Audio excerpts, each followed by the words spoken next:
Have you had a nice nap, James? Nap? He was in torment, and she asked him that. What's this about Darty, he said, and his eyes glared at her. Emily's self-possession never deserted her. What have you been hearing, she asked blandly. What's this about Darty, repeated James. He's gone bankrupt. Fiddle. James made a great effort, and rose to the full height of his stork-like figure. You never tell me anything, he said. He's gone bankrupt. The destruction of that fixed idea seemed to Emily all that mattered at the moment. He has not, she answered firmly. He's gone to Buenos Aires. If she had said he's gone to Mars, she could not have dealt James a more stunning blow. His imagination, invested entirely in British securities, could as little grasp one place as the other. What's he gone there for, he said. He's got no money. What did he take? Agitated within by Winifred's news, and goaded by the constant reiteration of this Jeremiad, Emily said calmly. He took Winifred's pearls and a dancer. What? Said James, and sat down. His sudden collapse alarmed her, and smoothing his forehead, she said. Now, don't fuss, James. A dusky red had spread over James' cheeks and forehead. I paid for them, he said tremblingly. He's a thief. I knew how it would be. He'll be the death of me. Words failed him and he sat quite still.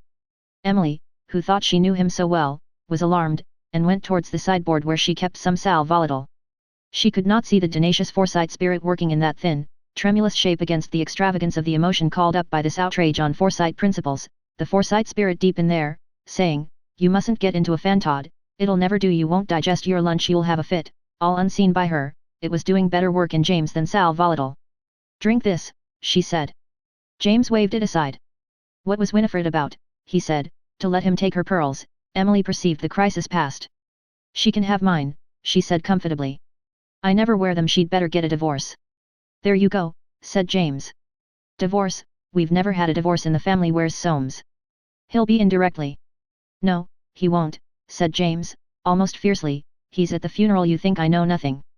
Well, said Emily with calm, you shouldn't get into such fusses when we tell you things. And plumping up his cushions, and putting the sal volatile beside him, she left the room.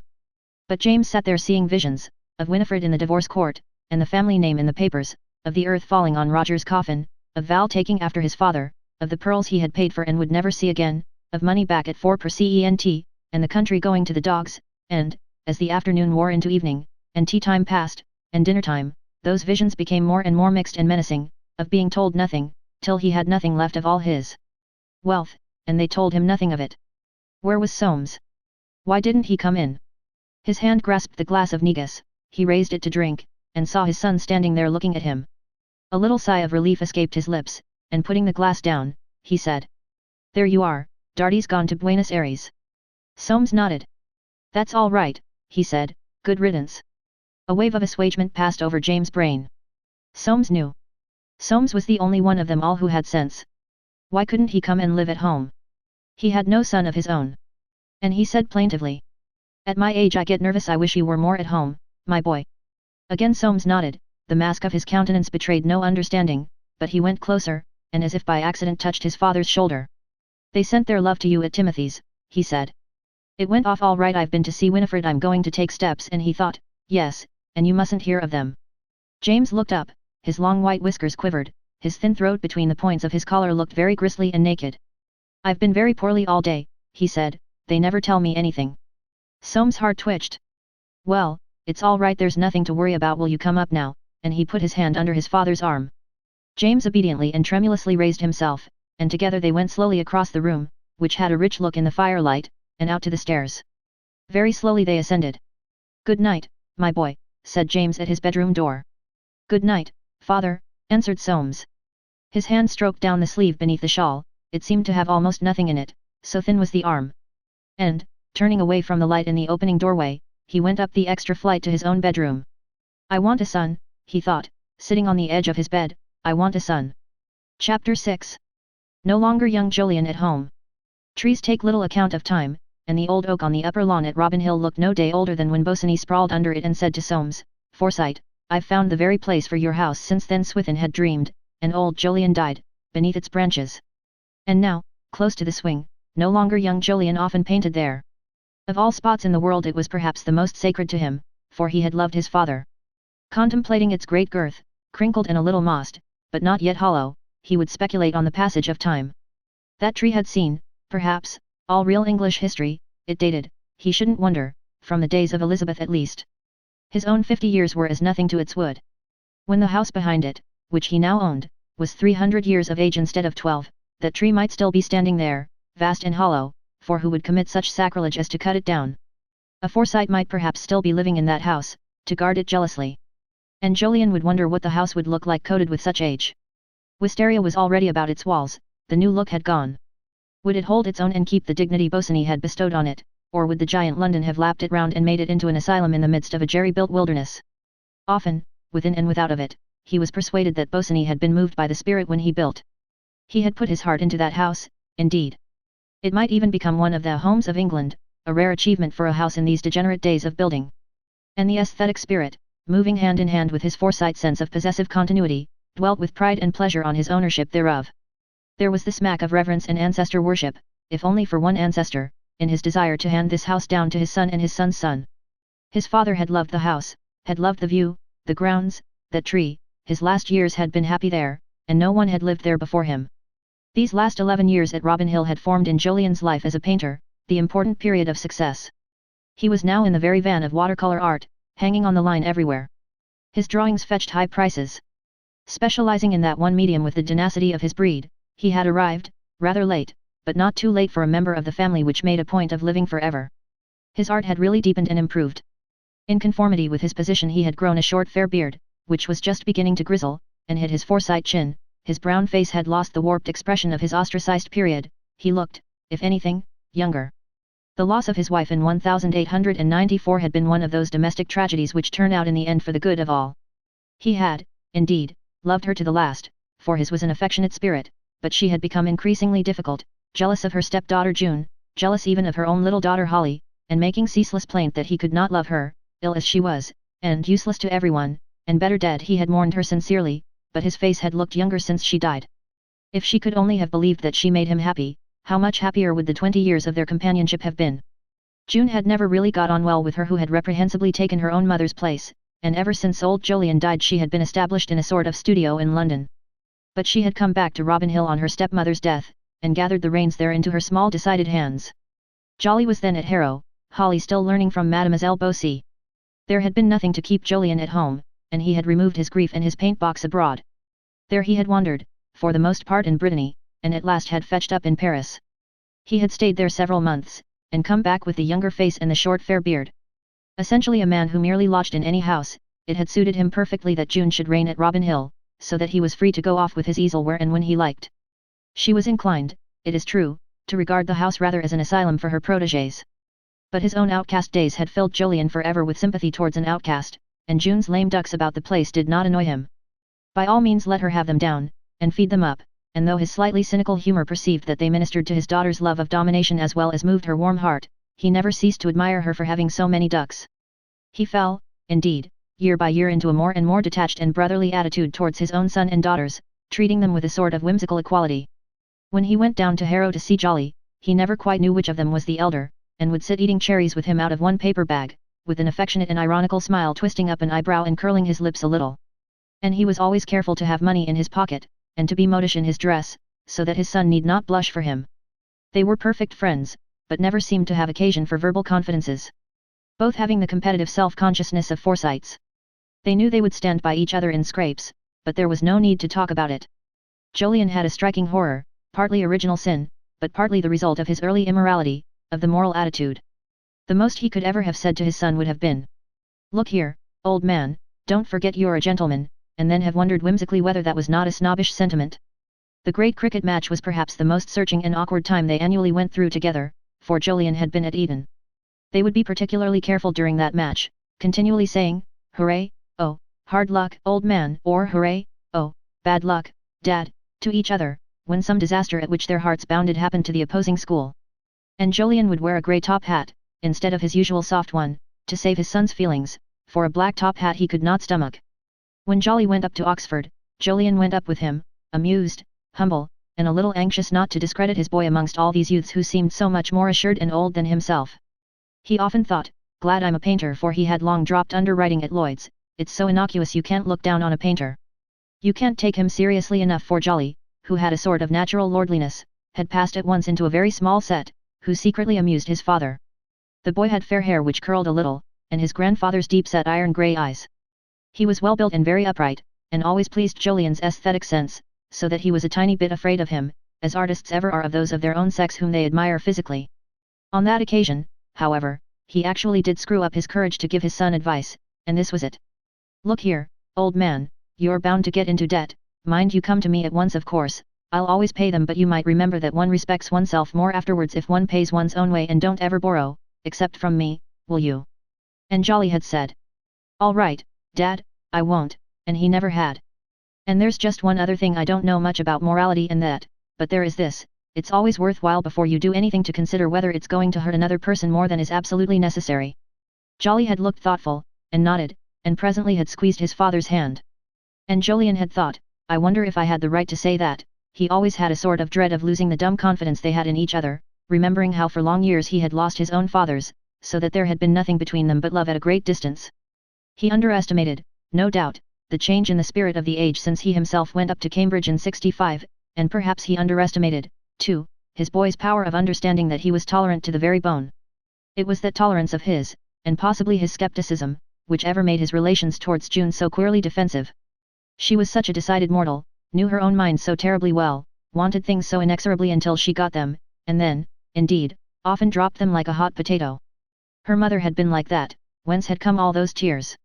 Not that his incompatibility with his daughter was anything like what it had been with the first Mrs. young Jolyon. One could be amused where a daughter was concerned, in a wife's case one could not be amused.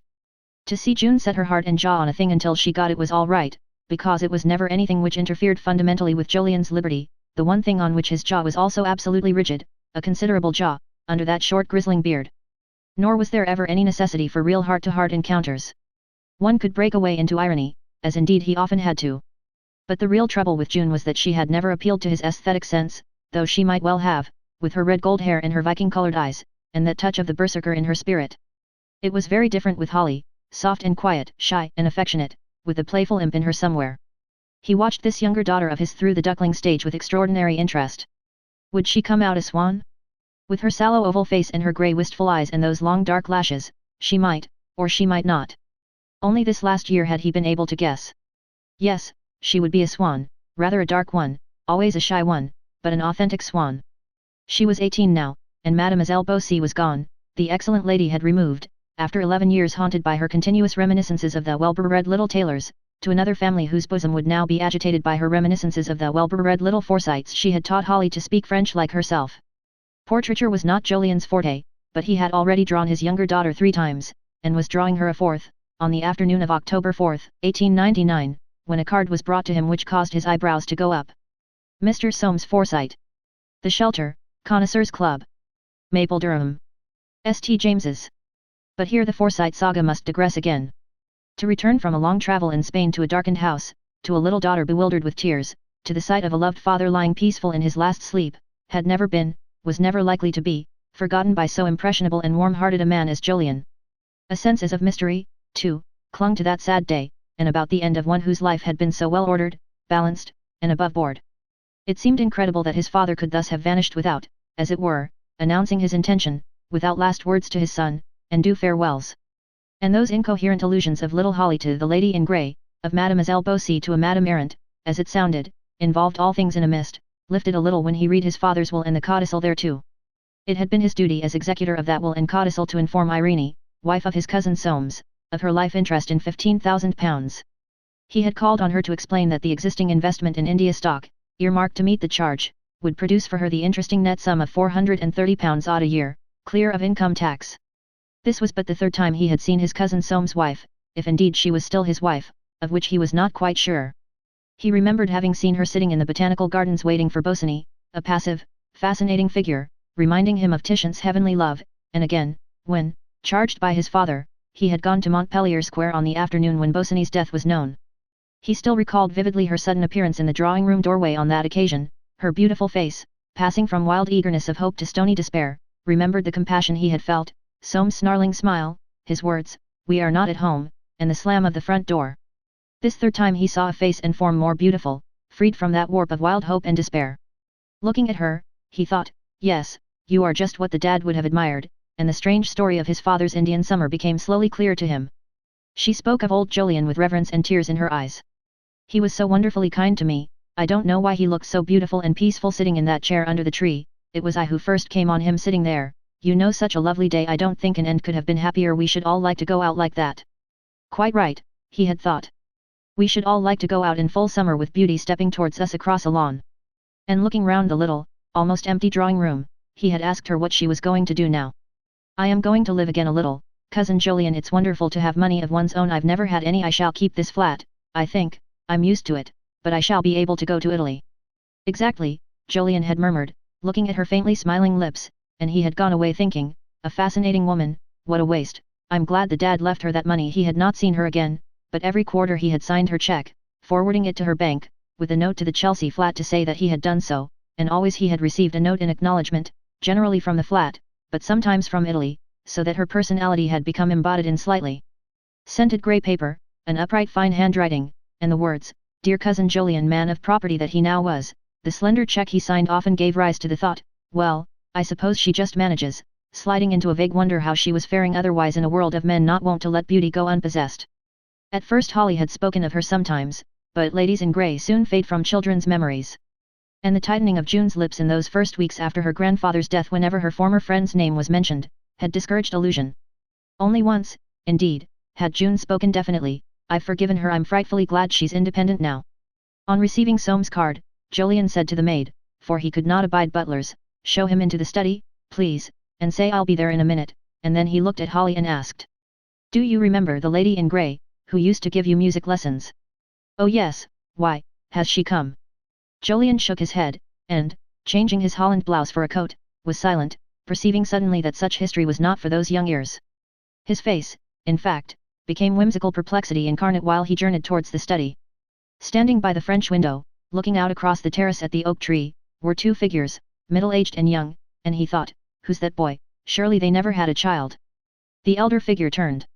The meeting of those two Forsytes of the second generation, so much more sophisticated than the first, in the house built for the one and owned and occupied by the other, was marked by subtle defensiveness beneath distinct attempt at cordiality. Has he come about his wife? Jolyon was thinking, and Soames, how shall I begin, while Val, brought to break the ice, stood negligently scrutinizing this bearded pard from under his dark, thick eyelashes. This is Val Darty, said Soames, my sister's son. He's just going up to Oxford. I thought I'd like him to know your boy. Ah, I'm sorry. Jolly's away. What college? B.N.C, replied Val. Jolly's at the house, but he'll be delighted to look you up. Thanks awfully. Holly's in, if you could put up with a female relation, she'd show you round. You'll find her in the hall if you go through the curtains. I was just painting her. With another thanks, awfully, Val vanished, leaving the two cousins with the ice unbroken. I see you've some drawings at the watercolors, said Soames. Jolyon winced. He had been out of touch with the Forsyte family at large for 26 years, but they were connected in his mind with Frith's Derby Day and Landseer prints. He had heard from June that Soames was a connoisseur, which made it worse. He had become aware, too, of a curious sensation of repugnance. I haven't seen you for a long time, he said.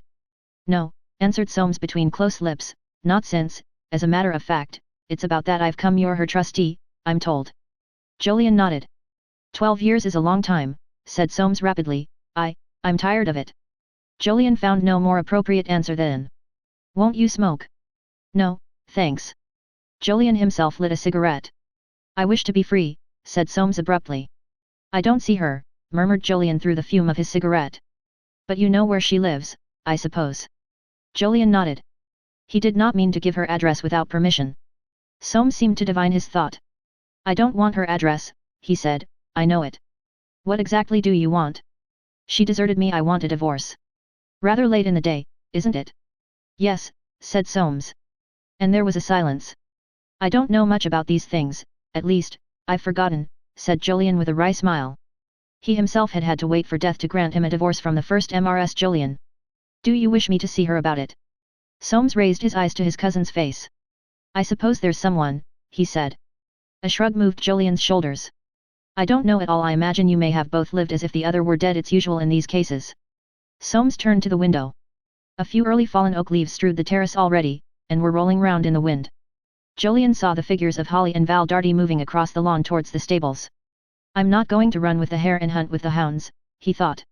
I must act for her. The dad would have wished that, and for a swift moment he seemed to see his father's figure in the old armchair, just beyond Soames, sitting with knees crossed, the Times in his hand. It vanished. My father was fond of her, he said quietly. Why he should have been I don't know, Soames answered without looking round. She brought trouble to your daughter June, she brought trouble to everyone. I gave her all she wanted. I would have given her even forgiveness, but she chose to leave me. In Jolyon compassion was checked by the tone of that close voice. What was there in the fellow that made it so difficult to be sorry for him? I can go and see her, if you like, he said. I suppose she might be glad of a divorce, but I know nothing.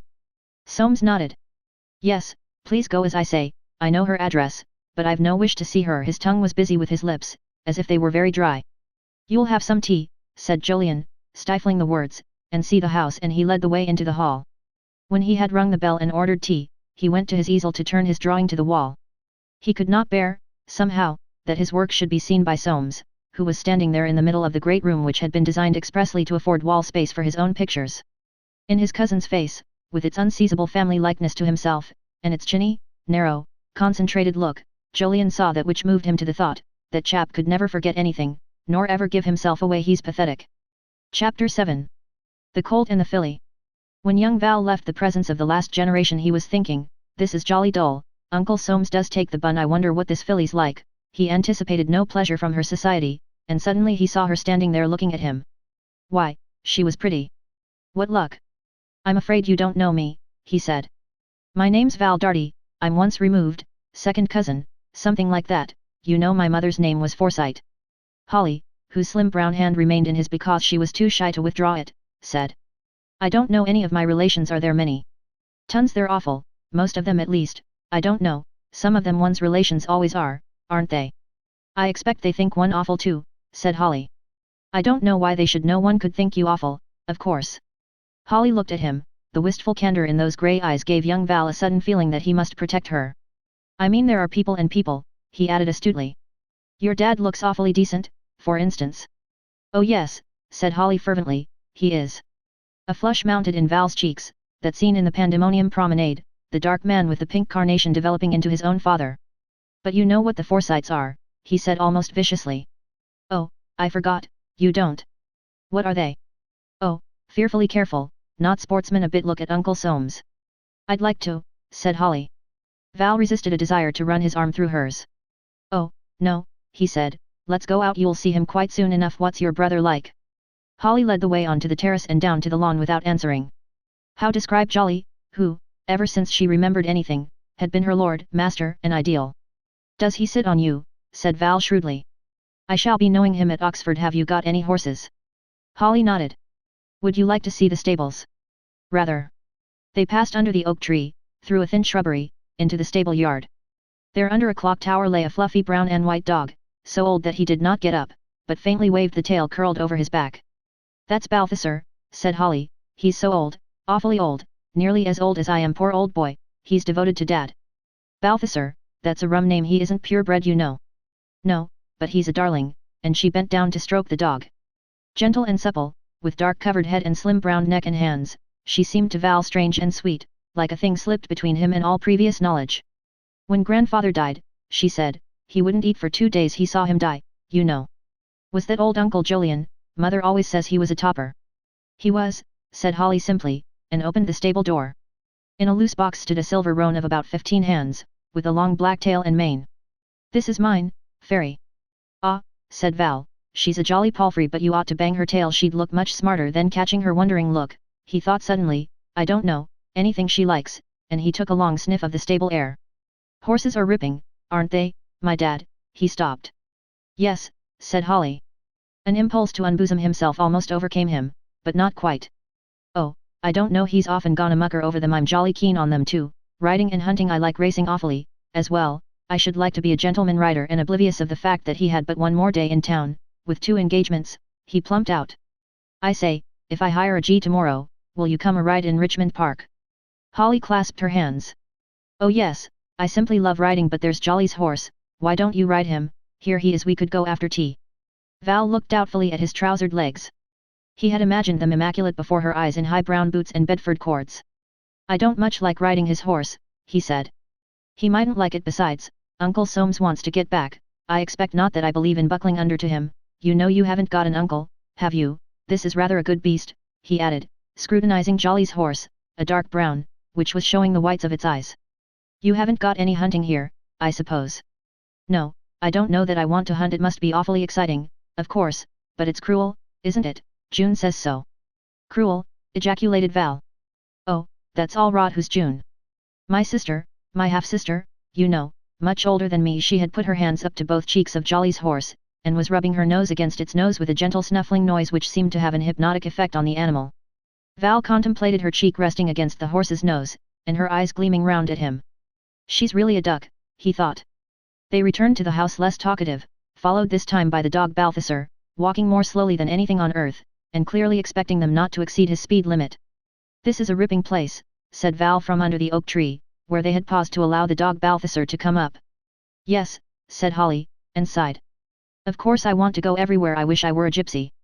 Yes, gypsies are jolly, replied Val, with the conviction which had just come to him. You're rather like one, you know. Holly's face shone suddenly and deeply, like dark leaves gilded by the sun. To go mad rabbiting everywhere and see everything, and live in the open, oh, wouldn't it be fun? Let's do it, said Val. Oh yes, let's. It'd be grand sport, just you and I. Then Holly perceived the quaintness and gushed. Well, we've got to do it, said Val obstinately, but reddening too. I believe in doing things you want to do. What's down there? The kitchen garden, and the pond and the coppice, and the farm. Let's go down. Holly glanced back at the house. It's tea time, I expect. There's Dad beckoning. Val, uttering a growly sound, followed her towards the house.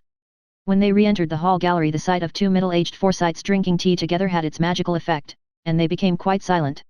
It was, indeed, an impressive spectacle. The two were seated side by side on an arrangement in marquetry which looked like three silvery pink chairs made one, with a low tea table in front of them.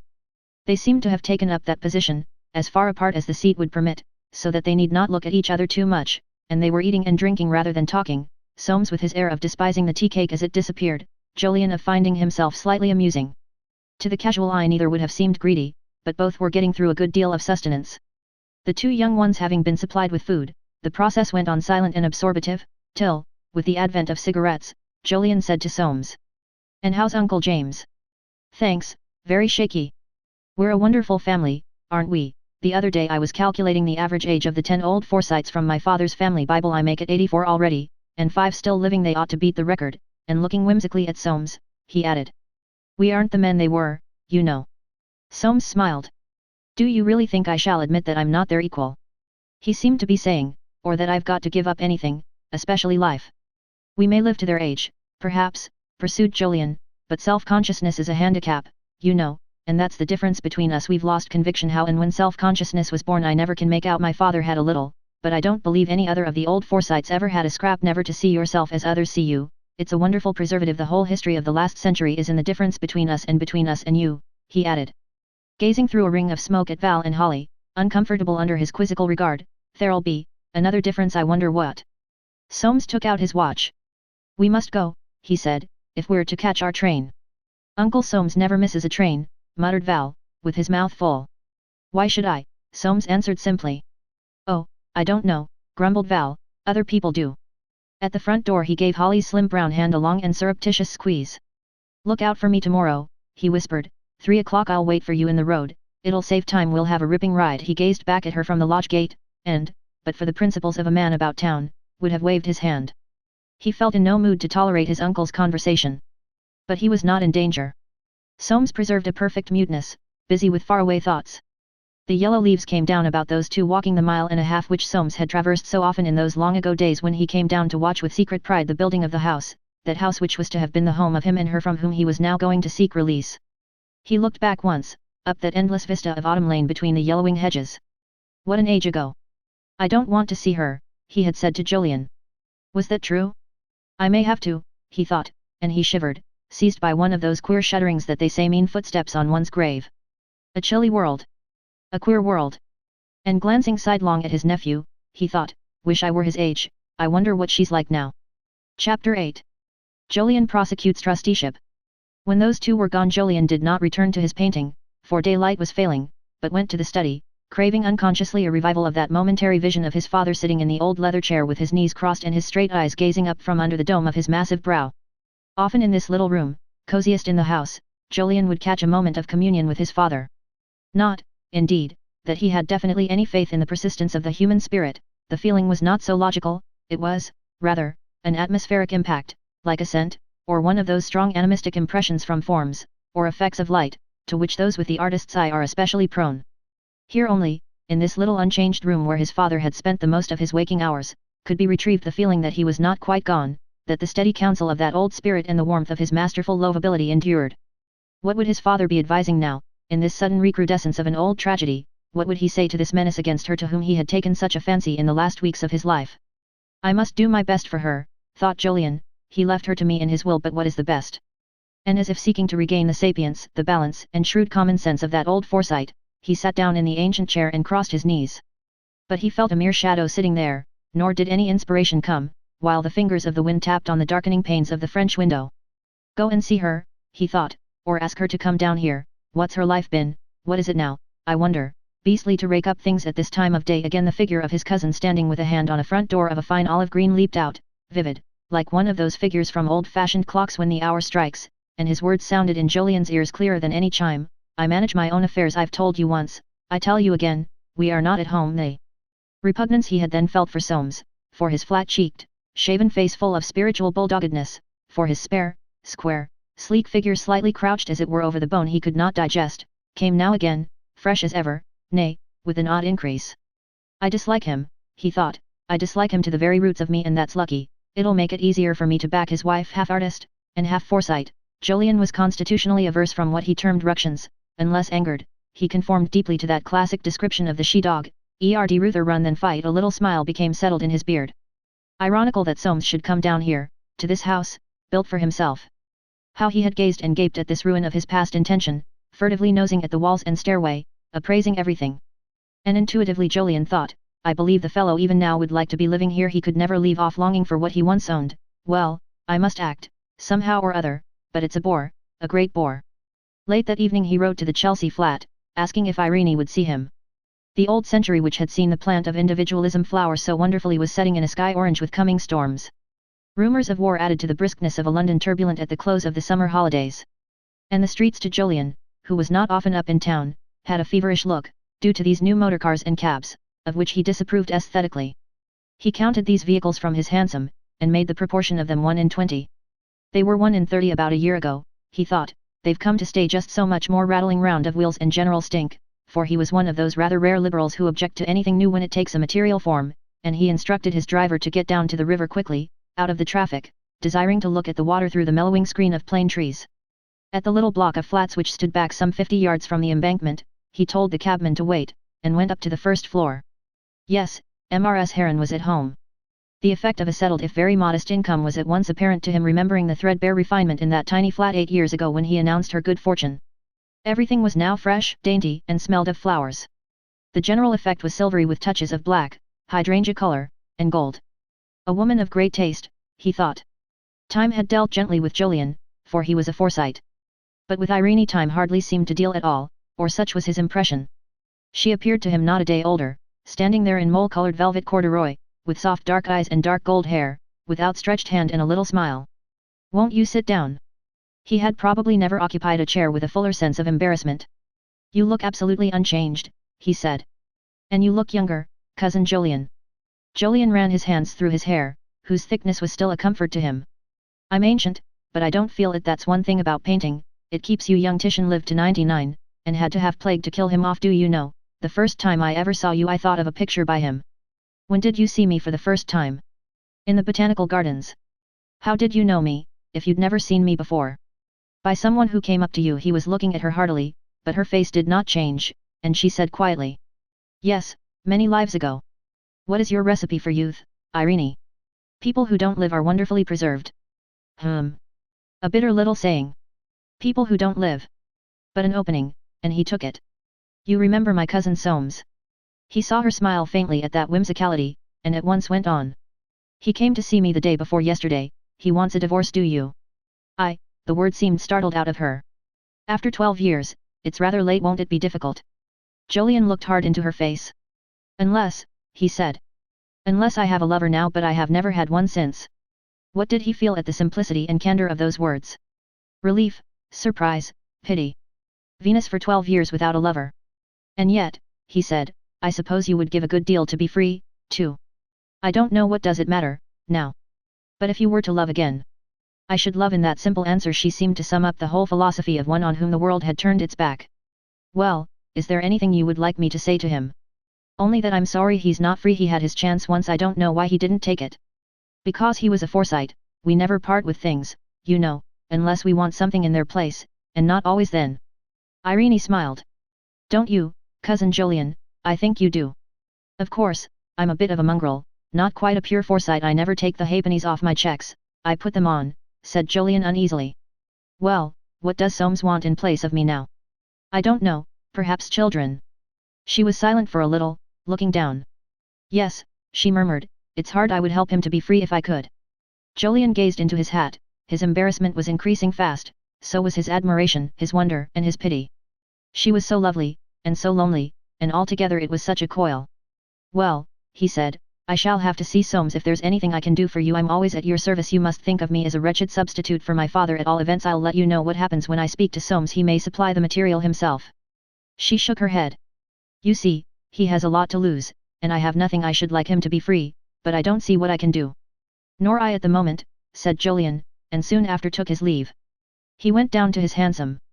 3:30. Soames would be at his office still. To the Poultry, he called through the trap. In front of the Houses of Parliament and in Whitehall, news vendors were calling, grave situation in the Transvaal, but the cries hardly roused him, absorbed in recollection of that very beautiful figure, of her soft dark glance, and the words, I have never had one since. What on earth did such a woman do with her life, backwatered like this? Solitary, unprotected, with every man's hand against her, or rather, reaching out to grasp her at the least sign. And year after year she went on like that. The word poultry above the passing citizens brought him back to reality. Forsyte, Bustard, and Forsyte, in black letters on a ground the colour of pea soup, spurred him to a sort of vigour, and he went up the stone stairs muttering, fusty-musty ownerships, well, we couldn't do without them. I want Mr. Soames Forsyte, he said to the boy who opened the door. What name? Mr. Jolyon Forsyte.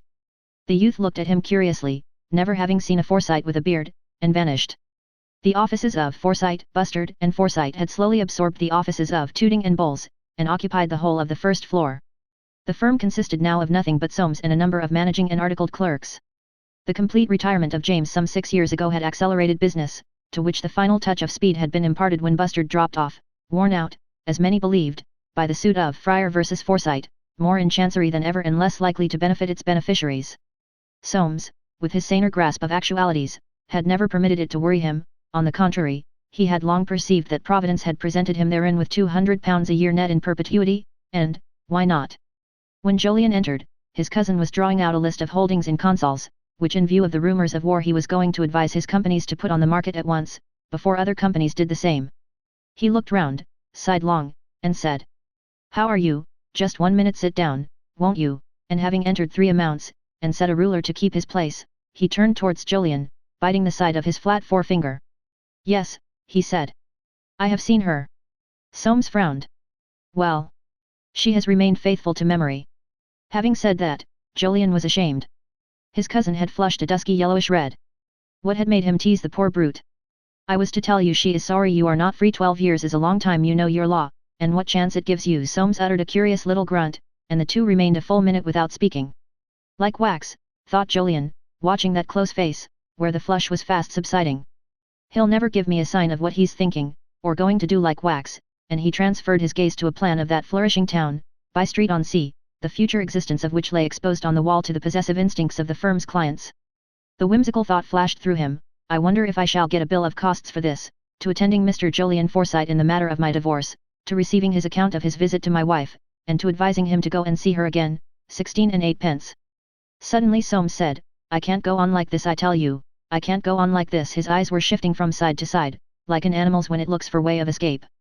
He really suffers, thought Jolyon, I've no business to forget that, just because I don't like him. Surely, he said gently, it lies with yourself. A man can always put these things through if he'll take it on himself. Soames turned square to him, with a sound which seemed to come from somewhere very deep. Why should I suffer more than I've suffered already, why should I? Jolyon could only shrug his shoulders. His reason agreed, his instinct rebelled, he could not have said why. Your father, went on Soames, took an interest in her, why, goodness knows, and I suppose you do too, he gave Jolyon a sharp look. It seems to me that one only has to do another person a wrong to get all the sympathy. I don't know in what way I was to blame, I've never known. I always treated her well. I gave her everything she could wish for. I wanted her. Again Jolyon's reason nodded, again his instinct shook its head. What is it, he thought, there must be something wrong in me, yet if there is, I'd rather be wrong than right. After all, said Soames with a sort of glum fierceness, she was my wife. In a flash the thought went through his listener, there it is, ownerships, well, we all own things, but human beings, pa. You have to look at facts, he said drily, or rather the want of them. Soames gave him another quick suspicious look. The want of them, he said. Yes, but I am not so sure. I beg your pardon, replied Jolyon, I've told you what she said, it was explicit. My experience has not been one to promote blind confidence in her word. We shall see. Jolyon got up. Goodbye, he said curtly. Goodbye, returned Soames, and Jolyon went out trying to understand the look, half startled, half menacing, on his cousin's face. He sought Waterloo Station in a disturbed frame of mind, as though the skin of his moral being had been scraped, and all the way down in the train he thought of Irene in her lonely flat, and of Soames in his lonely office, and of the strange paralysis of life that lay on them both. In Chancery, he thought. Both their necks in Chancery, and hers so pretty. Chapter 9. Val hears the news. The keeping of engagements had not as yet been a conspicuous feature in the life of young Val Darty, so that when he broke two and kept one, it was the latter event which caused him, if anything, the greater surprise, while jogging back to town from Robin Hill after his ride with Holly. She had been even prettier than he had thought her yesterday, on her silver roan, long-tailed palfrey. And it seemed to him, self-critical in the brumous October gloaming in the outskirts of London, that only his boots had shone throughout their 2-hour companionship. He took out his new gold hunter, present from James, and looked not at the time, but at sections of his face in the glittering back of its opened case. He had a temporary spot over one eyebrow, and it displeased him, for it must have displeased her. Crumb never had any spots. Together with Crumb rose the scene in the promenade of the Pandemonium. Today he had not had the faintest desire to unbosom himself to Holly about his father. His father lacked poetry, the stirrings of which he was feeling for the first time in his 19 years. The Liberty, with Cynthia Dark, that almost mythical embodiment of rapture, the Pandemonium, with the woman of uncertain age, both seemed to Val completely off, fresh from communion with this new, shy, dark-haired young cousin of his. She rode jolly well, too, so that it had been all the more flattering that she had let him lead her where he would in the long gallops of Richmond Park, though she knew them so much better than he did. Looking back on it all, he was mystified by the barrenness of his speech. He felt that he could say an awful lot of fetching things if he had but the chance again, and the thought that he must go back to Littlehampton on the morrow, and to Oxford on the 12th, to that beastly exam, too, without the faintest chance of first seeing her again, caused darkness to settle on his spirit even more quickly than on the evening. He should write to her, however, and she had promised to answer. Perhaps, too, she would come up to Oxford to see her brother. That thought was like the first star, which came out as he rode into Padwick's livery stables in the purlieus of Sloane Square. He got off and stretched himself luxuriously, for he had ridden some 25 good miles. The Darty within him made him chaffer for 5 minutes with young Padwick concerning the favourite for the Cambridgeshire, then with the words, "Put the G down to my account," he walked away, a little wide at the knees, and flipping his boots with his naughty little cane. "I don't feel a bit inclined to go out," he thought. "I wonder if mother will stand fizz for my last night." With fizz and recollection, he could well pass a domestic evening. When he came down, speckless after his bath, he found his mother scrupulous in a low evening dress, and, to his annoyance, his uncle Soames. They stopped talking when he came in, then his uncle said, "He'd better be told." At those words, which meant something about his father, of course, Val's first thought was of Holly. Was it anything beastly? His mother began speaking. "Your father," she said in her fashionably appointed voice, while her fingers plucked rather pitifully at sea-green brocade, "your father, my dear boy, is not at Newmarket, he's on his way to South America. He's left us." Val looked from her to Soames. Left them? Was he sorry? Was he fond of his father? It seemed to him that he did not know. Then, suddenly, as at a whiff of gardenias and cigars, his heart twitched within him, and he was sorry. One's father belonged to one, could not go off in this fashion, it was not done. Nor had he always been the bounder of the Pandemonium promenade.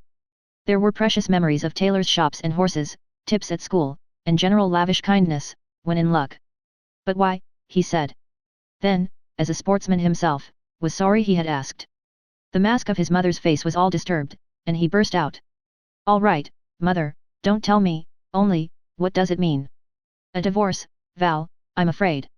Val uttered a queer little grunt, and looked quickly at his uncle, that uncle whom he had been taught to look on as a guarantee against the consequences of having a father, even against the Darty blood in his own veins. The flat-cheeked visage seemed to wince, and this upset him. It won't be public, will it? So vividly before him had come recollection of his own eyes glued to the unsavory details of many a divorce suit in the public press. Can't it be done quietly somehow? It's so disgusting for mother, and everybody. Everything will be done as quietly as it can, you may be sure. Yes, but, why is it necessary at all? Mother doesn't want to marry again. Himself, the girls, their name tarnished in the sight of his schoolfellows and of Crum, of the men at Oxford, of Holly. Unbearable. What was to be gained by it? Do you, mother, he said sharply. Thus brought face to face with so much of her own feeling by the one she loved best in the world, Winifred rose from the empire chair in which she had been sitting. She saw that her son would be against her unless he was told everything, and, yet, how could she tell him? Thus, still plucking at the green brocade, she stared at Soames. Val, too, stared at Soames. Surely this embodiment of respectability and the sense of property could not wish to bring such a slur on his own sister. Soames slowly passed a little inlaid paper knife over the smooth surface of a marquetry table, then, without looking at his nephew, he began. You don't understand what your mother has had to put up with these 20 years. This is only the last straw, Val, and glancing up sideways at Winifred, he added. Shall I tell him? Winifred was silent. If he were not told, he would be against her. Yet, how dreadful to be told such things of his own father. Clenching her lips, she nodded. Soames spoke in a rapid, even voice. He has always been a burden round your mother's neck. She has paid his debts over and over again, he has often been drunk, abused and threatened her, and now he is gone to Buenos Aires with a dancer and, as if distrusting the efficacy of those words on the boy, he went on quickly. He took your mother's pearls to give to her. Val jerked up his hand, then. At that signal of distress Winifred cried out. That'll do, Soames, stop. In the boy, the Darty and the Forsyte were struggling.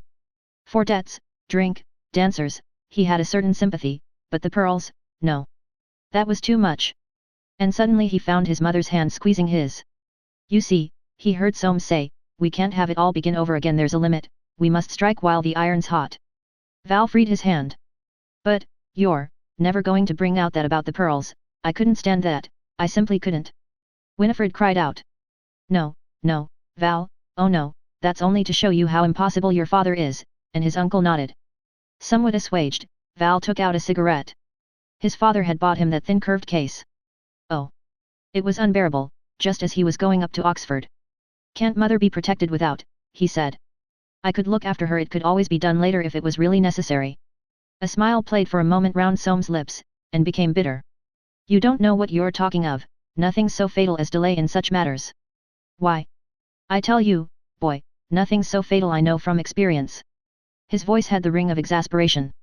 Val regarded him round-eyed, never having known his uncle express any sort of feeling. Oh. Yes, he remembered now, there had been an Aunt Irene, and something had happened, something which people kept dark. He had heard his father once use an unmentionable word of her. I don't want to speak ill of your father, Soames went on doggedly, but I know him well enough to be sure that he'll be back on your mother's hands before a year's over. You can imagine what that will mean to her and to all of you after this. The only thing is to cut the knot for good. In spite of himself, Val was impressed, and, happening to look at his mother's face, he got what was perhaps his first real insight into the fact that his own feelings were not always what mattered most. All right, mother, he said, we'll back you up, only I'd like to know when it'll be. It's my first term, you know I don't want to be up there when it comes off.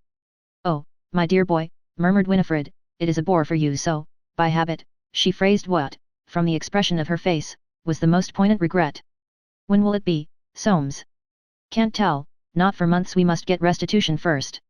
What the deuce is that, thought Val. What silly brutes lawyers are, not for months. I know one thing, I'm not going to dine in, and he said. Awfully sorry, mother, I've got to go out to dinner now. Though it was his last night, Winifred nodded almost gratefully. They both felt that they had gone quite far enough in the expression of feeling. Val sought the misty freedom of Green Street, reckless and depressed. And not till he reached Piccadilly did he discover that he had only 18 pence. One couldn't dine off 18 pence, and he was very hungry. He looked longingly at the windows of the Izoum Club, where he had often eaten of the best with his father. Those pearls. There was no getting over them. But the more he brooded and the further he walked, the hungrier he naturally became. Short of trailing home, there were only two places where he could go, his grandfather's in Park Lane, and Timothy's in the Bayswater Road. Which was the less deplorable? At his grandfather's he would probably get a better dinner on the spur of the moment. At Timothy's they gave you a jolly good feed when they expected you, not otherwise. He decided on Park Lane, not unmoved by the thought that to go up to Oxford without affording his grandfather a chance to tip him was hardly fair to either of them. His mother would hear he had been there, of course. And might think it funny, but he couldn't help that. He rang the bell. "Hello, Wormson, any dinner for me, do you think?" "They're just going in, Master Val. Mr. Forsyte will be very glad to see you. He was saying at lunch that he never saw you nowadays." Val grinned. "Well, here I am. Kill the fatted calf, Wormson, let's have fizz." Wormson smiled faintly. In his opinion Val was a young limb. "I will ask Mrs. Forsyte, Master Val." "I say," Val grumbled, taking off his overcoat, "I'm not at school anymore, you know." Wormson, not without a sense of humor, opened the door beyond the stag's horn coat stand, with the words, "Mr. Valeris, ma'am."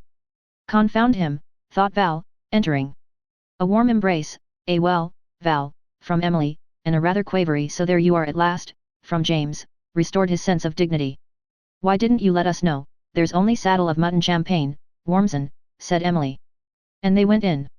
At the great dining table, shortened to its utmost, under which so many fashionable legs had rested, James sat at one end, Emily at the other, Val halfway between them, and something of the loneliness of his grandparents, now that all their 4 children were flown, reached the boy's spirit.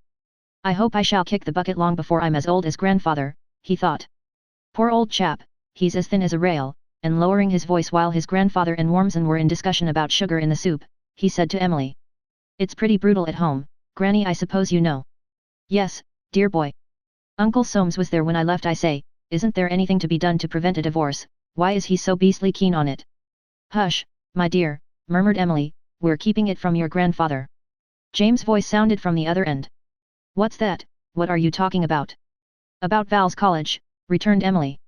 "Young Palliser was there, James, you remember, he nearly broke the bank at Monte Carlo afterwards."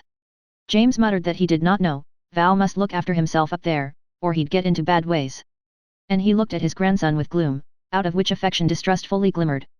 "What I'm afraid of," said Val to his plate, "is of being hard up, you know." By instinct he knew that the weak spot in that old man was fear of insecurity for his grandchildren. "Well," said James, and the soup in his spoon dribbled over, "you'll have a good allowance, but you must keep within it." "Of course," murmured Val, "if it is good how much will it be, grandfather?" 350, it's too much. I had next to nothing at your age." Val sighed. He had hoped for 4, and been afraid of 3. "I don't know what your young cousin has," said James, "he's up there. His father's a rich man." "Aren't you?" asked Val heartily. "I," replied James, flustered. "I've got so many expenses. Your father," and he was silent. "Cousin Jolyon's got an awfully jolly place. I went down there with Uncle Soames, ripping stables." "Ah," murmured James profoundly. "That house, I knew how it would be," and he lapsed into gloomy meditation over his fish bones. His son's tragedy, and the deep cleavage it had caused in the Forsyte family, had still the power to draw him down into a whirlpool of doubts and misgivings. Val, who hankered to talk of Robin Hill, because Robin Hill meant Holly, turned to Emily and said, "Was that the house built for Uncle Soames?" and, receiving her nod, went on, "I wish you'd tell me about him, Granny. What became of Aunt Irene? Is she still going? He seems awfully worked up about something tonight." Emily laid her finger on her lips, but the word Irene had caught James' ear. "What's that?" he said, staying a piece of mutton close to his lips. "Who's been seeing her? I knew we hadn't heard the last of that." "Now, James," said Emily, "eat your dinner. Nobody's been seeing anybody." James put down his fork. "There you go," he said. "I might die before you'd tell me of it. Is Soames getting a divorce?" "Nonsense," said Emily with incomparable aplomb, "Soames is much too sensible." James had sought his own throat, gathering the long white whiskers together on the skin and bone of it. She was always," he said, and with that enigmatic remark the conversation lapsed, for Wormson had returned. But later, when the saddle of mutton had been succeeded by sweet, savoury, and dessert, and Val had received a cheque for £20 and his grandfather's kiss, like no other kiss in the world, from lips pushed out with a sort of fearful suddenness, as if yielding to weakness, he returned to the charge in the hall. "Tell us about Uncle Soames, Granny. Why is he so keen on Mother's getting a divorce?" "Your Uncle Soames," said Emily, and her voice had in it an exaggerated assurance, "is a lawyer, my dear boy. He's sure to know best." "Is he?" muttered Val. "But what did become of Aunt Irene? I remember she was jolly good looking." said Emily, behaved very badly. We don't talk about it. Well, I don't want everybody at Oxford to know about our affairs, ejaculated Val. It's a brutal idea. Why couldn't father be prevented without its being made public? Emily sighed. She had always lived rather in an atmosphere of divorce, owing to her fashionable proclivities, so many of those whose legs had been under her table having gained a certain notoriety. When, however, it touched her own family, she liked it no better than other people. But she was eminently practical, and a woman of courage, who never pursued a shadow in preference to its substance. Your mother, she said, will be happier if she's quite free. Val, good night, my dear boy, and don't wear loud waistcoats up at Oxford, they're not the thing just now. Here's a little present. With another £5 in his hand, and a little warmth in his heart, for he was fond of his grandmother, he went out into Park Lane. A wind had cleared the mist, the autumn leaves were rustling, and the stars were shining. With all that money in his pocket an impulse to see life beset him, but he had not gone 40 yards in the direction of Piccadilly when Holly's shy face, and her eyes with an imp dancing in their gravity, came up before him, and his hand seemed to be tingling again from the pressure of her warm gloved hand. No, dash it, he thought, I'm going home. Chapter 10. Soames entertains the future. It was full late for the river, but the weather was lovely, and summer lingered below the yellowing leaves. Soames took many looks at the day from his riverside garden near Mapledurham that Sunday morning. With his own hands he put flowers about his little houseboat, and equipped the punt, in which, after lunch, he proposed to take them on the river. Placing those Chinese-looking cushions, he could not tell whether or no he wished to take Annette alone. She was so very pretty, could he trust himself not to say irrevocable words, passing beyond the limits of discretion? Roses on the veranda were still in bloom, and the hedges evergreen, so that there was almost nothing of middle-aged autumn to chill the mood, yet was he nervous, fidgety, strangely distrustful of his powers to steer just the right course. This visit had been planned to produce in Annette and her mother a due sense of his possessions, so that they should be ready to receive with respect any overture he might later be disposed to make. He dressed with great care, making himself neither too young nor too old, very thankful that his hair was still thick and smooth and had no grey in it. 3 times he went up to his picture gallery. If they had any knowledge at all, they must see at once that his collection alone was worth at least £30,000. He minutely inspected, too, the pretty bedroom overlooking the river where they would take off their hats. It would be her bedroom if the matter went through, and she became his wife. Going up to the dressing table he passed his hand over the lilac-coloured pincushion, into which were stuck all kinds of pins. A bowl of potpourri exhaled a scent that made his head turn just a little. His wife. If only the whole thing could be settled out of hand, and there was not the nightmare of this divorce to be gone through first, and with gloom puckered on his forehead, he looked out at the river shining beyond the roses and the lawn. Madame Lamotte would never resist this prospect for her child, Annette would never resist her mother. If only he were free. He drove to the station to meet them. What taste French women had! Madame Lamotte was in black with touches of lilac colour. Annette in greyish lilac linen, with cream-coloured gloves and hat. Rather pale she looked and Londony, and her blue eyes were demure. Waiting for them to come down to lunch, Soames stood in the open French window of the dining room moved by that sensuous delight in sunshine and flowers and trees which only came to the full when youth and beauty were there to share it with one.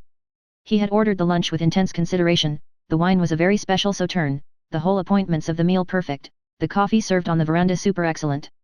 Madame Lamotte accepted crème de menthe, Annette refused. Her manners were charming, with just a suspicion of the conscious beauty creeping into them. Yes, thought Soames, another year of London and that sort of life, and she'll be spoiled. Madame was in sedate French raptures.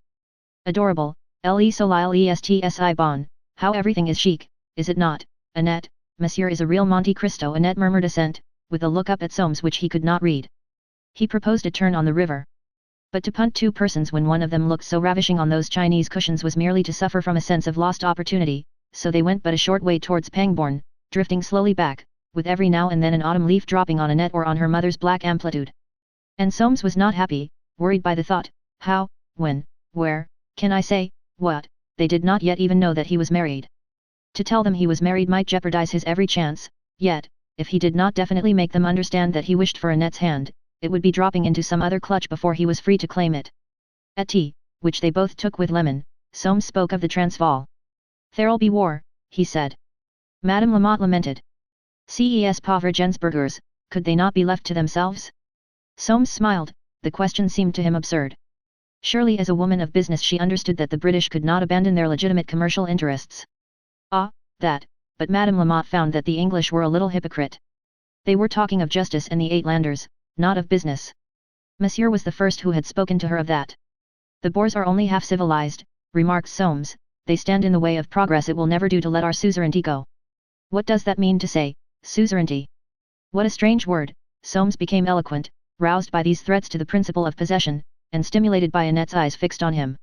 He was delighted when presently she said, "I think Monsieur is right, they should be taught a lesson." She was sensible. "Of course," he said, "we must act with moderation. I'm no jingo, we must be firm without bullying. Will you come up and see my pictures?" Moving from one to another of these treasures, he soon perceived that they knew nothing. They passed his last mauve, that remarkable study of a hay cart going home, as if it were a lithograph. He waited almost with awe to see how they would view the jewel of his collection, an Israel's whose price he had watched ascending till he was now almost certain it had reached top value, and would be better on the market again. They did not view it at all. This was a shock, and yet to have in Annette a virgin taste to form would be better than to have the silly, half-baked predilections of the English middle class to deal with. At the end of the gallery was a maisonnier of which he was rather ashamed. Maisonnier was so steadily going down. Madame Lamotte stopped before it. Maisonnier, ah, what a jewel! Soames took advantage of that moment. Very gently touching Annette's arm, he said, "How do you like my place, Annette?" She did not shrink, did not respond. She looked at him full, looked down, and murmured, "Who would not like it? It is so beautiful." "Perhaps someday," Soames said, and stopped. So pretty she was, so self-possessed, she frightened him. Those cornflower blue eyes, the turn of that creamy neck, her delicate curves, she was a standing temptation to indiscretion. No. No. One must be sure of one's ground, much surer.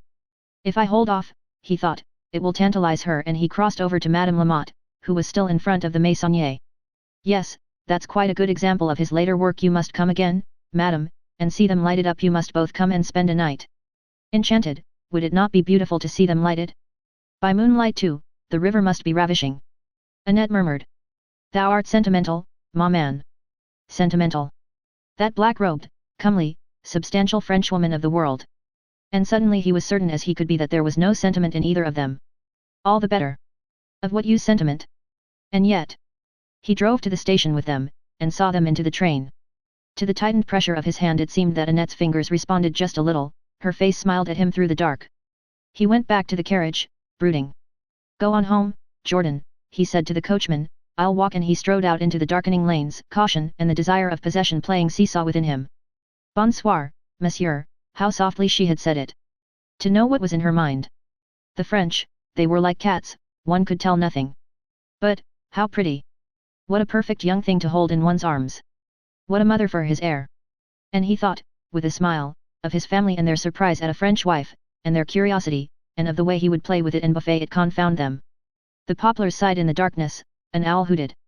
Shadows deepened in the water. "I will and must be free," he thought. "I won't hang about any longer. I'll go and see Irene. If you want things done, do them yourself. I must live again, live and move and have my being." And in echo to that queer biblicality church bells chimed the call to evening prayer. Chapter 11. And visits the past. On a Tuesday evening after dining at his club, Soames set out to do what required more courage and perhaps less delicacy than anything he had yet undertaken in his life, save perhaps his birth, and one other action. He chose the evening, indeed, partly because Irene was more likely to be in, but mainly because he had failed to find sufficient resolution by daylight, had needed wine to give him extra daring. He left his hansom on the embankment, and walked up to the old church, uncertain of the block of flats where he knew she lived. He found it hiding behind a much larger mansion, and having read the name, Mrs. Irene Heron, forsooth. Her maiden name, so she used that again, did she? He stepped back into the road to look up at the windows of the first floor. Light was coming through in the corner flat, and he could hear a piano being played. He had never had a love of music, had secretly borne it a grudge in the old days when so often she had turned to her piano, making of it a refuge place into which she knew he could not enter. Repulse. The long repulse, at first restrained and secret, at last open. Bitter memory came with that sound. It must be she playing, and thus almost assured of seeing her, he stood more undecided than ever. Shivers of anticipation ran through him, his tongue felt dry, his heart beat fast. "I have no cause to be afraid," he thought. And then the lawyer stirred within him. Was he doing a foolish thing? Ought he not to have arranged a formal meeting in the presence of her trustee? No. Not before that fellow Jolyon, who sympathized with her. Never. He crossed back into the doorway, and, slowly, to keep down the beating of his heart, mounted the single flight of stairs and rang the bell. When the door was opened to him his sensations were regulated by the scent which came, that perfume, from away back in the past, bringing muffled remembrance, fragrance of a drawing-room he used to enter, of a house he used to own, perfume of dried rose leaves and honey. "Say, Mr. Forsyte," he said, Your mistress will see me. I know he had thought this out, she would think it was Jolyon. When the maid was gone and he was alone in the tiny hall, where the light was dim from one pearly shaded sconce, and walls, carpet, everything was silvery, making the walled-in space all ghostly, he could only think ridiculously, shall I go in with my overcoat on, or take it off? The music ceased, the maid said from the doorway. Will you walk in, sir? Soames walked in. He noted mechanically that all was still silvery, and that the upright piano was of satinwood. She had risen and stood recoiled against it, her hand, placed on the keys as if groping for support, had struck a sudden discord, held for a moment, and released. The light from the shaded piano candle fell on her neck, leaving her face rather in shadow. She was in a black evening dress, with a sort of mantilla over her shoulders. He did not remember ever having seen her in black, and the thought passed through him, she dresses even when she's alone. You, he heard her whisper. Many times Soames had rehearsed this scene in fancy. Rehearsal served him not at all. He simply could not speak. He had never thought that the sight of this woman whom he had once so passionately desired, so completely owned, and whom he had not seen for 12 years, could affect him in this way. He had imagined himself speaking and acting, half as man of business, half as judge. And now it was as if he were in the presence not of a mere woman and erring wife, but of some force, subtle and elusive as atmosphere itself within him and outside. A kind of defensive irony welled up in him. Yes, it's a queer visit, I hope you're well. Thank you. Will you sit down? She had moved away from the piano, and gone over to a window seat, sinking onto it, with her hands clasped in her lap. Light fell on her there, so that Soames could see her face, eyes, hair, strangely as he remembered them, strangely beautiful. He sat down on the edge of a satinwood chair, upholstered with silver-colored stuff, close to where he was standing. You have not changed, he said. No, what have you come for? To discuss things. I have heard what you want from your cousin. Well, I am willing. I have always been. The sound of her voice, reserved and close, the sight of her figure watchfully poised, defensive, was helping him now. 1,000 memories of her, ever on the watch against him, stirred, and perhaps you will be good enough, then, to give me information on which I can act. The law must be complied with. I have none to give you that you don't know of. 12 years, do you suppose I can believe that? I don't suppose you will believe anything I say, but it's the truth. Soames looked at her hard. He had said that she had not changed, now he perceived that she had. Not in face, except that it was more beautiful, not in form, except that it was a little fuller, no. She had changed spiritually. There was more of her, as it were, something of activity and daring, where there had been sheer passive resistance. Ah, he thought, that's her independent income, confound Uncle Jolyon. I suppose you're comfortably off now, he said. Thank you, yes. Why didn't you let me provide for you? I would have, in spite of everything. A faint smile came on her lips, but she did not answer. You are still my wife, said Soames. Why he said that, what he meant by it, he knew neither when he spoke nor after. It was a truism almost preposterous, but its effect was startling. She rose from the window seat, and stood for a moment perfectly still, looking at him. He could see her bosom heaving. Then she turned to the window and threw it open. Why do that? He said sharply. You'll catch cold in that dress. I'm not dangerous, and he uttered a little sad laugh. She echoed it, faintly, bitterly. It was, habit. Rather odd habit, said Soames as bitterly. Shut the window. She shut it and sat down again. She had developed power, this woman, this, wife of his. He felt it issuing from her as she sat there, in a sort of armor. And almost unconsciously he rose and moved nearer, he wanted to see the expression on her face. Her eyes met his unflinching. Heavens! How clear they were, and what a dark brown against that white skin, and that burnt amber hair. And how white her shoulders. Funny sensation this. He ought to hate her. You had better tell me, he said, it's to your advantage to be free as well as to mine. That old matter is too old. I have told you. Do you mean to tell me there has been nothing, nobody? Nobody. You must go to your own life. Stung by that retort, Soames moved towards the piano and back to the hearth, to and fro, as he had been wont in the old days in their drawing room when his feelings were too much for him. That won't do, he said. You deserted me in common justice. It's for you. He saw her shrug those white shoulders, heard her murmur. Yes, why didn't you divorce me then, should I have cared? He stopped, and looked at her intently with a sort of curiosity. What on earth did she do with herself, if she really lived quite alone? And why had he not divorced her? The old feeling that she had never understood him, never done him justice, bit him while he stared at her. Why couldn't you have made me a good wife, he said. Yes, it was a crime to marry you. I have paid for it. You will find some way. Perhaps you needn't mind my name. I have none to lose now. I think you had better go. A sense of defeat, of being defrauded of his self-justification, and of something else beyond power of explanation to himself, beset Soames like the breath of a cold fog. Mechanically he reached up, took from the mantel shelf a little china bowl, reversed it, and said, "Lowestoft, where did you get this?" "I bought its fellow at Jobson's," and, visited by the sudden memory of how, those many years ago, he and she had bought china together, he remained staring at the little bowl, as if it contained all the past. Her voice roused him. "Take it, I don't want it." Soames put it back on the shelf. "Will you shake hands?" he said. A faint smile curved her lips. She held out her hand. It was cold to his rather feverish touch. "She's made of ice," he thought, "she was always made of ice," but even as that thought darted through him, his senses were assailed by the perfume of her dress and body, as though the warmth within her, which had never been for him, were struggling to show its presence. And he turned on his heel. He walked out and away, as if someone with a whip were after him, not even looking for a cab, glad of the empty embankment and the cold river, and the thick-strewn shadows of the plane tree leaves, confused, flurried, sore at heart, and vaguely disturbed, as though he had made some deep mistake whose consequences he could not foresee. And the fantastic thought suddenly assailed him: if instead of, "I think you had better go," she had said, "I think you had better stay," what should he have felt, what would he have done? That cursed attraction of her was there for him even now, after all these years of estrangement and bitter thoughts. It was there, ready to mount to his head at a sign, a touch. "I was a fool to go," he muttered. "I've advanced nothing. Who could imagine, I never thought," memory, flown back to the first years of his marriage, played him torturing tricks. She had not deserved to keep her beauty, the beauty he had owned and known so well. And a kind of bitterness at the tenacity of his own admiration welled up in him. Most men would have hated the sight of her, as she had deserved. She had spoiled his life, wounded his pride to death, defrauded him of a son. And yet the mere sight of her, cold and resisting as ever, had this power to upset him utterly. It was some damned magnetism she had. And no wonder if, as she asserted, she had lived untouched these last 12 years. So Bosinney, cursed be his memory, had lived on all this time with her. Soames could not tell whether he was glad of that knowledge or no. Nearing his club at last he stopped to buy a paper. A headline ran, "Boers reported to repudiate suzerainty, suzerainty."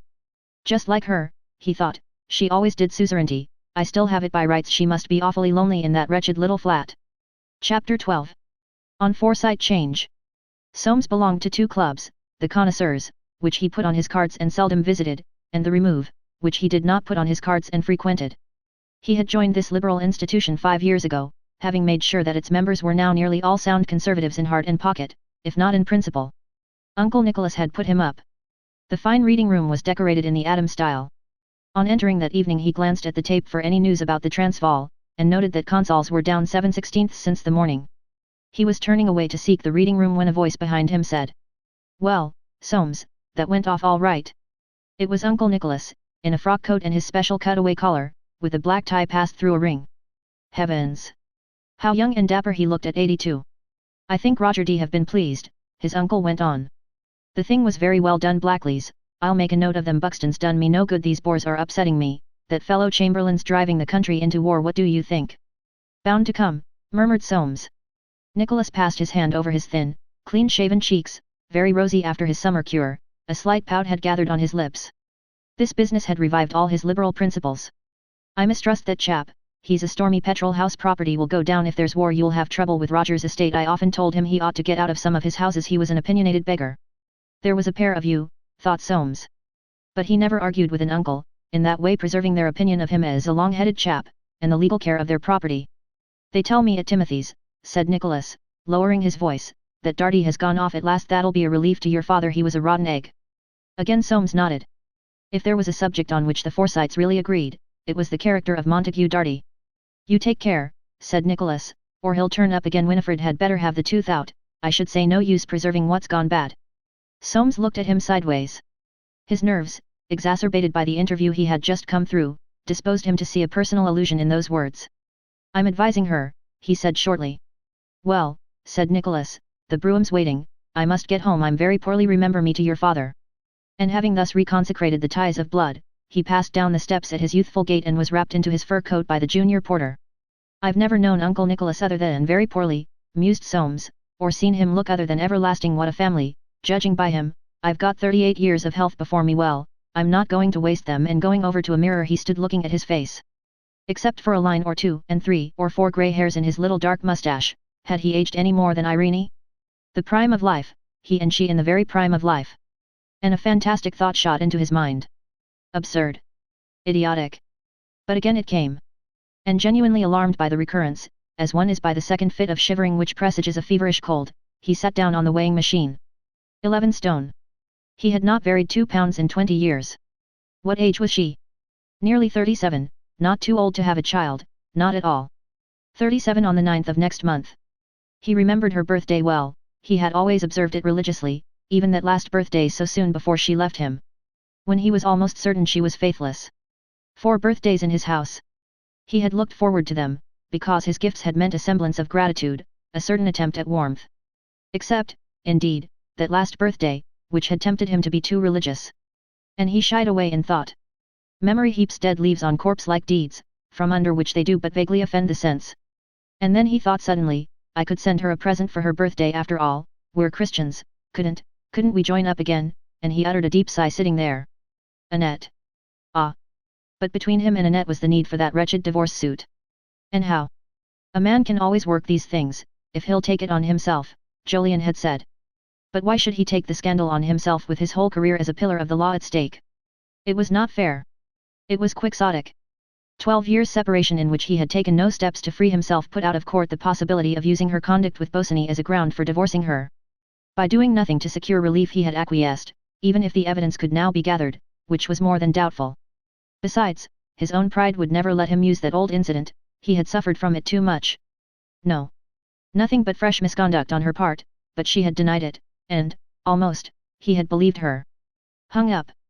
Utterly hung up. He rose from the scooped-out red velvet seat with a feeling of constriction about his vitals. He would never sleep with this going on in him. And, taking coat and hat again, he went out, moving eastward. In Trafalgar Square he became aware of some special commotion travelling towards him out of the mouth of the Strand. It materialized in newspaper men calling out so loudly that no words whatever could be heard. He stopped to listen, and one came by. Paper, special, ultimatum by Kruger, declaration of war. Soames bought the paper. There it was in the stop press. His first thought was, the Boers are committing suicide. His second, is there anything still I ought to sell? If so he had missed the chance, there would certainly be a slump in the city tomorrow. He swallowed this thought with a nod of defiance. That ultimatum was insolent, sooner than let it pass he was prepared to lose money. They wanted a lesson, and they would get it, but it would take 3 months at least to bring them to heel. There weren't the troops out there, always behind time, the government.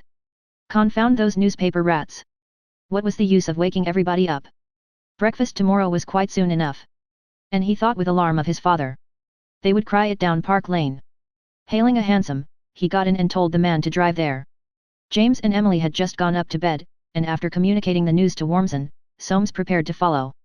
He paused by afterthought to say, "What do you think of it, Wormson?" The butler ceased passing a hat brush over the silk hat Soames had taken off, and, inclining his face a little forward, said in a low voice, "Well, sir, they aven't a chance, of course, but I'm told they're very good shots. I've got a son in the Inniskillings." "You, Wormson, why, I didn't know you were married." "No, sir, I don't talk of it. I expect he'll be going out."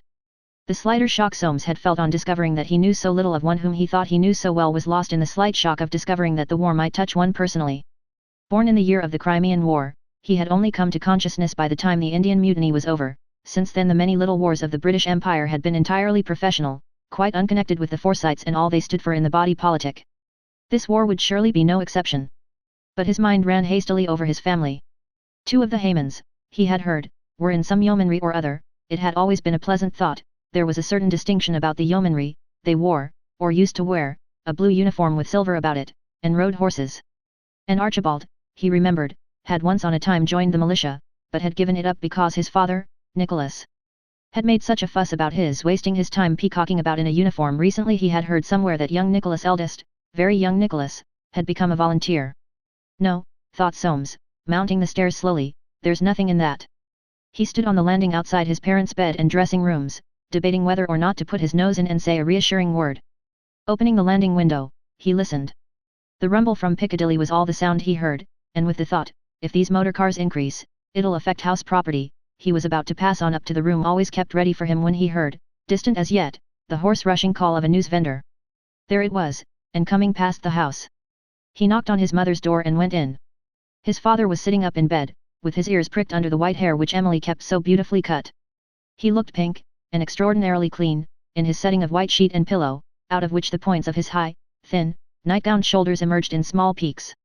His eyes alone, grey and distrustful under their withered lids, were moving from the window to Emily, who in a wrapper was walking up and down, squeezing a rubber ball attached to a scent bottle. The room reeked faintly of the eau de cologne she was spraying. "All right," said Soames, "it's not a fire, the Boers have declared war, that's all." Emily stopped her spraying.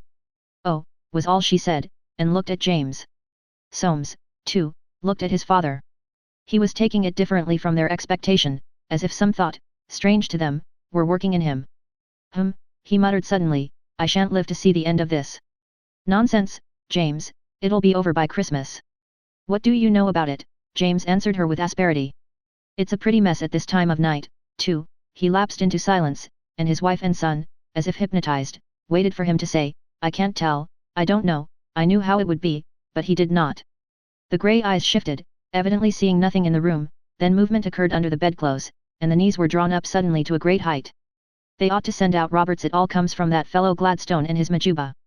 The two listeners noted something beyond the usual in his voice, something of real anxiety. It was as if he had said, "I shall never see the old country peaceful and safe again, I shall have to die before I know she's won," and in spite of the feeling that James must not be encouraged to be fussy, they were touched. Soames went up to the bedside and stroked his father's hand which had emerged from under the bedclothes, long and wrinkled with veins. "Mark my words," said James, "Consols will go to Par for all I know, Val may go and enlist." "Oh, come, James," cried Emily, "you talk as if there were danger." Her comfortable voice seemed to soothe James for once. "Well," he muttered, "I told you how it would be, I don't know, I'm sure, nobody tells me anything. Are you sleeping here, my boy?" The crisis was past, he would now compose himself to his normal degree of anxiety, and, assuring his father that he was sleeping in the house, Soames pressed his hand, and went up to his room. The following afternoon witnessed the greatest crowd Timothy's had known for many a year. On national occasions, such as this, it was, indeed, almost impossible to avoid going there. Not that there was any danger, or rather only just enough to make it necessary to assure each other that there was none. Nicholas was there early. He had seen Soames the night before. Soames had said it was bound to come. This old Kruger was in his dotage. Why, he must be 75 if he was a day. Nicholas was 82, what had Timothy said? He had had a fit after Majuba. These Boers were a grasping lot. The dark-haired Francie, who had arrived on his heels, with the contradictious touch which became the free spirit of a daughter of Roger, chimed in. "Kettle and pot, Uncle Nicholas, what price the Uitlanders, what price, indeed?" A new expression, and believed to be due to her brother George. Aunt Julie thought Francie ought not to say such a thing. Dear Mrs. Mackander's boy, Charlie Mackander, was one, and no one could call him grasping. At this Francie uttered one of her most scandalizing, and so frequently repeated. "Well, his father's a Scotchman, and his mother's a cat." Aunt Julie covered her ears, too late, but Aunt Hester smiled. As for Nicholas, he pouted, witticism of which he was not the author was hardly to his taste. Just then Marion Tweetyman arrived, followed almost immediately by young Nicholas. On seeing his son, Nicholas rose. "Well, I must be going," he said. "Nick here will tell you what'll win the race," and with this hit at his eldest, who, as a pillar of accountancy, and director of an insurance company, was no more addicted to sport than his father had ever been, he departed. Dear Nicholas! What race was that? Or was it only one of his jokes? He was a wonderful man for his age. How many lumps would dear Marion take? And how were Giles and Jessie? Aunt Julie supposed their yeomanry would be very busy now, guarding the coast, though of course the Boers had no ships. But one never knew what the French might do if they had the chance, especially since that dreadful Fashoda scare, which had upset Timothy so terribly that he had made no investments for months afterwards. It was the ingratitude of the Boers that was so dreadful. After everything had been done for them, Dr. Jameson imprisoned, and he was so nice, Mrs. Mackander had always said.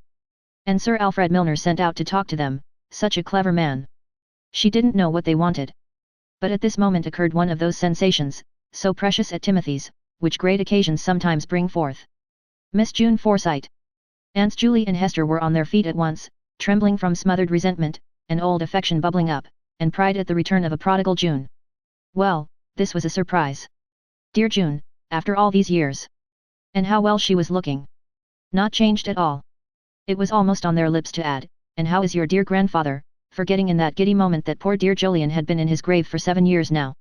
Ever the most courageous and downright of all the Forsytes, June, with her decided chin and her spirited eyes and her hair like flame, sat down, slight and short, on a gilt chair with a beadwork seat, for all the world as if 10 years had not elapsed since she had been to see them, 10 years of travel and independence and devotion to lame ducks.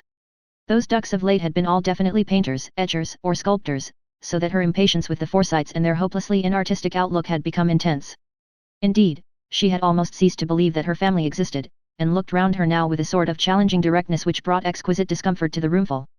She had not expected to meet any of them but the poor old things, and why she had come to see them she hardly knew, except that, while on her way from Oxford Street to a studio in Latimer Road, she had suddenly remembered them with compunction as two long-neglected old lame ducks. Aunt Julie broke the hush again. "We've just been saying, dear, how dreadful it is about these boars, and what an impudent thing of that old Kruger." "Impudent," said June. "I think he's quite right. What business have we to meddle with them? If he turned out all those wretched Uitlanders it would serve them right, they're only after money." The silence of sensation was broken by Francie saying, "What, are you a pro-boar?" "Undoubtedly the first use of that expression." "Well, why can't we leave them alone?" said June, just as, in the open doorway, the maid said Mr. Soames Forsyte sensation on sensation. Greeting was almost held up by curiosity to see how June and he would take this encounter, for it was shrewdly suspected, if not quite known, that they had not met since that old and lamentable affair of her fiancé Bosinney with Soames' wife. They were seen to just touch each other's hands, and look each at the other's left eye only. Aunt Julie came at once to the rescue. "Dear June is so original, fancy, Soames, she thinks the boars are not to blame." "They only want their independence," said June, "and why shouldn't they have it?" "Because," answered Soames, with his smile a little on one side, "they happen to have agreed to our suzerainty." "Suzerainty," repeated June scornfully, "we shouldn't like anyone's suzerainty over us." "They got advantages in payment," replied Soames, "a contract is a contract." "Contracts are not always just," fumed out June, "and when they're not, they ought to be broken. The boars are much the weaker, we could afford to be generous." Soames sniffed. "That's mere sentiment," he said. Aunt Hester, to whom nothing was more awful than any kind of disagreement, here leaned forward and remarked decisively, "What lovely weather it has been for the time of year." But June was not to be diverted. "I don't know why sentiment should be sneered at, it's the best thing in the world." She looked defiantly round, and Aunt Julie had to intervene again. "Have you bought any pictures lately, Soames?" Her incomparable instinct for the wrong subject had not failed her. Soames flushed. To disclose the name of his latest purchases would be like walking into the jaws of disdain. For somehow they all knew of June's predilection for genius not yet on its legs, and her contempt for success unless she had had a finger in securing it. "One or two," he muttered. But June's face had changed, the Forsyte within her was seeing its chance. Why should not Soames buy some of the pictures of Eric Cobley, her last lame duck? And she promptly opened her attack. Did Soames know his work? It was so wonderful. He was the coming man. Oh, yes, Soames knew his work. It was in his views splashy, and would never get hold of the public. June blazed up. "Of course it won't, that's the last thing one would wish for. I thought you were a connoisseur, not a picture dealer." "Of course Soames is a connoisseur," Aunt Julie said hastily, "he has wonderful taste, he can always tell beforehand what's going to be successful." "Oh," gasped June, and sprang up from the bead-covered chair, "I hate that standard of success. Why can't people buy things because they like them?" "You mean," said Francie, "because you like them." And in the slight pause young Nicholas was heard saying gently that Violet, his fourth, was taking lessons in pastel. He didn't know if they were any use. "Well, goodbye, Auntie," said June, "I must get on," and kissing her aunts, she looked defiantly round the room, said goodbye again, and went. A breeze seemed to pass out with her, as if everyone had sighed. The third sensation came before anyone had time to speak. Mr. James Forsyte. James came in using a stick slightly and wrapped in a fur coat which gave him a fictitious bulk. Everyone stood up. James was so old, and he had not been at Timothy's for nearly 2 years. "It's hot in here," he said. Soames divested him of his coat, and as he did so could not help admiring the glossy way his father was turned out. James sat down, all knees, elbows, frock coat, and long white whiskers. "What's the meaning of that?" he said. Though there was no apparent sense in his words, they all knew that he was referring to June. His eyes searched his son's face. "I thought I'd come and see for myself what have they," answered Kruger. Soames took out an evening paper, and read the headline. "Instant action by our government, state of war existing." "Ah," said James, and sighed. "I was afraid they'd cut and run like old Gladstone. We shall finish with them this time." All stared at him. James. Always fussy, nervous, anxious. James with his continual, "I told you how it would be," and his pessimism, and his cautious investments. There was something uncanny about such resolution in this the oldest living Forsyte. "Where's Timothy?" said James. "He ought to pay attention to this." Aunt Julie said she didn't know, Timothy had not said much at lunch today. Aunt Hester rose and threaded her way out of the room, and Francie said rather maliciously. The boars are a hard nut to crack, Uncle James. Muttered James. Where do you get your information? Nobody tells me. Young Nicholas remarked in his mild voice that Nick, his eldest, was now going to drill regularly. Ah, muttered James, and stared before him. His thoughts were on Val. He's got to look after his mother, he said. He's got no time for drilling and that. With that father of his, this cryptic saying produced silence, until he spoke again. What did June want here? And his eyes rested with suspicion on all of them in turn. Her father's a rich man now. The conversation turned on Julian, and when he had been seen last. It was supposed that he went abroad and saw all sorts of people. Now that his wife was dead, his watercolors were on the line, and he was a successful man. Francie went so far as to say, I should like to see him again, he was rather a dear. Aunt Julie recalled how he had gone to sleep on the sofa one day, where James was sitting. He had always been very amiable. What did Soames think? Knowing that Julian was Irene's trustee, all felt the delicacy of this question, and looked at Soames with interest. A faint pink had come up in his cheeks. He's going grey, he said. Indeed. Had Soames seen him? Soames nodded, and the pink vanished. James said suddenly, well, I don't know, I can't tell. It so exactly expressed the sentiment of everybody present that there was something behind everything, that nobody responded. But at this moment Aunt Hester returned. Timothy, she said in a low voice, Timothy has bought a map, and he's put in 3 flags. Timothy had. A sigh went round the company. If Timothy had indeed put in 3 flags already, well, it showed what the nation could do when it was roused. The war was as good as over. Chapter 13. Jolyon finds out where he is. Jolyon stood at the window in Holly's old night nursery, converted into a studio, not because it had a north light, but for its view over the prospect away to the grandstand at Epsom. He shifted to the side window which overlooked the stable yard, and whistled down to the dog Balthasar who lay forever under the clock tower. The old dog looked up and wagged his tail. Poor old boy, thought Jolyon, shifting back to the other window. He had been restless all this week, since his attempt to prosecute trusteeship, uneasy in his conscience which was ever acute, disturbed in his sense of compassion which was easily excited, and with a queer sensation as if his feeling for beauty had received some definite embodiment. Autumn was getting hold of the old oak tree, its leaves were browning. Sunshine had been plentiful and hot this summer. As with trees, so with men's lives. I ought to live long, thought Jolyon. I'm getting mildewed for want of heat. If I can't work, I shall be off to Paris. But memory of Paris gave him no pleasure. Besides, how could he go? He must stay and see what Soames was going to do. I'm her trustee, I can't leave her unprotected, he thought. It had been striking him as curious how very clearly he could still see Irene in her little drawing room which he had only twice entered. Her beauty must have a sort of poignant harmony. No literal portrait would ever do her justice. The essence of her was, what? The noise of hoofs called him back to the other window. Holly was riding into the yard on her long-tailed palfrey. She looked up and he waved to her. She had been rather silent lately, getting old, he supposed, beginning to want her future, as they all did, youngsters. Time was certainly the devil. And with the feeling that to waste this swift-travelling commodity was unforgivable folly, he took up his brush. But it was no use, he could not concentrate his eye. Besides, the light was going. I'll go up to town, he thought. In the hall a servant met him.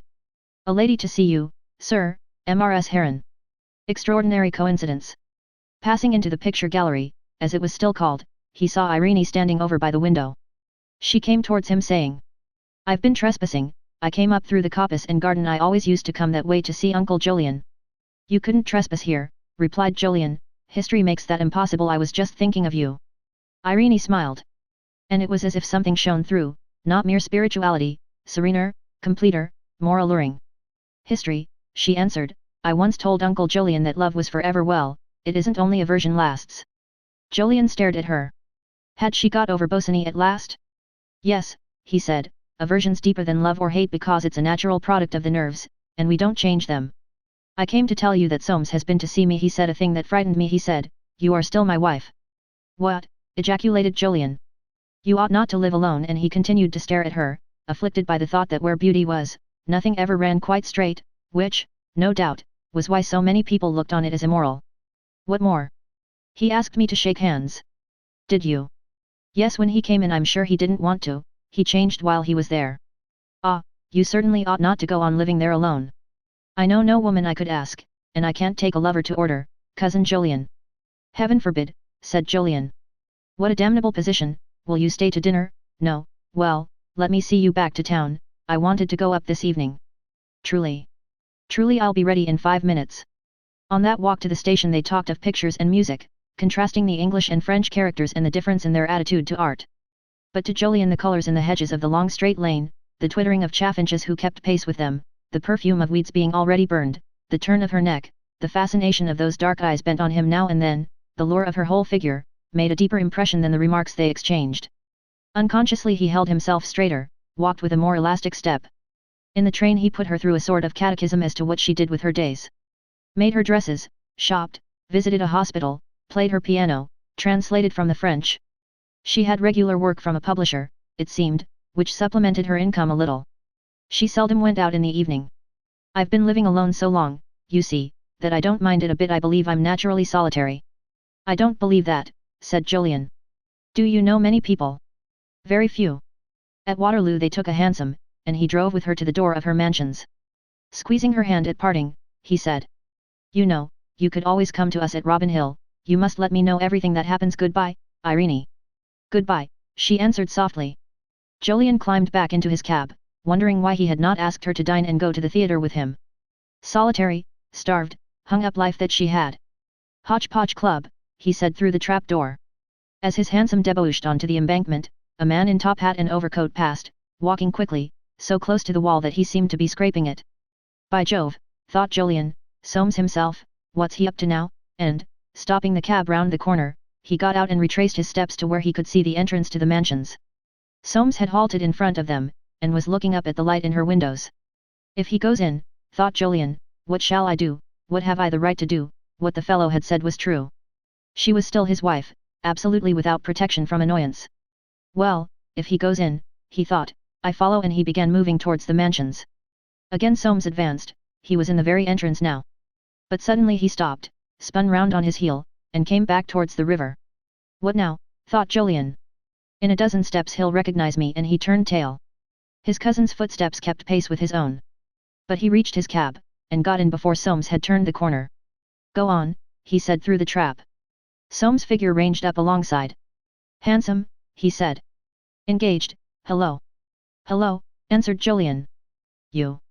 The quick suspicion on his cousin's face, white in the lamplight, decided him. I can give you a lift, he said, if you're going west. Thanks, answered Soames, and got in. I've been seeing Irene, said Jolyon when the cab had started. Indeed. You went to see her yesterday yourself, I understand. I did, said Soames, she's my wife, you know. The tone, the half-lifted sneering lip, roused sudden anger in Jolyon, but he subdued it. You ought to know best, he said, but if you want a divorce it's not very wise to go seeing her, is it? One can't run with the hare and hunt with the hounds.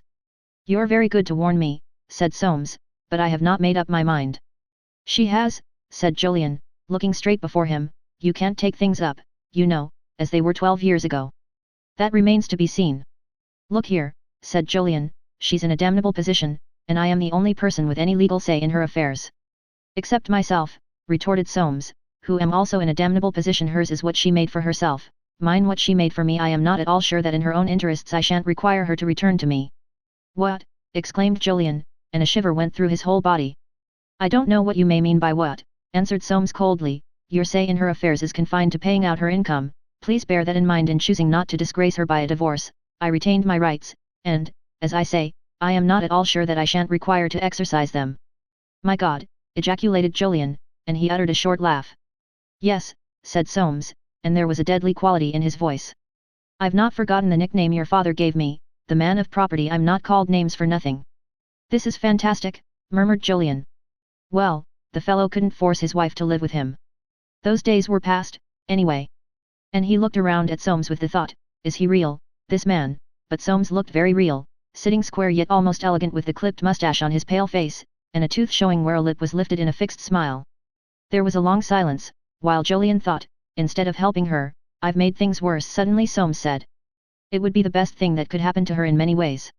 At those words such a turmoil began taking place in Jolyon that he could barely sit still in the cab. It was as if he were boxed up with hundreds of thousands of his countrymen, boxed up with that something in the national character which had always been to him revolting, something which he knew to be extremely natural and yet which seemed to him inexplicable, their intense belief in contracts and vested rights, their complacent sense of virtue in the exaction of those rights. Here beside him in the cab was the very embodiment, the corporeal sum as it were, of the possessive instinct, his own kinsman, too. It was uncanny and intolerable. But there's something more in it than that, he thought with a sick feeling. The dog, they say, returns to his vomit, the sight of her has reawakened something beauty, the devil's in it. As I say, said Soames, I have not made up my mind. I shall be obliged if you will kindly leave her quite alone. Jolyon bit his lips, he who had always hated Rose almost welcomed the thought of one now. I can give you no such promise, he said shortly. Very well, said Soames, then we know where we are. I'll get down here, and stopping the cab he got out without word or sign of farewell. Jolyon travelled on to his club. The first news of the war was being called in the streets, but he paid no attention. What could he do to help her? If only his father were alive. He could have done so much. But why could he not do all that his father could have done? Was he not old enough, turned 50 and twice married, with grown-up daughters and a son? Queer, he thought. If she were plain I shouldn't be thinking twice about it. Beauty is the devil, when you're sensitive to it, and into the club reading room he went with a disturbed heart. In that very room he and Bosinney had talked one summer afternoon. He well remembered even now the disguised and secret lecture he had given that young man in the interests of June, the diagnosis of the Forsytes he had hazarded, and how he had wondered what sort of woman it was he was warning him against. And now? He was almost in want of a warning himself. It's deuced funny, he thought, really deuced funny. Chapter 14. Soames discovers what he wants. It is so much easier to say, then we know where we are, than to mean anything particular by the words. And in saying them Soames did but vent the jealous rankling of his instincts. He got out of the cab in a state of wary anger, with himself for not having seen Irene, with Jolyon for having seen her, and now with his inability to tell exactly what he wanted. He had abandoned the cab because he could not bear to remain seated beside his cousin, and walking briskly eastwards he thought, I wouldn't trust that fellow Jolyon, a yard once outcast, always outcast. The chap had a natural sympathy with laxity. He had shied at the word sin, because it was too melodramatic for use by a Forsyte. Indecision in desire was to him a new feeling. He was like a child between a promised toy and an old one which had been taken away from him, and he was astonished at himself. Only last Sunday desire had seemed simple, just his freedom and Annette. I'll go and dine there, he thought. To see her might bring back his singleness of intention, calm his exasperation, clear his mind. The restaurant was fairly full, a good many foreigners and folk whom, from their appearance, he took to be literary or artistic. Scraps of conversation came his way through the clatter of plates and glasses. He distinctly heard the Boers sympathized with, the British government blamed. Don't think much of their clientele, he thought. He went stolidly through his dinner and special coffee without making his presence known, and when at last he had finished, was careful not to be seen going towards the sanctum of Madame Lamotte.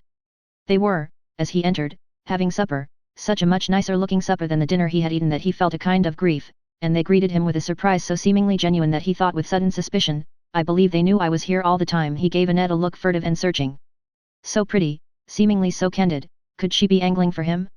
He turned to Madame Lamotte and said, I've been dining here. Really? If she had only known. There were dishes she could have recommended, what a pity. Soames was confirmed in his suspicion. I must look out what I'm doing, he thought sharply. Another little cup of very special coffee, monsieur, a liqueur, Grand Marnier, and Madame Lamotte rose to order these delicacies. Alone with Annette, Soames said, well, Annette, with a defensive little smile about his lips. The girl blushed. This, which last Sunday would have set his nerves tingling, now gave him much the same feeling a man has when a dog that he owns wriggles and looks at him. He had a curious sense of power, as if he could have said to her, come and kiss me, and she would have come. And yet, it was strange, but there seemed another face and form in the room too, and the itch in his nerves, was it for that, or for this? He jerked his head towards the restaurant and said, you have some queer customers. Do you like this life? Annette looked up at him for a moment, looked down, and played with her fork. No, she said, I do not like it. I've got her, thought Soames, if I want her. But do I want her? She was graceful, she was pretty, very pretty, she was fresh, she had taste of a kind. His eyes travelled round the little room, but the eyes of his mind went another journey, a half-light, and silvery walls, a satinwood piano, a woman standing against it, reined back as it were from him, a woman with white shoulders that he knew, and dark eyes that he had sought to know, and hair like dull dark amber. And as in an artist who strives for the unrealizable and is ever thirsty, so there rose in him at that moment the thirst of the old passion he had never satisfied. Well, he said calmly, you're young, there's everything before you. Annette shook her head. I think sometimes there is nothing before me but hard work. I am not so in love with work as mother. Your mother is a wonder, said Soames, faintly mocking, she will never let failure lodge in her house. Annette sighed. It must be wonderful to be rich. Oh, you'll be rich some day, answered Soames, still with that faint mockery, "Don't be afraid." Annette shrugged her shoulders. "Monsieur is very kind," and between her pouting lips she put a chocolate. "Yes, my dear," thought Soames, "they're very pretty." Madame Lamotte, with coffee and liqueur, put an end to that colloquy. Soames did not stay long. Outside in the streets of Soho, which always gave him such a feeling of property improperly owned, he mused. If only Irene had given him a son, he wouldn't now be squirming after women. The thought had jumped out of its little dark sentry box in his inner consciousness. A son, something to look forward to, something to make the rest of life worthwhile, something to leave himself to, some perpetuity of self.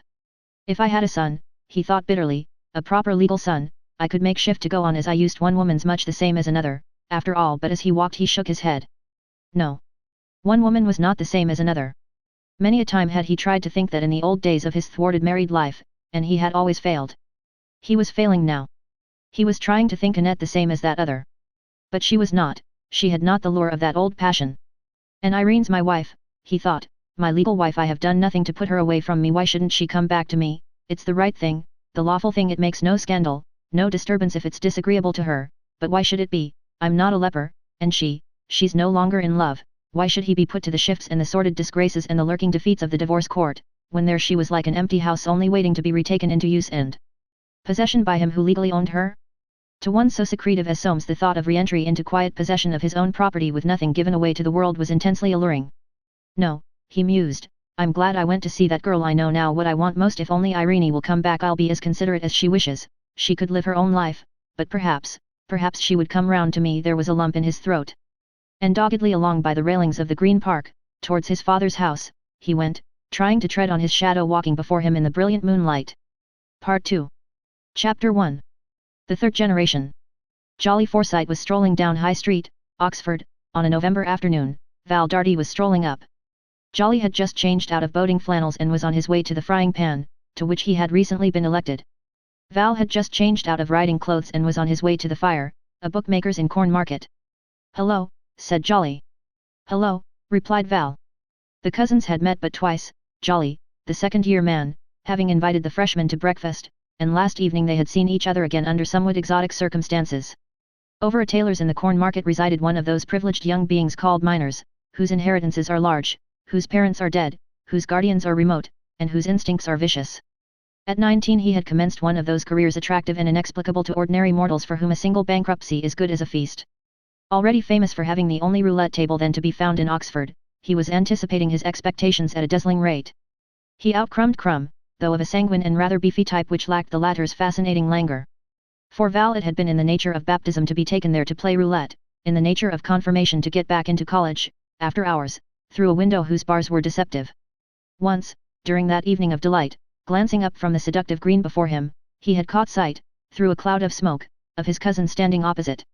Rouge Gagne, Impair, et Monk, he had not seen him again. Come into the frying pan and have tea, said Jolly, and they went in. A stranger, seeing them together, would have noticed an unseizable resemblance between these second cousins of the third generations of Forsytes, the same bone formation in face, though Jolly's eyes were darker grey, his hair lighter and more wavy. Tea and buttered buns, waiter, please, said Jolly. Have one of my cigarettes, said Val. I saw you last night. How did you do?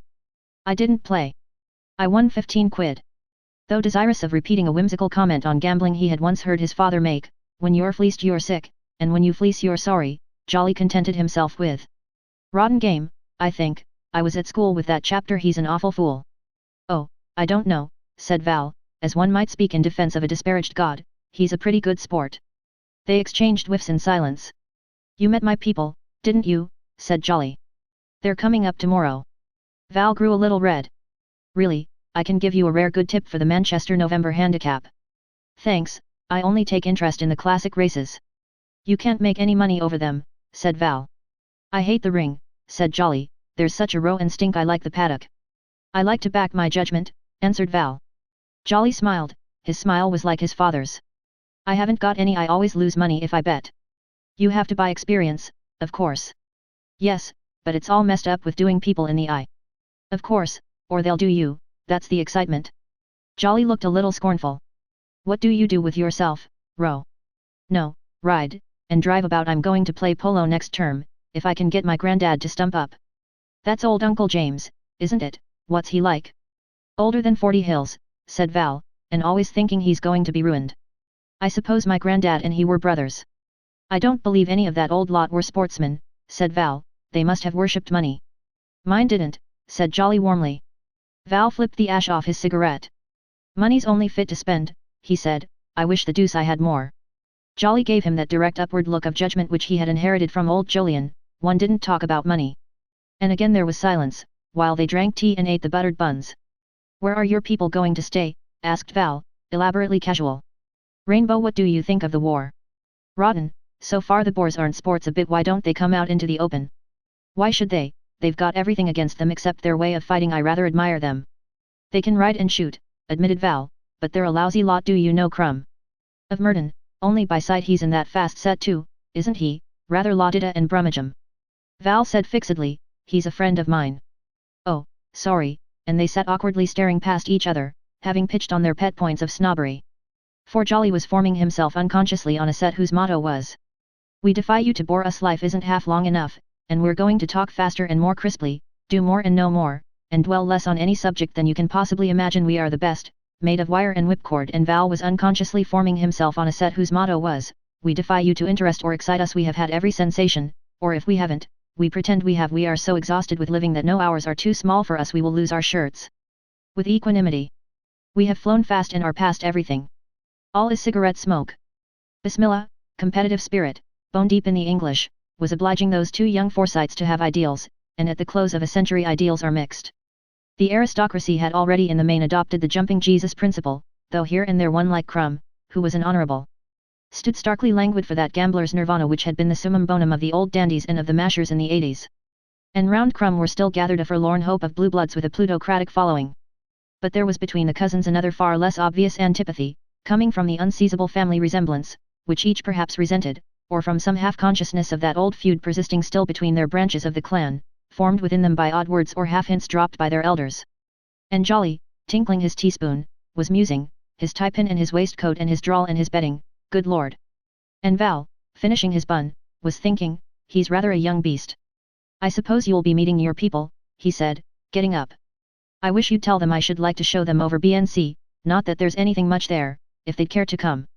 Thanks, I'll ask them. Would they lunch? I've got rather a decent scout. Jolly doubted if they would have time. You'll ask them, though. Very good of you, said Jolly, fully meaning that they should not go, but, instinctively polite, he added, you'd better come and have dinner with us tomorrow. Rather what time? 7:30. Dress. No, and they parted, a subtle antagonism alive within them. Holly and her father arrived by a midday train.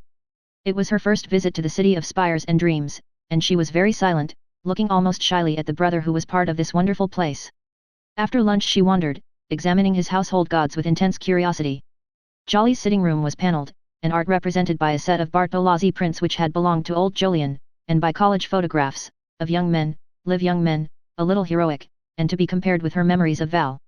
Jolyon also scrutinized with care that evidence of his boy's character and tastes. Jolly was anxious that they should see him rowing, so they set forth to the river. Holly, between her brother and her father, felt elated when heads were turned and eyes rested on her. That they might see him to the best advantage they left him at the barge and crossed the river to the towing path. Slight in build, for of all the Forsytes only old Swithin and George were beefy, Jolly was rowing too in a trial 8. He looked very earnest and strenuous. With pride Jolyon thought him the best-looking boy of the lot. Holly, as became a sister, was more struck by one or two of the others, but would not have said so for the world. The river was bright that afternoon, the meadows lush, the trees still beautiful with color. Distinguished peace clung around the old city. Jolyon promised himself a day's sketching if the weather held. The 8 passed a second time, spurting home along the barges. Jolly's face was very set, so as not to show that he was blown. They returned across the river and waited for him. Oh, said Jolly in the Christchurch meadows, I had to ask that chap Val Darty to dine with us tonight. He wanted to give you lunch and show you BNC, so I thought I'd better, then you needn't go. I don't like him much. Holly's rather sallow face had become suffused with pink. Why not? Oh, I don't know, he seems to me rather showy and bad form. What are his people like, Dad? He's only a second cousin, isn't he? Jolyon took refuge in a smile. Ask Holly, he said, she saw his uncle. I liked Val, Holly answered, staring at the ground before her. His uncle looked awfully different. She stole a glance at Jolly from under her lashes. Did you ever, said Jolyon with whimsical intention, hear our family history, my dears, it's quite a fairy tale, the first Julian Forsyte, at all events the first we know anything of, and that would be your great-great-grandfather, dwelt in the land of Dorset on the edge of the sea, being by profession an agriculturalist, as your great-aunt put it, and the son of an agriculturist, farmers, in fact, your grandfather used to call them, very small beer. He looked at Jolly to see how his lordliness was standing it, and with the other eye noted Holly's malicious pleasure in the slight drop of her brother's face. We may suppose him thick and sturdy, standing for England as it was before the industrial era began. The second Julian Forsyte, your great-grandfather, Jolly, better known as Superior Dorset Forsyte, built houses, so the chronicle runs, begot 10 children, and migrated to London town. It is known that he drank sherry. We may suppose him representing the England of Napoleon's wars, and general unrest. The eldest of his 6 sons was the third Julian, your grandfather, my dears, tea merchant and chairman of companies, one of the soundest Englishmen who ever lived, and to me the dearest. Julian's voice had lost its irony, and his son and daughter gazed at him solemnly. He was just and tenacious, tender and young at heart. You remember him, and I remember him. Pass to the others. Your great-uncle James, that's young Val's grandfather, had a son called Soames, whereby hangs a tale of no love lost, and I don't think I'll tell it you. James and the other 8 children of Superior Dorset, of whom there are still 5 alive, may be said to have represented Victorian England, with its principles of trade and individualism at 5% and your money back, if you know what that means. At all events they've turned £30,000 into a cool million between them in the course of their long lives. They never did a wild thing, unless it was your great-uncle Swithin, who I believe was once swindled at Thimblerig, and was called four-in-hand Forsyte because he drove a pair. Their day is passing, and their type, not altogether for the advantage of the country. They were pedestrian, but they too were sound. I am the 4th Julian Forsyte, a poor holder of the name. No, Dad, said Jolly, and Holly squeezed his hand. Yes, repeated Julian, a poor specimen, representing, I'm afraid, nothing but the end of the century. Unearned income, amateurism and individual liberty, a different thing from individualism. Jolly, you are the 5th Julian Forsyte, old man, and you open the ball of the new century. As he spoke they turned in through the college gates, and Holly said, it's fascinating, Dad. None of them quite knew what she meant. Jolly was grave. The Rainbow, distinguished, as only an Oxford hostel can be, for lack of modernity, provided one small oak-panelled private sitting room, in which Holly sat to receive, white-frocked, shy, and alone, when the only guest arrived. Rather as one would touch a moth, Val took her hand. And wouldn't she wear this measly flower? It would look ripping in her hair. He removed a gardenia from his coat. Oh, no, thank you, I couldn't, but she took it and pinned it at her neck, having suddenly remembered that word showy. Val's buttonhole would give offense, and she so much wanted Jolly to like him. Did she realize that Val was at his best and quietest in her presence, and was that, perhaps, half the secret of his attraction for her? I never said anything about our ride, Val. Rather not, it's just between us. By the uneasiness of his hands and the fidgeting of his feet he was giving her a sense of power very delicious, a soft feeling too, the wish to make him happy. Do tell me about Oxford, it must be ever so lovely. Val admitted that it was frightfully decent to do what you liked, the lectures were nothing, and there were some very good chaps. Only, he added, of course I wish I was in town, and could come down and see you. Holly moved one hand shyly on her knee, and her glance dropped. You haven't forgotten, he said, suddenly gathering courage, that we're going mad rabbiting together. Holly smiled. Oh, that was only make-believe. One can't do that sort of thing after one's grown up, you know. Dash it, cousin's kin, said Val. Next long vac, it begins in June, you know, and goes on forever, we'll watch our chance. But, though the thrill of conspiracy ran through her veins, Holly shook her head. It won't come off, she murmured. Won't it, said Val fervently, who's going to stop it, not your father or your brother. At this moment Julian and Jolly came in, and romance fled into Val's patent leather and Holly's white satin toes, where it itched and tingled during an evening not conspicuous for open-heartedness. Sensitive to atmosphere, Julian soon felt the latent antagonism between the boys, and was puzzled by Holly, so he became unconsciously ironical, which is fatal to the expansiveness of youth. A letter, handed to him after dinner, reduced him to a silence hardly broken till Jolly and Val rose to go. He went out with them, smoking his cigar, and walked with his son to the gates of Christ Church. Turning back, he took out the letter and read it again beneath a lamp. Dear Julian. Soames came again tonight, my 37th birthday. You were right, I mustn't stay here. I'm going tomorrow to the Piedmont Hotel, but I won't go abroad without seeing you. I feel lonely and downhearted. Yours affectionately, Irene. He folded the letter back into his pocket and walked on, astonished at the violence of his feelings. What had the fellow said or done? He turned into High Street, down the turf, and on among a maze of spires and domes and long college fronts and walls, bright or dark shadowed in the strong moonlight. In this very heart of England's gentility it was difficult to realize that a lonely woman could be importuned or hunted, but what else could her letter mean? Soames must have been pressing her to go back to him again, with public opinion and the law on his side, too. 1899, he thought, gazing at the broken glass shining on the top of a villa garden wall, but when it comes to property we're still a heathen people. I'll go up tomorrow morning. I dare say it'll be best for her to go abroad. Yet the thought displeased him. Why should Soames hunt her out of England? Besides, he might follow, and out there she would be still more helpless against the attentions of her own husband. I must tread warily, he thought, that fellow could make himself very nasty. I didn't like his manner in the cab the other night. His thoughts turned to his daughter June. Could she help? Once on a time Irene had been her greatest friend, and now she was a lame duck, such as must appeal to June's nature. He determined to wire to his daughter to meet him at Paddington Station. Retracing his steps towards the Rainbow he questioned his own sensations. Would he be upsetting himself over every woman in like case? No. He would not. The candor of this conclusion discomfited him, and, finding that Holly had gone up to bed, he sought his own room.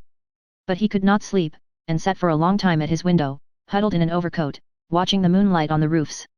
Next door Holly too was awake, thinking of the lashes above and below Val's eyes, especially below, and of what she could do to make Jolly like him better. The scent of the gardenia was strong in her little bedroom, and pleasant to her. And Val, leaning out of his first-floor window in BNC, was gazing at a moonlit quadrangle without seeing it at all, seeing instead Holly, slim and white-frocked, as she sat beside the fire when he first went in. But Jolly, in his bedroom narrow as a ghost, lay with a hand beneath his cheek and dreamed he was with Val in one boat, rowing a race against him, while his father was calling from the towpath, "Get your hands away there, bless you." Chapter 2. Soames puts it to the touch. Of all those radiant firms which emblazon with their windows the West End of London, Gaves and Courtagle were considered by Soames the most attractive word just coming into fashion. He had never had his uncle Swithin's taste in precious stones, and the abandonment by Irene when she left his house in 1887 of all the glittering things he had given her had disgusted him with this form of investment.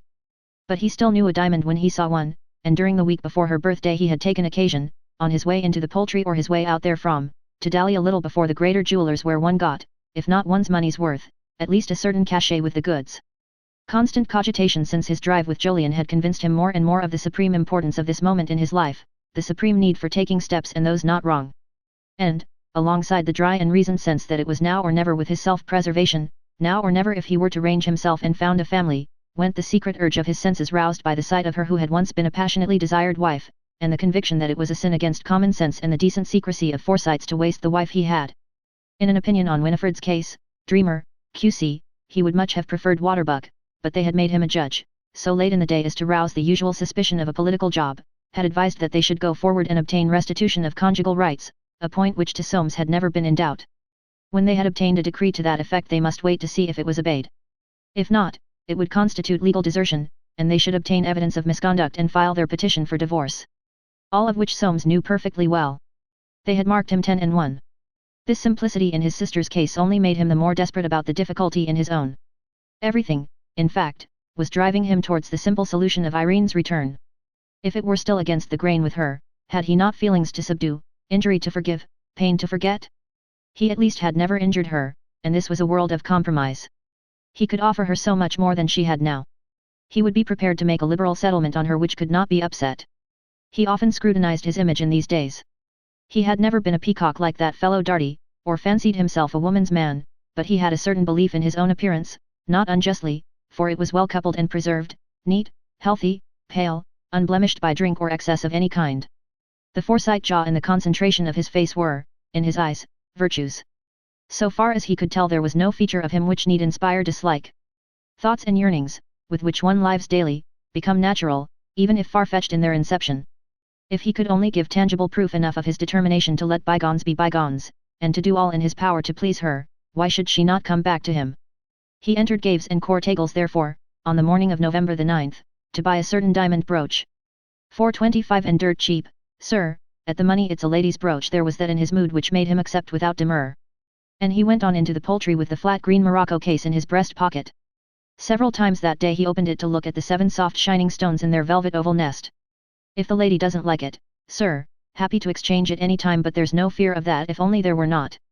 He got through a vast amount of work, only soother of the nerves he knew. A cablegram came while he was in the office with details from the agent in Buenos Aires, and the name and address of a stewardess who would be prepared to swear to what was necessary. It was a timely spur to Soames, with his rooted distaste for the washing of dirty linen in public. And when he set forth by underground to Victoria Station he received a fresh impetus towards the renewal of his married life from the account in his evening paper of a fashionable divorce suit. The homing instinct of all true Forsytes in anxiety and trouble, the corporate tendency which kept them strong and solid, made him choose to dine at Park Lane.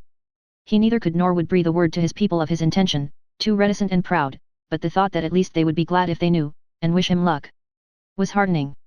James was in lugubrious mood, for the fire which the impudence of Kruger's ultimatum had lit in him had been cold-watered by the poor success of the last month, and the exhortations to effort in the Times.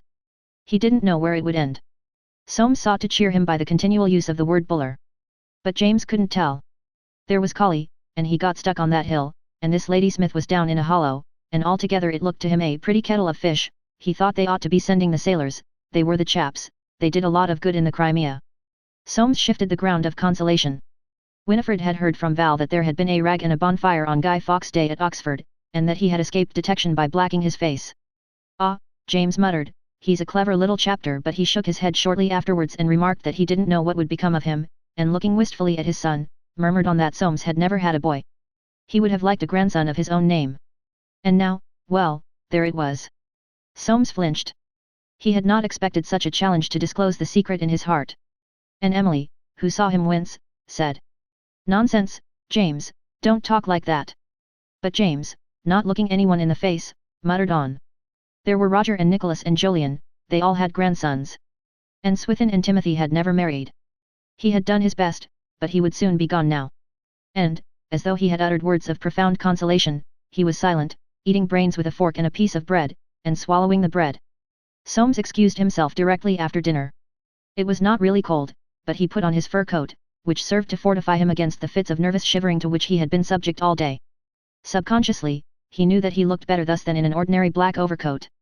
Then, feeling the morocco case flat against his heart, he sallied forth. He was no smoker, but he lit a cigarette, and smoked it gingerly as he walked along.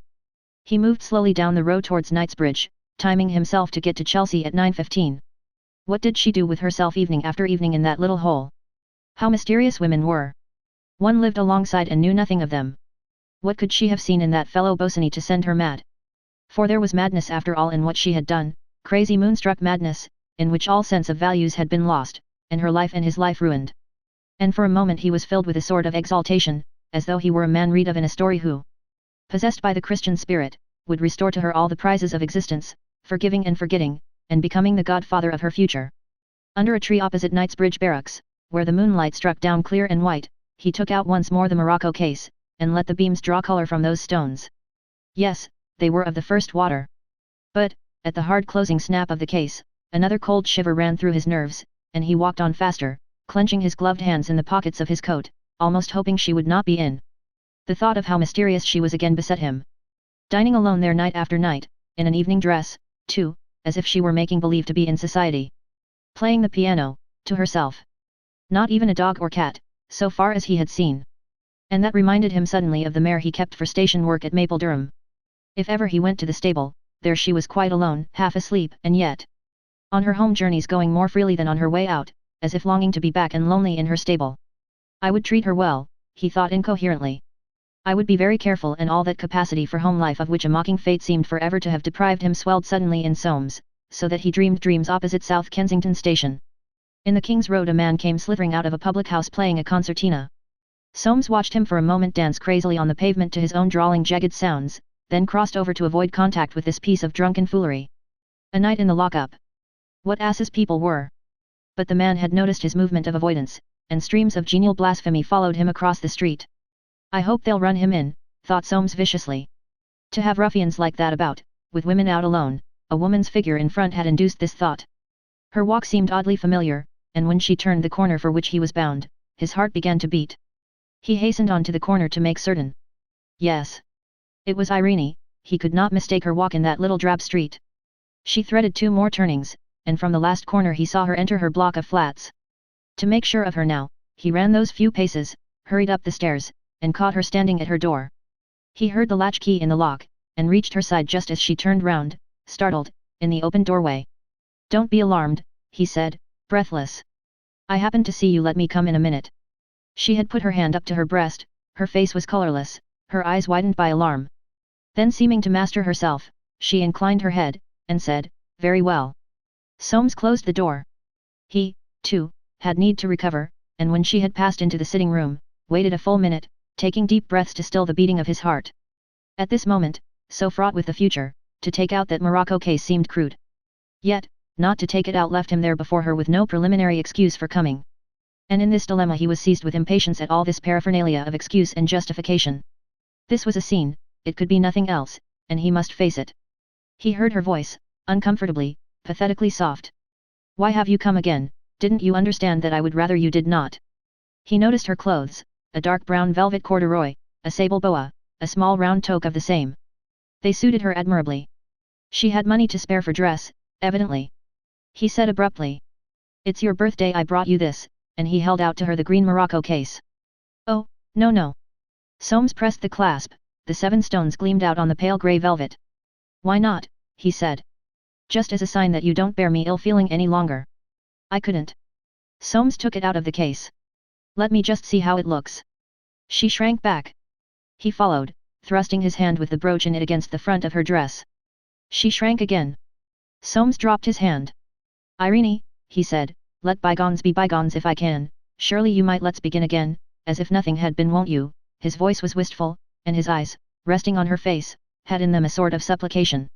She, who was standing literally with her back against the wall, gave a little gulp, and that was all her answer. Soames went on. "Can you really want to live all your days half dead in this little hole? Come back to me, and I'll give you all you want. You shall live your own life, I swear it." He saw her face quiver ironically. "Yes," he repeated, "but I mean it this time. I'll only ask one thing. I just want a son. Don't look like that, I want one." It's hard. His voice had grown hurried, so that he hardly knew it for his own, and twice he jerked his head back as if struggling for breath. It was the sight of her eyes fixed on him, dark with a sort of fascinated fright, which pulled him together and changed that painful incoherence to anger. "Is it so very unnatural?" he said between his teeth. "Is it unnatural to want a child from one's own wife? You wrecked our life and put this blight on everything. We go on only half alive, and without any future. Is it so very unflattering to you that in spite of everything I still want you for my wife? Speak, for goodness sake, do speak." Irene seemed to try, but did not succeed. "I don't want to frighten you," said Soames more gently. "Heaven knows I only want you to see that I can't go on like this. I want you back. I want you." Irene raised one hand and covered the lower part of her face, but her eyes never moved from his, as though she trusted in them to keep him at bay. And all those years, barren and bitter, since, when, almost since he had first known her, surged up in one great wave of recollection in Soames, and a spasm that for his life he could not control constricted his face. "It's not too late," he said, "it's not, if you'll only believe it." Irene uncovered her lips, and both her hands made a writhing gesture in front of her breast. Soames seized them. "Don't," she said under her breath. But he stood holding on to them, trying to stare into her eyes which did not waver. Then she said quietly, "I am alone here. You won't behave again as you once behaved." Dropping her hands as though they had been hot irons, he turned away. Was it possible that there could be such relentless unforgiveness?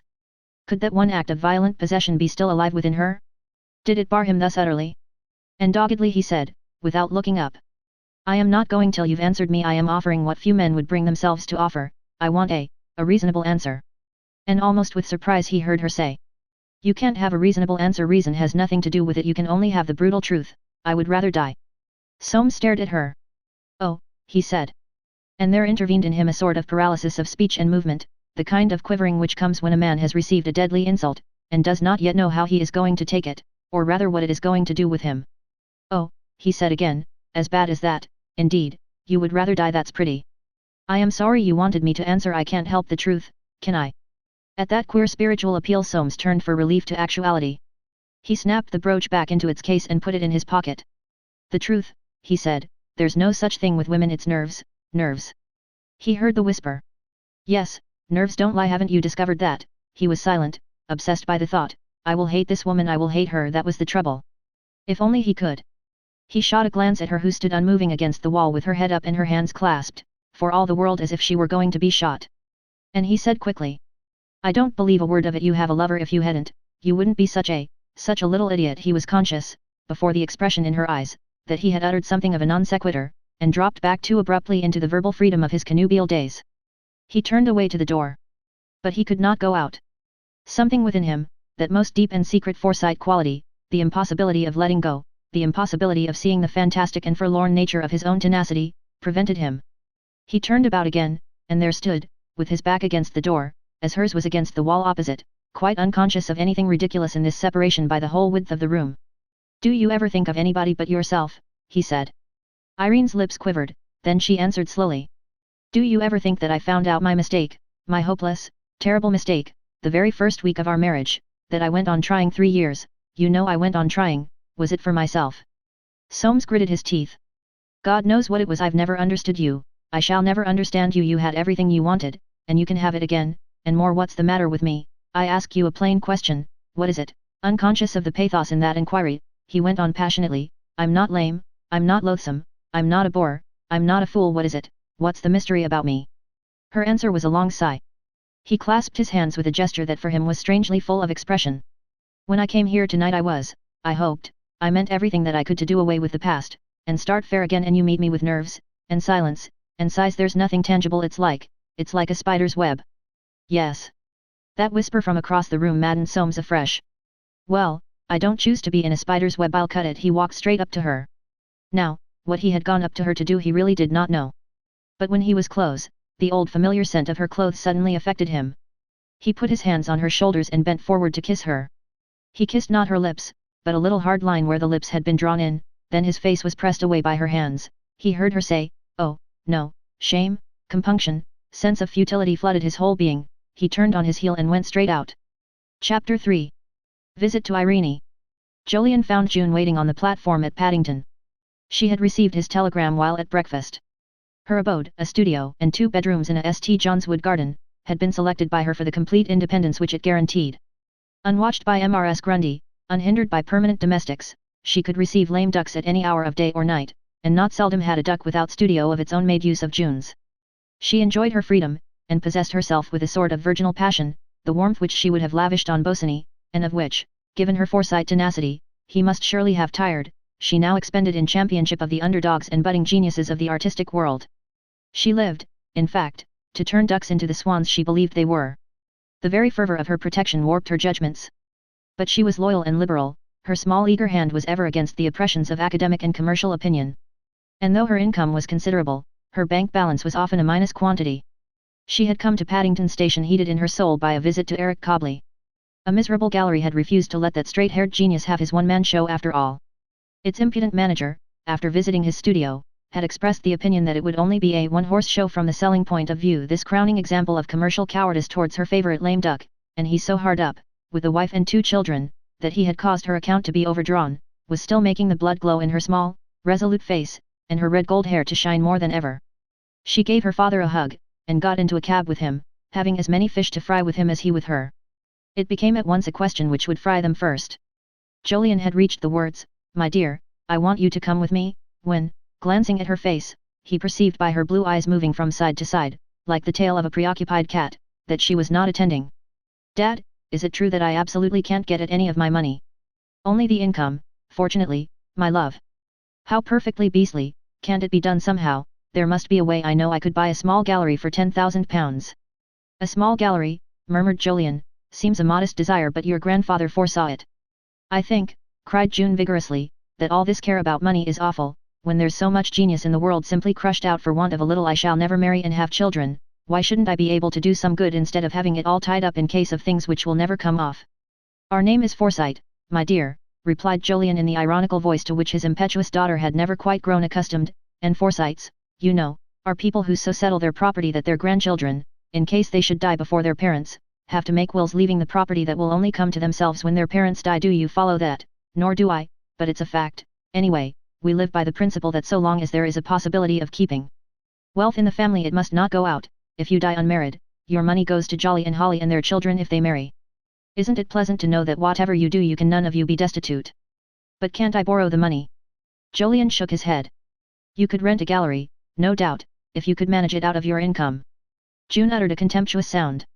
"Yes, and have no income left to help anybody with." "My dear child," murmured Jolyon, "wouldn't it come to the same thing?"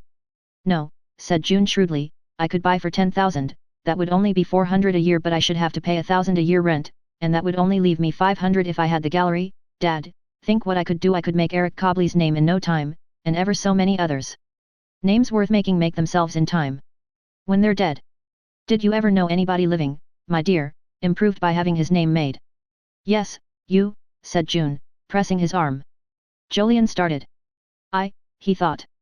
Oh, now she's going to ask me to do something. We take it out, we Forsytes, each in our different ways. June came closer to him in the cab.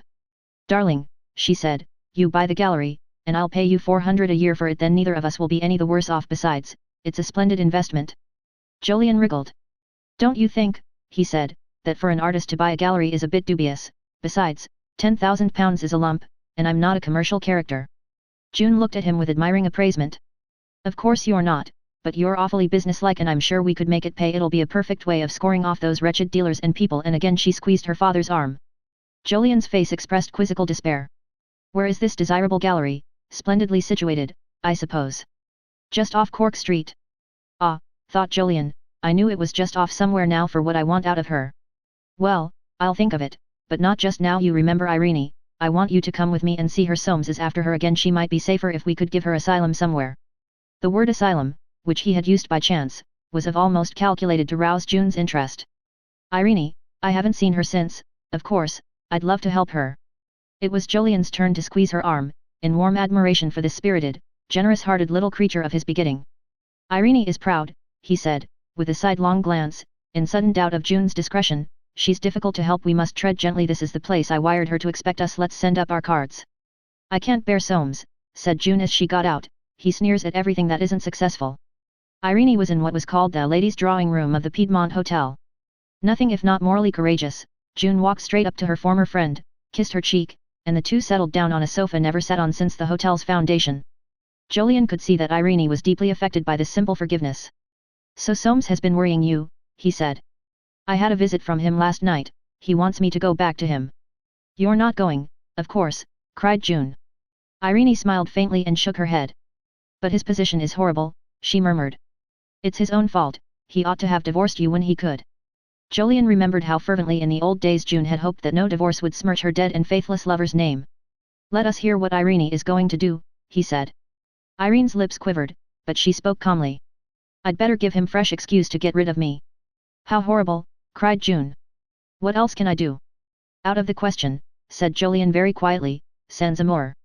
He thought she was going to cry, but, getting up quickly, she half turned her back on them, and stood regaining control of herself. June said suddenly. Well, I shall go to Soames and tell him he must leave you alone. What does he want at his age? A child. It's not unnatural. A child, cried June scornfully. Of course, to leave his money to if he wants one badly enough. Let him take somebody and have one, then you can divorce him, and he can marry her. Jolyon perceived suddenly that he had made a mistake to bring June. Her violent partisanship was fighting Soames' battle. It would be best for Irene to come quietly to us at Robin Hill, and see how things shape. Of course, said June, only. Irene looked full at Jolyon. In all his many attempts afterwards to analyze that glance he never could succeed. No, I should only bring trouble on you all. I will go abroad. He knew from her voice that this was final. The irrelevant thought flashed through him. Well, I could see her there, but he said. Don't you think you would be more helpless abroad, in case he followed? I don't know. I can but try. June sprang up and paced the room. It's all horrible, she said. Why should people be tortured and kept miserable and helpless year after year by this disgusting sanctimonious law? But someone had come into the room, and June came to a standstill. Jolyon went up to Irene. Do you want money? No. And would you like me to let your flat? Yes, Jolyon, please. When shall you be going? Tomorrow. You won't go back there in the meantime, will you? This he said with an anxiety strange to himself. No, I've got all I want here. You'll send me your address. She put out her hand to him. I feel you're a rock. Built on sand, answered Jolyon, pressing her hand hard, but it's a pleasure to do anything, at any time, remember that, and if you change your mind, come along, June, say goodbye. June came from the window and flung her arms round Irene. Don't think of him, she said under her breath, enjoy yourself, and bless you. With a memory of tears in Irene's eyes, and of a smile on her lips, they went away extremely silent, passing the lady who had interrupted the interview and was turning over the papers on the table. Opposite the National Gallery, June exclaimed. Of all undignified beasts and horrible laws. But Jolyon did not respond. He had something of his father's balance, and could see things impartially even when his emotions were roused. Irene was right, Soames' position was as bad or worse than her own. As for the law, it catered for a human nature of which it took a naturally low view. And, feeling that if he stayed in his daughter's company he would in one way or another commit an indiscretion, he told her he must catch his train back to Oxford, and hailing a cab, left her to Turner's watercolours, with the promise that he would think over that gallery. But he thought over Irene instead. Pity, they said, was akin to love. If so he was certainly in danger of loving her, for he pitied her profoundly. To think of her drifting about Europe so handicapped and lonely. I hope to goodness she'll keep her head, he thought. She might easily grow desperate. In fact, now that she had cut loose from her poor threads of occupation, he couldn't imagine how she would go on, so beautiful a creature, hopeless, and fair game for anyone. In his exasperation was more than a little fear and jealousy. Women did strange things when they were driven into corners. I wonder what Soames will do now, he thought. A rotten, idiotic state of things, and I suppose they would say it was her own fault. Very preoccupied and sore at heart, he got into his train, mislaid his ticket, and on the platform at Oxford took his hat off to a lady whose face he seemed to remember without being able to put a name to her, not even when he saw her having tea at the Rainbow. Chapter 4. Where Forsytes feared to tread. Quivering from the defeat of his hopes, with the green morocco case still flat against his heart, Soames revolved thoughts bitter as death. A spider's web.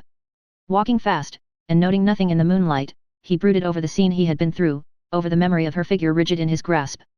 And the more he brooded, the more certain he became that she had a lover. Her words, "I would sooner die," were ridiculous if she had not. Even if she had never loved him, she had made no fuss until Bosinney came on the scene. No, she was in love again, or she would not have made that melodramatic answer to his proposal, which in all the circumstances was reasonable. Very well. That simplified matters.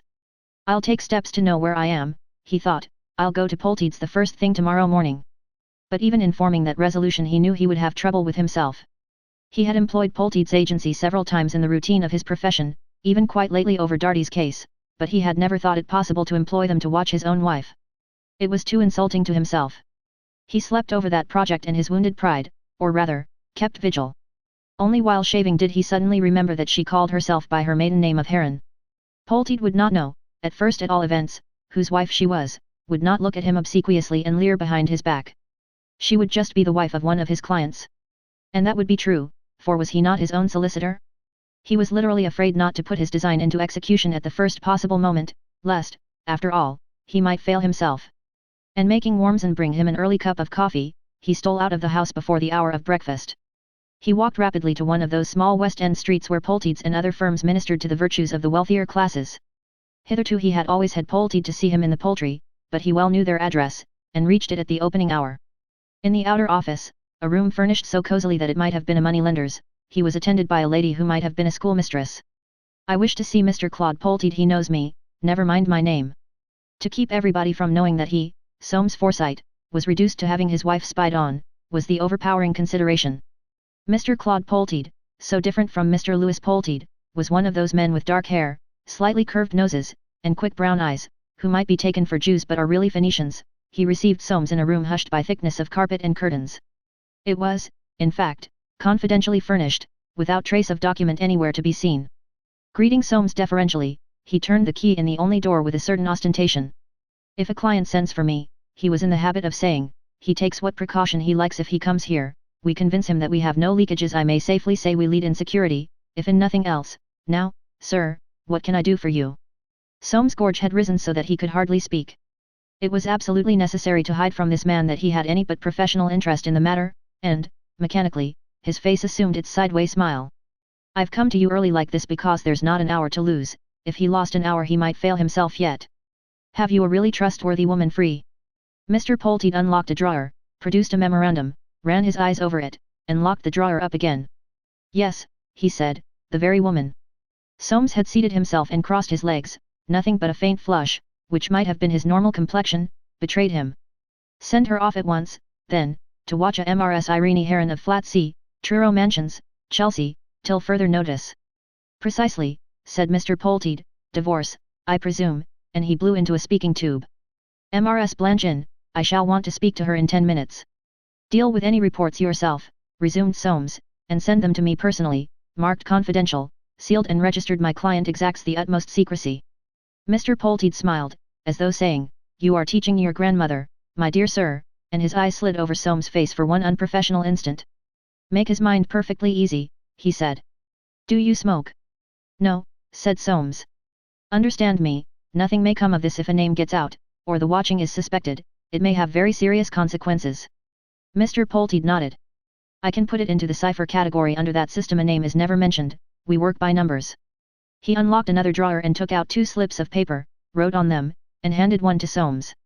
Keep that, sir, it's your key. I retain this duplicate. The case will call 7x. The party watched will be 17, the watcher 19, the mentions 25, yourself, I should say, your firm, 31, my firm 32, myself 2. In case you should have to mention your client in writing, I have called him 43, any person we suspect will be 47, a second person 51. Any special hint or instruction while we're about it? No, said Soames, that is, every consideration compatible. Again Mr. Polteed nodded. Expense? Soames shrugged. In reason, he answered curtly, and got up. Keep it entirely in your own hands. Entirely, said Mr. Polteed, appearing suddenly between him and the door. I shall be seeing you in that other case before long. Good morning, sir. His eyes slid unprofessionally over Soames once more, and he unlocked the door. Good morning, said Soames, looking neither to right nor left. Out in the street he swore deeply, quietly, to himself. A spider's web, and to cut it he must use this spidery, secret, unclean method, so utterly repugnant to one who regarded his private life as his most sacred piece of property. But the die was cast, he could not go back. And he went on into the Poultry, and locked away the green morocco case and the key to that cipher destined to make crystal clear his domestic bankruptcy. Odd that one whose life was spent in bringing to the public eye all the private coils of property, the domestic disagreements of others, should dread so utterly the public eye turned on his own, and yet not odd, for who should know so well as he the whole unfeeling process of legal regulation? He worked hard all day. Winifred was due at 4 o'clock, he was to take her down to a conference in the Temple with Dreamer QC, and waiting for her he reread the letter he had caused her to write the day of Darty's departure, requiring him to return. Dear Montague, I have received your letter with the news that you have left me forever and are on your way to Buenos Aires. It has naturally been a great shock. I am taking this earliest opportunity of writing to tell you that I am prepared to let bygones be bygones. If you will return to me at once, I beg you to do so. I am very much upset, and will not say any more now. I am sending this letter registered to the address you left at your club. Please cable to me. Your still affectionate wife, Winifred Darty. Ugh! What bitter humbug! He remembered leaning over Winifred while she copied what he had penciled, and how she had said, laying down her pen, "Suppose he comes, Soames," in such a strange tone of voice, as if she did not know her own mind. He won't come, he had answered, till he's spent his money. That's why we must act at once. And next to the copy of that letter was the original of Darty's drunken scrawl from the Izoum Club. Soames could have wished it had not been so manifestly penned in liquor. Just the sort of thing the court would pitch on. He seemed to hear the judge's voice say, "You took this seriously, seriously enough to write him as you did. Do you think he meant it? Never mind." The fact was clear that Darty had sailed and had not returned. Annexed also was his cabled answer, "Impossible return Darty." Soames shook his head. If the whole thing were not disposed of within the next few months, the fellow would turn up again like a bad penny. It saved 1,000 a year at least to get rid of him, besides all the worry to Winifred and his father. I must stiffen Dreamer's back, he thought, we must push it on. Winifred, who had adopted a kind of half-mourning which became her fair hair and tall figure very well, arrived in James' barouche drawn by James Pare. Soames had not seen it in the city since his father retired from business 5 years ago, and its incongruity gave him a shock. Times are changing, he thought, one doesn't know what'll go next. Top hats even were scarcer. He inquired after Val. Val, said Winifred, wrote that he was going to play polo next term. She thought he was in a very good set. She added with fashionably disguised anxiety, "Will there be much publicity about my affair, Soames? Must it be in the papers? It's so bad for him, and the girls." With his own calamity all raw within him, Soames answered. "The papers are a pushing lot, it's very difficult to keep things out. They pretend to be guarding the public's morals, and they corrupt them with their beastly reports, but we haven't got to that yet. We're only seeing Dreamer today on the restitution question. Of course he understands that it's to lead to a divorce, but you must seem genuinely anxious to get Darty back. You might practice that attitude today." Winifred sighed. "Oh, what a clown Monty's been," she said. Soames gave her a sharp look. It was clear to him that she could not take her Darty seriously, and would go back on the whole thing if given half a chance. His own instinct had been firm in this matter from the first. To save a little scandal now would only bring on his sister and her children real disgrace and perhaps ruin later on if Darty were allowed to hang on to them, going downhill and spending the money James would leave his daughter. Though it was all tied up, that fellow would milk the settlements somehow, and make his family pay through the nose to keep him out of bankruptcy or even perhaps jail. They left the shining carriage, with the shining horses and the shining hatted servants on the embankment, and walked up to Dreamer Q.C.'s chambers in Crown Office Row. "Mr. Belby is here, sir," said the clerk. "Mr. Dreamer will be 10 minutes. Mr. Belby, the junior, not as junior as he might have been, for Soames only employed barristers of established reputation. It was, indeed, something of a mystery to him how barristers ever managed to establish that which made him employ them. Mr. Belby was seated, taking a final glance through his papers. He had come from court, and was in wig and gown, which suited a nose jutting out like the handle of a tiny pump, his small shrewd blue eyes, and rather protruding lower lip, no better man to supplement and stiffen Dreamer. The introduction to Winifred accomplished, they leaped the weather and spoke of the war. Soames interrupted suddenly. If he doesn't comply we can't bring proceedings for 6 months. I want to get on with the matter, Belby. Mr. Belby, who had the ghost of an Irish brogue, smiled at Winifred and murmured, the law's delays, Mrs. Darty. 6 months, repeated Soames, it'll drive it up to June. We shan't get the suit on till after the long vacation. We must put the screw on, Belby. He would have all his work cut out to keep Winifred up to the scratch. Mr. Dreamer will see you now, sir. They filed in, Mr. Belby going first, and Soames escorting Winifred after an interval of 1 minute by his watch. Dreamer QC, in a gown but divested of wig, was standing before the fire, as if this conference were in the nature of a treat. He had the leathery, rather oily complexion which goes with great learning, a considerable nose with glasses perched on it, and little greyish whiskers. He luxuriated in the perpetual cocking of one eye, and the concealment of his lower with his upper lip, which gave a smothered turn to his speech. He had a way, too, of coming suddenly round the corner on the person he was talking to. This, with a disconcerting tone of voice, and a habit of growling before he began to speak, had secured a reputation second in probate and divorce to very few. Having listened, eye-cocked, to Mr. Belby's breezy recapitulation of the facts, he growled and said, I know all that, and coming round the corner at Winifred, smothered the words. We want to get him back, don't we, Mrs. Darty? Soames interposed sharply. My sister's position, of course, is intolerable. Dreamer growled. Exactly. Now, can we rely on the cabled refusal, or must we wait till after Christmas to give him a chance to have written? That's the point, isn't it? The sooner, Soames began. What do you say, Belby? Said Dreamer, coming round his corner. Mr. Belby seemed to sniff the air like a hound. We won't be on till the middle of December. We've no need to give more rope than that. No, said Soames, why should my sister be incommoded by his choosing to go to Jericho? Said Dreamer, again coming round his corner. Quite so. People oughtn't to go to Jericho, ought they, Mrs. Darty? And he raised his gown into a sort of fantail. I agree, we can go forward. Is there anything more? Nothing at present, said Soames meaningly. I wanted you to see my sister. Dreamer growled softly, delighted good evening, and let fall the protection of his gown. They filed out. Winifred went down the stairs. Soames lingered. In spite of himself he was impressed by Dreamer. The evidence is all right, I think, he said to Belby. Between ourselves, if we don't get the thing through quick, we never may. Do you think he understands that? I'll make said Belby. Good man though, good man. Soames nodded and hastened after his sister. He found her in a draught, biting her lips behind her veil, and at once said, the evidence of the stewardess will be very complete. Winifred's face hardened, she drew herself up, and they walked to the carriage.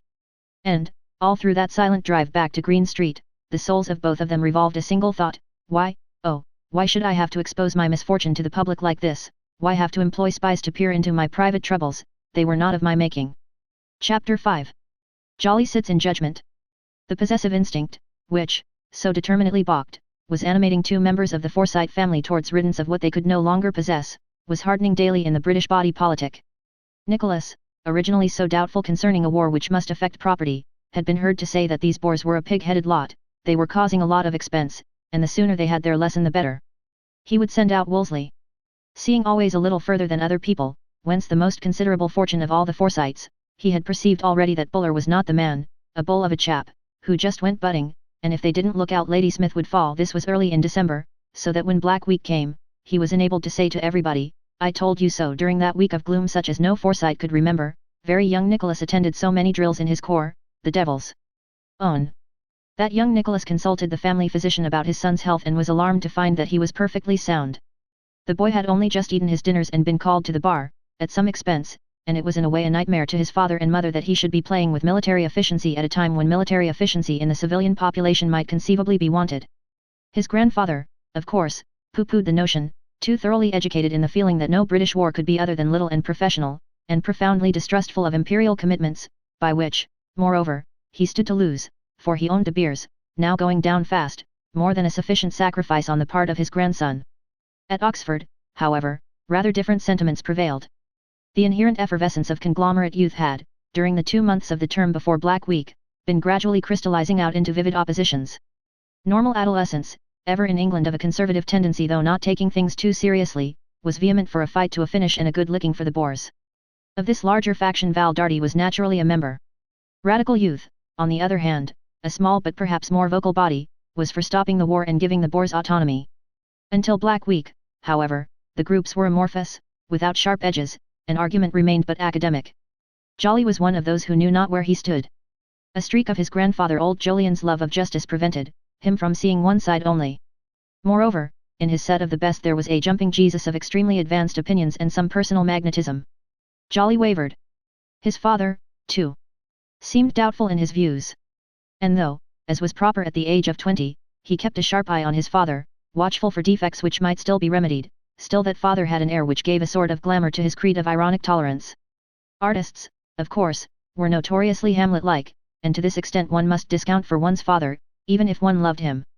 But Jolyon's original view, that to put your nose in where you aren't wanted, as the Uitlanders had done, and then work the oracle till you get on top is not being quite the clean potato, had, whether founded in fact or no, a certain attraction for his son, who thought a deal about gentility.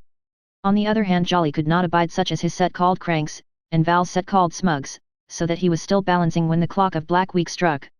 1, 2, 3, came those ominous repulses at Stormberg, Majors Fontaine, Colenso.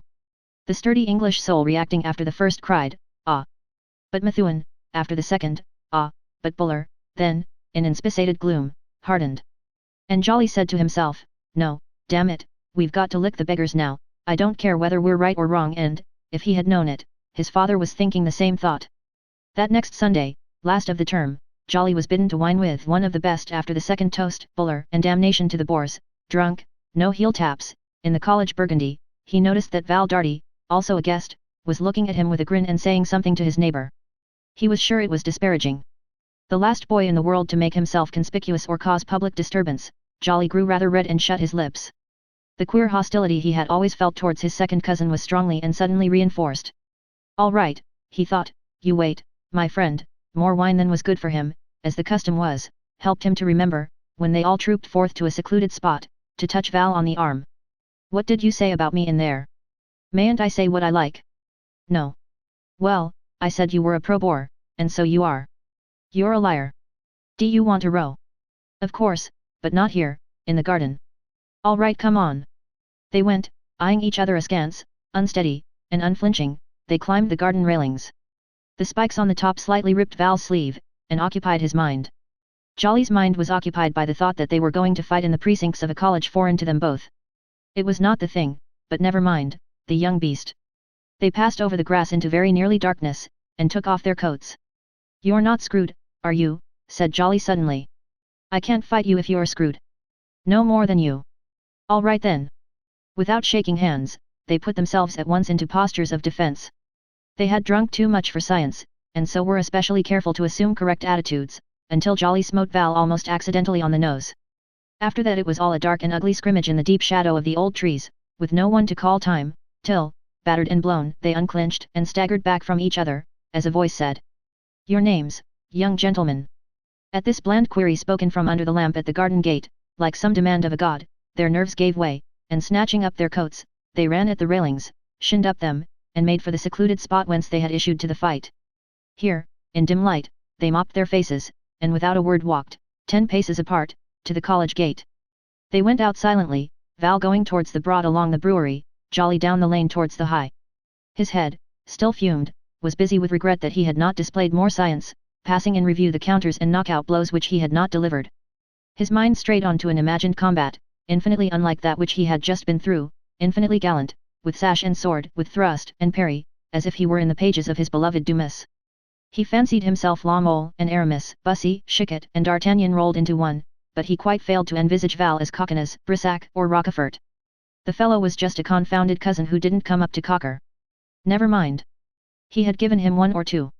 Pro-Boer, the word still rankled, and thoughts of enlisting jostled his aching head, of riding over the veldt, firing gallantly, while the Boers rolled over like rabbits. And, turning up his smarting eyes, he saw the stars shining between the housetops of the high, and himself lying out on the karroo, whatever that was, rolled in a blanket, with his rifle ready and his gaze fixed on a glittering heaven. He had a fearful head next morning, which he doctored, as became one of the best, by soaking it in cold water, brewing strong coffee which he could not drink, and only sipping a little hock at lunch. The legend that some fool had run into him round a corner accounted for a bruise on his cheek. He would on no account have mentioned the fight, for, on second thoughts, it fell far short of his standards. The next day he went down, and travelled through to Robin Hill. Nobody was there but June and Holly, for his father had gone to Paris. He spent a restless and unsettled vacation, quite out of touch with either of his sisters. June, indeed, was occupied with lame ducks, whom, as a rule, Jolly could not stand, especially that Eric Cobley and his family, hopeless outsiders, who were always littering up the house in the vacation. And between Holly and himself there was a strange division, as if she were beginning to have opinions of her own, which was so unnecessary. He punched viciously at a ball, rode furiously but alone in Richmond Park, making a point of jumping the stiff, high hurdles put up to close certain worn avenues of grass, keeping his nerve in, he called it. Jolly was more afraid of being afraid than most boys are. He bought a rifle, too, and put a range up in the home field, shooting across the pond into the kitchen garden wall, to the peril of gardeners, with the thought that some day, perhaps, he would enlist and save South Africa for his country. In fact, now that they were appealing for yeomanry recruits the boy was thoroughly upset. Ought he to go? None of the best, so far as he knew, and he was in correspondence with several, were thinking of joining. If they had been making a move he would have gone at once, very competitive, and with a strong sense of form. He could not bear to be left behind in anything, but to do it off his own bat might look like swagger. Because of course it wasn't really necessary. Besides, he did not want to go, for the other side of this young Forsyte recoiled from leaping before he looked. It was altogether mixed pickles within him, hot and sickly pickles, and he became quite unlike his serene and rather lordly self. And then one day he saw that which moved him to uneasy wrath, two riders, in a glade of the park close to the Ham Gate, of whom she on the left hand was most assuredly Holly on her silver roan, and he on the right hand as assuredly that squirt Val Darty. His first impulse was to urge on his own horse and demand the meaning of this portent, tell the fellow to bunk, and take Holly home. His second, to feel that he would look a fool if they refused. He reined his horse in behind a tree, then perceived that it was equally impossible to spy on them. Nothing for it but to go home and await her coming. Sneaking out with that young bounder. He could not consult with June, because she had gone up that morning in the train of Eric Cobley and his lot and his father was still in that rotten Paris. He felt that this was emphatically one of those moments for which he had trained himself, assiduously, at school. Where he and a boy called Brent had frequently set fire to newspapers and placed them in the center of their studies to accustom them to coolness in moments of danger. He did not feel at all cool waiting in the stable yard, idly stroking the dog Balthasar, who queasy as an old fat monk, and sat in the absence of his master, turned up his face, panting with gratitude for this attention. It was half an hour before Holly came, flushed and ever so much prettier than she had any right to look. He saw her look at him quickly, guiltily of course, then followed her in, and, taking her arm, conducted her into what had been their grandfather's study. The room, not much used now, was still vaguely haunted for them both by a presence with which they associated tenderness, large drooping white moustaches, the scent of cigar smoke, and laughter. Here Jolly, in the prime of his youth, before he went to school at all, had been wont to wrestle with his grandfather, who even at 80 had an irresistible habit of crooking his leg.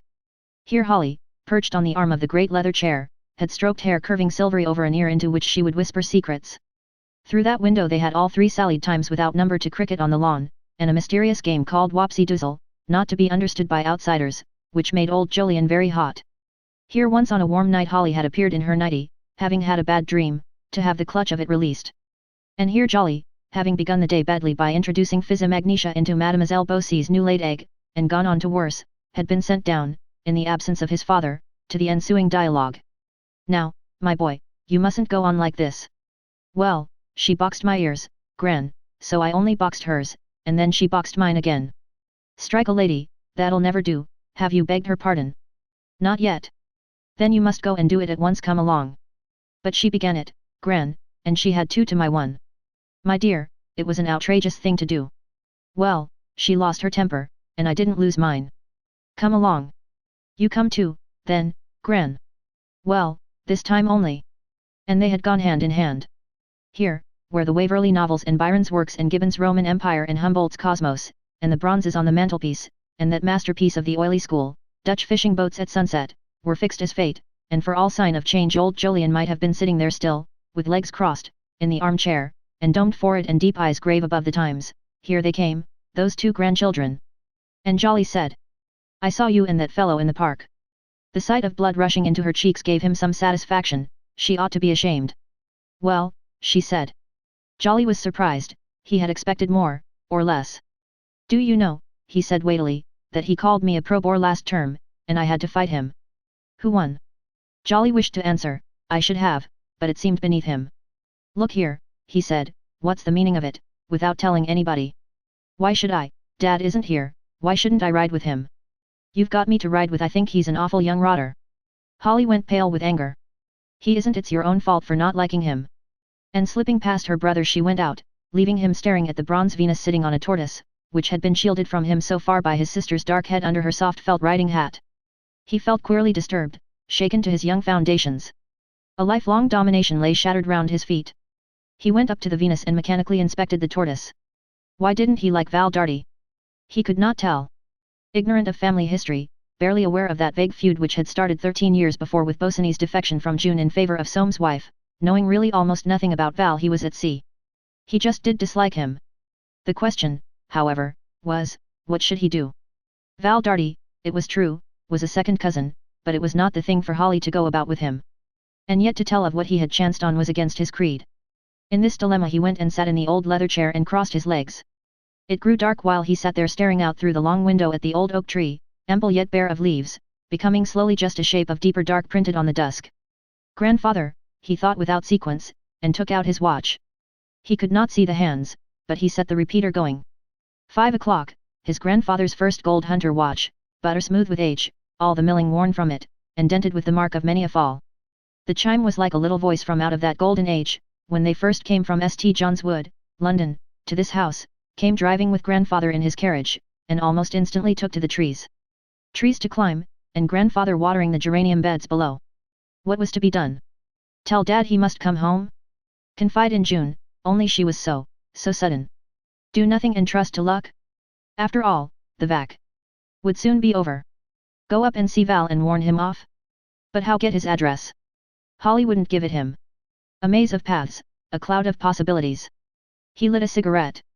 When he had smoked it halfway through, his brow relaxed, almost as if some thin old hand had been passed gently over it, and in his ear something seemed to whisper, do nothing, be nice to Holly, be nice to her, my dear, and Jolly heaved a sigh of contentment, blowing smoke through his nostrils. But up in her room, divested of her habit, Holly was still frowning. He is not, were the words which kept forming on her lips. Chapter 6. Jolien in two minds. A little private hotel over a well-known restaurant near the Gare St. Lazare was Jolien's haunt in Paris.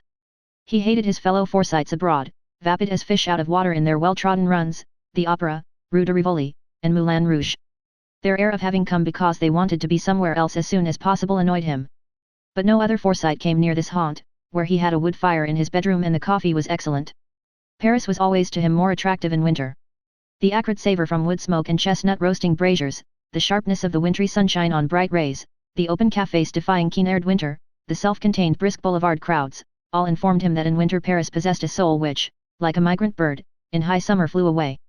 He spoke French well, had some friends, knew little places where pleasant dishes could be met with, queer types observed. He felt philosophic in Paris, the edge of irony sharpened, life took on a subtle, purposeless meaning, became a bunch of flavors tasted, a darkness shot with shifting gleams of light.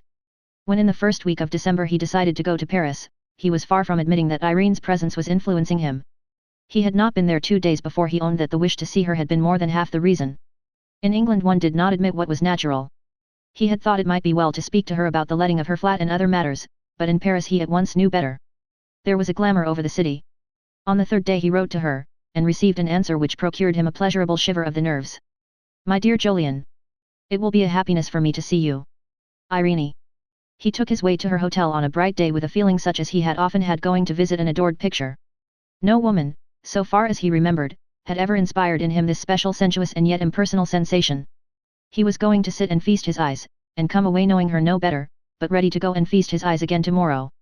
Such was his feeling, when in the tarnished and ornate little lounge of a quiet hotel near the river she came to him preceded by a small page boy who uttered the word, "Madam," and vanished.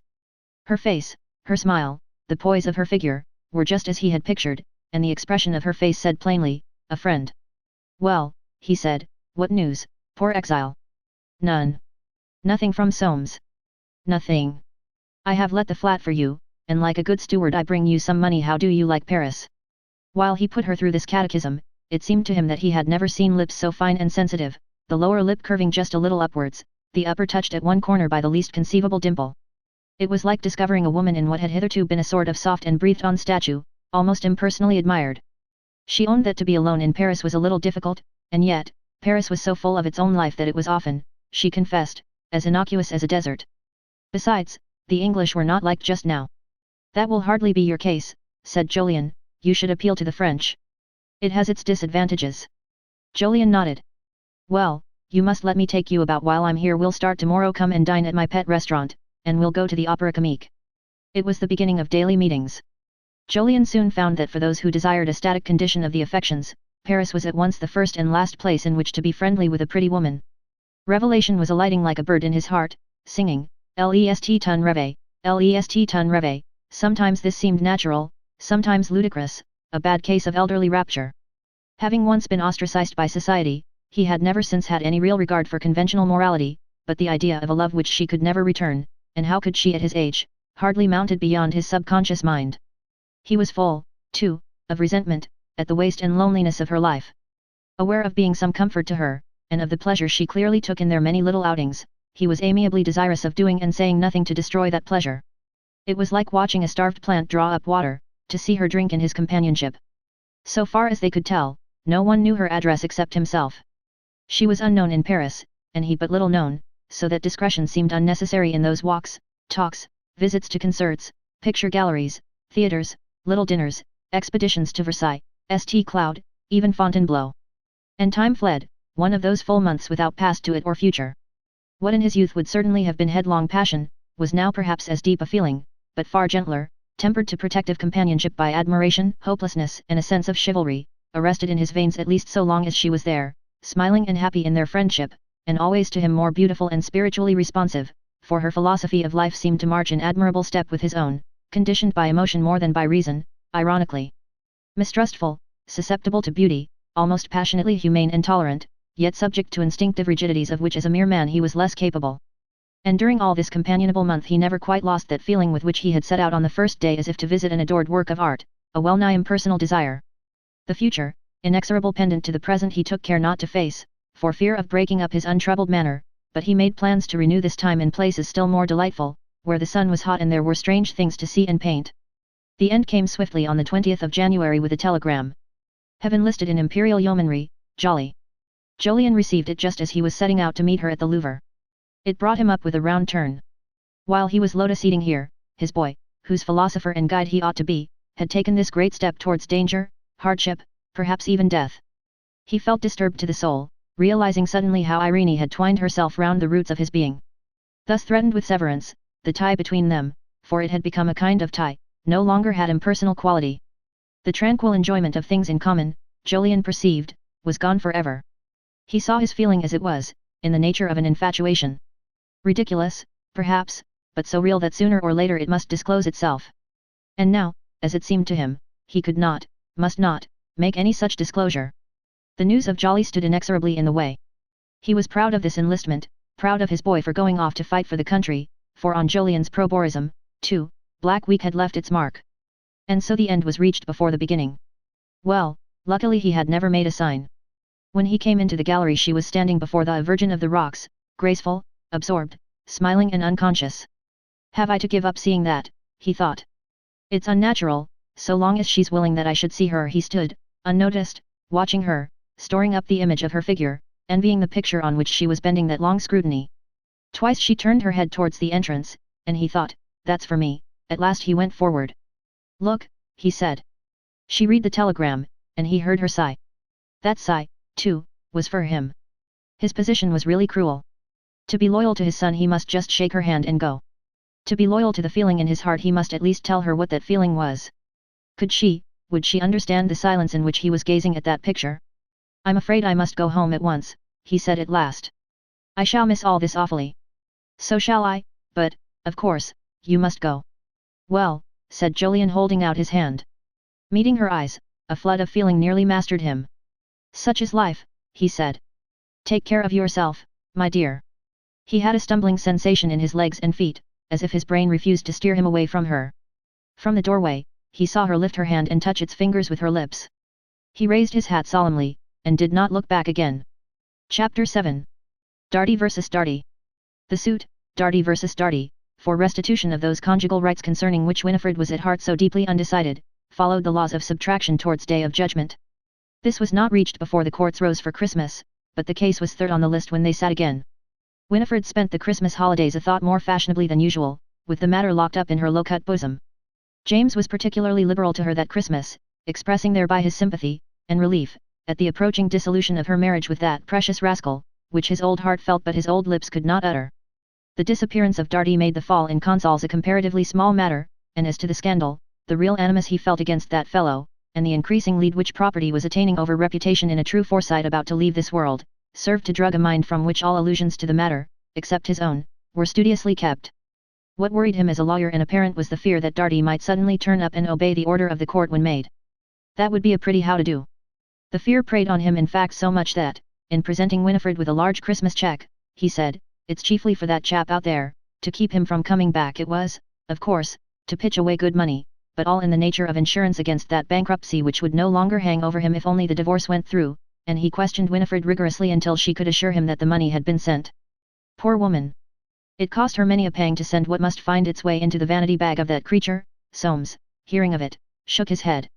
They were not dealing with a Forsyte, reasonably tenacious of his purpose. It was very risky without knowing how the land lay out there. Still, it would look well with the court, and he would see that Dreamer brought it out. "I wonder," he said suddenly, "where that ballet goes after the Argentine," never omitting a chance of reminder, for he knew that Winifred still had a weakness, if not for Darty, at least for not laundering him in public.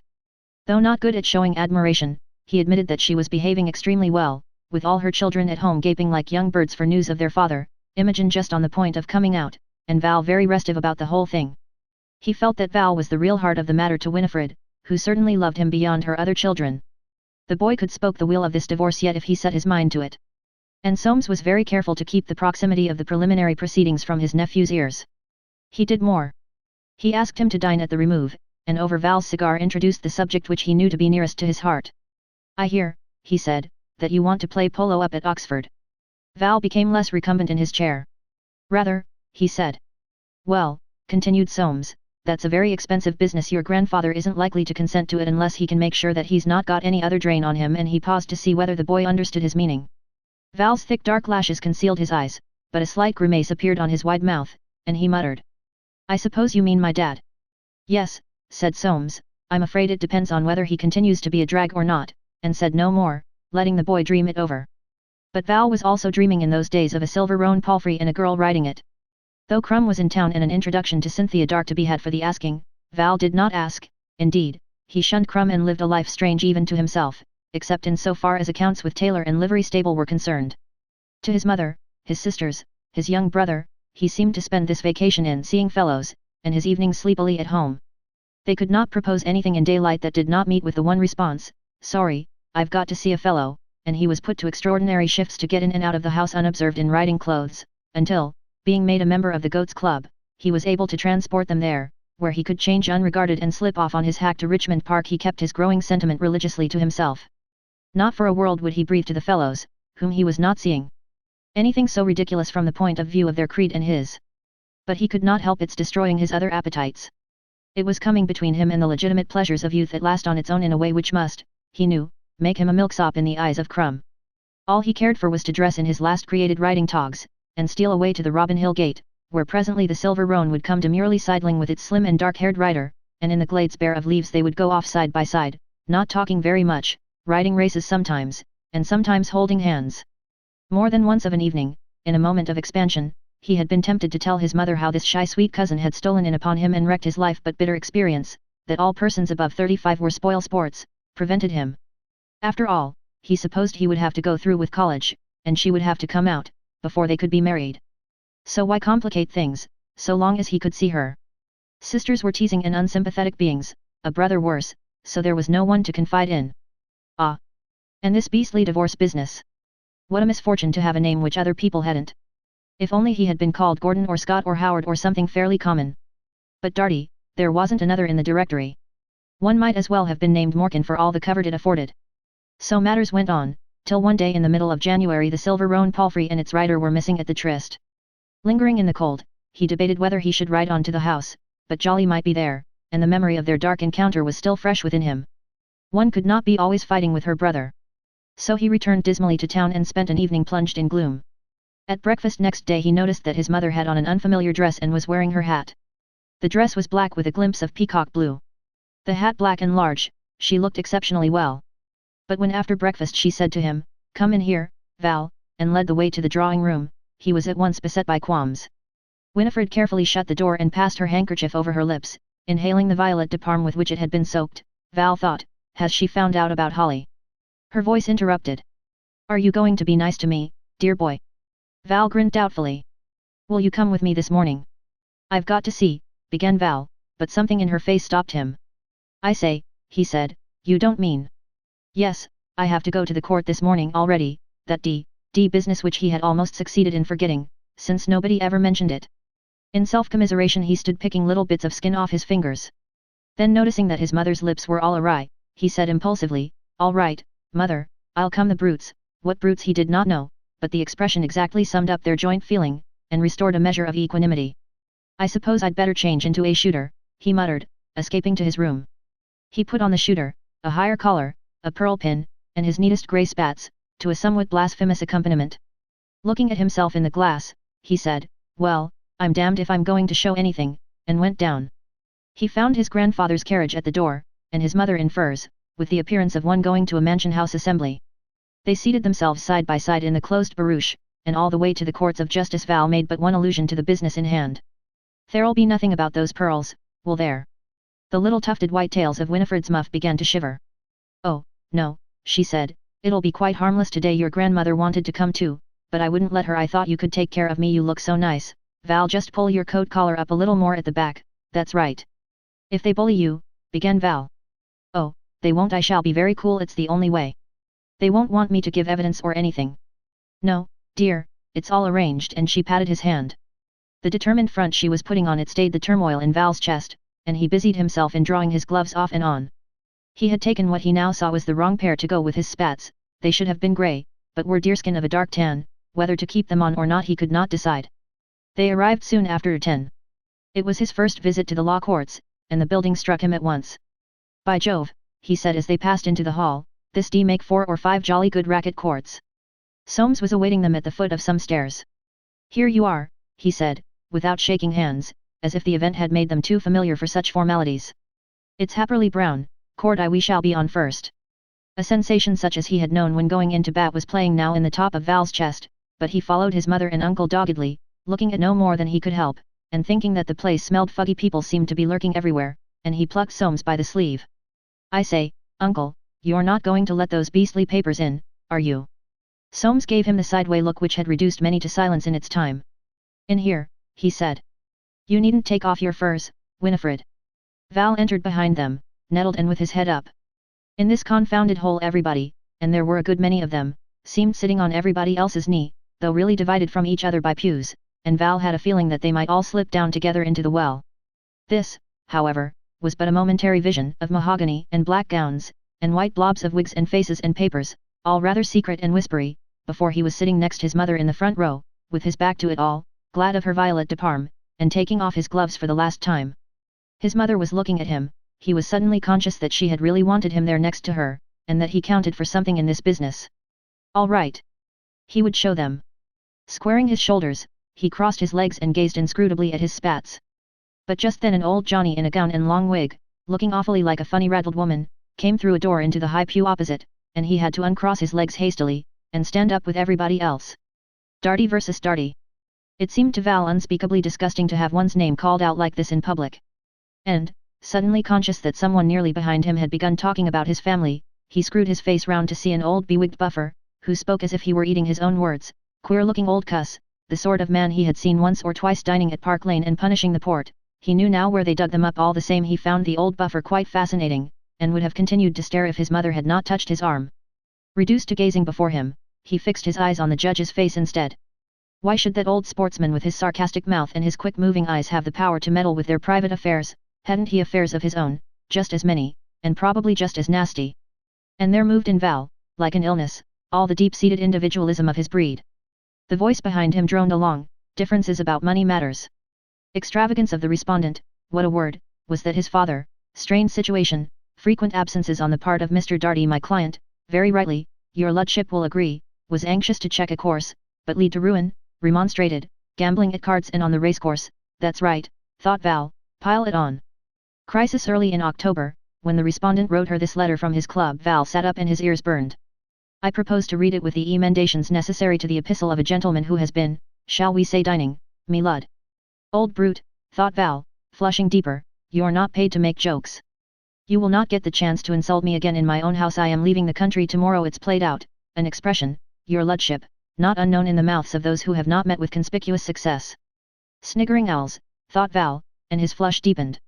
I am tired of being insulted by you. My client will tell your Ludship that these so-called insults consisted in her calling him the limit, a very mild expression, I venture to suggest, in all the circumstances. Val glanced sideways at his mother's impassive face, it had a hunted look in the eyes. Poor mother, he thought, and touched her arm with his own. The voice behind droned on. I am going to live a new life, MD. And next day, me lud, the respondent left by the steamship Tuscarora for Buenos Aires. Since then we have nothing from him but a cabled refusal in answer to the letter which my client wrote the following day in great distress, begging him to return to her with your Ludship's permission. I shall now put Mrs. Darty in the box.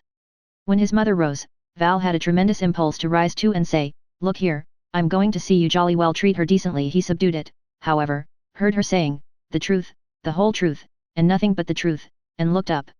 She made a rich figure of it, in her furs and large hat, with a slight flush on her cheekbones, calm, matter of fact, and he felt proud of her thus confronting all these confounded lawyers. The examination began. Knowing that this was only the preliminary to divorce, Val followed with a certain glee the questions framed so as to give the impression that she really wanted his father back. It seemed to him that they were foxing old bagwigs finely. And he received a most unpleasant jar when the judge said suddenly, now, why did your husband leave you? Not because you called him the limit, you know. Val saw his uncle lift his eyes to the witness box, without moving his face, heard a shuffle of papers behind him, and instinct told him that the issue was in peril. Had Uncle Soames and the old buffer behind made a mess of it? His mother was speaking with a slight drawl. No, my lord, but it had gone on a long time. What had gone on? Our differences about money. But you supplied the money. Do you suggest that he left you to better his position? The brute, the old brute, and nothing but the brute, thought Val suddenly.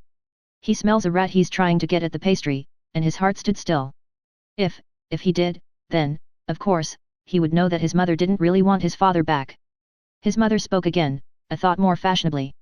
No, my lord, but you see I had refused to give him any more money. It took him a long time to believe that, but he did at last, and when he did. I see, you had refused but you've sent him some since. My lord, I wanted him back. And you thought that would bring him? I don't know, my lord, I acted on my father's advice. Something in the judge's face, in the sound of the papers behind him, in the sudden crossing of his uncle's legs, told Val that she had made just the right answer. Crafty, he thought, by Jove, what humbug it all is. The judge was speaking. Just one more question, Mrs. Darty, are you still fond of your husband? Val's hands, slack behind him, became fists. What business had that judge to make things human suddenly? To make his mother speak out of her heart, and say what, perhaps, she didn't know herself, before all these people. It wasn't decent. His mother answered, rather low, yes, my lord. Val saw the judge nod.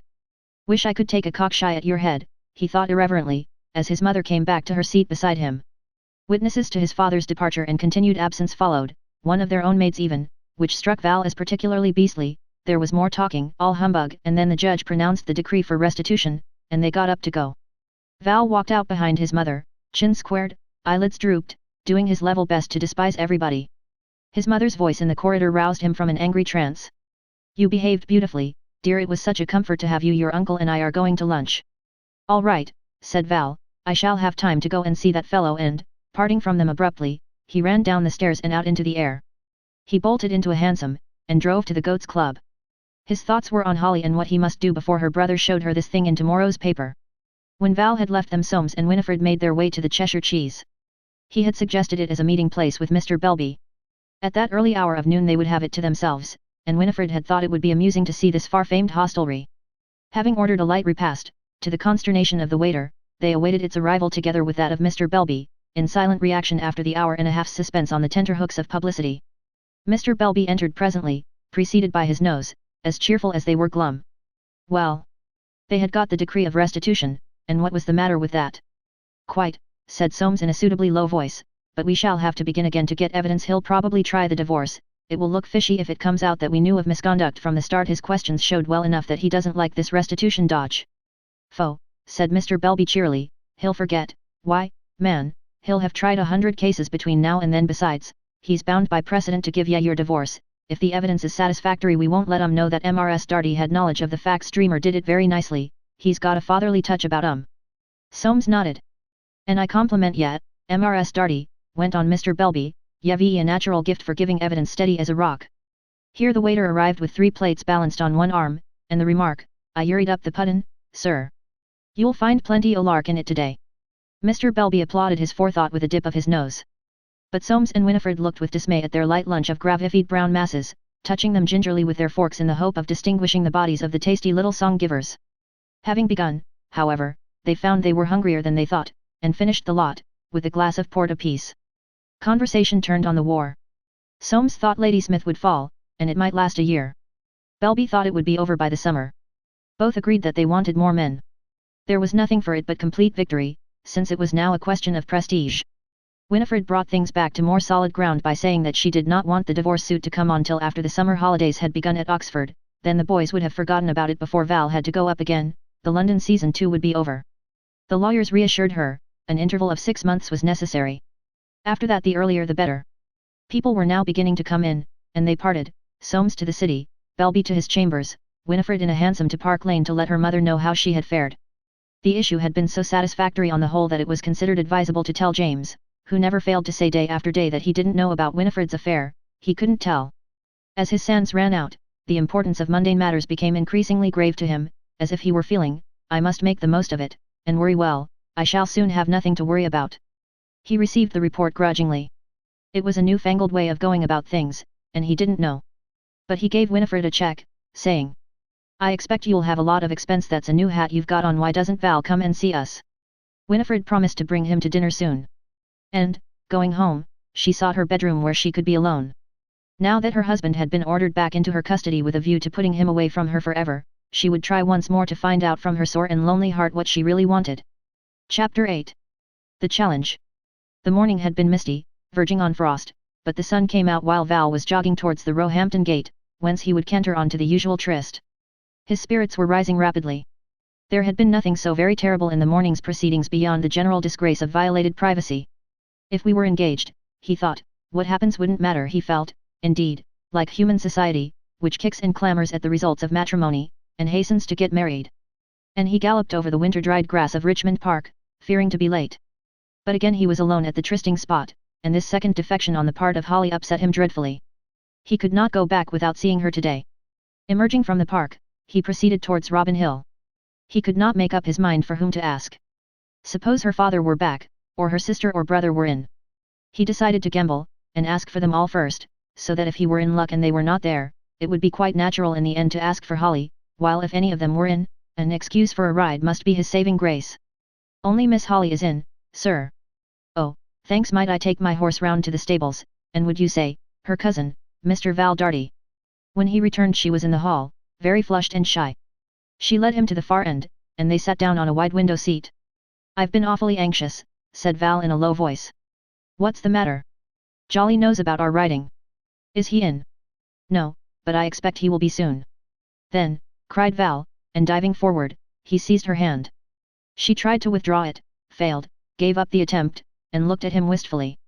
First of all, he said, I want to tell you something about my family. My dad, you know, isn't altogether, I mean, he's left my mother and they're trying to divorce him, so they've ordered him to come back. You'll see that in the paper tomorrow.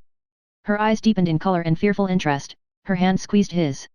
But the gambler in Val was roused now, and he hurried on.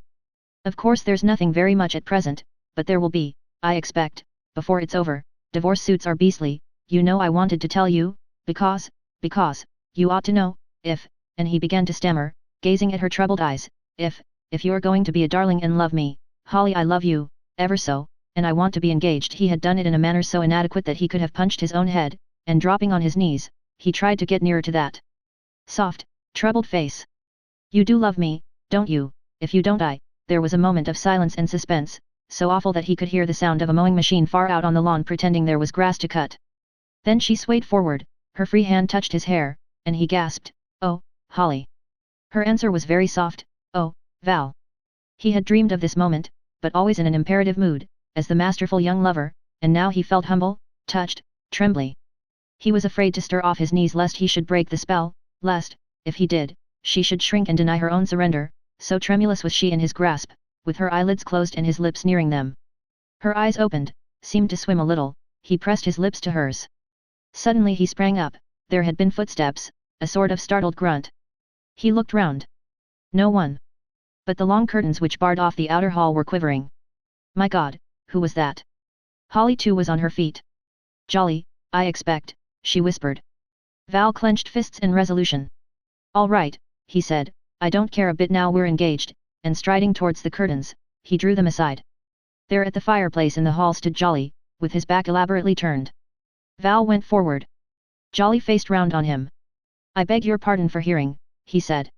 With the best intentions in the world, Val could not help admiring him at that moment, his face was clear, his voice quiet, he looked somehow distinguished, as if acting up to principle.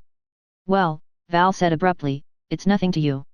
Oh, said Jolly, you come this way, and he crossed the hall. Val followed. At the study door he felt a touch on his arm, Holly's voice said. I'm coming too. No, said Jolly. Yes, said Holly. Jolly opened the door, and they all three went in. Once in the little room, they stood in a sort of triangle on three corners of the worn turkey carpet, awkwardly upright, not looking at each other, quite incapable of seeing any humor in the situation. Val broke the silence. Holly and I are engaged. Jolly stepped back and leaned against the lintel of the window. This is our house, he said, I'm not going to insult you in it but my father's away I'm in charge of my sister you've taken advantage of me.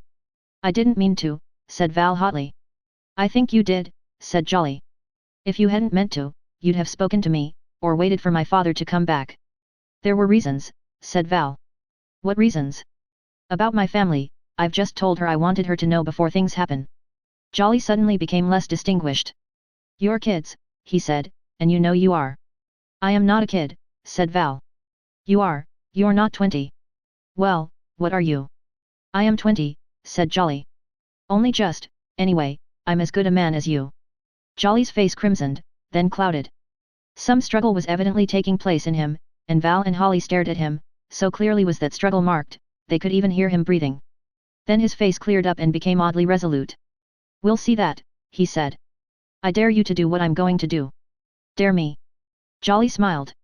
Yes, he said, dare you, and I know very well you won't. A stab of misgiving shot through Val, this was riding very blind. I haven't forgotten that you're a fire-eater, said Jolly slowly, and I think that's about all you are, or that you called me a pro-bore. Val heard a gasp above the sound of his own hard breathing, and saw Holly's face poked a little forward, very pale, with big eyes. Yes, went on Jolly with a sort of smile, we shall soon see I'm going to join the Imperial Yeomanry, and I dare you to do the same, Mr. Val Darty. Val's head jerked on its stem. It was like a blow between the eyes, so utterly unthought of, so extreme and ugly in the midst of his dreaming, and he looked at Holly with eyes grown suddenly, touchingly haggard. Sit down, said Jolly. Take your time, think it over well and he himself sat down on the arm of his grandfather's chair. Val did not sit down, he stood with hands thrust deep into his breeches pockets, hands clenched and quivering. The full awfulness of this decision one way or the other knocked at his mind with double knocks as of an angry postman. If he did not take that dare he was disgraced in Holly's eyes, and in the eyes of that young enemy, her brute of a brother. Yet if he took it, then all would vanish, her face, her eyes, her hair, her kisses just begun. Take your time, said Jolly again, I don't want to be unfair. And they both looked at Holly. She had recoiled against the bookshelves reaching to the ceiling, her dark head leaned against Gibbon's Roman Empire, her eyes in a sort of soft grey agony were fixed on Val.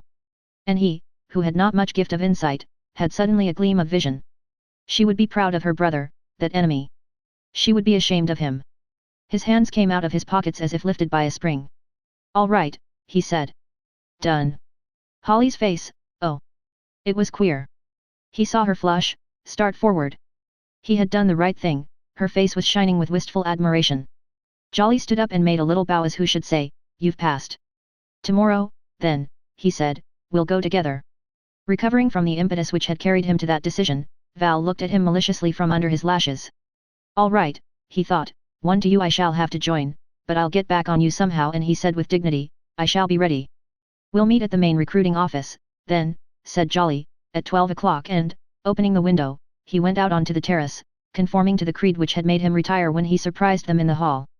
The confusion in the mind of Val thus left alone with her for whom he had paid this sudden price was extreme. The mood of showing off was still, however, uppermost. One must do the wretched thing with an air. We shall get plenty of riding and shooting, anyway, he said, that's one comfort, and it gave him a sort of grim pleasure to hear the sigh which seemed to come from the bottom of her heart. Oh, the war'll soon be over, he said, perhaps we shan't even have to go out. I don't care, except for you. He would be out of the way of that beastly divorce. It was an ill wind. He felt her warm hand slip into his. Jolly thought he had stopped their loving each other, did he? He held her tightly round the waist, looking at her softly through his lashes, smiling to cheer her up, promising to come down and see her soon, feeling somehow 6 inches taller and much more in command of her than he had ever dared feel before. Many times he kissed her before he mounted and rode back to town. So, swiftly, on the least provocation, does the possessive instinct flourish and grow. Chapter 9. Dinner at James. Dinner parties were not now given at James in Park Lane. To every house the moment comes when master or mistress is no longer up to it.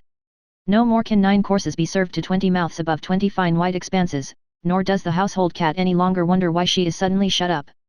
So with something like excitement Emily, who at 70 would still have liked a little feast and fashion now and then, ordered dinner for 6 instead of 2, herself wrote a number of foreign words on cards, and arranged the flowers, mimosa from the Riviera, and white Roman hyacinths not from Rome.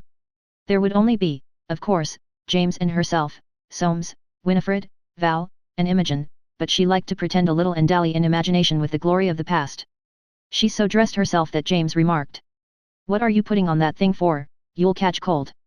But Emily knew that the necks of women are protected by love of shining, unto 80 years, and she only answered, "Let me put you on one of those dickies I got you, James, then you'll only have to change your trousers, and put on your velvet coat, and there you'll be. Val likes you to look nice."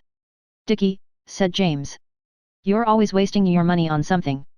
But he suffered the change to be made till his neck also shone, murmuring vaguely, "He's an extravagant chap, I'm afraid." A little brighter in the eye, with rather more colour than usual in his cheeks, he took his seat in the drawing room to wait for the sound of the front door bell. "I've made it a proper dinner party," Emily said comfortably. "I thought it would be good practice for Imogen, she must get used to it now she's coming out." James uttered an indeterminate sound, thinking of Imogen as she used to climb about his knee or pull Christmas crackers with him. "She'll be pretty," he muttered, "I shouldn't wonder." "She is pretty," said Emily, "she ought to make a good match." "There you go," murmured James, "she'd much better stay at home and look after her mother. A second Darty carrying off his pretty granddaughter would finish him." He had never quite forgiven Emily for having been as much taken in by Montague Darty as he himself had been. "Where's Wormson?" he said suddenly. "I should like a glass of Madeira tonight." "There's champagne, James." James shook his head. "No body," he said, "I can't get any good out of it." Emily reached forward on her side of the fire and rang the bell. "Your master would like a bottle of Madeira opened, Wormson." "No, no," said James, the tips of his ears quivering with vehemence, and his eyes fixed on an object seen by him alone. "Look here, Wormson, you go to the inner cellar, and on the middle shelf of the end bin on the left you'll see 7 bottles, take the one in the center, and don't shake it. It's the last of the Madeira I had from Mr. Jolyon when we came in here, never been moved. It ought to be in prime condition still, but I don't know, I can't tell." "Very good, sir," responded the withdrawing Wormson. "I was keeping it for our golden wedding," said James suddenly, "but I shan't live 3 years at my age." "Nonsense, James," said Emily, "don't talk like that." "I ought to have got it up myself," murmured James, "he'll shake it as likely as not," and he sank into silent recollection of long moments among the open gas jets, the cobwebs, and the good smell of wine-soaked corks, which had been appetizer to so many feasts. In the wine from that cellar was written the history of the 40-odd years since he had come to the Park Lane house with his young bride, and of the many generations of friends and acquaintances who had passed into the unknown. Its depleted bins preserved the record of family festivity, all the marriages, births, deaths of his kith and kin.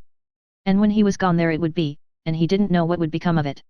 It'd be drunk or spoiled, he shouldn't wonder. From that deep reverie the entrance of his son dragged him, followed very soon by that of Winifred and her 2 eldest.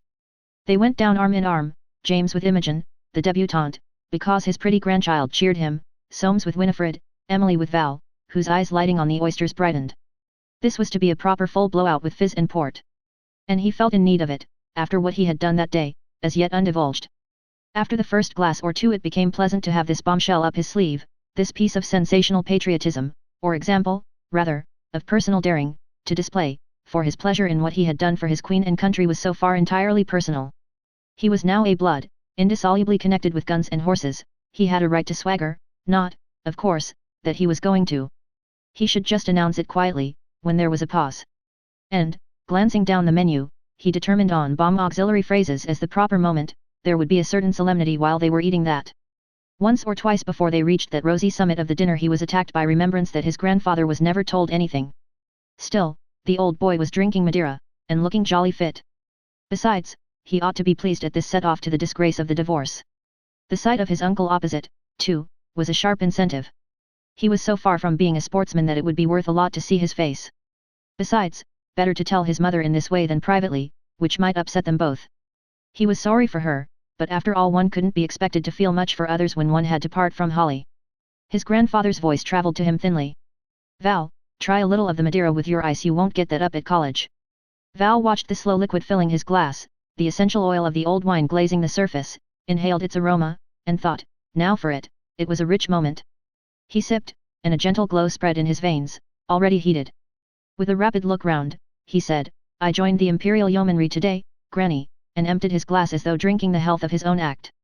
What? It was his mother's desolate little word. "Young Jolly Forsyte and I went down there together." "You didn't sign, from Uncle Soames." "Rather, we go into camp on Monday." "I say," cried Imogen. All looked at James. He was leaning forward with his hand behind his ear. "What's that?" he said. "What's he saying? I can't hear." Emily reached forward to pat Val's hand. "It's only that Val has joined the yeomanry, James. It's very nice for him, he'll look his best in uniform." "Joined the rubbish," came from James, tremulously loud. "You can't see 2 yards before your nose, he'll have to go out there, why, he'll be fighting before he knows where he is." Val saw Imogen's eyes admiring him, and his mother still and fashionable with her handkerchief before her lips. Suddenly his uncle spoke. "You're underage." "I thought of that," smiled Val, "I gave my age as 21. He heard his grandmother's admiring, "Well, Val, that was plucky of you," was conscious of Wormson deferentially filling his champagne glass, and of his grandfather's voice moaning, "I don't know what'll become of you if you go on like this." Imogen was patting his shoulder, his uncle looking at him sidelong, only his mother sat unmoving, till, affected by her stillness, Val said, "It's all right, you know, we shall soon have them on the run, I only hope I shall come in for something." He felt elated, sorry, tremendously important all at once. This would show Uncle Soames, and all the Forsytes, how to be sportsmen. He had certainly done something heroic and exceptional in giving his age as 21. Emily's voice brought him back to earth. "You mustn't have a second glass, James Wormson." "Won't they be astonished at Timothy's?" burst out Imogen. "I'd give anything to see their faces. Do you have a sword, Val, or only a pop gun?" "What made you?" His uncle's voice produced a slight chill in the pit of Val's stomach. "Made him? How answer that?" He was grateful for his grandmother's comfortable. "Well, I think it's very plucky of Val. I'm sure he'll make a splendid soldier. He's just the figure for it. We shall all be proud of him." "What had young Jolly Forsyte to do with it? Why did you go together?" pursued Soames, uncannily relentless. "I thought you weren't friendly with him." "I'm not," mumbled Val, "but I wasn't going to be beaten by him." He saw his uncle look at him quite differently, as if approving. His grandfather was nodding too, his grandmother tossing her head. They all approved of his not being beaten by that cousin of his. There must be a reason. Val was dimly conscious of some disturbing point outside his range of vision, as it might be, the unlocated center of a cyclone. And, staring at his uncle's face, he had a quite unaccountable vision of a woman with dark eyes, gold hair, and a white neck, who smelled nice, and had pretty silken clothes which he had liked feeling when he was quite small. By Jove, yes. Aunt Irene. She used to kiss him, and he had bitten her arm once, playfully, because he liked it, so soft. His grandfather was speaking. "What's his father doing?" "He's away in Paris," Val said, staring at the very queer expression on his uncle's face, like that of a snarling dog. "Artists," said James. The word coming from the very bottom of his soul, broke up the dinner. Opposite his mother in the cab going home, Val tasted the afterfruits of heroism, like medlars overripe. She only said, indeed, that he must go to his tailor's at once and have his uniform properly made, and not just put up with what they gave him. But he could feel that she was very much upset. It was on his lips to console her with the spoken thought that he would be out of the way of that beastly divorce, but the presence of Imogen, and the knowledge that his mother would not be out of the way, restrained him. He felt aggrieved that she did not seem more proud of him. When Imogen had gone to bed, he risked the emotional. "I'm awfully sorry to have to leave you, Mother." "Well, I must make the best of it. We must try and get you a commission as soon as we can, then you won't have to rough it. So do you know any drill, Val? Not a scrap. I hope they won't worry you much. I must take you about to get the things tomorrow. Good night, kiss me. With that kiss, soft and hot, between his eyes, and those words, I hope they won't worry you much, in his ears, he sat down to a cigarette, before a dying fire. The heat was out of him, the glow of cutting a dash. It was all a damned heart-aching bore. I'll be even with that chap Jolly, he thought, trailing up the stairs, past the room where his mother was biting her pillow to smother a sense of desolation which was trying to make her sob. And soon only one of the diners at James was awake, Soames, in his bedroom above his father's. So that fellow Jolyon was in Paris. What was he doing there? Hanging round Irene. The last report from Polteed had hinted that there might be something soon. Could it be this? That fellow, with his beard and his cursed amused way of speaking, son of the old man who had given him the nickname Man of Property, and bought the fatal house from him. Soames had ever resented having had to sell the house at Robin Hill, never forgiven his uncle for having bought it, or his cousin for living in it. Reckless of the cold, he threw his window up and gazed out across the park. Bleak and dark the January night, little sound of traffic, a frost coming, bare trees, a star or two. I'll see Polteed tomorrow, he thought. By God, I'm mad, I think, to want her still, that fellow, if, no. Chapter 10. Death of the Dog Balthasar. Jolyon, who had crossed from Calais by night, arrived at Robin Hill on Sunday morning. He had sent no word beforehand, so walked up from the station, entering his domain by the coppice gate. Coming to the log seat fashioned out of an old fallen trunk, he sat down, first laying his overcoat on it. Lumbago, he thought, that's what love ends in at my time of life, and suddenly Irene seemed very near, just as she had been that day of rambling at Fontainebleau when they had sat on a log to eat their lunch. Hauntingly near. Odor drawn out of fallen leaves by the pale filtering sunlight soaked his nostrils. I'm glad it isn't spring, he thought. With the scent of sap, and the song of birds, and the bursting of the blossoms, it would have been unbearable. I hope I shall be over it by then, old fool that I am, and picking up his coat, he walked on into the field. He passed the pond and mounted the hill slowly. Near the top a horse barking greeted him. Up on the lawn above the fernery he could see his old dog Balthasar. The animal, whose dim eyes took his master for a stranger, was warning the world against him. Jolyon gave his special whistle. Even at that distance of 100 yards and more he could see the dawning recognition in the obese brown-white body. The old dog got off his haunches, and his tail, close curled over his back, began a feeble, excited fluttering. He came waddling forward, gathered momentum, and disappeared over the edge of the fernery. Jolyon expected to meet him at the wicket gate, but Balthasar was not there, and, rather alarmed, he turned into the fernery. On his fat side, looking up with eyes already glazing, the old dog lay. What is it, my poor old man? Cried Jolyon. Balthasar's curled and fluffy tail just moved, his filming eyes seemed saying, I can't get up, master, but I'm glad to see you. Jolyon knelt down, his eyes, very dimmed, could hardly see the slowly ceasing heave of the dog's side. He raised the head a little, very heavy. What is it, dear man, where are you hurt? The tail fluttered once, the eyes lost the look of life. Jolyon passed his hands all over the inert warm bulk. There was nothing, the heart had simply failed in that obese body from the emotion of his master's return. Jolyon could feel the muzzle, where a few whitish bristles grew, cooling already against his lips. He stayed for some minutes kneeling, with his hand beneath the stiffening head. The body was very heavy when he bore it to the top of the field, leaves had drifted there, and he strewed it with a covering of them. There was no wind, and they would keep him from curious eyes until the afternoon. I'll bury him myself, he thought. 18 years had gone since he first went into the St. John's Wood house with that tiny puppy in his pocket. Strange that the old dog should die just now. Was it an omen? He turned at the gate to look back at that russet mound, then went slowly towards the house, very choky in the throat. June was at home. She had come down hot-foot on hearing the news of Jolly's enlistment. His patriotism had conquered her feeling for the Boers. The atmosphere of his house was strange and pockety when Jolyon came in and told them of the dog Balthasar's death. The news had a unifying effect. A link with the past had snapped, the dog Balthasar. Two of them could remember nothing before his day. To June he represented the last years of her grandfather, to Jolyon that life of domestic stress and aesthetic struggle before he came again into the kingdom of his father's love and wealth. And he was gone. In the afternoon he and Jolly took picks and spades and went out to the field. They chose a spot close to the russet mound, so that they need not carry him far, and, carefully cutting off the surface turf, began to dig. They dug in silence for 10 minutes, and then rested.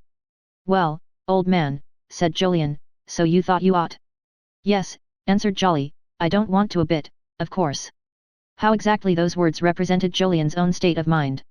I admire you for it, Old boy, I don't believe I should have done it at your age, too much of a foresight, I'm afraid, but I suppose the type gets thinner with each generation. Your son, if you have one, may be a pure altruist, who knows?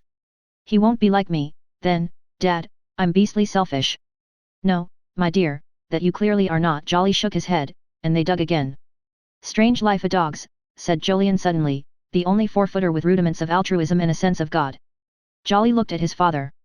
Do you believe in God, Dad? I've never known. At so searching a question from one to whom it was impossible to make a light reply, Jolyon stood for a moment feeling his back tried by the digging. What do you mean by God? He said. There are two irreconcilable ideas of God. There's the unknowable creative principle, one believes in that, and there's the sum of altruism in man, naturally one believes in that. I see that leaves out Christ, doesn't it? Jolyon stared.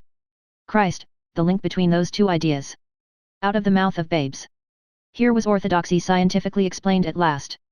The sublime poem of the Christ life was man's attempt to join those two irreconcilable conceptions of God. And since the sum of human altruism was as much a part of the unknowable creative principle as anything else in nature and the universe, a worse link might have been chosen after all. Funny, how one went through life without seeing it in that sort of way. What do you think, old man? He said. Jolly frowned. Of course, my first year we talked a good bit about that sort of thing, but in the second year one gives it up. I don't know why, it's awfully interesting. Jolyon remembered that he also had talked a good deal about it his first year at Cambridge, and given it up in his second. I suppose, said Jolly, it's the second God, you mean, that old Balthasar had a sense of. Yes, or he would never have burst his poor old heart because of something outside himself. But wasn't that just selfish emotion, really? Jolyon shook his head. No, dogs are not pure Forsytes, they love something outside themselves. Jolly smiled. Well, I think I'm one, he said. You know, I only enlisted because I dared Val Darty to. But why? We bar each other, said Jolly shortly. Ah, muttered Jolyon. So the feud went on, unto the third generation, this modern feud which had no overt expression? Shall I tell the boy about it, he thought. But to what end, if he had to stop short of his own part? And Jolly thought, it's for Holly to let him know about that chapter. If she doesn't, it means she doesn't want him told, and I should be sneaking anyway. I've stopped it, I'd better leave well alone. So they dug on in silence, till Jolyon said. Now, old man, I think it's big enough, and, resting on their spades, they gazed down into the hole where a few leaves had drifted already on a sunset wind. I can't bear this part of it, said Jolyon suddenly. Let me do it, Dad, he never cared much for me. Jolyon shook his head. We'll lift him very gently, leaves and all. I'd rather not see him again. I'll take his head now.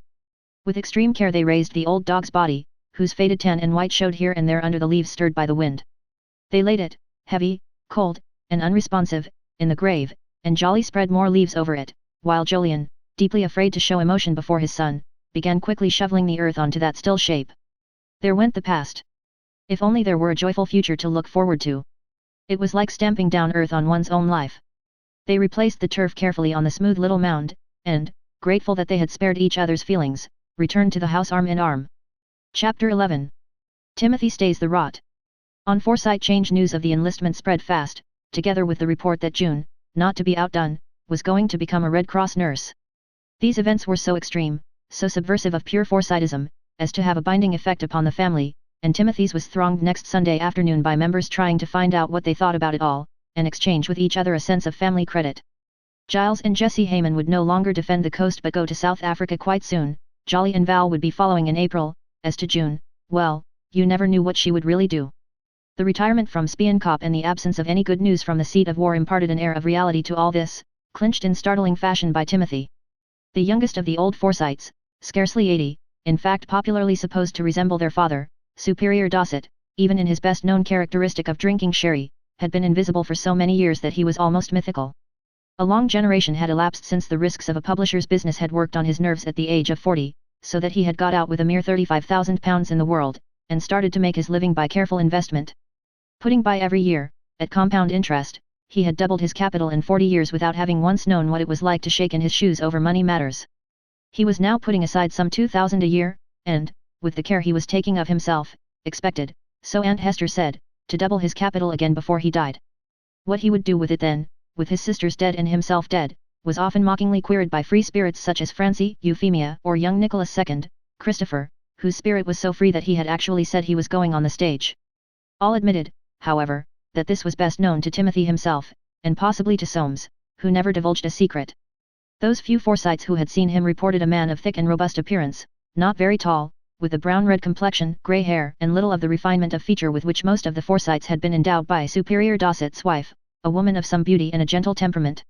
It was known that he had taken surprising interest in the war, sticking flags into a map ever since it began, and there was uneasiness as to what would happen if the English were driven into the sea, when it would be almost impossible for him to put the flags in the right places. As to his knowledge of family movements or his views about them, little was known, save that Aunt Hester was always declaring that he was very upset. It was, then, in the nature of a portent when Forsytes, arriving on the Sunday after the evacuation of Spion Kop, became conscious, one after the other, of a presence seated in the only really comfortable armchair, back to the light, concealing the lower part of his face with a large hand, and were greeted by the odd voice of Aunt Hester. "Your Uncle Timothy, my dear." Timothy's greeting to them all was somewhat identical, and rather, as it were, passed over by him than expressed. "How to do, how to do. 'Scuse me gettin' up." Francie was present, and Eustace had come in his car. Winifred had brought Imogen, breaking the ice of the restitution proceedings with the warmth of family appreciation at Val's enlistment, and Marion Tweetimon with the last news of Giles and Jessie. These with Aunt Julie and Hester, young Nicholas, Euphemia, and, of all people, George, who had come with Eustace in the car, constituted an assembly worthy of the family's palmiest days. There was not one chair vacant in the whole of the little drawing room, and anxiety was felt lest someone else should arrive. The constraint caused by Timothy's presence having worn off a little, conversation took a military turn. George asked Aunt Julie when she was going out with the Red Cross, almost reducing her to a state of gaiety, whereon he turned to Nicholas and said, "Young Nick's a warrior bold, isn't he? When's he going to don the wild khaki?" Young Nicholas, smiling with a sort of sweet deprecation, intimated that of course his mother was very anxious. "The Dromios are off, I hear," said George, turning to Marion Tweetimon. "We shall all be there soon and avant, the Forsytes, roll, bowl or pitch, who's for a cooler?" Aunt Julie gurgled, George was so droll. Should Hester get Timothy's map?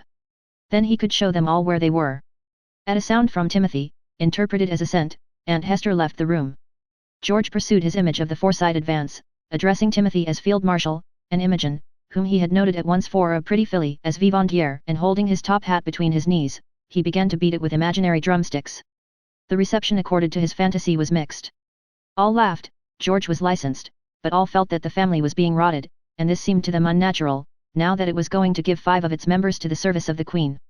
George might go too far, and there was relief when he got up, offered his arm to Aunt Julie, marched up to Timothy, saluted him, kissed his aunt with mock passion, said, "Oh, what a treat, dear papa, come on, Eustace," and walked out, followed by the grave and fastidious Eustace, who had never smiled. Aunt Julie's bewildered, "Fancy not waiting for the map, you mustn't mind him, Timothy, he's so droll," broke the hush, and Timothy removed the hand from his mouth. "I don't know what things are common to," he was heard to say. "What's all this about going out there? That's not the way to beat those boars." Francie alone had the hardihood to observe, "What is, then, Uncle Timothy? All this newfangled volunteering and expense, lettin' money out of the country?" Just then Aunt Hester brought in the map, handling it like a baby with eruptions. With the assistance of Euphemia it was laid on the piano, a small Colewood grand, last played on, it was believed, the summer before Aunt Anne died, 13 years ago. Timothy rose. He walked over to the piano, and stood looking at his map while they all gathered round. "There you are," he said, "that's the position up to date, and very poor it is hum." "Yes," said Francie, greatly daring, "but how are you going to alter it, Uncle Timothy, without more men?" "Men," said Timothy, "you don't want men, wastin' the country's money. You want a Napoleon, he'd settle it in a month." "But if you haven't got him, Uncle Timothy?" "That's their business," replied Timothy. "What have we kept the army up for? To eat their heads off in time of peace. They ought to be ashamed of themselves, common on the country to help them like this. Let every man stick to his business, and we shall get on." And looking round him, he added almost angrily, "Volunteering, indeed, throw in good money after bad, we must save, conserve energy, that's the only way." And with a prolonged sound, not quite a sniff and not quite a snort, he trod on Euphemia's toe, and went out, leaving a sensation and a faint scent of barley sugar behind him. The effect of something said with conviction by one who has evidently made a sacrifice to say it is ever considerable. And the 8 Forsytes left behind, all women except young Nicholas, were silent for a moment round the map. Then Francie said, "Really, I think he's right, you know, after all, what is the army for? They ought to have known it's only encouraging them." "My dear," cried Aunt Julie, "but they've been so progressive. Think of their giving up their scarlet, they were always so proud of it, and now they all look like convicts. Hester and I were saying only yesterday we were sure they must feel it very much. Fancy what the Iron Duke would have said." The new color's very smart, said Winifred. Val looks quite nice in his. Aunt Julie sighed. I do so wonder what Jolyon's boy is like to think we've never seen him, his father must be so proud of him. His father's in Paris, said Winifred. Aunt Hester's shoulder was seen to mount suddenly, as if to ward off her sister's next remark, for Julie's crumpled cheeks had gushed. We had dear little Mrs. Macander here yesterday, just back from Paris, and whom do you think she saw there in the street? You'll never guess. We shan't try, Auntie, said Euphemia. Irene, imagine, after all this time, walking with a fair beard. Auntie, you'll kill me, a fair beard. I was going to say, said Aunt Julie severely, a fair-bearded gentleman and not a day older. She was always so pretty, she added, with a sort of lingering apology. Oh, tell us about her, Auntie, cried Imogen. I can just remember her. She's the skeleton in the family cupboard, isn't she, and they're such fun. Aunt Hester sat down. Really, Julie had done it now. She wasn't much of a skeleton as I remember her, murmured Euphemia, extremely well covered. My dear, said Aunt Julie, what a peculiar way of putting it, not very nice. No, but what was she like, persisted Imogen. I'll tell you, my child, said Francie, a kind of modern Venus, very well dressed. Euphemia said sharply, Venus was never dressed, and she had blue eyes of melting sapphire. At this juncture Nicholas took his leave. Mrs. Nick is awfully strict, said Francie with a laugh. She has 6 children, said Aunt Julie, it's very proper she should be careful. Was Uncle Soames awfully fond of her, pursued the inexorable Imogen, moving her dark luscious eyes from face to face. Aunt Hester made a gesture of despair, just as Aunt Julie answered. Yes, your Uncle Soames was very much attached to her. I suppose she ran off with someone. No, certainly not, that is, not precisely. What did she do, then, Auntie? Come along, Imogen, said Winifred, we must be getting back. But Aunt Julie interjected resolutely, she didn't behave at all well.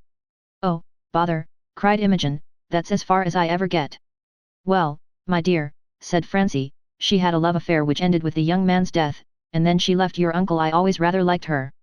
She used to give me chocolates, murmured Imogen, and smell nice. Of course, remarked Euphemia. Not of course at all, replied Francie, who used a particularly expensive essence of gillyflower herself. I can't think what we are about, said Aunt Julie, raising her hands, talking of such things. Was she divorced? Asked Imogen from the door. Certainly not, cried Aunt Julie, that is, certainly not. A sound was heard over by the far door. Timothy had re-entered the back drawing-room. I've come for my map, he said. Who's been divorced? No one, Uncle, replied Francie with perfect truth. Timothy took his map off the piano. Don't let's have anything of that sort in the family, he said. All this in Liston's bad enough, the country's breaking up, I don't know what we're comin' to. He shook a thick finger at the room, too many women nowadays, and they don't know what they want. So saying, he grasped the map firmly with both hands, and went out as if afraid of being answered. The 7 women whom he had addressed broke into a subdued murmur, out of which emerged Francie's, really, the Forsytes, and Aunt Julie's. He must have his feet in mustard and hot water tonight. Hester, will you tell Jane, the blood has gone to his head again, I'm afraid. That evening, when she and Hester were sitting alone after dinner, she dropped a stitch in her crochet, and looked up. Hester, I can't think where I've heard that dear Soames wants Irene to come back to him again. Who was it told us that George had made a funny drawing of him with the words, he won't be happy till he gets it. Eustace, answered Aunt Hester from behind the Times, he had it in his pocket, but he wouldn't show it us. Aunt Julie was silent, ruminating. The clock ticked, the Times crackled, the fire sent forth its rustling purr. Aunt Julie dropped another stitch. Hester, she said, I have had such a dreadful thought. Then don't tell me, said Aunt Hester quickly. Oh, but I must. You can't think how dreadful. Her voice sank to a whisper. Jolyon, they say, has a fair beard, now. Chapter 12. Progress of the chase. 2 days after the dinner at James, Mr. Polteed provided Soames with food for thought. A gentleman, he said, consulting the key concealed in his left hand, 47 as we say, has been paying marked attention to 17 during the last month in Paris, but at present there seems to have been nothing very conclusive. The meetings have all been in public places, without concealment, restaurants, the opera, the Comique, the Louvre, Luxembourg Gardens, lounge of the hotel, and so forth. She has not yet been traced to his rooms, nor vice versa. They went to Fontainebleau, but nothing of value. In short, the situation is promising, but requires patience and, looking up suddenly, he added. One rather curious point, 47 has the same name as, 31. The fellow knows I'm her husband, thought Soames. Christian name, an odd one, Jolyon, continued Mr. Polteed. We know his address in Paris and his residence here. We don't wish, of course, to be running a wrong hare. Go on with it, but be careful, said Soames doggedly. Instinctive certainty that this detective fellow had fathomed his secret made him all the more reticent. Excuse me, said Mr. Polteed, I'll just see if there's anything fresh in. He returned with some letters. Relocking the door, he glanced at the envelopes. Yes, here's a personal one from 19 to myself. Well, said Soames. Said Mr. Polteed, she says, 47 left for England today. Address on his baggage, Robin Hill. Parted from 17 in Louvre Gallery at 3.30. Nothing very striking. Thought it best to stay and continue observation of 17. You will deal with 47 in England if you think desirable, no doubt. And Mr. Polteed lifted an unprofessional glance on Soames, as though he might be storing material for a book on human nature after he had gone out of business. Very intelligent woman, 19, and a wonderful make-up. Not cheap, but earns her money well. There's no suspicion of being shadowed so far, but after a time, as you know, sensitive people are liable to get the feeling of it. Without anything definite to go on, I should rather advise letting up on 17, and keeping an eye on 47. We can't get at correspondence without great risk. I hardly advise that at this stage, but you can tell your client that it's looking up very well. And again his narrowed eyes gleamed at his taciturn customer. No, said Soames suddenly, I prefer that you should keep the watch going discreetly in Paris, and not concern yourself with this end. Very well, replied Mr. Polteed, we can do it. What is the manner between them? I'll read you what she says, said Mr. Polteed, unlocking a bureau drawer and taking out a file of papers. She sums it up somewhere confidentially. Yes, here it is. 17 very attractive, conclude 47, longer in the tooth, slang for age, you know, distinctly gone, waiting his time, 17 perhaps holding off for terms, impossible to say without knowing more, but inclined to think on the whole, doesn't know her mind, likely to act on impulse someday. Both have style. What does that mean? Said Soames between close lips. Well, murmured Mr. Polteed with a smile, showing many white teeth, an expression we use in other words, it's not likely to be a weekend business, they'll come together seriously or not at all. Muttered Soames, that's all, is it? Yes, said Mr. Polteed, but quite promising.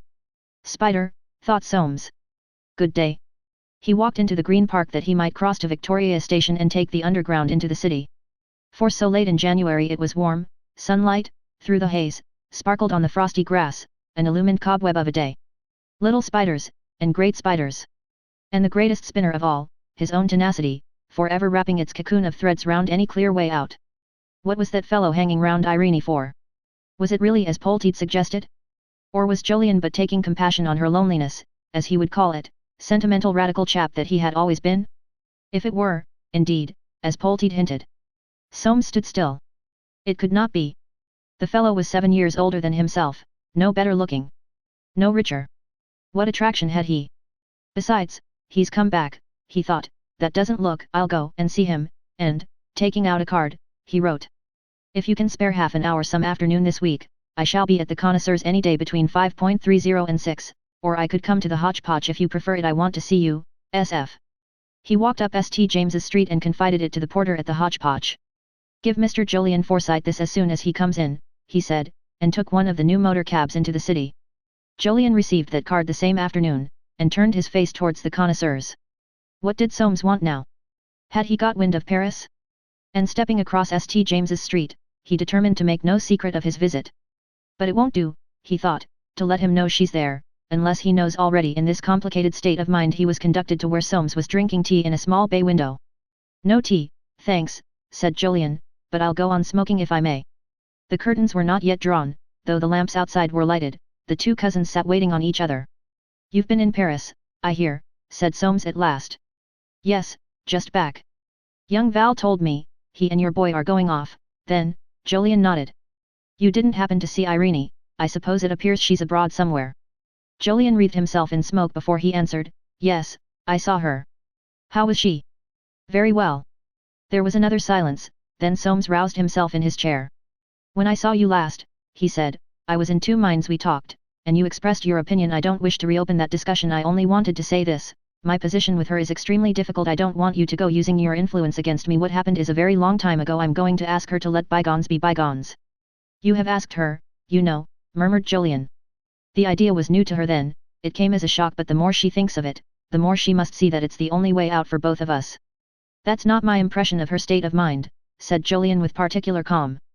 And, forgive my saying, You misconceive the matter if you think reason comes into it at all.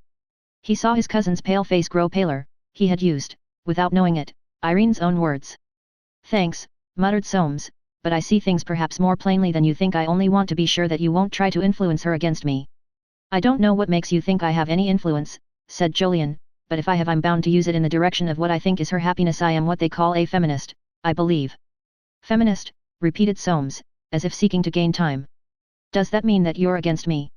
Bluntly, said Jolyon, I'm against any woman living with any man whom she definitely dislikes. It appears to me rotten. And I suppose each time you see her you put your opinions into her mind. I am not likely to be seeing her. Not going back to Paris. Not so far as I know, said Jolyon, conscious of the intent watchfulness in Soames' face. Well, that's all I had to say. Anyone who comes between man and wife, you know, incurs heavy responsibility. Jolyon rose and made him a slight bow. Goodbye, he said, and, without offering to shake hands, moved away, leaving Soames staring after him. We Forsytes, thought Jolyon, hailing a cab, are very civilized with simpler folk that might have come to a row if it weren't for my boy going to the war, the war. A gust of his old doubt swept over him. A precious war. Domination of peoples or of women. Attempts to master and possess those who did not want you. The negation of gentle decency. Possession, vested rights, and anyone H&M, outcast. Thank heaven, he thought, I always felt H&M, anyway, yes. Even before his first disastrous marriage he could remember fuming over the bludgeoning of Ireland, or the matrimonial suits of women trying to be free of men they loathed. Parsons would have it that freedom of soul and body were quite different things. Pernicious doctrine. Body and soul could not thus be separated. Free will was the strength of any tie, and not its weakness. I ought to have told Soames, he thought, that I think him comic, but he's tragic, too. Was there anything, indeed, more tragic in the world than a man enslaved by his own possessive instinct, who couldn't see the sky for it, or even enter fully into what another person felt?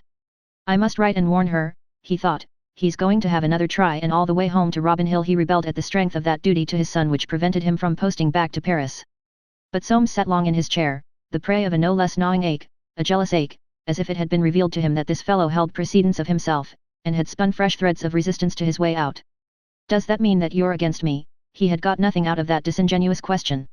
Feminist. Phrasy fellow. I mustn't rush things, he thought. I have some breathing space. He's not going back to Paris, unless he was lying. I'll let the spring come, though how the spring could serve him, save by adding to his ache, he could not tell. And gazing down into the street, where figures were passing from pool to pool of the light from the high lamps, he thought, nothing seems any good, nothing seems worthwhile. I'm lonely, that's the trouble. He closed his eyes, and at once he seemed to see Irene, in a dark street below a church, passing, turning her neck so that he caught the gleam of her eyes and her white forehead under a little dark hat, which had gold spangles on it and a veil hanging down behind. He opened his eyes, so vividly he had seen her. A woman was passing below, but not she. Oh no, there was nothing there. Chapter 13. Here we are again.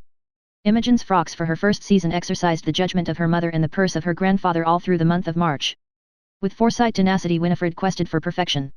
It took her mind off the slowly approaching right which would give her a freedom but doubtfully desired, took her mind, too, off her boy and his fast approaching departure for a war from which the news remained disquieting. Like bees busy on summer flowers, or bright gadflies hovering and darting over spiky autumn blossoms, she and her little daughter, tall nearly as herself and with a bust measurement not far inferior, hovered in the shops of Regent Street, the establishments of Hanover Square and of Bond Street, lost in consideration and the feel of fabrics.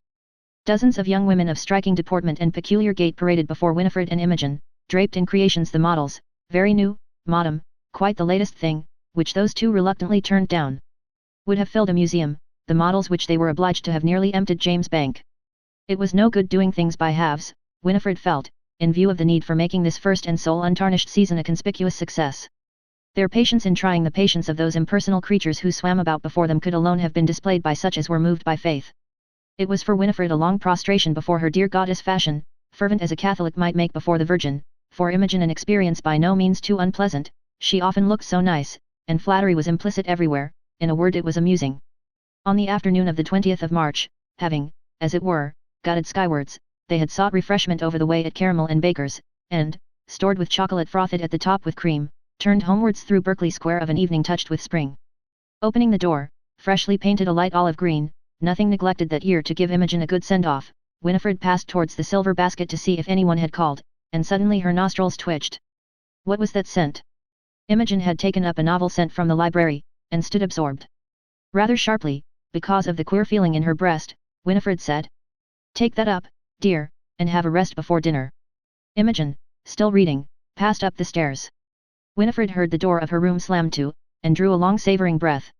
Was it spring tickling her senses, whipping up nostalgia for her clown, against all wisdom and outraged virtue? A male scent.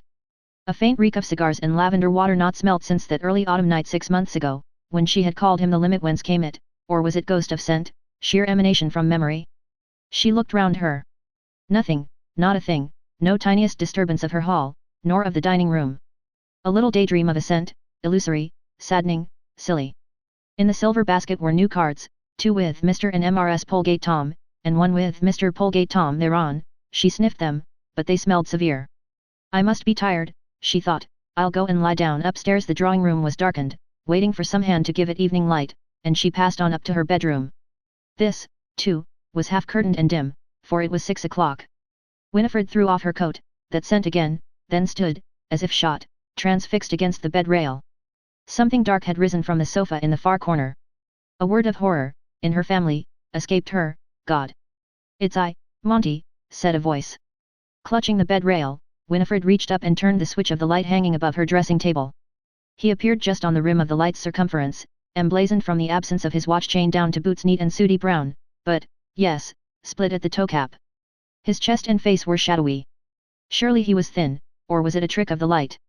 He advanced, lighted now from toe cap to the top of his dark head, surely a little grizzled. His complexion had darkened, sallowed, his black mustache had lost boldness, become sardonic. There were lines which she did not know about his face. There was no pin in his tie. His suit, she knew that, but how unpressed, unglossy. She stared again at the toe cap of his boot. Something big and relentless had been at him, had turned and twisted, raked and scraped him. And she stayed, not speaking, motionless, staring at that crack across the toe. Well, he said, I got the order, I'm back.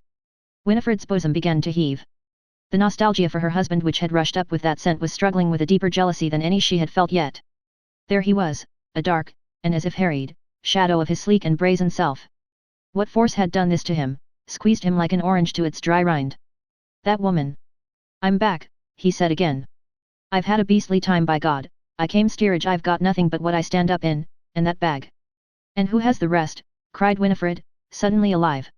How dared you come? You knew it was just for divorce that you got that order to come back. Don't touch me. They held each to the rail of the big bed where they had spent so many years of nights together. Many times, yes, many times she had wanted him back. But now that he had come she was filled with this cold and deadly resentment. He put his hand up to his mustache, but did not frizz and twist it in the old familiar way, he just pulled it downwards. Gad, he said, if you knew the time I've had. I'm glad I don't. Are the kids all right? Winifred nodded.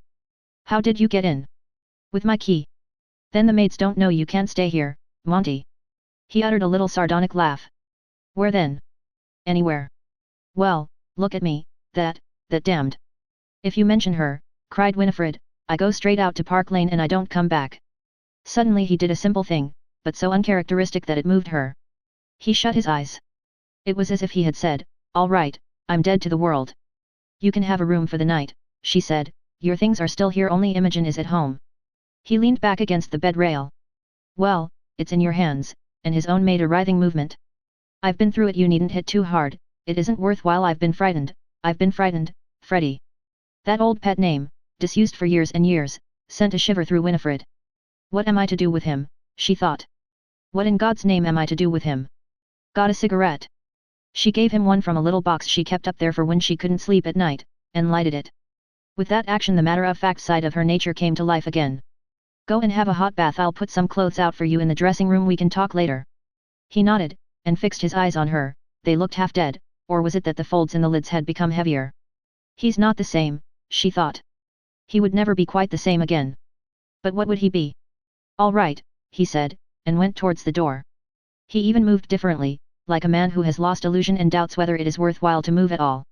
When he was gone, and she heard the water in the bath running, she put out a complete set of garments on the bed in his dressing room, then went downstairs and fetched up the biscuit box and whiskey. Putting on her coat again, and listening a moment at the bathroom door, she went down and out. In the street she hesitated. Past 7 o'clock. Would Soames be at his club or at Park Lane? She turned towards the latter. Back. Soames had always feared it, she had sometimes hoped it. Back. So like him, clown that he was, with this, here we are again, to make fools of them all, of the law, of Soames, of herself. Yet to have done with the law, not to have that murky cloud hanging over her and the children. What a relief! Ah! But how to accept his return? That woman had ravaged him, taken from him passion such as he had never bestowed on herself, such as she had not thought him capable of. There was the sting. That selfish, blatant clown of hers, whom she herself had never really stirred, had been swept and ungarnished by another woman. Insulting. Too insulting. Not right, not decent to take him back. And yet she had asked for him, the law perhaps would make her now. He was as much her husband as ever, she had put herself out of court. And all he wanted, no doubt, was money, to keep him in cigars and lavender water. That scent. After all, I'm not old, she thought, not old yet, but that woman who had reduced him to those words, I've been through it, I've been frightened, Freddie. She neared her father's house, driven this way and that, while all the time the Forsyte undertow was drawing her to deep conclusion that after all he was her property, to be held against a robbing world. And so she came to James. Mr. Soames, in his room, I'll go up, don't say I'm here. Her brother was dressing. She found him before a mirror, tying a black bow with an air of despising its ends. Hello, he said, contemplating her in the glass, what's wrong? Monty, said Winifred stonily. Soames spun round. What? Back. Hoist, muttered Soames, with our own petard, why the deuce didn't you let me try cruelty? I always knew it was too much risk this way. Oh, don't talk about that, what shall I do? Soames answered, with a deep, deep sound. Well, said Winifred impatiently.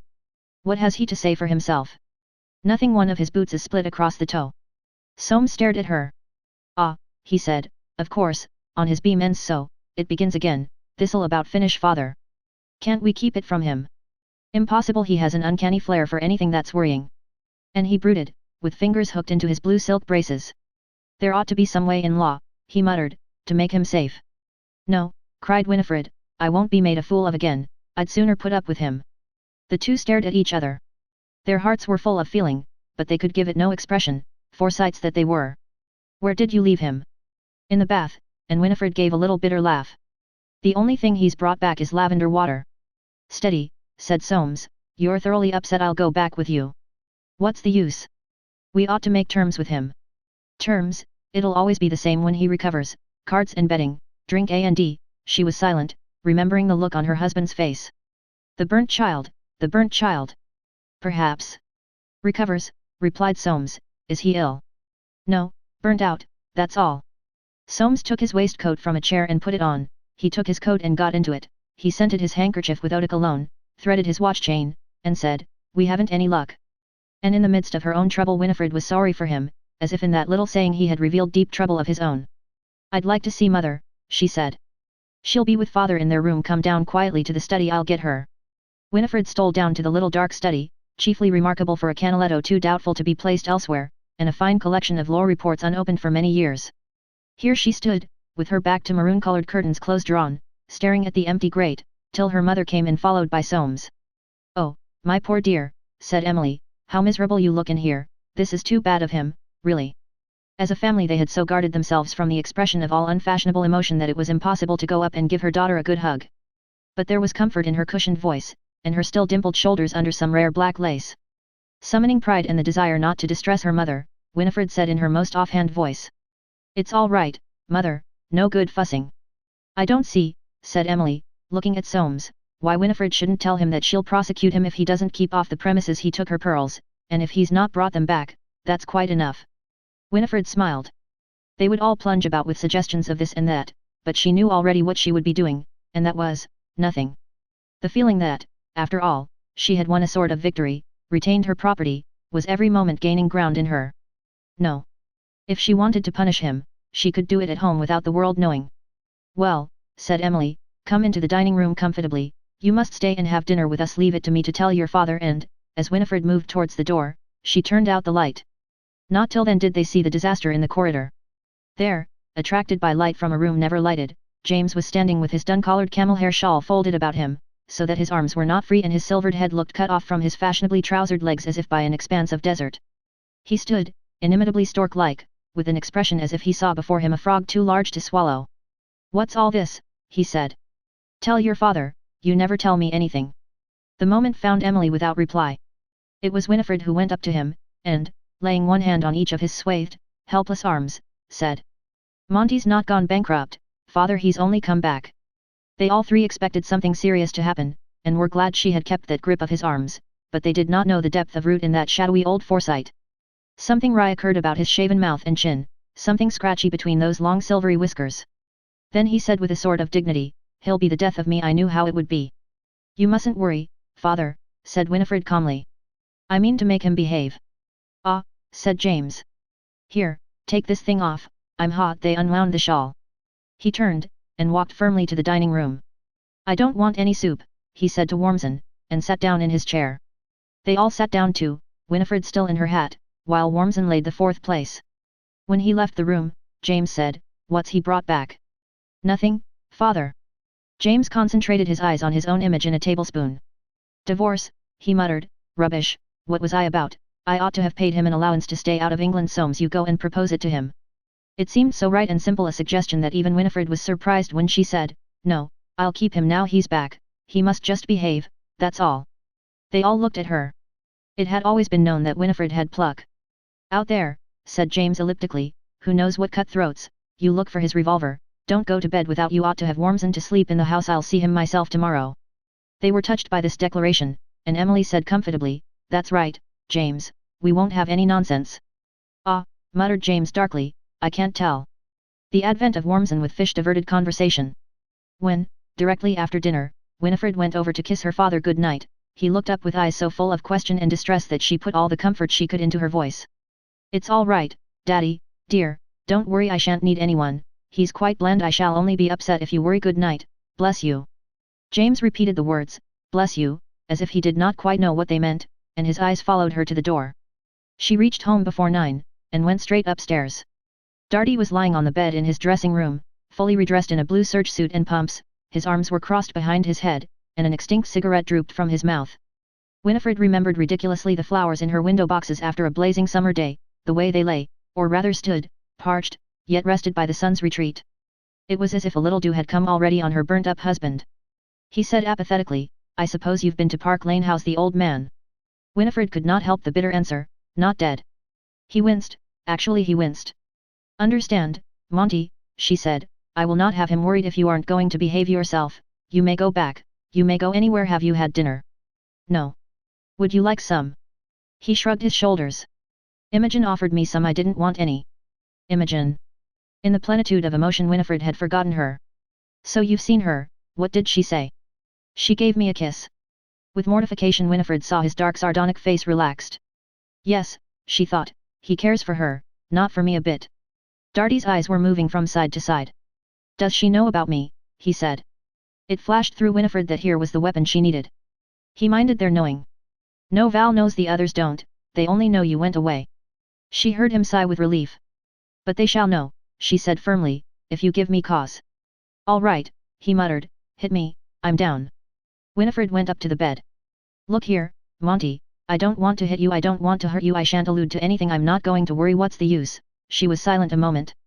I can't stand any more, though, and I won't, you'd better know you've made me suffer, but I used to be fond of you for the sake of that. She met the heavy-lidded gaze of his brown eyes with the downward stare of her green-grey eyes, touched his hand suddenly, turned her back, and went into her room. She sat there a long time before her glass, fingering her rings, thinking of this subdued dark man, almost a stranger to her, on the bed in the other room, resolutely not worrying, but gnawed by jealousy of what he had been through, and now and again just visited by pity. Chapter 14. Outlandish Night. Soames doggedly let the spring come, no easy task for one conscious that time was flying, his birds in the bush no near the hand, no issue from the web anywhere visible. Mr. Polteed reported nothing, except that his watch went on, costing a lot of money. Val and his cousin were gone to the war, whence came news more favourable. Darty was behaving himself so far, James had retained his health, business prospered almost terribly, there was nothing to worry Soames except that he was held up, could make no step in any direction. He did not exactly avoid Soho, for he could not afford to let them think that he had piped off, as James would have put it, he might want to pipe on again at any minute. But he had to be so restrained and cautious that he would often pass the door of the Restaurant Britannia without going in, and wander out of the purlieus of that region which always gave him the feeling of having been possessively irregular. He wandered thus one May night into Regent Street, and the most amazing crowd he had ever seen, a shrieking, whistling, dancing, jostling, grotesque and formidably jovial crowd, with false noses and mouth organs, penny whistles and long feathers, every appanage of idiocy, as it seemed to him. Mafficking. Of course, it had been relieved. Good. But was that an excuse? Who were these people, what were they, where had they come from into the West End? His face was tickled, his ears whistled into. Girls cried, "Keep your hair on, stucco," a youth so knocked off his top hat that he recovered it with difficulty. Crackers were exploding beneath his nose, between his feet. He was bewildered, exasperated, offended. This stream of people came from every quarter, as if impulse had unlocked floodgates, let flow waters of whose existence he had heard, perhaps, but believed in never. This, then, was the populace, the innumerable living negation of gentility and Forsytism. This was, egad, democracy. It stank, yelled, was hideous. In the East End, or even Soho, perhaps, but here in Regent Street, in Piccadilly. What were the police about? In 1900, Soames, with his Forsyte thousands, had never seen the cauldron with the lid off, and now looking into it, could hardly believe his scorching eyes. The whole thing was unspeakable. These people had no restraint, they seemed to think him funny, such swarms of them, rude, coarse, laughing, and what laughter! Nothing sacred to them. He shouldn't be surprised if they began to break windows. In Pall Mall, past those august dwellings, to enter which people paid £60, this shrieking, whistling, dancing dervish of a crowd was swarming. From the club windows his own kind were looking out on them with regulated amusement. They didn't realize. Why, this was serious, might come to anything. The crowd was cheerful, but some day they would come in different mood.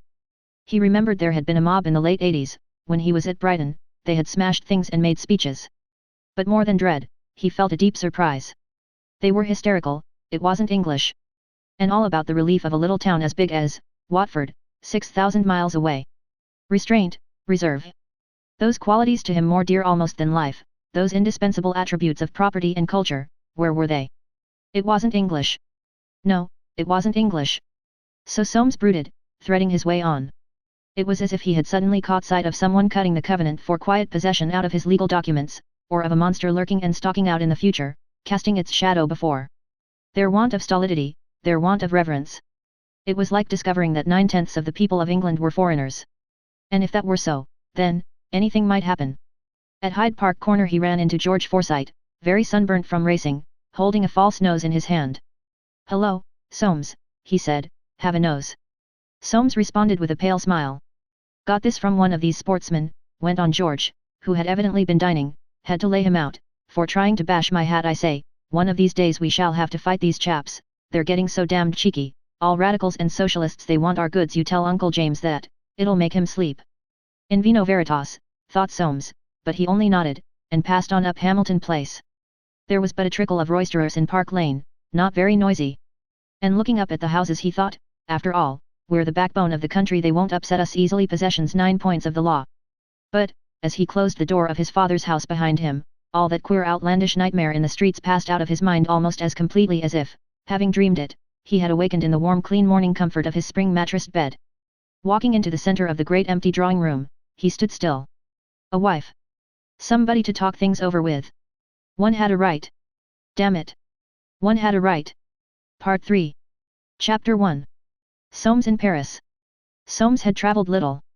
Aged 19 he had made the petit tour with his father, mother and Winifred, Brussels, the Rhine, Switzerland, and home by way of Paris. Aged 27, just when he began to take interest in pictures, he had spent 5 hot weeks in Italy, looking into the Renaissance, not so much in it as he had been led to expect, and a fortnight in Paris on his way back, looking into himself, as became a Forsyte surrounded by people so strongly self-centered and foreign as the French.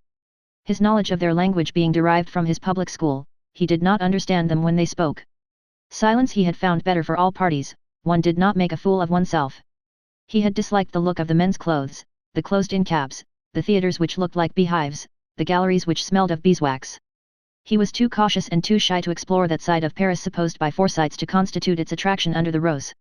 And as for a collector's bargain, not one to be had. As Nicholas might have put it, they were a grasping lot. He had come back uneasy, saying Paris was overrated. When, therefore, in June of 1900 he went to Paris, it was but his third attempt on the center of civilization. This time, however, the mountain was going to Mahomet, for he felt by now more deeply civilized than Paris, and perhaps he really was. Moreover, he had a definite objective.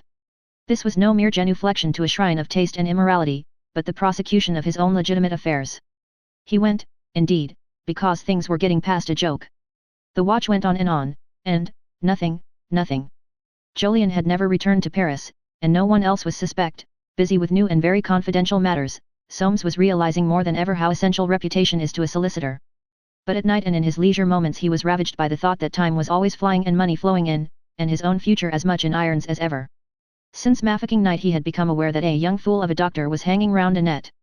Twice he had come across him, a cheerful young fool. Not more than 30. Nothing annoyed Soames so much as cheerfulness, an indecent, extravagant sort of quality, which had no relation to facts. The mixture of his desires and hopes was, in a word, becoming torture, and lately the thought had come to him that perhaps Irene knew she was being shadowed. It was this which finally decided him to go and see for himself, to go and once more try to break down her repugnance, her refusal to make her own and his path comparatively smooth once more. If he failed again, well, he would see what she did with herself, anyway. He went to an hotel in the Rue Camartin, highly recommended to Forsytes, where practically nobody spoke French. He had formed no plan. He did not want to startle her, yet must contrive that she had no chance to evade him by flight. And next morning he set out in bright weather. Paris had an air of gaiety, a sparkle over its star shape which almost annoyed Soames. He stepped gravely, his nose lifted a little sideways in real curiosity. He desired now to understand things French. Was not Annette French? There was much to be got out of his visit, if he could only get it. In this laudable mood and the Place de la Concorde he was nearly run down 3 times.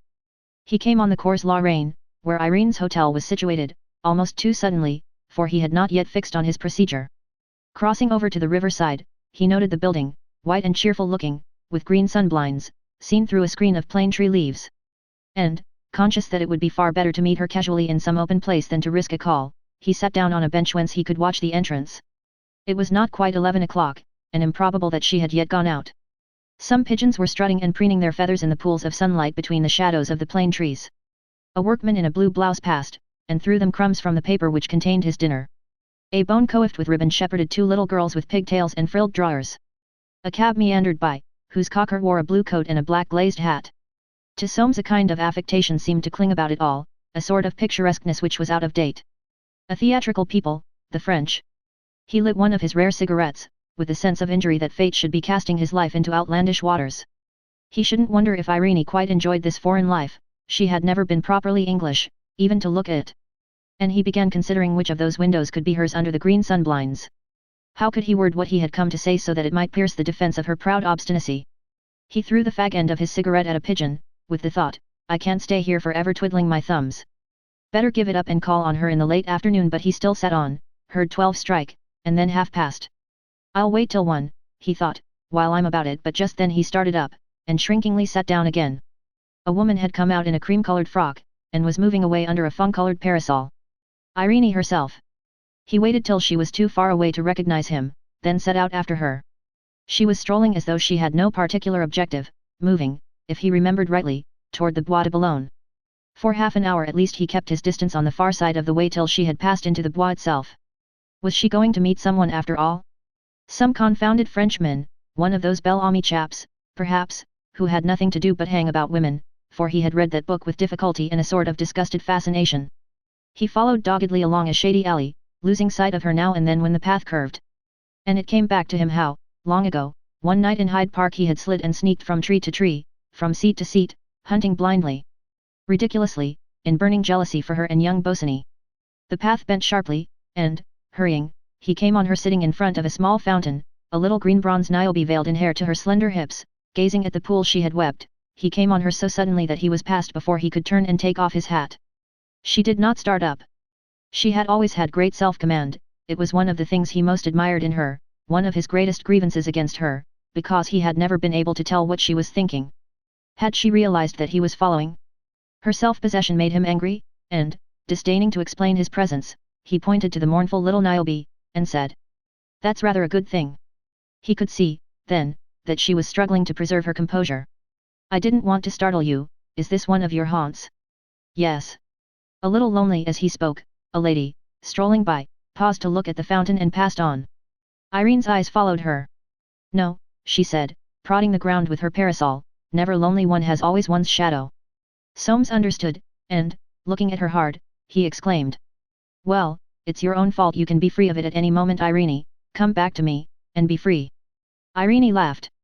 Don't, cried Soames, stamping his foot, it's inhuman. Listen, is there any condition I can make which will bring you back to me, if I promise you a separate house, and just a visit now and then?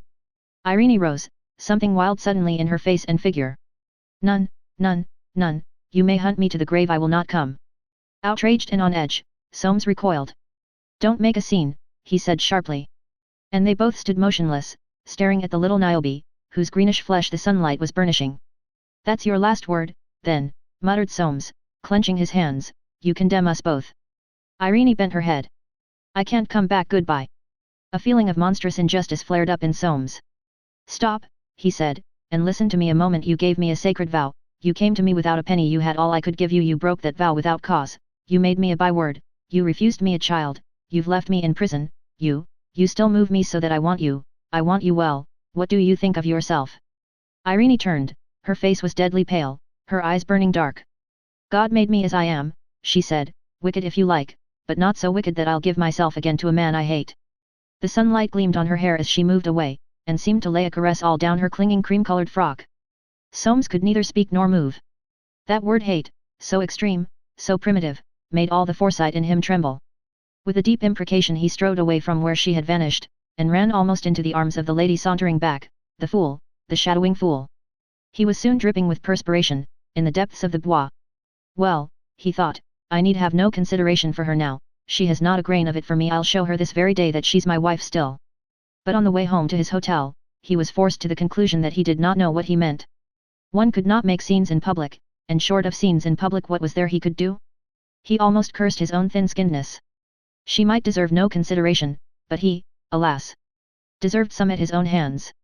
And sitting lunchless in the hall of his hotel, with tourists passing every moment, Baedeker in hand, he was visited by black dejection. In irons. His whole life, with every natural instinct and every decent yearning gagged and fettered, and all because fate had driven him 17 years ago to set his heart upon this woman, so utterly, that even now he had no real heart to set on any other. Cursed was the day he had met her, and his eyes for seeing in her anything but the cruel Venus she was. And yet, still seeing her with the sunlight on the clinging china crepe of her gown, he uttered a little groan, so that a tourist who was passing, thought, man in pain, let's see. What did I have for lunch? Later, in front of a cafe near the opera, over a glass of cold tea with lemon and a straw in it, he took the malicious resolution to go and dine at her hotel. If she were there, he would speak to her, if she were not, he would leave a note. He dressed carefully, and wrote as follows. Your idyll with that fellow Jolyon Forsyte is known to me, at all events if you pursue it, understand that I will leave no stone unturned to make things unbearable for him. SF. He sealed this note but did not address it, refusing to write the maiden name which she had impudently resumed, or to put the word Forsyte on the envelope lest she should tear it up unread. Then he went out, and made his way through the glowing streets, abandoned to evening pleasure seekers. Entering her hotel, he took his seat in a far corner of the dining room whence he could see all entrances and exits. She was not there.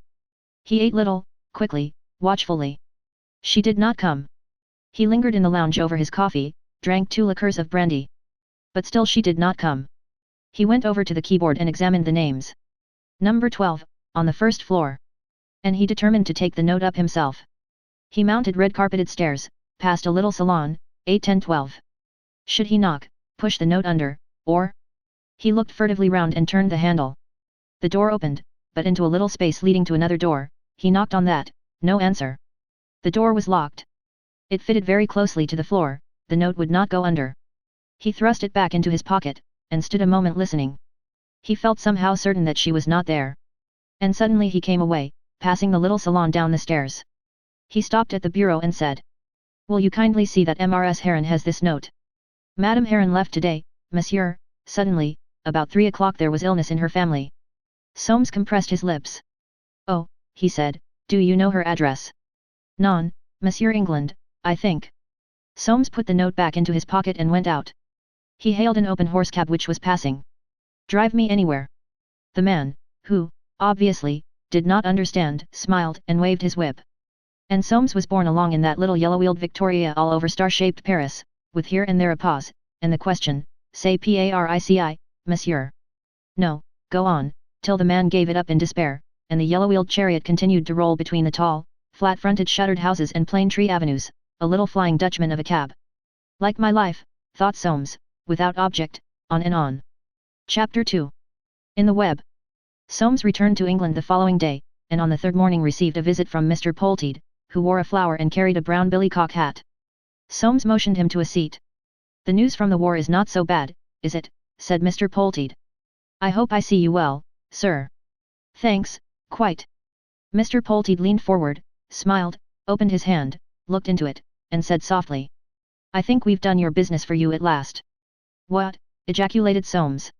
19 reports quite suddenly what I think we shall be justified in calling conclusive evidence, and Mr. Polteed paused. "Well. On the 10th instant, after witnessing an interview between 17 and a party, earlier in the day, 19 can swear to having seen him coming out of her bedroom in the hotel about 10 o'clock in the evening with a little care in the giving of the evidence that will be enough, especially as 17 has left Paris, no doubt with the party in question. In fact, they both slipped off, and we haven't got on to them again, yet, but we shall, she's worked hard under very difficult circumstances, and I'm glad she's brought it off at last." Mr. Polteed took out a cigarette, tapped its end against the table, looked at Soames, and put it back. The expression on his client's face was not encouraging. "Who is this new person?" said Soames abruptly. "That we don't know. She'll swear to the fact, and she's got his appearance pat." Mr. Polteed took out a letter, and began reading. "Middle-aged, medium height, blue dittos in afternoon, evening dress at night, pale, dark hair, small dark mustache, flat cheeks, good chin, grey eyes, small feet, guilty look." Soames rose and went to the window. He stood there in sardonic fury. Congenital idiot, spidery congenital idiot. 7 months at £15 a week, to be tracked down as his own wife's lover. Guilty look. He threw the window open. "It's hot," he said, and came back to his seat. Crossing his knees, he bent a supercilious glance on Mr. Polteed. "I doubt if that's quite good enough," he said, drawling the words, "with no name or address. I think you may let that lady have a rest, and take up our friend 47 at this end." Whether Polteed had spotted him he could not tell, but he had a mental vision of him in the midst of his cronies dissolved in inextinguishable laughter. "Guilty look, damnation!" Mr. Polteed said in a tone of urgency, almost of pathos, "I assure you we have put it through sometimes on less than that. It's Paris, you know, attractive woman living alone. Why not risk it, sir? We might screw it up a peg." Soames had sudden insight. The fellow's professional zeal was stirred. "Greatest triumph of my career, got a man his divorce through a visit to his own wife's bedroom, something to talk of there, when I retire," and for one wild moment he thought, why not, after all, hundreds of men of medium height had small feet and a guilty look. "I'm not authorized to take any risk," he said shortly. Mr. Polteed looked up. "Pity," he said, "quite a pity, that other affair seemed very costive." Soames rose. "Never mind that, please watch 47, and take care not to find a mare's nest. Good morning." Mr. Polteed's eye glinted at the words mare's nest. "Very good, you shall be kept informed." And Soames was alone again. The spidery, dirty, ridiculous business. Laying his arms on the table, he leaned his forehead on them. Full 10 minutes he rested thus, till a managing clerk roused him with the draft prospectus of a new issue of shares, very desirable, in manifold and toppings. That afternoon he left work early and made his way to the Restaurant Britannia. Only Madame Lamotte was in.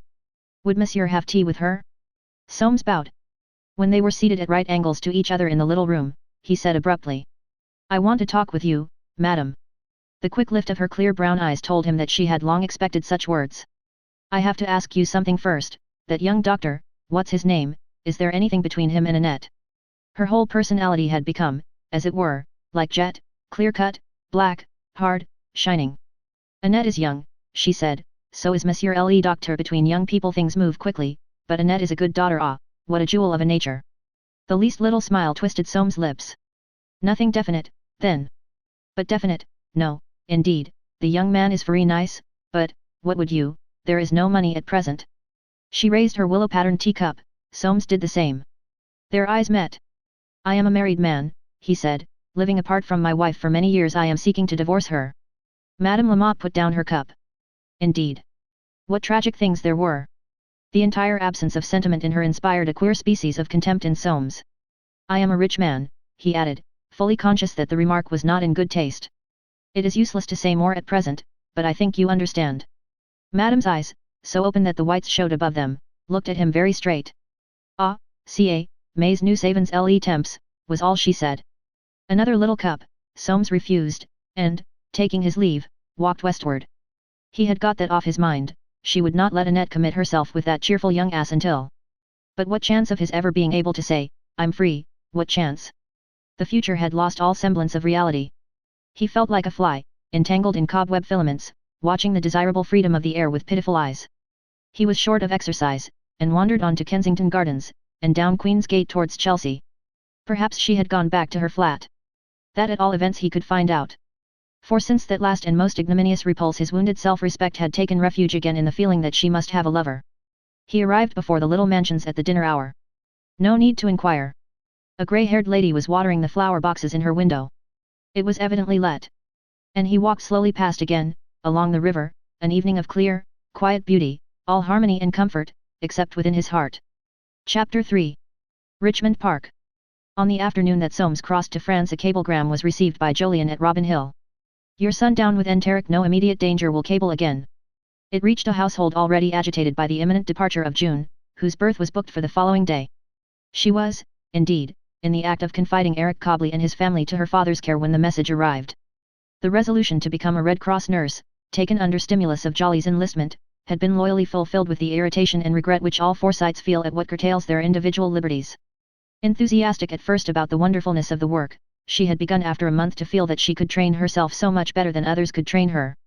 And if Holly had not insisted on following her example, and being trained too, she must inevitably have cried off the departure of Jolly and Val with their troop, and April had further stiffened her failing resolve.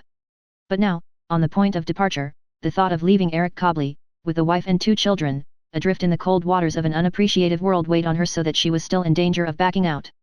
The reading of that cablegram, with its disquieting reality, clinched the matter. She saw herself already nursing Jolly, for of course they would let her nurse her own brother. Jolyon, ever white and doubtful, had no such hope. Poor June! Could any Forsyte of her generation grasp how rude and brutal life was? Ever since he knew of his boy's arrival at Cape Town, the thought of him had been a kind of recurrent sickness in Jolyon. He could not get reconciled to the feeling that Jolly was in danger all the time. The cablegram, grave though it was almost a relief. He was now safe from bullets, anyway. And yet, this enteric was a virulent disease. The Times was full of deaths therefrom.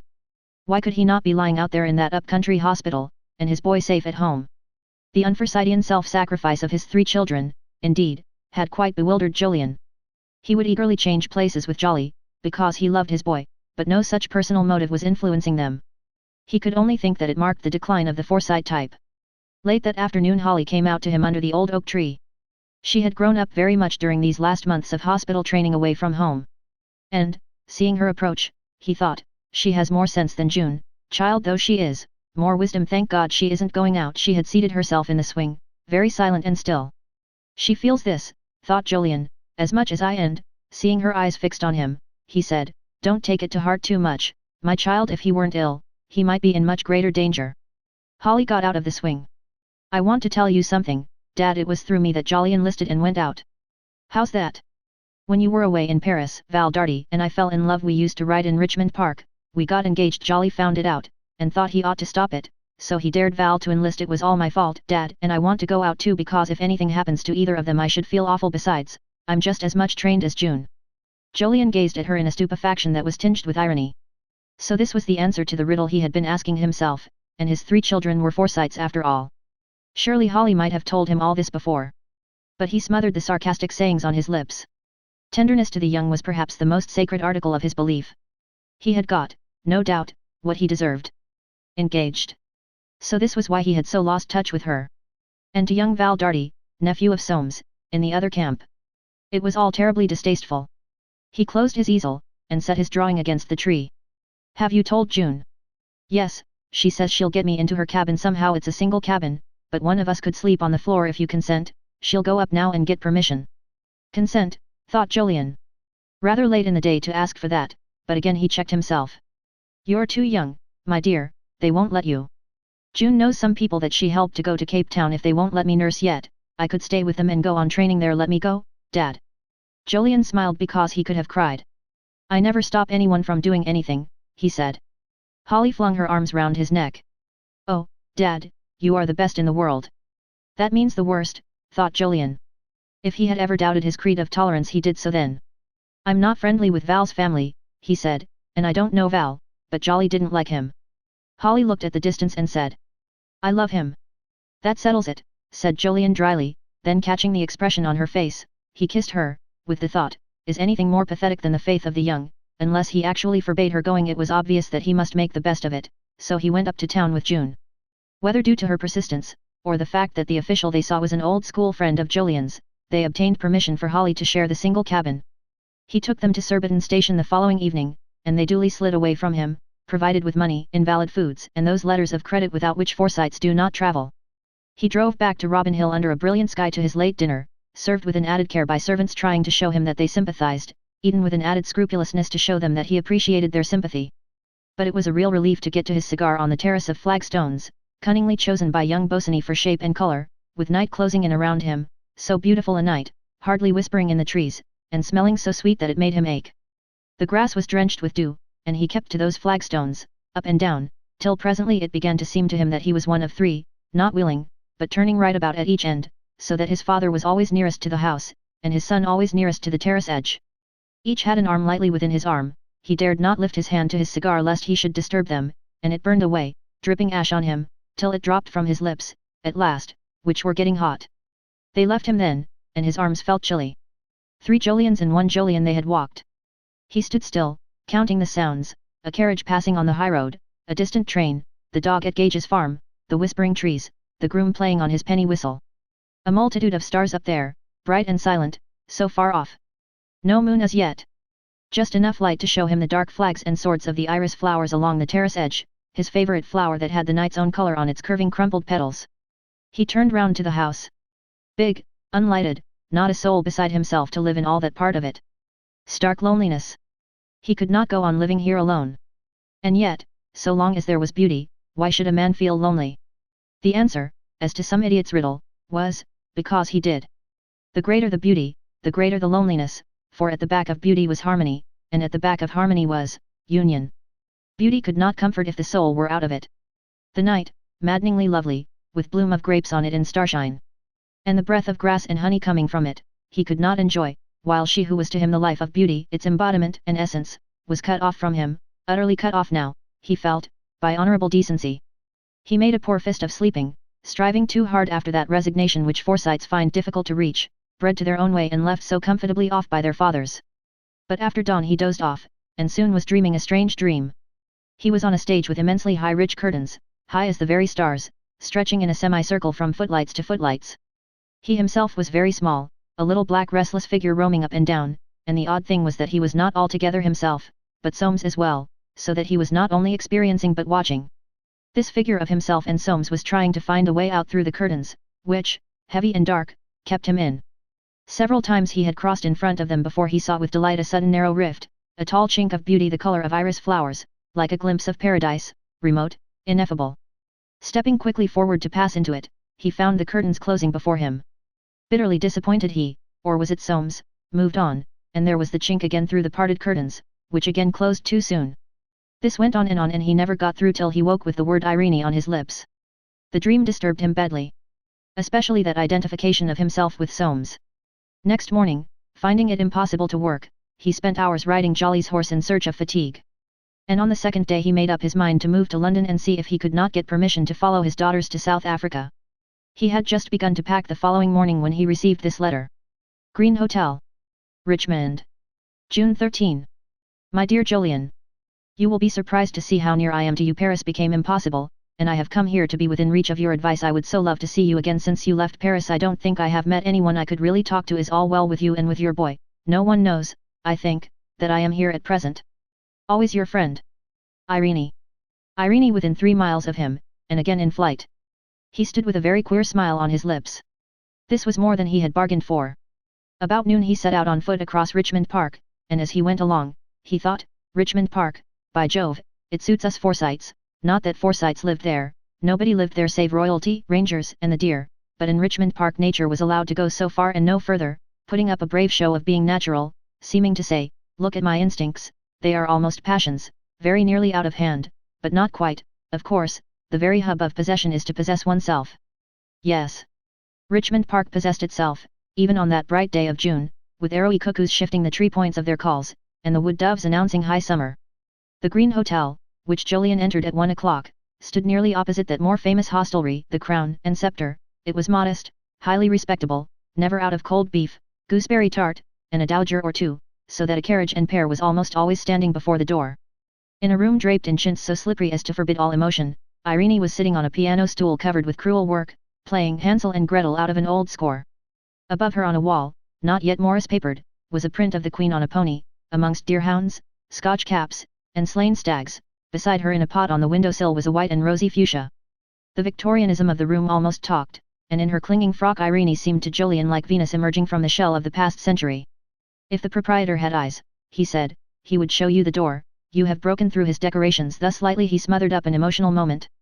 Having eaten cold beef, pickled walnut, gooseberry tart, and drunk stone bottle ginger beer, they walked into the park, and light talk was succeeded by the silence Julian had dreaded.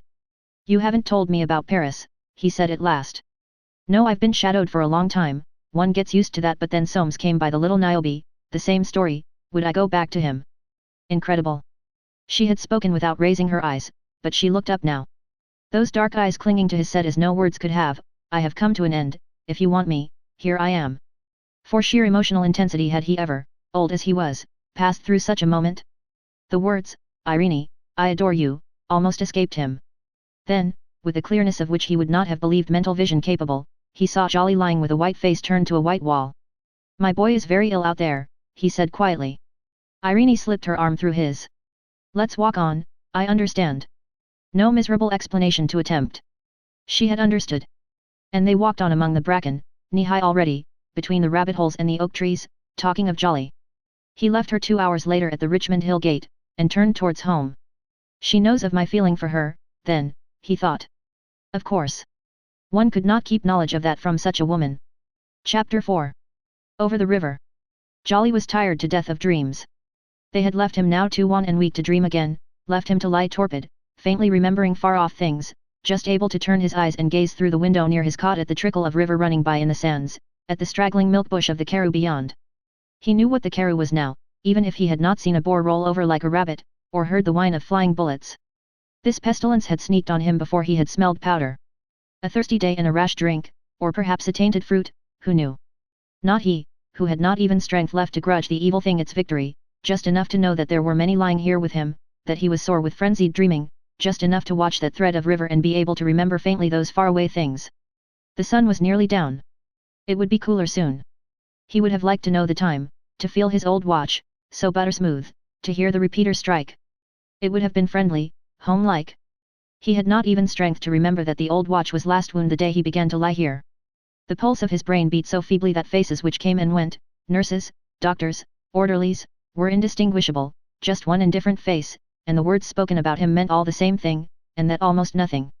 Those things he used to do, though far and faint, were more distinct, walking past the foot of the old steps at Harrow Bill, here, sir, rapping boots in the Westminster Gazette, greenish paper, shining boots, grandfather coming from somewhere dark, a smell of earth, the mushroom house. Robin Hill. Burying poor old Balthasar in the leaves. Dad. Home. Consciousness came again with noticing that the river had no water in it. Someone was speaking too. Want anything? No, what could one want? Too weak to want, only to hear his watch strike. Holly. She wouldn't bowl properly. Oh. Pitch them up. Not sneaks. Back her, to and bow, he was too. Consciousness came once more with a sense of the violet dusk outside, and a rising blood-red crescent moon. His eyes rested on it fascinated, in the long minutes of brain nothingness it went moving up and up. He's going, doctor, not pack boots again? Never? Mind your form, too, don't cry. Go quietly, over the river, sleep. Dark? If somebody would, strike, his, watch. Chapter 5. Soames acts. A sealed letter in the handwriting of Mr. Polteed remained unopened in Soames' pocket throughout 2 hours of sustained attention to the affairs of the new colliery company, which, declining almost from the moment of old Julian's retirement from the chairmanship, had lately run down so fast that there was now nothing for it but a winding up. He took the letter out to lunch at his city club, sacred to him for the meals he had eaten there with his father in the early 70s, when James used to like him to come and see for himself the nature of his future life. Here in a remote corner before a plate of roast mutton and mashed potato, he read. Dear Sir. In accordance with your suggestion, we have duly taken the matter up at the other end with gratifying results. Observation of 47 has enabled us to locate 17 at the Green Hotel, Richmond. The two have been observed to meet daily during the past week in Richmond Park. Nothing absolutely crucial has so far been notified, but in conjunction with what we had from Paris at the beginning of the year, I am confident we could now satisfy the court. We shall, of course, continue to watch the matter until we hear from you. Very faithfully yours, Claude Polteed. Soames read it through twice and beckoned to the waiter. Take this away, it's cold. Shall I bring you some more, sir? No, get me some coffee in the other room. And, paying for what he had not eaten, he went out, passing two acquaintances without sign of recognition. Satisfy the court, he thought, sitting at a little round marble table with the coffee before him. That fellow Jolyon. He poured out his coffee, sweetened and drank it. He would disgrace him in the eyes of his own children. And rising, with that resolution hot within him, he found for the first time the inconvenience of being his own solicitor. He could not treat this scandalous matter in his own office. He must commit the soul of his private dignity to a stranger, some other professional dealer in family dishonor. Who was there he could go to? Linkman and Laver in Budge Row, perhaps, reliable, not too conspicuous, only nodding acquaintances. But before he saw them he must see Polteed again. But at this thought Soames had a moment of sheer weakness. To part with his secret? How find the words? How subject himself to contempt and secret laughter? Yet, after all, the fellow knew already, oh yes, he knew. And, feeling that he must finish with it now, he took a cab into the West End. In this hot weather the window of Mr. Polteed's room was positively open, and the only precaution was a wire gauze, preventing the intrusion of flies. 2 or 3 had tried to come in, and been caught, so that they seemed to be clinging there with the intention of being devoured presently. Mr. Polteed, following the direction of his client's eye, rose apologetically and closed the window. Posing ass, thought Soames. Like all who fundamentally believe in themselves he was rising to the occasion, and, with his little sideways smile, he said, I've had your letter, I'm going to act. I suppose you know who the lady you've been watching really is. Mr. Polteed's expression at that moment was a masterpiece. It so clearly said, well, what do you think, but mere professional knowledge, I assure you, pray forgive it. He made a little half-airy movement with his hand, as who should say, such things will happen to us all. Very well, then, said Soames, moistening his lips, there's no need to say more. I'm instructing Linkman and Laver of Budge Row to act for me. I don't want to hear your evidence, but kindly make your report to them at 5 o'clock, and continue to observe the utmost secrecy. Mr. Polteed half closed his eyes, as if to comply at once. My dear sir, he said. Are you convinced, asked Soames with sudden energy, that there is enough? The faintest movement occurred to Mr. Polteed's shoulders. You can risk it, he murmured, with what we have, and human nature, you can risk it. Soames rose. You will ask for Mr. Linkman. Thanks, don't get up. He could not bear Mr. Polteed to slide as usual between him and the door. In the sunlight of Piccadilly he wiped his forehead. This had been the worst of it, he could stand the strangers better. And he went back into the city to do what still lay before him. That evening in Park Lane, watching his father dine, he was overwhelmed by his old longing for a son, to watch him eat as he went down the years, to be taken on his knee as James on a time had been wont to take him, a son of his own begetting, who could understand him because he was the same flesh and blood, understand, and comfort him, and become more rich and cultured than himself because he would start even better off. To get old, like that thin, grey wiry frail figure sitting there, and be quite alone with possessions heaping up around him, to take no interest in anything because it had no future and must pass away from him to hands and mouths and eyes for whom he cared no jot. No. He would force it through now, and be free to marry, and have a son to care for him before he grew to be like the old man his father, wistfully watching now his sweetbread, now his son. In that mood he went up to bed. But, lying warm between those fine linen sheets of Emily's providing, he was visited by memories and torture. Visions of Irene, almost the solid feeling of her body, beset him. Why had he ever been fool enough to see her again, and let this flood back on him so that it was pain to think of her with that fellow, that stealing fellow? Chapter 6. A summer day. His boy was seldom absent from Jolyon's mind in the days which followed the first walk with Irene in Richmond Park. No further news had come, inquiries at the War Office elicited nothing, nor could he expect to hear from June and Holly for 3 weeks at least. In these days he felt how insufficient were his memories of Jolly, and what an amateur of a father he had been. There was not a single memory in which anger played a part, not one reconciliation, because there had never been a rupture, nor one heart-to-heart confidence, not even when Jolly's mother died. Nothing but half-ironical affection. He had been too afraid of committing himself in any direction, for fear of losing his liberty, or interfering with that of his boy. Only in Irene's presence had he relief, highly complicated by the ever-growing perception of how divided he was between her and his son. With Jolly was bound up all that sense of continuity and social creed of which he had drunk deeply in his youth and again during his boy's public school and varsity life, all that sense of not going back on what father and son expected of each other. With Irene was bound up all his delight in beauty and in nature. And he seemed to know less and less which was the stronger within him. From such sentimental paralysis he was rudely awakened, however, one afternoon, just as he was starting off to Richmond, by a young man with a bicycle and a face oddly familiar, who came forward faintly smiling. "Mr. Jolyon Forsyte, thank you." Placing an envelope in Jolyon's hand he wheeled off the path and rode away. Bewildered, Jolyon opened it. Admiralty Probate and Divorce, Forsyte v. Forsyte and Forsyte. A sensation of shame and disgust was followed by the instant reaction. Why, here's the very thing you want, and you don't like it, but she must have had one too, and he must go to her at once. He turned things over as he went along. It was an ironical business. For, whatever the scriptures said about the heart, it took more than mere longings to satisfy the law. They could perfectly well defend this suit, or at least in good faith try to.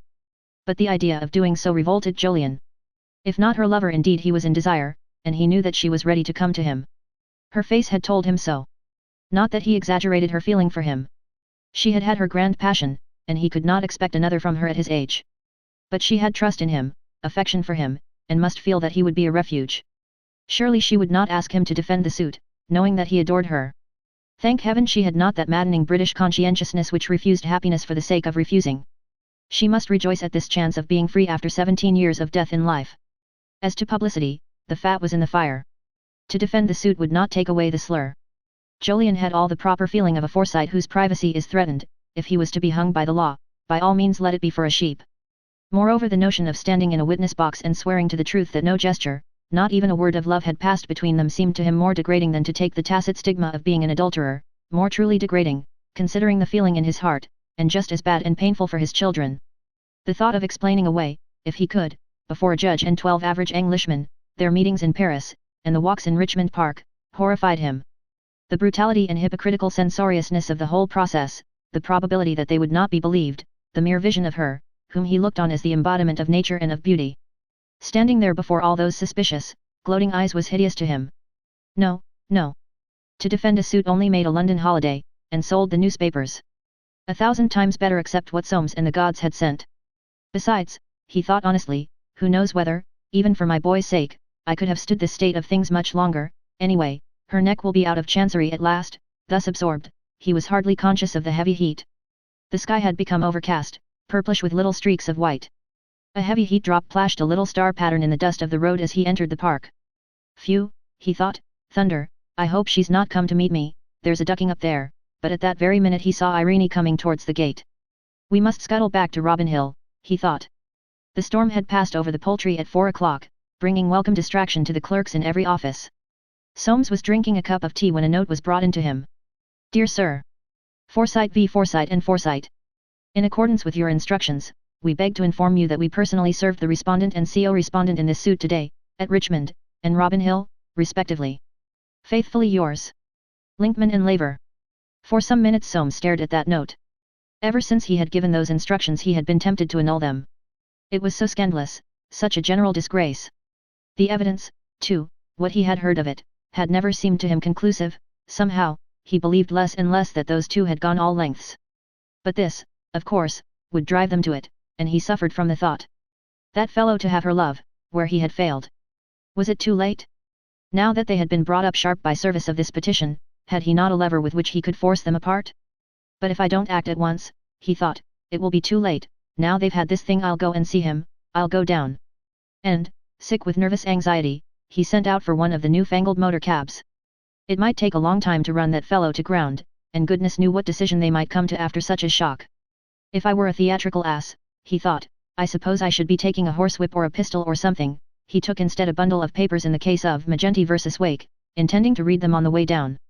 He did not even open them, but sat quite still, jolted and jarred, unconscious of the draft down the back of his neck, or the smell of petrol. He must be guided by the fellow's attitude. The great thing was to keep his head. London had already begun to disgorge its workers as he neared Putney Bridge. The ant heap was on the move outwards. What a lot of ants, all with a living to get, holding on by their eyelids in the great scramble.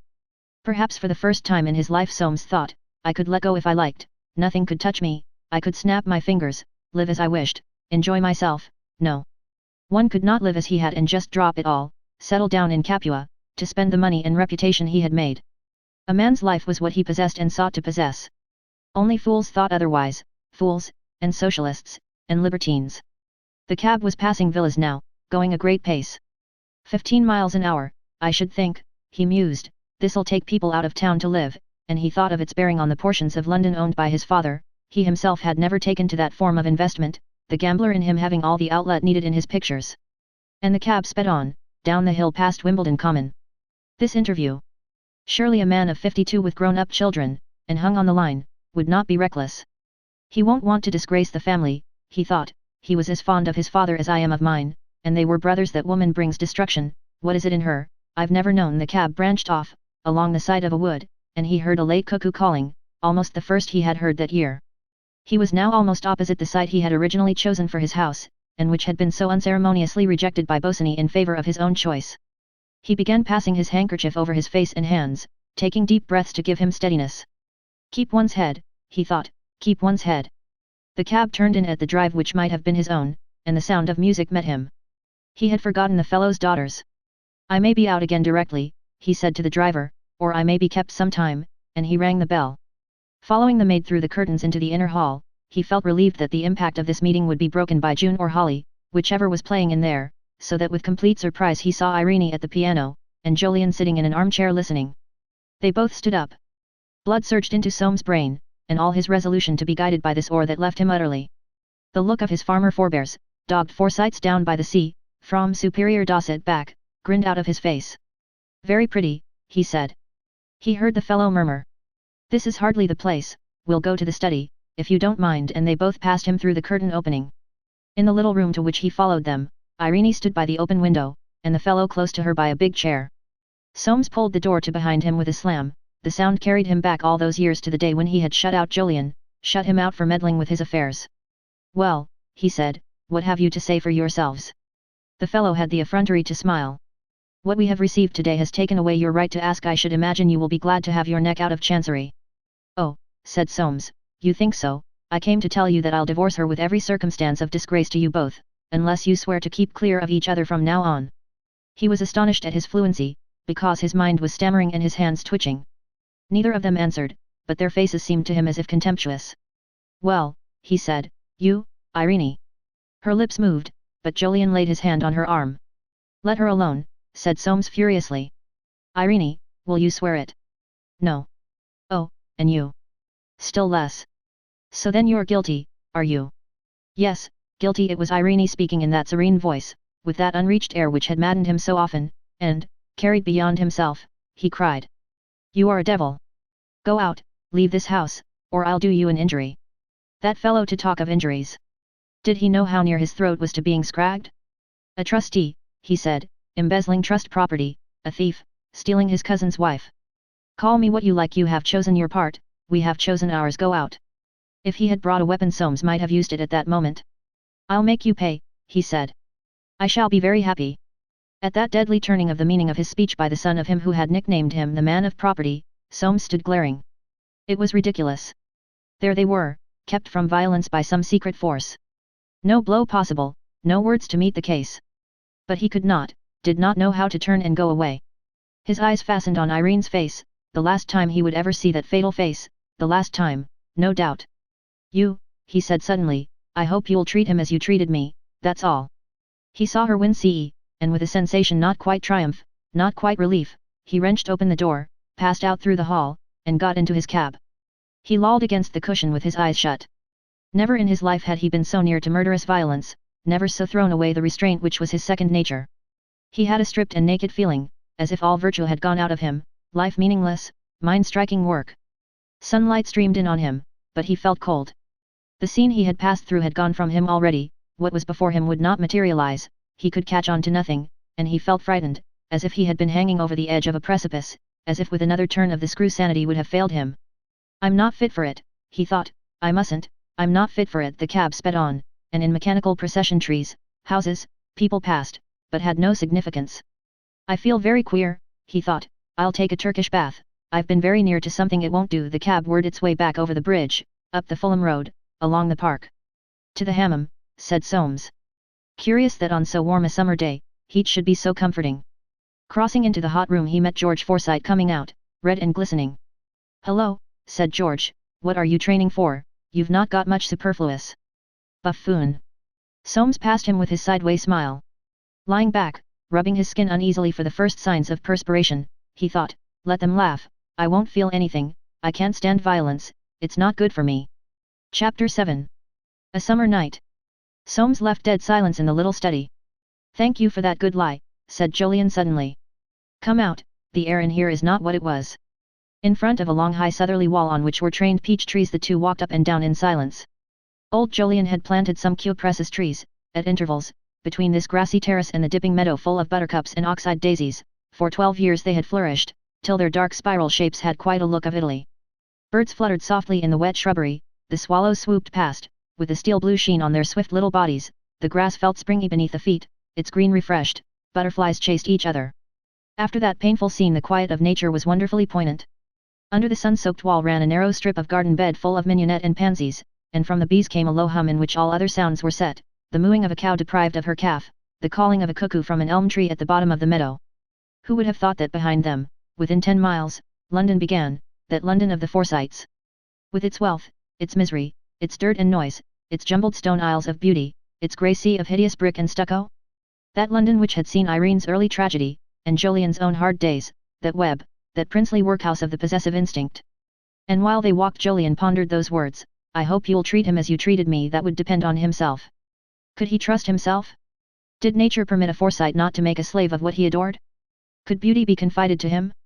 Or should she not be just a visitor, coming when she would, possessed for moments which passed, to return only at her own choosing? We are a breed of spoilers, thought Jolyon, close and greedy. The bloom of life is not safe with us. Let her come to me as she will, when she will, not at all if she will not let me be just her stand-by, her perching place, never, never her cage. She was the chink of beauty in his dream. Was he to pass through the curtains now and reach her? Was the rich stuff of many possessions, the close encircling fabric of the possessive instinct walling in that little black figure of himself, and Soames, was it to be rent so that he could pass through into his vision, find there something not of the senses only? Let me, he thought, let me only know how not to grasp and destroy. But at dinner there were plans to be made. Tonight she would go back to the hotel, but tomorrow he would take her up to London. He must instruct his solicitor, Jack Herring. Not a finger must be raised to hinder the process of the law. Damages exemplary, judicial strictures, costs, what they liked, let it go through at the first moment, so that her neck might be out of chancery at last. Tomorrow he would see Herring, they would go and see him together. And then, abroad, leaving no doubt, no difficulty about evidence, making the lie she had told into the truth. He looked round at her, and it seemed to his adoring eyes that more than a woman was sitting there. The spirit of universal beauty, deep, mysterious, which the old painters, Titian, Giorgione, Botticelli, had known how to capture and transfer to the faces of their women, this flying beauty seemed to him imprinted on her brow, her hair, her lips, and in her eyes. And this is to be mine, he thought. It frightens me. After dinner they went out onto the terrace to have coffee. They sat there long, the evening was so lovely, watching the summer night come very slowly on. It was still warm and the air smelled of lime blossom, early this summer. 2 bats were flighting with the faint mysterious little noise they make. He had placed the chairs in front of the study window, and moths flew past to visit the discreet light in there. There was no wind, and not a whisper in the old oak tree 20 yards away. The moon rose from behind the copse, nearly full, and the 2 lights struggled, till moonlight conquered, changing the color and quality of all the garden, stealing along the flagstones, reaching their feet, climbing up, changing their faces. Well, said Jolyon at last, you'll be tired, dear, we'd better start. The maid will show you Holly's room, and he rang the study bell. The maid who came handed him a telegram. Watching her take Irene away, he thought, this must have come an hour or more ago, and she didn't bring it out to us, that shows, well, we'll be hung for a sheep soon, and, opening the telegram, he read. Jolyon Forsyte, Robin Hill, your son passed painlessly away on June 20th. Deep sympathy, some name unknown to him. He dropped it, spun round, stood motionless. The moon shone in on him, a moth flew in his face. The first day of all that he had not thought almost ceaselessly of Jolly. He went blindly towards the window, struck against the old armchair, his father's, and sank down onto the arm of it. He sat there huddled forward, staring into the night. Gone out like a candle flame, far from home, from love, all by himself, in the dark. His boy. From a little chap always so good to him, so friendly. 20 years old, and cut down like grass, to have no life at all. I didn't really know him, he thought, and he didn't know me, but we loved each other. It's only love that matters. To die out there, lonely, wanting them, wanting home. This seemed to his Forsyte heart more painful, more pitiful than death itself. No shelter, no protection, no love at the last. And all the deeply rooted clanship in him, the family feeling and essential clinging to his own flesh and blood which had been so strong in old Jolyon was so strong in all the Forsytes, felt outraged, cut, and torn by his boy's lonely passing. Better far if he had died in battle, without time to long for them to come to him, to call out for them, perhaps, in his delirium. The moon had passed behind the oak tree now, endowing it with uncanny life, so that it seemed watching him, the oak tree his boy had been so fond of climbing, out of which he had once fallen and hurt himself, and hadn't cried. The door creaked. He saw Irene come in, pick up the telegram and read it. He heard the faint rustle of her dress. She sank on her knees close to him, and he forced himself to smile at her. She stretched up her arms and drew his head down on her shoulder. The perfume and warmth of her encircled him, her presence gained slowly his whole being. Chapter 8. James in waiting. Sweated to serenity, Soames dined at the Remove and turned his face toward Park Lane. His father had been unwell lately. This would have to be kept from him. Never till that moment had he realized how much the dread of bringing James' grey hairs down with sorrow to the grave had counted with him, how intimately it was bound up with his own shrinking from scandal. His affection for his father, always deep, had increased of late years with the knowledge that James looked on him as the real prop of his decline. It seemed pitiful that one who had been so careful all his life and done so much for the family name, so that it was almost a byword for solid, wealthy respectability, should at his last gasp have to see it in all the newspapers.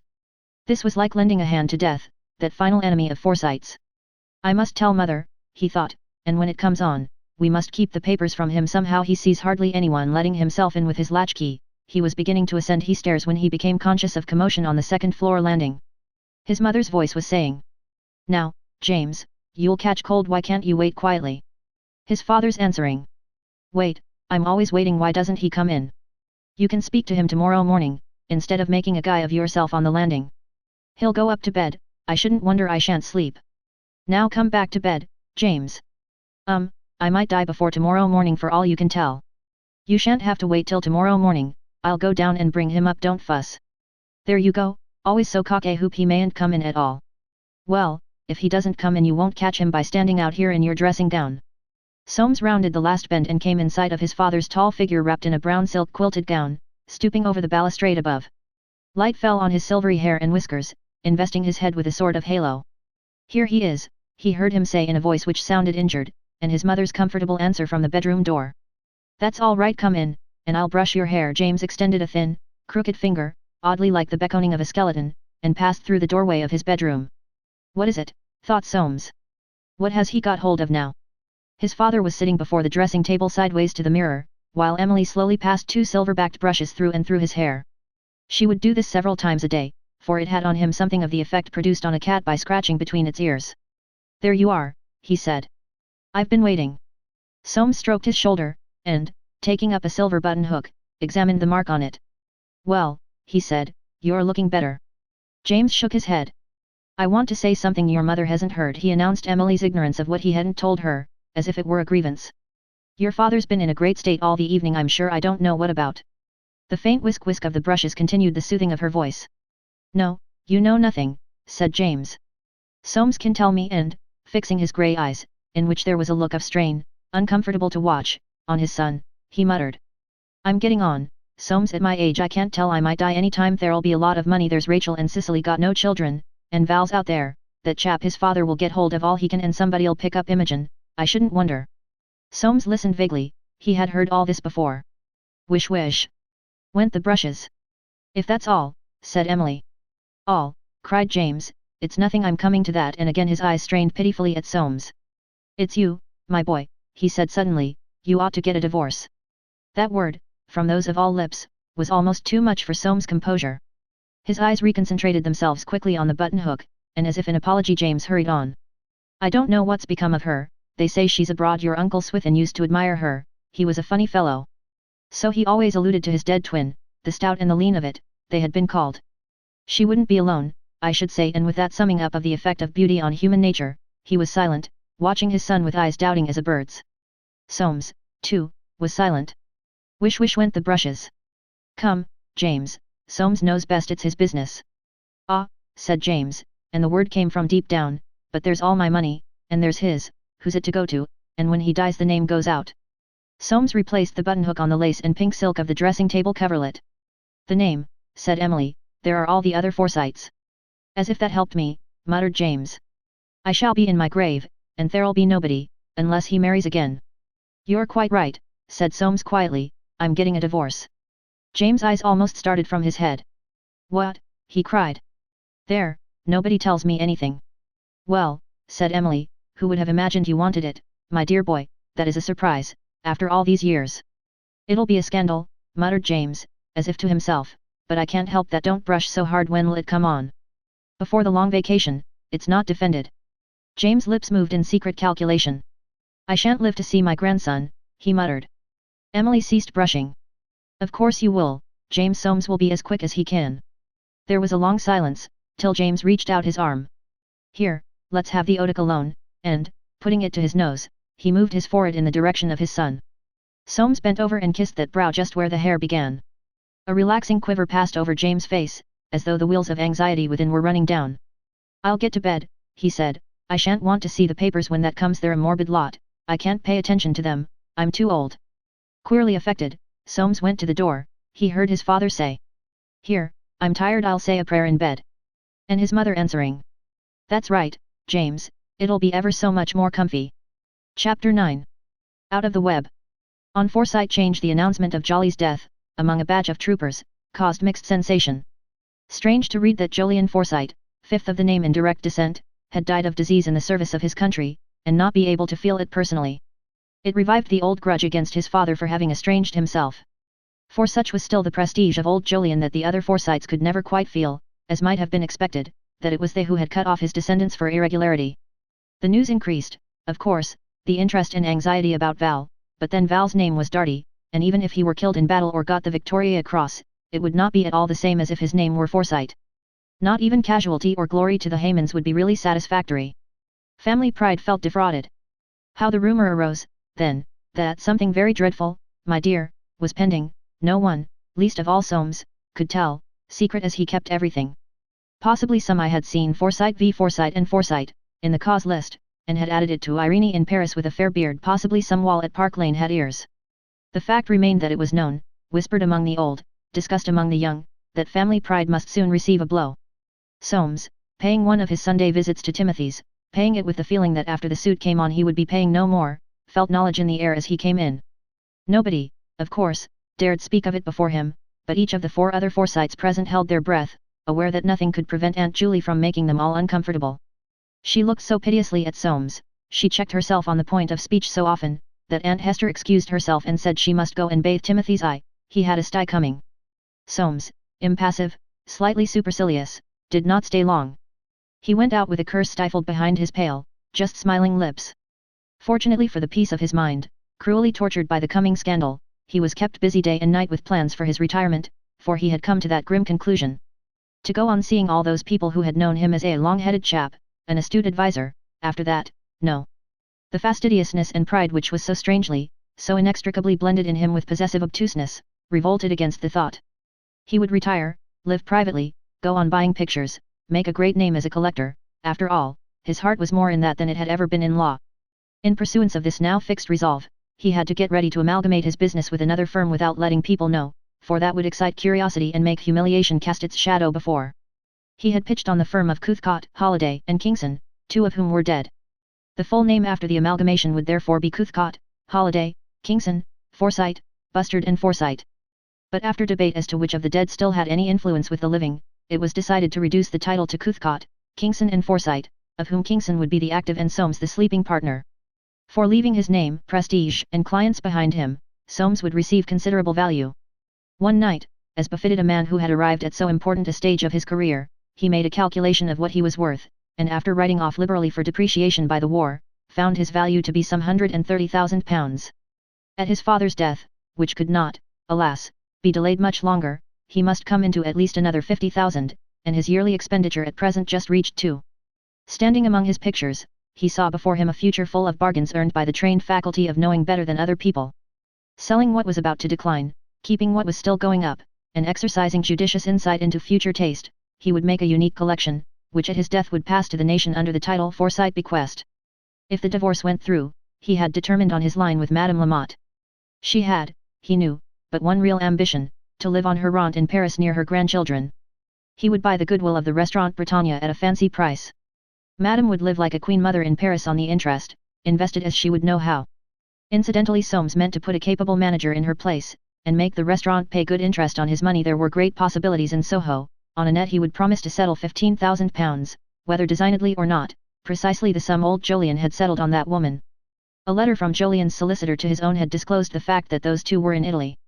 And an opportunity had been duly given for noting that they had first stayed at an hotel in London. The matter was clear as daylight, and would be disposed of in half an hour or so, but during that half hour he, Soames, would go down to hell, and after that half hour all bearers of the Forsyte name would feel the bloom was off the rose. He had no illusions like Shakespeare that roses by any other name would smell as sweet. The name was a possession, a concrete, unstained piece of property, the value of which would be reduced some 20% at least. Unless it were Roger, who had once refused to stand for Parliament, and, oh, irony, Jolyon, hung on the line, there had never been a distinguished Forsyte. But that very lack of distinction was the name's greatest asset. It was a private name, intensely individual, and his own property. It had never been exploited for good or evil by intrusive report. He and each member of his family owned it wholly, sanely, secretly, without any more interference from the public than had been necessitated by their births, their marriages, their deaths. And during these weeks of waiting and preparing to drop the law, he conceived for that law a bitter distaste, so deeply did he resent its coming violation of his name, forced on him by the need he felt to perpetuate that name in a lawful manner. The monstrous injustice of the whole thing excited in him a perpetual suppressed fury. He had asked no better than to live in spotless domesticity, and now he must go into the witness box, after all these futile, barren years, and proclaim his failure to keep his wife, incur the pity, the amusement, the contempt of his kind. It was all upside down. She and that fellow ought to be the sufferers, and they were in Italy. In these weeks the law he had served so faithfully, looked on so reverently as the guardian of all property, seemed to him quite pitiful. What could be more insane than to tell a man that he owned his wife, and punish him when someone unlawfully took her away from him?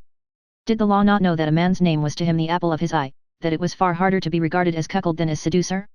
He actually envied Jolyon the reputation of succeeding where he, Soames, had failed. The question of damages worried him, too. He wanted to make that fellow suffer, but he remembered his cousin's words, "I shall be very happy," with the uneasy feeling that to claim damages would make not Jolyon but himself suffer. He felt uncannily that Jolyon would rather like to pay them, the chap was so loose. Besides, to claim damages was not the thing to do. The claim, indeed, had been made almost mechanically, and as the hour drew near Soames saw in it just another dodge of this insensitive and topsy-turvy law to make him ridiculous, so that people might sneer and say, "Oh, yes. He got quite a good price for her," and he gave instructions that his counsel should state that the money would be given to a home for fallen women. He was a long time hitting off exactly the right charity, but, having pitched on it, he used to wake up in the night and think, "It won't do, too lurid, it'll draw attention something quieter, better taste." He did not care for dogs, or he would have named them, and it was in desperation at last, for his knowledge of charities was limited, that he decided on the blind. That could not be inappropriate, and it would make the jury assess the damages high. A good many suits were dropping out of the list, which happened to be exceptionally thin that summer, so that his case would be reached before August. As the day grew nearer, Winifred was his only comfort. She showed the fellow feeling of one who had been through the mill, and was the femme sole in whom he confided, well knowing that she would not let Dartie into her confidence. That ruffian would be only too rejoiced. At the end of July, on the afternoon before the case, he went in to see her. They had not yet been able to leave town, because Dartie had already spent their summer holiday, and Winifred dared not go to her father for more money while he was waiting not to be told anything about this affair of Soames. Soames found her with a letter in her hand. "That from Val?" he asked gloomily. "What does he say?" "He says he's married," said Winifred. "Whom to, for goodness sake?" Winifred looked up at him. "To Holly Forsyte, Jolyon's daughter." "What? He got leave and did it? I didn't even know he knew her. Awkward, isn't it?" Soames uttered a short laugh at that characteristic minimization. "Awkward? Well, I don't suppose they'll hear about this till they come back. They'd better stay out there. That fellow will give her money." "But I want Val back," said Winifred almost piteously. "I miss him, he helps me to get on." "I know," murmured Soames.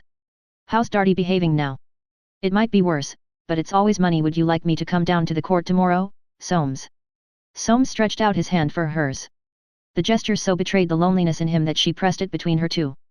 "Never mind, old boy, you'll feel ever so much better when it's all over." "I don't know what I've done," said Soames huskily. "I never have. It's all upside down. I was fond of her, I've always been." Winifred saw a drop of blood ooze out of his lip, and the sight stirred her profoundly. Of course, she said, it's been too bad of her all along, but what shall I do about this marriage of Val's, Soames? I don't know how to write to him. With this coming on, you've seen that child. Is she pretty? Yes, she's pretty, said Soames. Dark, ladylike enough. That doesn't sound so bad, thought Winifred. Jolyon had style. It is a coil, she said. What will father say? Mustn't be told, said Soames. The war'll soon be over now, you'd better let Val take to farming out there. It was tantamount to saying that his nephew was lost. I haven't told Monty, Winifred murmured desolately. The case was reached before noon next day, and was over in little more than half an hour. Soames, pale, spruce, sad-eyed in the witness box, had suffered so much beforehand that he took it all like one dead. The moment the decree nisi was pronounced, he left the courts of justice. 4 hours until he became public property. Solicitor's divorce suit, a surly, dogged anger replaced that dead feeling within him. Damn them all, he thought, I won't run away, I'll act as if nothing had happened. And in the sweltering heat of Fleet Street and Ludgate Hill he walked all the way to his city club, lunched, and went back to his office. He worked there stolidly throughout the afternoon. On his way out he saw that his clerks knew, and answered their involuntary glances with a look so sardonic that they were immediately withdrawn. In front of St. Paul's, he stopped to buy the most gentlemanly of the evening papers. Yes. There he was. Well-known solicitor's divorce cousin CO respondent damages given to the blind, so, they had got that in. At every other face, he thought, I wonder if you know, and suddenly he felt queer, as if something were racing round in his head. What was this? He was letting it get hold of him. He mustn't. He would be ill. He mustn't think. He would get down to the river and row about, and fish. I'm not going to be laid up, he thought. It flashed across him that he had something of importance to do before he went out of town. Madame Lamotte. He must explain the law. Another 6 months before he was really free. Only he did not want to see Annette. And he passed his hand over the top of his head, it was very hot. He branched off through Covent Garden. On this sultry day of late July the garbage-tainted air of the old market offended him, and Soho seemed more than ever the disenchanted home of rapscallionism. Alone, the restaurant Britannia, neat, daintily painted, with its blue tubs and the dwarf trees therein, retained an aloof and Frenchified self-respect. It was the slack hour, and pale trim waitresses were preparing the little tables for dinner. Soames went through into the private part. To his discomfiture Annette answered his knock. She, too, looked pale and dragged down by the heat. You are quite a stranger, she said languidly. Soames smiled. I haven't wished to be, I've been busy. Where's your mother, Annette? I've got some news for her. Mother is not in. It seemed to Soames that she looked at him in a queer way. What did she know? How much had her mother told her? The worry of trying to make that out gave him an alarming feeling in the head. He gripped the edge of the table, and dizzily saw Annette come forward, her eyes clear with surprise. He shut his own and said. It's all right, I've had a touch of the sun, I thank the sun. What he had was a touch of darkness. Annette's voice, French and composed, said. Sit down, it will pass. Then her hand pressed his shoulder, and Soames sank into a chair. When the dark feeling dispersed, and he opened his eyes, she was looking down at him. What an inscrutable and odd expression for a girl of 20. Do you feel better? It's nothing, said Soames. Instinct told him that to be feeble before her was not helping him, age was enough handicap without that. Willpower was his fortune with Annette, he had lost ground these latter months from indecision, he could not afford to lose any more. He got up, and said. I'll write to your mother, I'm going down to my river house for a long holiday, I want you both to come there presently and stay, it's just at its best, you will, won't you? It will be very nice, a pretty little roll of that but no enthusiasm. And rather sadly he added. You're feeling the heat, too, aren't you, Annette? It'll do you good to be on the river. Good night. Annette swayed forward. There was a sort of compunction in the movement. Are you fit to go? Shall I give you some coffee? No, said Soames firmly. Give me your hand. She held out her hand, and Soames raised it to his lips. When he looked up, her face wore again that strange expression. I can't tell, he thought, as he went out, but I mustn't think, I mustn't worry. But worry he did, walking toward Pall Mall. English, not of her religion, middle-aged, scarred as it were by domestic tragedy, what had he to give her? Only wealth, social position, leisure, admiration. It was much, but was it enough for a beautiful girl of 20? He felt so ignorant about Annette. He had, too, a curious fear of the French nature of her mother and herself. They knew so well what they wanted. They were almost Forsytes. They would never grasp a shadow and miss a substance. The tremendous effort it was to write a simple note to Madame Lamotte when he reached his club warned him still further that he was at the end of his tether. My dear madam, he said. You will see by the enclosed newspaper cutting that I obtained my decree of divorce today. By the English law I shall not, however, be free to marry again till the decree is confirmed 6 months hence. In the meanwhile I have the honor to ask to be considered a formal suitor for the hand of your daughter. I shall write again in a few days and beg you both to come and stay at my river house. I am, dear madam, sincerely yours, Soames Forsyte. Having sealed and posted this letter, he went into the dining room. 3 mouthfuls of soup convinced him that he could not eat, and, causing a cab to be summoned, he drove to Paddington Station and took the first train to Reading. He reached his house just as the sun went down, and wandered out onto the lawn. The air was drenched with the scent of pinks and picotees in his flower borders. A stealing coolness came off the river. Rest, peace. Let a poor fellow rest. Let not worry and shame and anger chase like evil nightbirds in his head. Like those doves perched half sleeping on their dovecot, like the furry creatures in the woods on the far side, and the simple folk in their cottages, like the trees and the river itself, whitening fast in twilight, like the darkening cornflower blue sky where stars were coming up, let him cease from himself, and rest. Chapter 10. Passing of an Age. The marriage of Soames with Annette took place in Paris on the last day of January, 1901, with such privacy that not even Emily was told until it was accomplished. The day after the wedding he brought her to one of those quiet hotels in London where greater expense can be incurred for less result than anywhere else under heaven. Her beauty in the best Parisian frocks was giving him more satisfaction than if he had collected a perfect bit of china, or a jewel of a picture. He looked forward to the moment when he would exhibit her in Park Lane, in Green Street, and at Timothy's. If someone had asked him in those days, in confidence, "Are you in love with this girl?" he would have replied, "In love? What is love? If you mean do I feel to her as I did towards Irene in those old days when I first met her and she would not have me, when I sighed and starved after her and couldn't rest a minute until she yielded, no, if you mean do I admire her youth and prettiness, do my senses ache a little when I see her moving about, yes, do I think she will keep me straight, make me a creditable wife and a good mother for my children, again, yes. What more do I need, and what more do 3/4 of the women who are married get from the men who marry them?" And if the inquirer had pursued his query, "And do you think it was fair to have tempted this girl to give herself to you for life unless you have really touched her heart?" he would have answered, "The French see these things differently from us. They look at marriage from the point of view of establishments and children, and, from my own experience, I am not at all sure that theirs is not the sensible view. I shall not expect this time more than I can get, or she can give. Years hence I shouldn't be surprised if I have trouble with her, but I shall be getting old, I shall have children by then. I shall shut my eyes. I have had my great passion, hers is perhaps to come, I don't suppose it will be for me. I offer her a great deal, and I don't expect much in return except children or at least a son. But one thing I am sure of, she has very good sense. And if, insatiate, the inquirer had gone on, you do not look, then, for spiritual union in this marriage, Soames would have lifted his sideway smile, and rejoined, that's as it may be if I get satisfaction for my senses, perpetuation of myself, good taste and good humour in the house, it is all I can expect at my age. I am not likely to be going out of my way towards any far-fetched sentimentalism whereon, the inquirer must in good taste have ceased inquiry.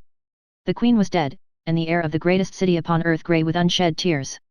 Fur-coated and top-hatted, with Annette beside him in dark furs, Soames crossed Park Lane on the morning of the funeral procession, to the rails in Hyde Park. Little moved though he ever was by public matters, this event, supremely symbolical, this summing up of a long rich period, impressed his fancy.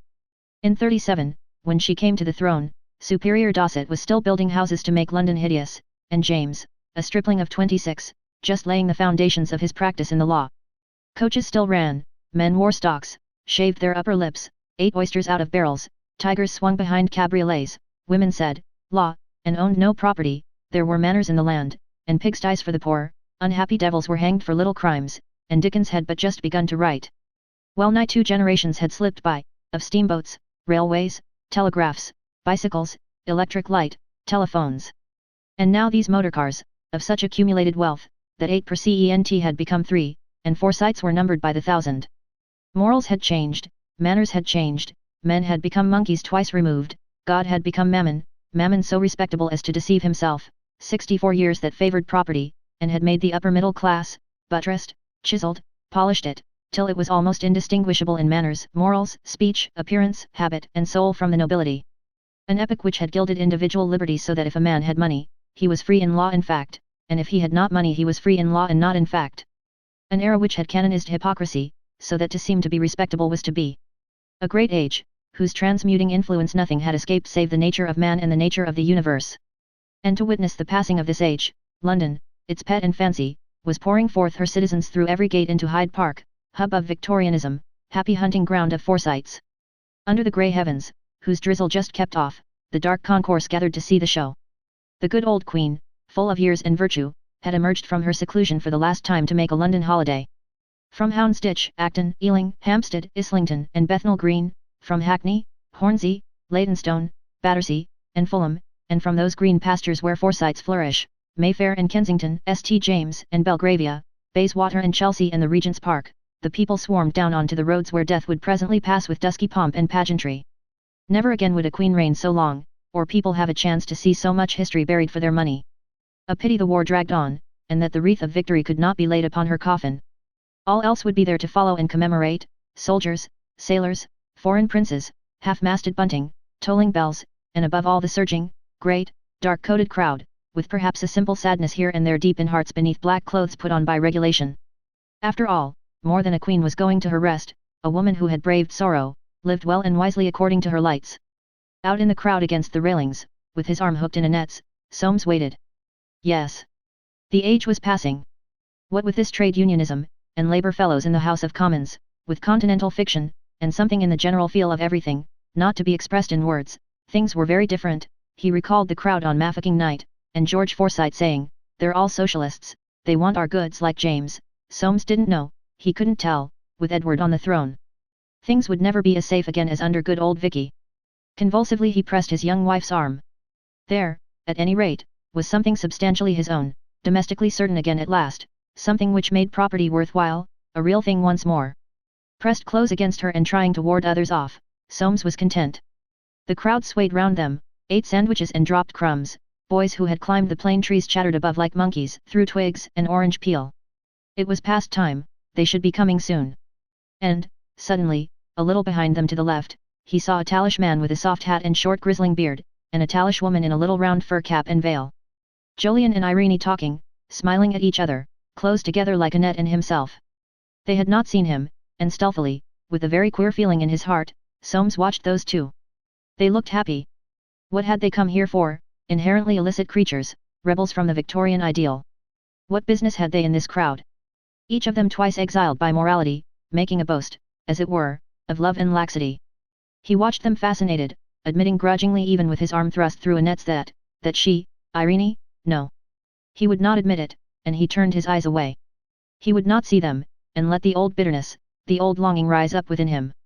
And then Annette turned to him and said, "Those two people, Soames, they know you. I am sure. Who are they?" Soames nosed sideways. "What people?" "There, you see them, just turning away. They know you."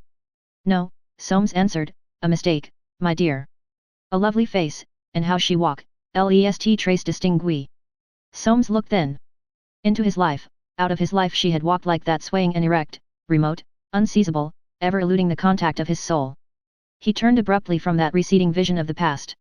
"You'd better attend," he said, "they're coming now."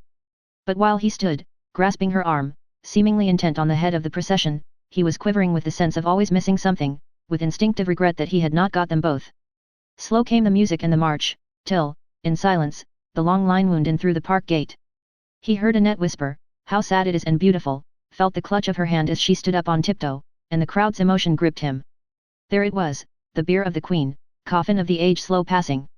And as it went by there came a murmuring groan from all the long line of those who watched, a sound such as Soames had never heard, so unconscious, primitive, deep and wild, that neither he nor any knew whether they had joined in uttering it. Strange sound, indeed. Tribute of an age to its own death. Ah! Ah! The hold on life had slipped. That which had seemed eternal was gone. The Queen, God bless her! It moved on with the bier, that travelling groan, as a fire moves on over grass in a thin line. It kept step, and marched alongside down the dense crowds mile after mile. It was a human sound, and yet inhuman, pushed out by animal subconsciousness, by intimate knowledge of universal death and change. None of us can hold on forever. It left silence for a little, a very little time, till tongues began, eager to retrieve interest in the show. Soames lingered just long enough to gratify Annette, then took her out of the park to lunch at his father's in Park Lane. James had spent the morning gazing out of his bedroom window. The last show he would see, last of so many. So she was gone. Well, she was getting an old woman. Swithin and he had seen her crowned, slim slip of a girl, not so old as Imogen. She had got very stout of late. Jolyon and he had seen her married to that German chap, her husband, he had turned out all right before he died, and left her with that son of his. And he remembered the many evenings he and his brothers and their cronies had wagged their heads over their wine and walnuts and that fellow in his salad days. And now he had come to the throne. They said he had steadied down, he didn't know, couldn't tell. He'd make the money fly still, he shouldn't wonder. What a lot of people out there. It didn't seem so very long since he and Swithin stood in the crowd outside Westminster Abbey when she was crowned, and Swithin had taken him to Cremorne afterwards. Rackety chap, Swithin. No, it didn't seem much longer ago than Jubilee year, when he had joined with Roger in renting a balcony in Piccadilly. Jolyon, Swithin, Roger all gone, and he would be 90 in August. And there was Soames married again to a French girl. The French were a queer lot, but they made good mothers, he had heard. Things changed. They said this German emperor was here for the funeral. His telegram to old Kruger had been in shocking taste. He should not be surprised if that chap made trouble someday. Change. Well, they must look after themselves when he was gone, he didn't know where he'd be. And now Emily had asked Darty to lunch, with Winifred and Imogen, to meet Soames' wife. She was always doing something. And there was Irene living with that fellow Jolyon, they said. He'd marry her now, he supposed. My brother Jolyon, he thought, what would he have said to it all, and somehow the utter impossibility of knowing what his elder brother, once so looked up to, would have said, so worried James that he got up from his chair by the window, and began slowly, feebly to pace the room. She was a pretty thing, too, he thought. I was fond of her. Perhaps Soames didn't suit her, I don't know, I can't tell. We never had any trouble with our wives. Women had changed, everything had changed. And now the Queen was dead. Well, there it was. A movement in the crowd brought him to a standstill at the window, his nose touching the pane and whitening from the chill of it. They had got her as far as Hyde Park Corner, they were passing now. Why didn't Emily come up here where she could see, instead of fussing about lunch? He missed her at that moment, missed her. Through the bare branches of the plane trees he could just see the procession, could see the hats coming off the people's heads. A lot of them would catch colds, he shouldn't wonder. A voice behind him said. You've got a capital view here, James. There you are, muttered James, why didn't you come before, you might have missed it. And he was silent, staring with all his might. What's the noise? He asked suddenly. There's no noise, returned Emily, what are you thinking of? They wouldn't cheer. I can hear it. Nonsense, James. No sound came through those double panes. What James heard was the groaning in his own heart at sight of his age passing. Don't you ever tell me where I'm buried, he said suddenly. I shan't want to know. And he turned from the window. There she went, the old Queen. She'd had a lot of anxiety, she'd be glad to be out of it, he should think. Emily took up the hairbrushes. There'll be just time to brush your head, she said. Before they come you must look your best, James. Ah, muttered James, they say she's pretty. The meeting with his new daughter-in-law took place in the dining room. James was seated by the fire when she was brought in. He placed his hands on the arms of the chair and slowly raised himself. Stooping and immaculate in his frock coat, thin as a line in Euclid, he received Annette's hand in his, and the anxious eyes of his furrowed face, which had lost its color now, doubted above her. A little warmth came into them and into his cheeks, refracted from her bloom. How are you? He said. You've been to see the Queen, I suppose. Did you have a good crossing? In this way he greeted her, from whom he hoped for a grandson of his name. Gazing at him, so old, thin, white, and spotless, Annette murmured something in French which James did not understand. Yes, yes, he said, you want your lunch, I expect. Soames, ring the bell, we won't wait for that chap Darty. But just then they arrived. Darty had refused to go out of his way to see the old girl with an early cocktail beside him. He had taken a squint from the smoking room of the Izoom, so that Winifred and Imogen had been obliged to come back from the park to fetch him thence. His brown eyes rested on Annette with a stare of almost startled satisfaction. The second beauty that fellow Soames had picked up. What women could see in him. Well, she would play him the same trick as the other, no doubt, but in the meantime he was a lucky devil. And he brushed up his moustache, having in 9 months of Green Street domesticity regained almost all his flesh and his assurance. Despite the comfortable efforts of Emily, Winifred's composure, Imogen's inquiring friendliness, Darty's showing off, and James' solicitude about her food, it was not, Soames felt, a successful lunch for his bride. He took her away very soon. That Monsieur Darty, said Annette in the cab, je n'aime pas ce type là. No, by George, said Soames. Your sister is very amiable, and the girl is pretty. Your father is very old. I think your mother has trouble with him. I should not like to be her. Soames nodded at the shrewdness, the clear hard judgment in his young wife, but it disquieted him a little. The thought may have just flashed through him, too, when I'm 80 she'll be 55, having trouble with me. There's just one other house of my relations I must take you to, he said, you'll find it funny, but we must get it over, and then we'll dine and go to the theatre. In this way he prepared her for Timothy's. But Timothy's was different. They were delighted to see dear Soames after this long time, and so this was Annette. You are so pretty, my dear, almost too young and pretty for dear Soames, aren't you? But he's very attentive and careful, such a good hush. Aunt Julie checked herself, and placed her lips just under each of Annette's eyes. She afterwards described them to Francie, who dropped in, as, cornflower blue, so pretty, I quite wanted to kiss them. I must say dear Soames is a perfect connoisseur in her French way, and not so very French either. I think she's as pretty, though not so distinguished. Not so alluring, as Irene. Because she was alluring, wasn't she? With that white skin and those dark eyes, and that hair, couleur de, what was it? I always forget. Feuille morte, Francie prompted. Of course, Dead Leaves. So strange. I remember when I was a girl, before we came to London, we had a foxhound puppy, To Walk it was called then. It had a tan top to its head and a white chest, and beautiful dark brown eyes, and it was a lady. Yes, Auntie, said Francie, but I don't see the connection. Oh, replied Aunt Julie, rather flustered, it was so alluring, and her eyes and hair, you know. She was silent, as if surprised in some indelicacy. Feuille morte, she added suddenly, Hester, do remember that. Considerable debate took place between the two sisters whether Timothy should or should not be summoned to see Annette. Oh, don't bother, said Soames. But it's no trouble, only of course Annette's being French might upset him a little. He was so scared about Fashoda. I think perhaps we had better not run the risk. Hester, it's nice to have her all to ourselves, isn't it? And how are you, Soames? Have you quite got over your... Hester interposed hurriedly. What do you think of London, Annette? Soames, disquieted, awaited the reply. It came, sensible, composed. Oh, I know London, I have visited before. He had never ventured to speak to her on the subject of the restaurant. The French had different notions about gentility, and to shrink from connection with it might seem to her ridiculous. He had waited to be married before mentioning it, and now he wished he hadn't. And what part do you know best? Said Aunt Julie. Soho, said Annette simply. Soames snapped his jaw. Soho, repeated Aunt Julie, Soho. That'll go round the family, thought Soames. It's very French, and interesting, he said. Yes, murmured Aunt Julie, your Uncle Roger had some houses there once. He was always having to turn the tenants out, I remember. Soames changed the subject to Mapledurham. Of course, said Aunt Julie, you will be going down there soon to settle, and we are also looking forward to the time when Annette has a dear little... Julie, cried Aunt Hester desperately, ring tea. Soames dared not wait for tea, and took Annette away. I shouldn't mention Soho if I were you, he said in the cab. It's rather a shady part of London, and you're altogether above that restaurant business now. I mean, he added, I want you to know nice people, and the English are fearful snobs. Annette's clear eyes opened, a little smile came on her lips. Yes, she said. Thought Soames, that's meant for me, and he looked at her hard. She's got good business instincts, he thought. I must make her grasp it once for all.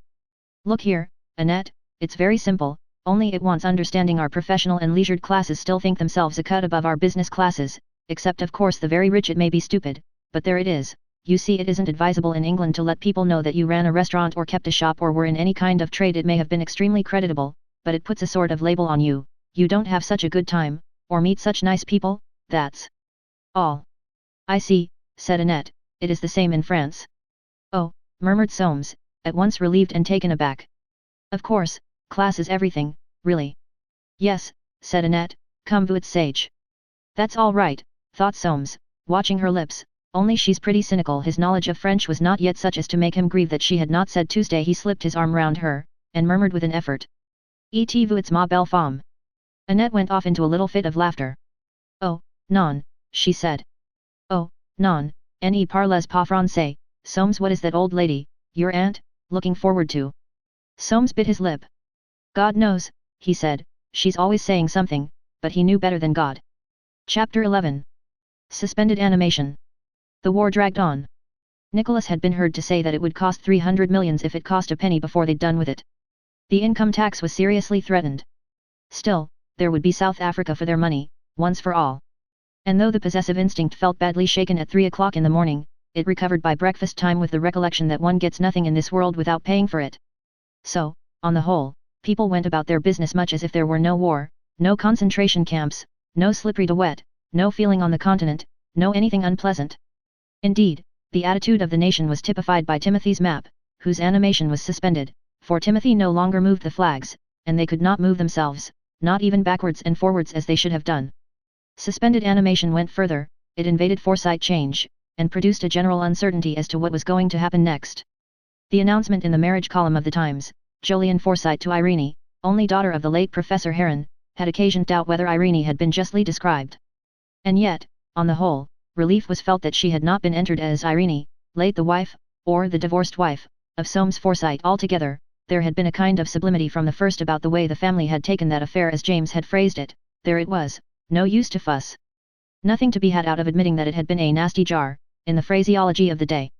But what would happen now that both Soames and Jolyon were married again? That was very intriguing. George was known to have laid Eustace 6-4 on a little Jolyon before a little Soames. George was so droll. It was rumoured, too, that he and Darty had a bet as to whether James would attain the age of 90, though which of them had backed James no one knew.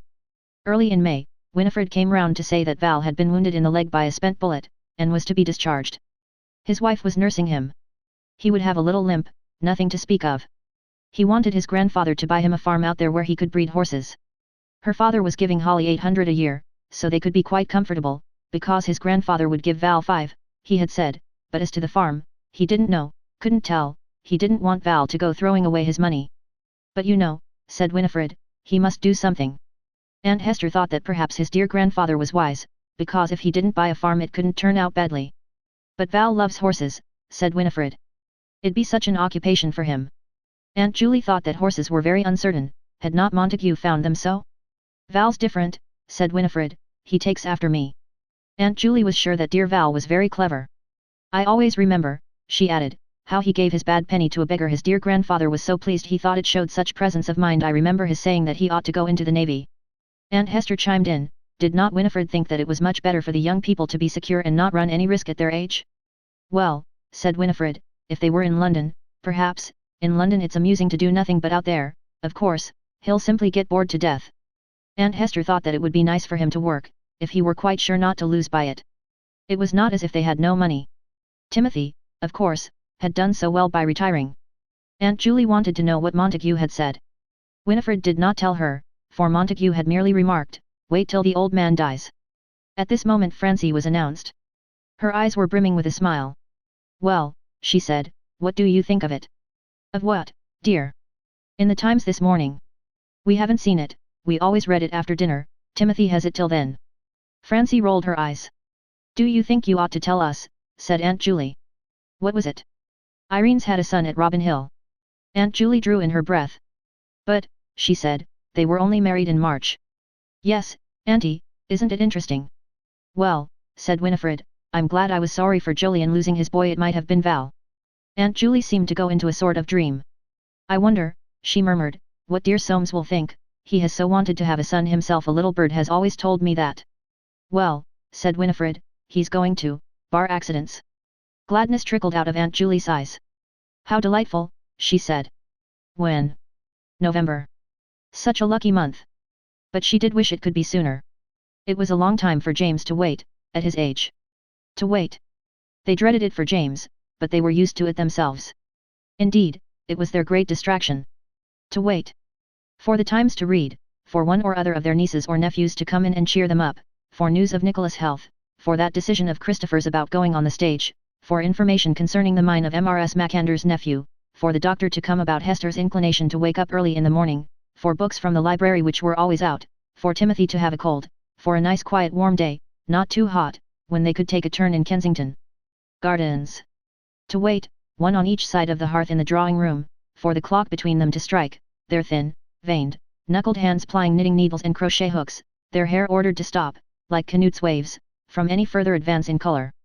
To wait in their black silks or satins for the court to say that Hester might wear her dark green, and Julie her darker maroon. To wait. Slowly turning over and over, in their old minds the little joys and sorrows, events and expectancies, of their little family world, as cows chew patient cuds in a familiar field. And this new event was so well worth waiting for. Soames had always been their pet, with his tendency to give them pictures, and his almost weekly visits which they missed so much, and his need for their sympathy evoked by the wreck of his first marriage. This new event, the birth of an heir to Soames, was so important for him, and for his dear father, too, that James might not have to die without some certainty about things. James did so dislike uncertainty, and with Montague, of course, he could not feel really satisfied to leave no grandchildren but the young Dartys. After all, one's own name did count. And as James' 90th birthday neared, they wondered what precautions he was taking. He would be the first of the Forsytes to reach that age, and set, as it were, a new standard in holding on to life. That was so important. They felt, at their ages 87 and 85, though they did not want to think of themselves when they had Timothy, who was not yet 82, to think of. There was, of course, a better world.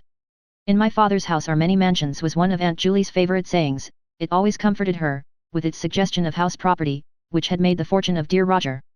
The Bible was, indeed, a great resource, and on very fine Sundays there was church in the morning, and sometimes Julie would steal into Timothy's study when she was sure he was out, and just put an open New Testament casually among the books on his little table. He was a great reader, of course, having been a publisher. But she had noticed that Timothy was always cross at dinner afterwards. And Smither had told her more than once that she had picked books off the floor in doing the room. Still, with all that, they did feel that heaven could not be quite so cozy as the rooms in which they and Timothy had been waiting so long. Aunt Hester, especially, could not bear the thought of the exertion. Any change, or rather the thought of a change, for there never was any, always upset her very much. Aunt Julie, who had more spirit, sometimes thought it would be quite exciting. She had so enjoyed that visit to Brighton the year dear Susan died. But then Brighton one knew was nice, and it was so difficult to tell what heaven would be like, so on the whole she was more than content to wait. On the morning of James' birthday, August the 5th, they felt extraordinary animation, and little notes passed between them by the hand of Smither while they were having breakfast in their beds. Smither must go round and take their love and little presents and find out how Mr. James was, and whether he had passed a good night with all the excitement. And on the way back would Smither call in at Green Street. It was a little out of her way, but she could take the bus up Bond Street afterwards. It would be a nice little change for her, and ask dear Mrs. Darty to be sure and look in before she went out of town. All this Smither did, an undeniable servant trained many years ago under Aunt Anne to a perfection not now procurable. Mr. James, so Mrs. James said, had passed an excellent night. He sent his love. Mrs. James had said he was very funny and had complained that he didn't know what all the fuss was about. Oh. And Mrs. Darty sent her love, and she would come to tea. Aunts Julie and Hester, rather hurt that their presents had not received special mention. They forgot every year that James could not bear to receive presents, throwing away their money on him, as he always called it, were delighted. It showed that James was in good spirits, and that was so important for him. And they began to wait for Winifred. She came at 4, bringing Imogen, and Maud, just back from school, and getting such a pretty girl, too, so that it was extremely difficult to ask for news about Annette. Aunt Julie, however, summoned courage to inquire whether Winifred had heard anything, and if Soames was anxious. "Uncle Soames is always anxious, Auntie," interrupted Imogen. "He can't be happy now he's got it." The words struck familiarly on Aunt Julie's ears. Ah! Yes, that funny drawing of George's, which had not been shown them. But what did Imogen mean? That her uncle always wanted more than he could have? It was not at all nice to think like that. Imogen's voice rose clear and clipped. "Imagine, Annette's only 2 years older than me, it must be awful for her, married to Uncle Soames." Aunt Julie lifted her hands in horror. "My dear," she said, "you don't know what you are talking about. Your Uncle Soames is a match for anybody. He's a very clever man, and good-looking and wealthy, and most considerate and careful, and not at all old, considering everything." Imogen, turning her luscious glance from one to the other of the old dears, only smiled. "I hope," said Aunt Julie quite severely, "that you will marry as good a man." "I shan't marry a good man, Auntie," murmured Imogen, "they're dull." "If you go on like this," replied Aunt Julie, still very much upset, "you won't marry anybody. We'd better not pursue the subject," and turning to Winifred, she said, "How is Montague?" That evening, while they were waiting for dinner, she murmured, "I've told Smither to get up half a bottle of the sweet champagne. Hester, I think we ought to drink dear James' health, and the health of Soames' wife, only, let's keep that quite secret. I'll just say like this, and you know, Hester, and then we'll drink. It might upset Timothy." "It's more likely to upset us," said Aunt Nestor. "But we must, I suppose, for such an occasion." "Yes," said Aunt Julie rapturously, "it is an occasion. Only fancy if he has a dear little boy, to carry the family on. I do feel it so important, now that Irene has had a son." Winifred says George is calling Jolyon the three-decker, because of his 3 families, you know. George is droll and fancy. Irene is living after all in the house Soames had built for them both. It does seem hard on dear Soames, and he's always been so regular. That night in bed, excited and a little flushed still by her glass of wine and the secrecy of the second toast, she lay with her prayer book opened flat, and her eyes fixed on a ceiling yellowed by the light from her reading lamp. Young things! It was so nice for them all. And she would be so happy if she could see dear Soames happy. But, of course, he must be now, in spite of what Imogen had said. He would have all that he wanted, property and wife and children.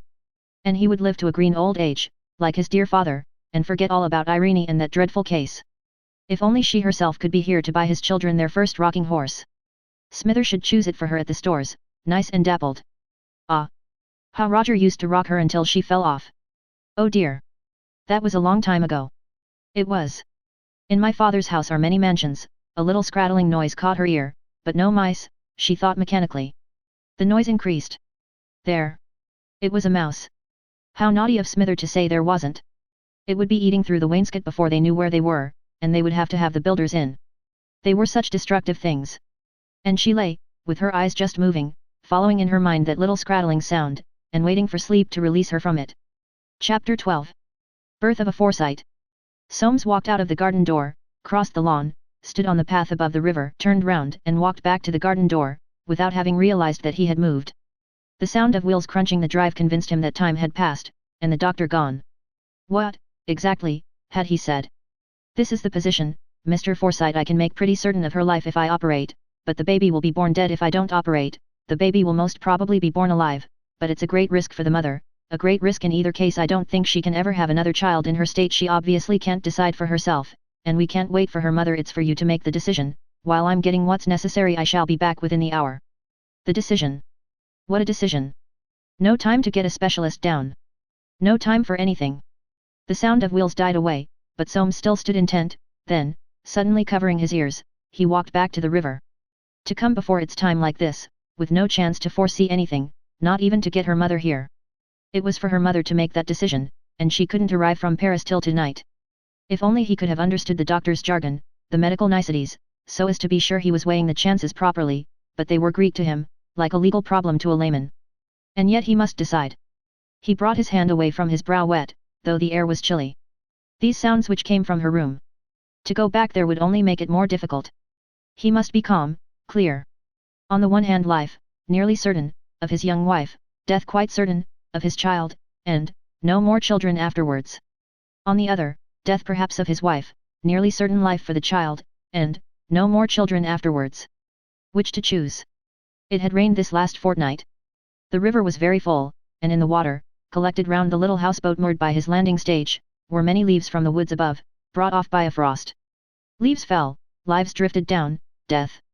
To decide about death. And no one to give him a hand. Life lost was lost for good. Let nothing go that you could keep, for, if it went, you couldn't get it back. It left you bare, like those trees when they lost their leaves, barer and barer until you, too, withered and came down. And, by a queer somersault of thought, he seemed to see not Annette lying up there behind that window pane on which the sun was shining, but Irene lying in their bedroom in Montpellier Square, as it might conceivably have been her fate to lie, 16 years ago. Would he have hesitated then? Not a moment. Operate, operate. Make certain of her life. No decision, a mere instinctive cry for help, in spite of his knowledge, even then, that she did not love him. But this. Ah! There was nothing overmastering in his feeling for Annette. Many times these last months, especially since she had been growing frightened, he had wondered. She had a will of her own, was selfish in her French way. And yet, so pretty. What would she wish, to take the risk? I know she wants the child, he thought. If it's born dead, and no more chance afterwards, it'll upset her terribly. No more chance, all for nothing, married life with her for years and years without a child, nothing to steady her, she's too young, nothing to look forward to, for her, for me, he struck his hands against his chest. Why couldn't he think without bringing himself in, get out of himself and see what he ought to do? The thought hurt him, then lost edge, as if it had come in contact with a breastplate. Out of oneself. Impossible. Out into soundless, scentless, touchless, sightless space. The very idea was ghastly, futile. And touching there the bedrock of reality, the bottom of his Forsyte spirit, Soames rested for a moment. When one ceased, all ceased, it might go on, but there'd be nothing in it. He looked at his watch. In half an hour the doctor would be back. He must decide. If against the operation and she died, how face her mother and the doctor afterwards? How face his own conscience? It was his child that she was having. If for the operation, then he condemned them both to childlessness. And for what else had he married her but to have a lawful heir? And his father, at death's door, waiting for the news. It's cruel, he thought, I ought never to have such a thing to settle, it's cruel. He turned towards the house. Some deep, simple way of deciding. He took out a coin, and put it back. If he spun it, he knew he would not abide by what came up. He went into the dining room, furthest away from that room whence the sounds issued. The doctor had said there was a chance. In here that chance seemed greater, the river did not flow, nor the leaves fall. A fire was burning. Soames unlocked the tantalus. He hardly ever touched spirits, but now, he poured himself out some whiskey and drank it neat, craving a faster flow of blood. That fellow Jolyon, he thought, he had children already, he has the woman I really loved, and now a son by her, and I'm asked to destroy my only child. Annette can't die, it's not possible, she's strong. He was still standing sullenly at the sideboard when he heard the doctor's carriage, and went out to him. He had to wait for him to come downstairs. Well, doctor. The situation's the same, have you decided? Yes, said Soames, don't operate. Not, you understand, the risk's great. In Soames' set face nothing moved but the lips. You said there was a chance. A chance, yes, not much of one. You say the baby must be born dead if you do. Yes. Do you still think that in any case she can't have another? One can't be absolutely sure, but it's most unlikely. She's strong, said Soames, we'll take the risk. The doctor looked at him very gravely. It's on your shoulders, he said, with my own wife, I couldn't. Soames' chin jerked up as if someone had hit him. Am I of any use up there? He asked. No, keep away. I shall be in my picture gallery, then, you know where. The doctor nodded, and went upstairs. Soames continued to stand, listening. By this time tomorrow, he thought, I may have her death on my hands. No. It was unfair, monstrous, to put it that way. Sullenness dropped on him again, and he went up to the gallery. He stood at the window. The wind was in the north, it was cold, clear, very blue sky, heavy ragged white clouds chasing across, the river blue, too, through the screen of goldening trees, the woods all rich with color, glowing, burnished, an early autumn. If it were his own life, would he be taking that risk? But she'd take the risk of losing me, he thought, sooner than lose her child. She doesn't really love me, what could one expect, a girl and French? The one thing really vital to them both, vital to their marriage and their futures, was a child. I've been through a lot for this, he thought, I'll hold on, there's a chance of keeping both, a chance, one kept till things were taken, one naturally kept. He began walking round the gallery. He had made one purchase lately which he knew was a fortune in itself, and he halted before it, a girl with dull gold hair which looked like filaments of metal gazing at a little golden monster she was holding in her hand. Even at this tortured moment he could just feel the extraordinary nature of the bargain he had made, admire the quality of the table, the floor, the chair, the girl's figure, the absorbed expression on her face, the dull gold filaments of her hair, the bright gold of the little monster. Collecting pictures, growing richer, richer. What use, if... He turned his back abruptly on the picture, and went to the window. Some of his doves had flown up from their perches round the dovecot, and were stretching their wings in the wind. In the clear sharp sunlight their whiteness almost flashed. They flew far, making a flung-up hieroglyphic against the sky. Annette fed the doves, it was pretty to see her. They took it out of her hand, they knew she was matter of fact. A choking sensation came into his throat. She would not, could not die. She was too sensible, and she was strong, really strong, like her mother, in spite of her fair prettiness. It was already growing dark when at last he opened the door, and stood listening. Not a sound. A milky twilight crept about the stairway and the landings below. He had turned back when a sound caught his ear. Peering down, he saw a black shape moving, and his heart stood still. What was it? Death? The shape of death coming from her door? No. Only a maid without cap or apron. She came to the foot of his flight of stairs and said breathlessly. The doctor wants to see you, sir. He ran down. She stood flat against the wall to let him pass, and said. Oh, sir, it's over. Over, said Soames, with a sort of menace, what do you mean? It's born, sir. He dashed up the 4 steps in front of him, and came suddenly on the doctor in the dim passage. The man was wiping his brow. Well, he said, quick. Both living, it's all right, I think. Soames stood quite still, covering his eyes. I congratulate you, he heard the doctor say, it was touch and go. Soames let fall the hand which was covering his face.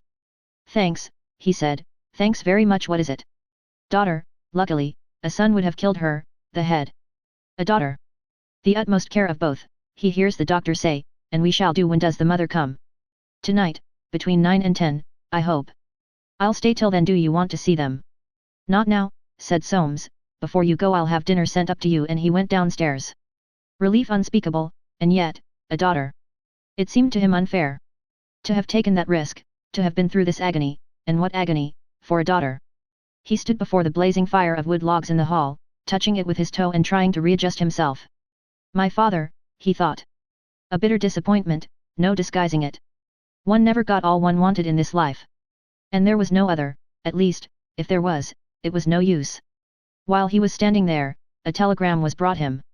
Come up at once, your father sinking fast, mother. He read it with a choking sensation. One would have thought he couldn't feel anything after these last hours, but he felt this. 7:30, a train from Reading at 9, and Madame's train, if she had caught it, came in at 8:40, he would meet that, and go on. He ordered the carriage, ate some dinner mechanically, and went upstairs. The doctor came out to him. They're sleeping. I won't go in, said Soames with relief. My father's dying, I have to, go up. Is it all right? The doctor's face expressed a kind of doubting admiration. If they were all as unemotional, he might have been saying. Yes, I think you may go with an easy mind, you'll be down soon. Tomorrow, said Soames. Here's the address. The doctor seemed to hover on the verge of sympathy. Good night, said Soames abruptly, and turned away. He put on his fur coat. Death. It was a chilly business. He smoked a cigarette in the carriage, one of his rare cigarettes. The night was windy and flew on black wings, the carriage lights had to search out the way. His father. That old man. A comfortless night, to die.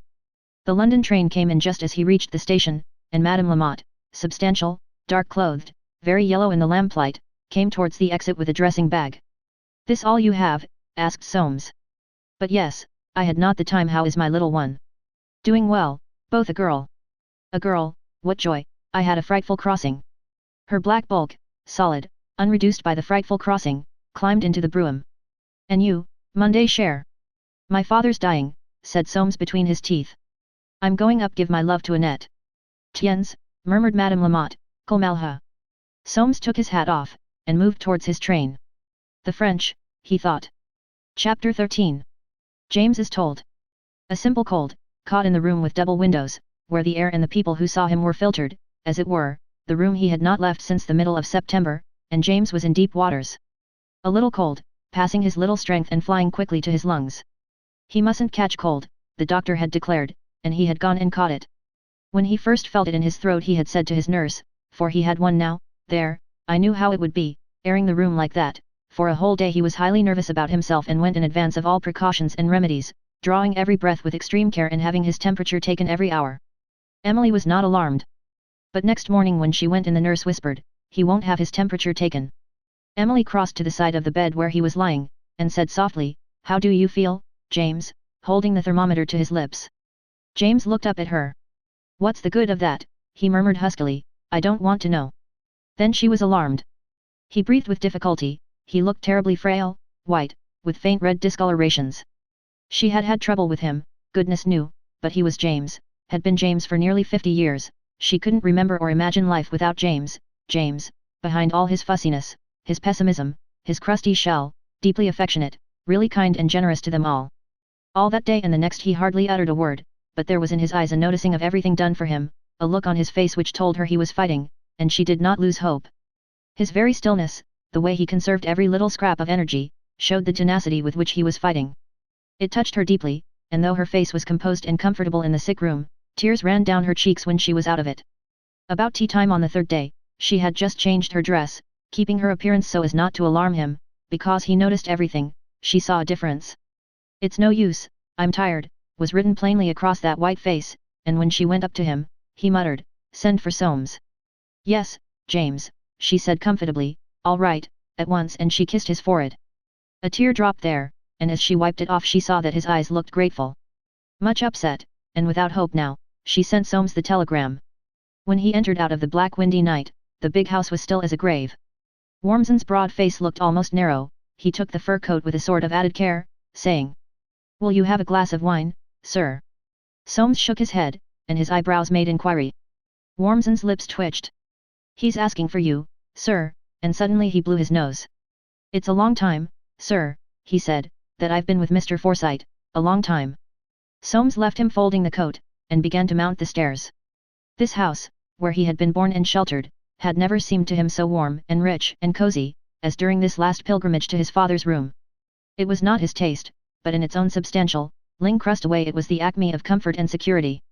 And the night was so dark and windy, the grave so cold and lonely. He paused outside the door. No sound came from within. He turned the handle softly and was in the room before he was perceived. The light was shaded. His mother and Winifred were sitting on the far side of the bed, the nurse was moving away from the near side where was an empty chair. For me, thought Soames. As he moved from the door his mother and sister rose, but he signed with his hand and they sat down again. He went up to the chair and stood looking at his father. James' breathing was as if strangled, his eyes were closed. And in Soames, looking on his father so worn and white and wasted, listening to his strangled breathing, there rose a passionate vehemence of anger against nature, cruel, inexorable nature, kneeling on the chest of that wisp of a body, slowly pressing out the breath, pressing out the life of the being who was dearest to him in the world. His father, of all men, had lived a careful life, moderate, abstemious, and this was his reward, to have life slowly, painfully squeezed out of him. And, without knowing that he spoke, he said, "It's cruel." He saw his mother cover her eyes and Winifred bow her face towards the bed.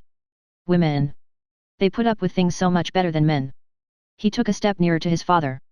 For 3 days James had not been shaved, and his lips and chin were covered with hair, hardly more snowy than his forehead.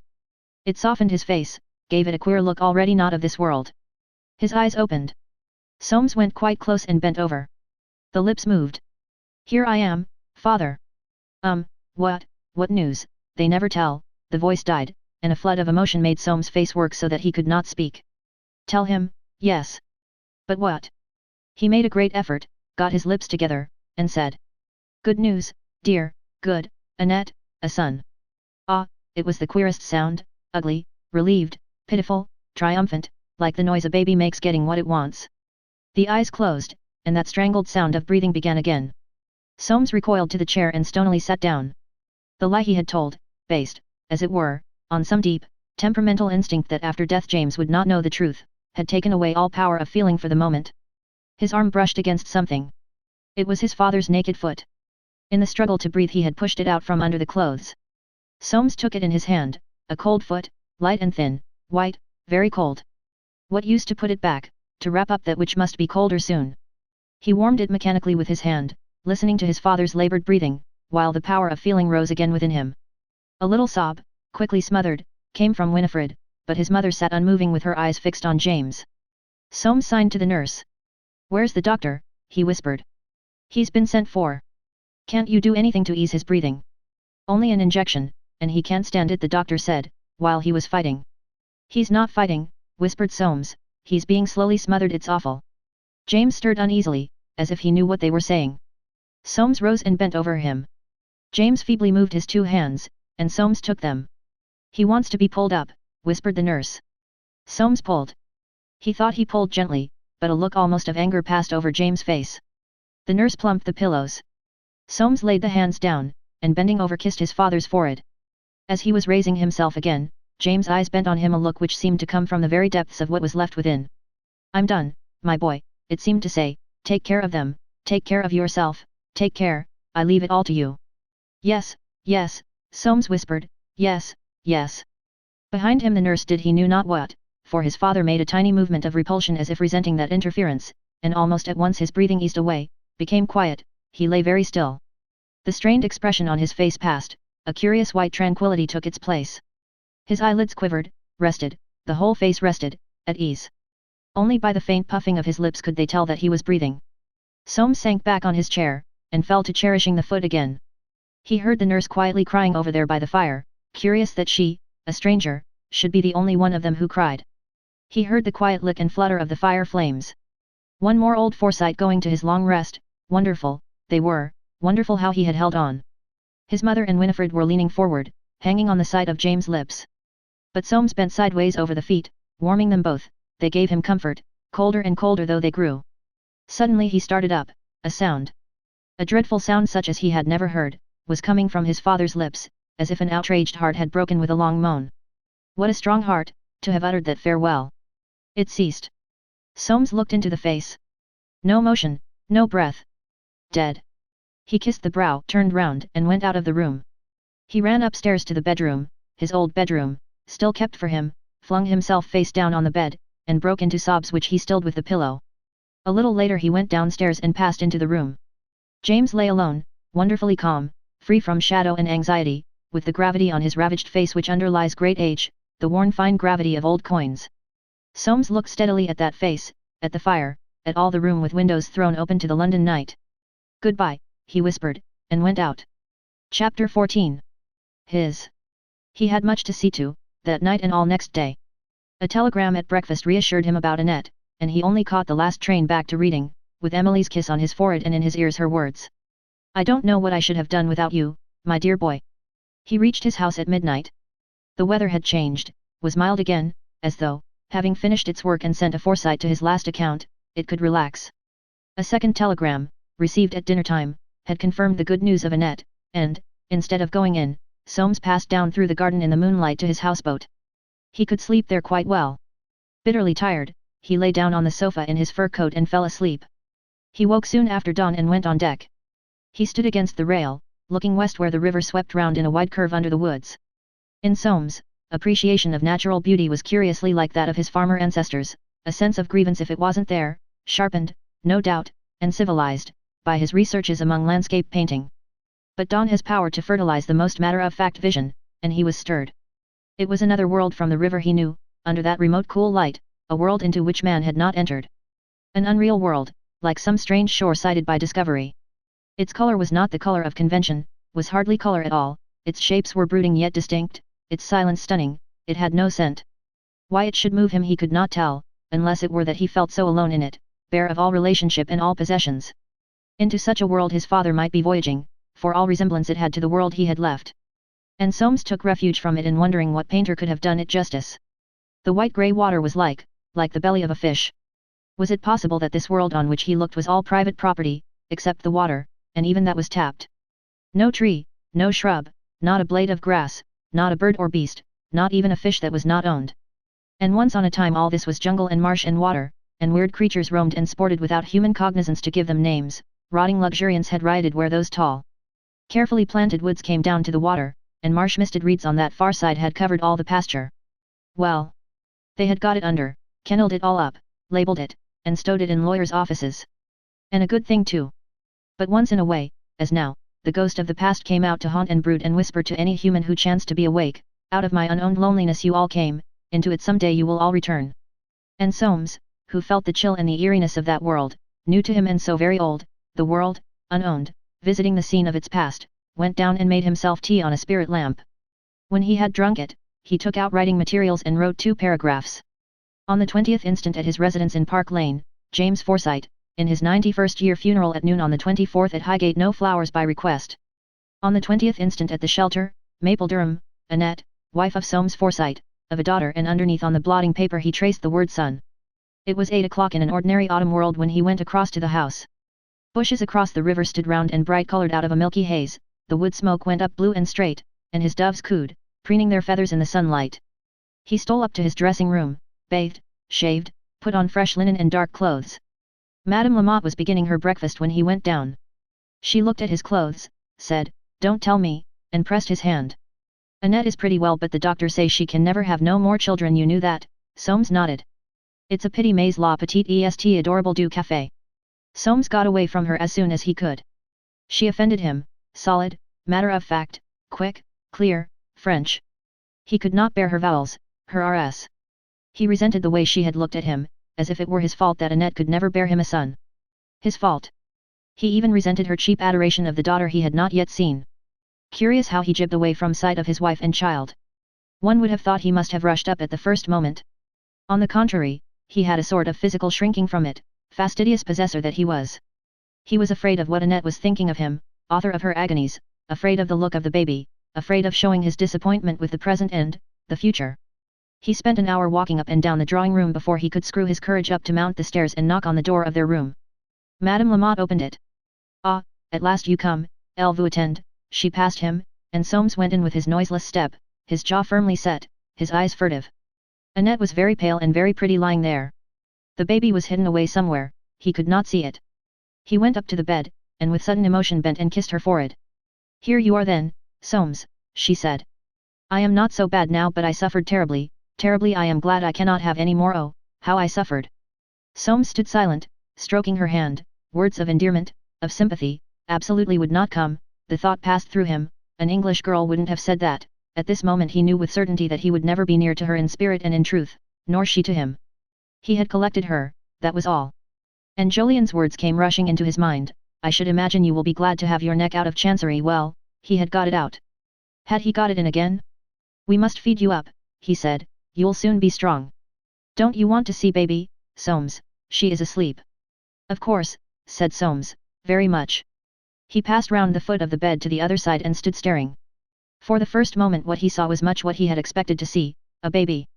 But as he stared and the baby breathed and made little sleeping movements with its tiny features, it seemed to assume an individual shape, grew to be like a picture, a thing he would know again, not repulsive, strangely bud-like and touching. It had dark hair. He touched it with his finger, he wanted to see its eyes. They opened, they were dark, whether blue or brown he could not tell. The eyes winked, stared, they had a sort of sleepy depth in them. And suddenly his heart felt queer, warm, as if elated. Ma petite Fleur, Annette said softly. Fleur, repeated Soames, Fleur, we'll call her that. The sense of triumph and renewed possession swelled within him. By God! This thing was his. By God! This thing was his. Title page 3, 37k. Frontis 3, 120k. The Forsyte Saga, Volume 3. By John Galsworthy. Awakening. To Charles Scribner. Awakening. Through the massive skylight illuminating the hall at Robin Hill, the July sunlight at 5 o'clock fell just where the broad stairway turned, and in that radiant streak little John Forsyte stood, blue linen suited. His hair was shining, and his eyes, from beneath a frown, for he was considering how to go downstairs, this last of innumerable times, before the car brought his father and mother home. 4 at a time, and 5 at the bottom? Stale. Down the banisters? But in which fashion? On his face, feet foremost? Very stale. On his stomach, sideways? Paltry. On his back, with his arms stretched down on both sides? Forbidden. Or on his face, head foremost, in a manner unknown as yet to any but himself? Such was the cause of the frown on the illuminated face of little John. In that summer of 1909 the simple souls who even then desired to simplify the English tongue, had, of course, no cognizance of little John, or they would have claimed him for a disciple. But one can be too simple in this life, for his real name was Jolien, and his living father and dead half-brother had usurped of old the other shortenings, Joe and Jolly. As a fact little John had done his best to conform to convention and spell himself first Jehan, then John, not till his father had explained the sheer necessity, had he spelled his name John. Up till now that father had possessed what was left of his heart by the groom, Bob, who played the concertina, and his nurse Day, who wore the violet dress on Sundays, and enjoyed the name of Spraggins in that private life lived at odd moments even by domestic servants. His mother had only appeared to him, as it were in dreams, smelling delicious, smoothing his forehead just before he fell asleep, and sometimes docking his hair, of a golden brown color. When he cut his head open against the nursery fender she was there to be bled over, and when he had nightmares she would sit on his bed and cuddle his head against her neck. She was precious but remote, because Da was so near, and there is hardly room for more than one woman at a time in a man's heart. With his father, too, of course, he had special bonds of union, for little John also meant to be a painter when he grew up, with the one small difference, that his father painted pictures, and little John intended to paint ceilings and walls. Standing on a board between 2 step ladders, in a dirty white apron, and a lovely smell of whitewash. His father also took him riding in Richmond Park, on his pony, Mouse, so called because it was so colored. Little John had been born with a silver spoon in a mouth which was rather curly and large. He had never heard his father or his mother speak in an angry voice, either to each other, himself, or anybody else, the groom, Bob, cook, Jane, Bella, and the other servants, even Day, who alone restrained him in his courses, had special voices when they talked to him. He was therefore of opinion that the world was a place of perfect and perpetual gentility and freedom. A child of 1901, he had come to consciousness when his country, just over that bad attack of scarlet fever, the Boer War, was preparing for the liberal revival of 1906. Coercion was unpopular, parents had exalted notions of giving their offspring a good time. They spoiled their rods, spared their children, and anticipated the results with enthusiasm. In choosing, moreover, for his father an amiable man of 52, who had already lost an only son, and for his mother a woman of 38 whose first and only child he was, little John had done well and wisely. What had saved him from becoming a cross between a lapdog and a little prig, had been his father's adoration of his mother, for even little John could see that she was not merely just his mother, and that he played second fiddle to her in his father's heart. What he played in his mother's heart he knew not yet. As for Auntie June, his half-sister, but so old that she had grown out of the relationship, she loved him, of course, but was too sudden. His devoted Day, too, had a Spartan touch. His bath was cold and his knees were bare, he was not encouraged to be sorry for himself. As to the vexed question of his education, Little John shared the theory of those who considered that children should not be forced.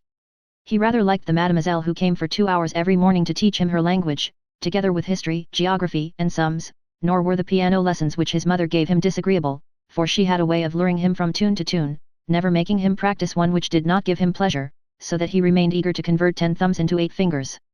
Under his father he learned to draw pleasure pigs and other animals. He was not a highly educated little boy. Yet, on the whole, the silver spoon stayed in his mouth without spoiling it, though De sometimes said that other children would do him a world of good. It was a disillusionment, then, when at the age of nearly 7 she held him down on his back, because he wanted to do something of which she did not approve.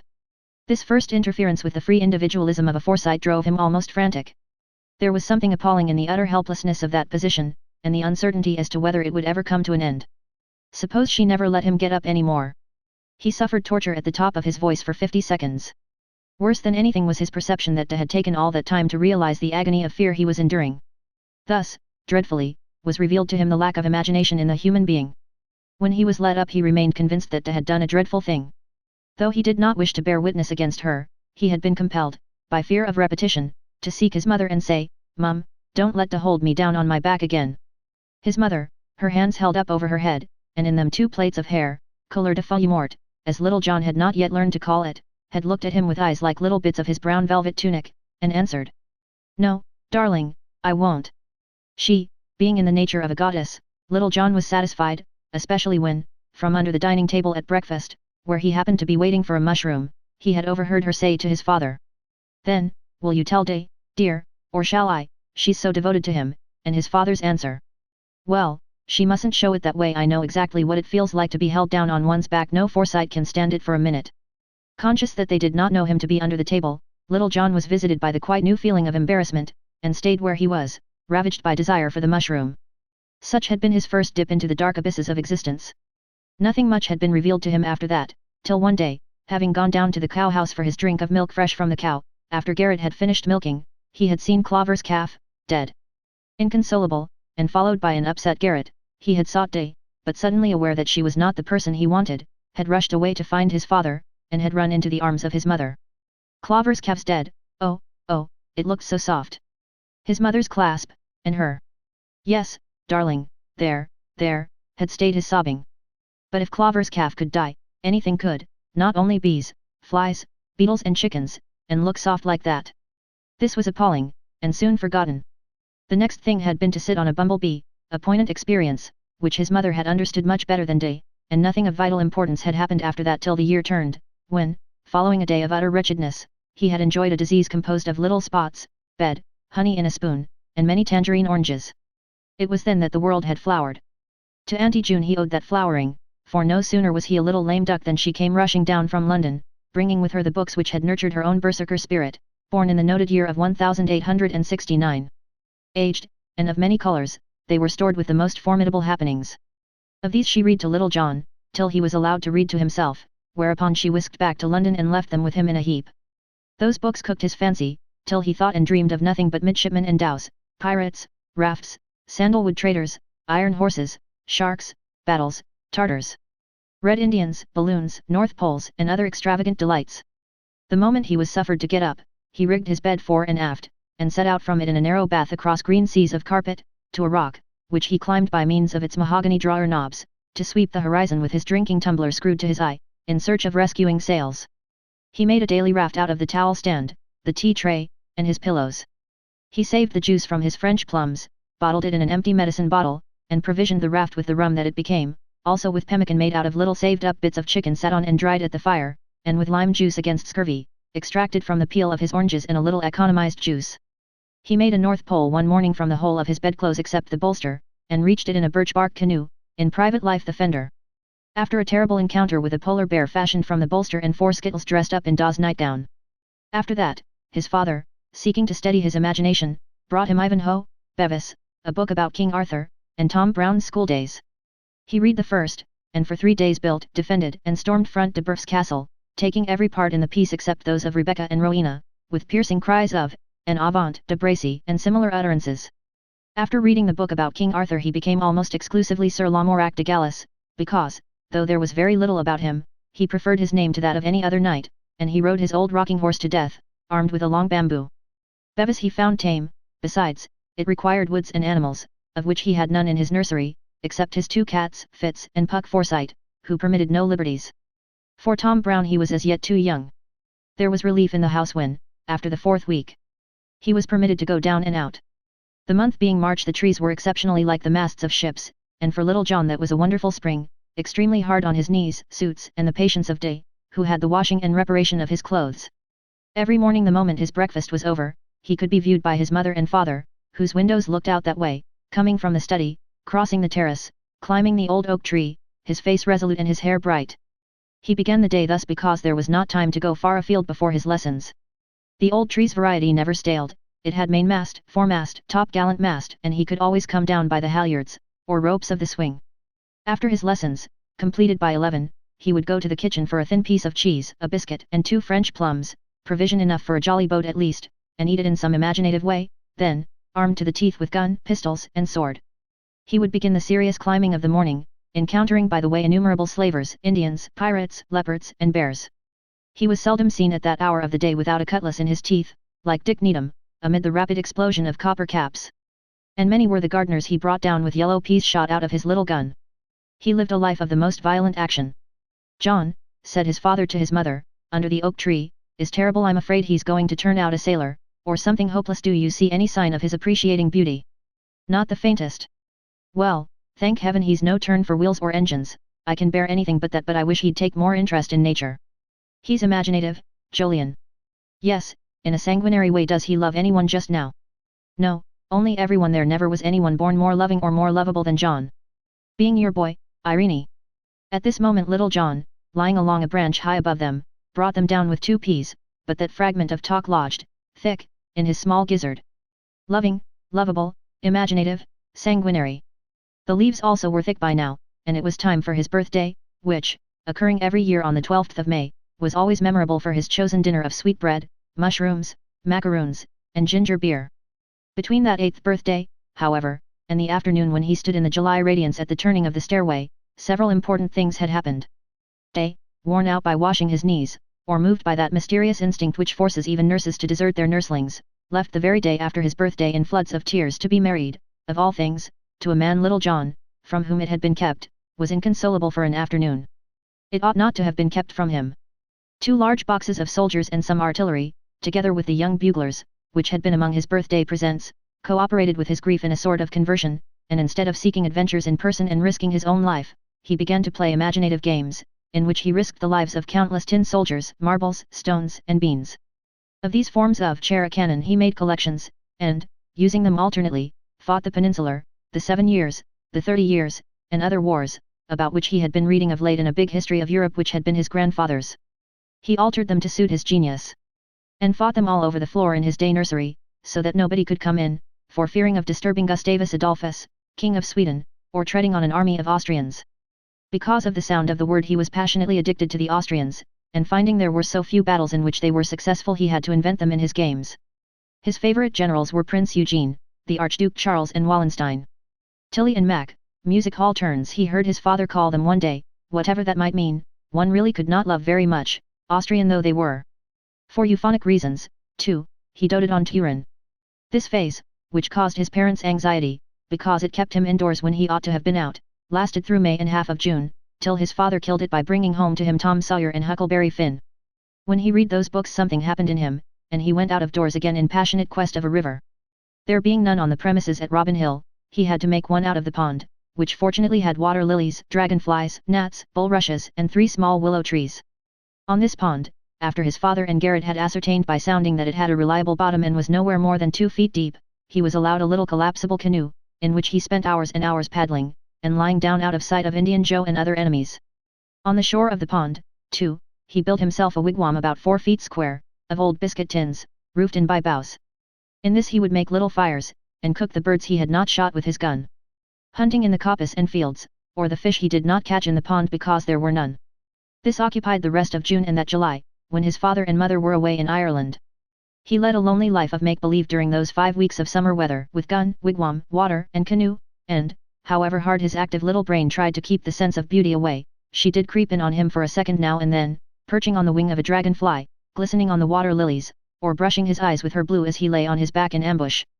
Auntie June, who had been left in charge, had grown up in the house, with a cough and a large piece of putty which he was making into a face, so she hardly ever came down to see him in the pond.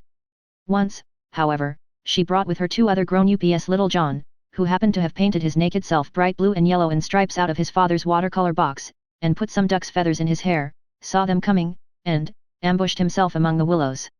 As he had foreseen, they came at once to his wigwam and knelt down to look inside, so that with a blood-curdling yell he was able to take the scalps of Auntie June and the woman grown up in an almost complete manner before they kissed him. The names of the 2 grown-ups were Auntie Holly and Uncle Val, who had a brown face and a little limp, and laughed at him terribly. He took a fancy to Auntie Holly, who seemed to be a sister too, but they both went away the same afternoon and he did not see them again. 3 days before his father and mother were to come home, Auntie June also went off in a great hurry, taking the grown-up who coughed and his piece of putty, and Mademoiselle said, "Poor man, he was for real. I forbid you to go into his room." John, little John, who rarely did things merely because he was told not to, refrained from going, though he was bored and lonely. In truth, the day of the pond was past, and he was filled to the brim of his soul with restlessness and the want of something, not a tree, not a gun, something soft. Those last 2 days had seemed months in spite of Cast Up by the Sea, wherein he was reading about Mother Lee and her terrible wrecking bonfire. He had gone up and down the stairs perhaps 100 times in those 2 days, and often from the day nursery, where he slept now, had stolen into his mother's room, looked at everything, without touching, and on into the dressing room, and standing on one leg beside the bath, like Slingsby, had whispered, "Ho, ho, ho, dog my cats," mysteriously, to bring luck. Then, stealing back, he had opened his mother's wardrobe, and taken a long sniff which seemed to bring him nearer to, he didn't know what. He had done this just before he stood in the streak of sunlight, debating in which of the several ways he should slide down the banisters. They all seemed silly, and in a sudden languor he began descending the steps one by one. During that descent he could remember his father quite distinctly, the short grey beard, the deep eyes twinkling, the furrow between them, the funny smile, the thin figure which always seemed so tall to little John, but his mother he couldn't see. All that represented her was something swaying with 2 dark eyes looking back at him, and the scent of her wardrobe. Bella was in the hall, drawing aside the big curtains, and opening the front door. Little John said, wheedling. "Bella." "Yes, Master John." "Do let's have tea under the oak tree when they come, I know they'd like it best." "You mean you'd like it best?" Little John considered. "No, they would, to please me." Bella smiled. "Very well, I'll take it out if you'll stay quiet here and not get into mischief before they come." Little John sat down on the bottom step, and nodded. Bella came close, and looked him over. "Get up," she said. Little John got up. She scrutinized him behind, he was not green, and his knees seemed clean. "All right," she said. "My, aren't you brown, give me a kiss." And Little John received a peck on his hair.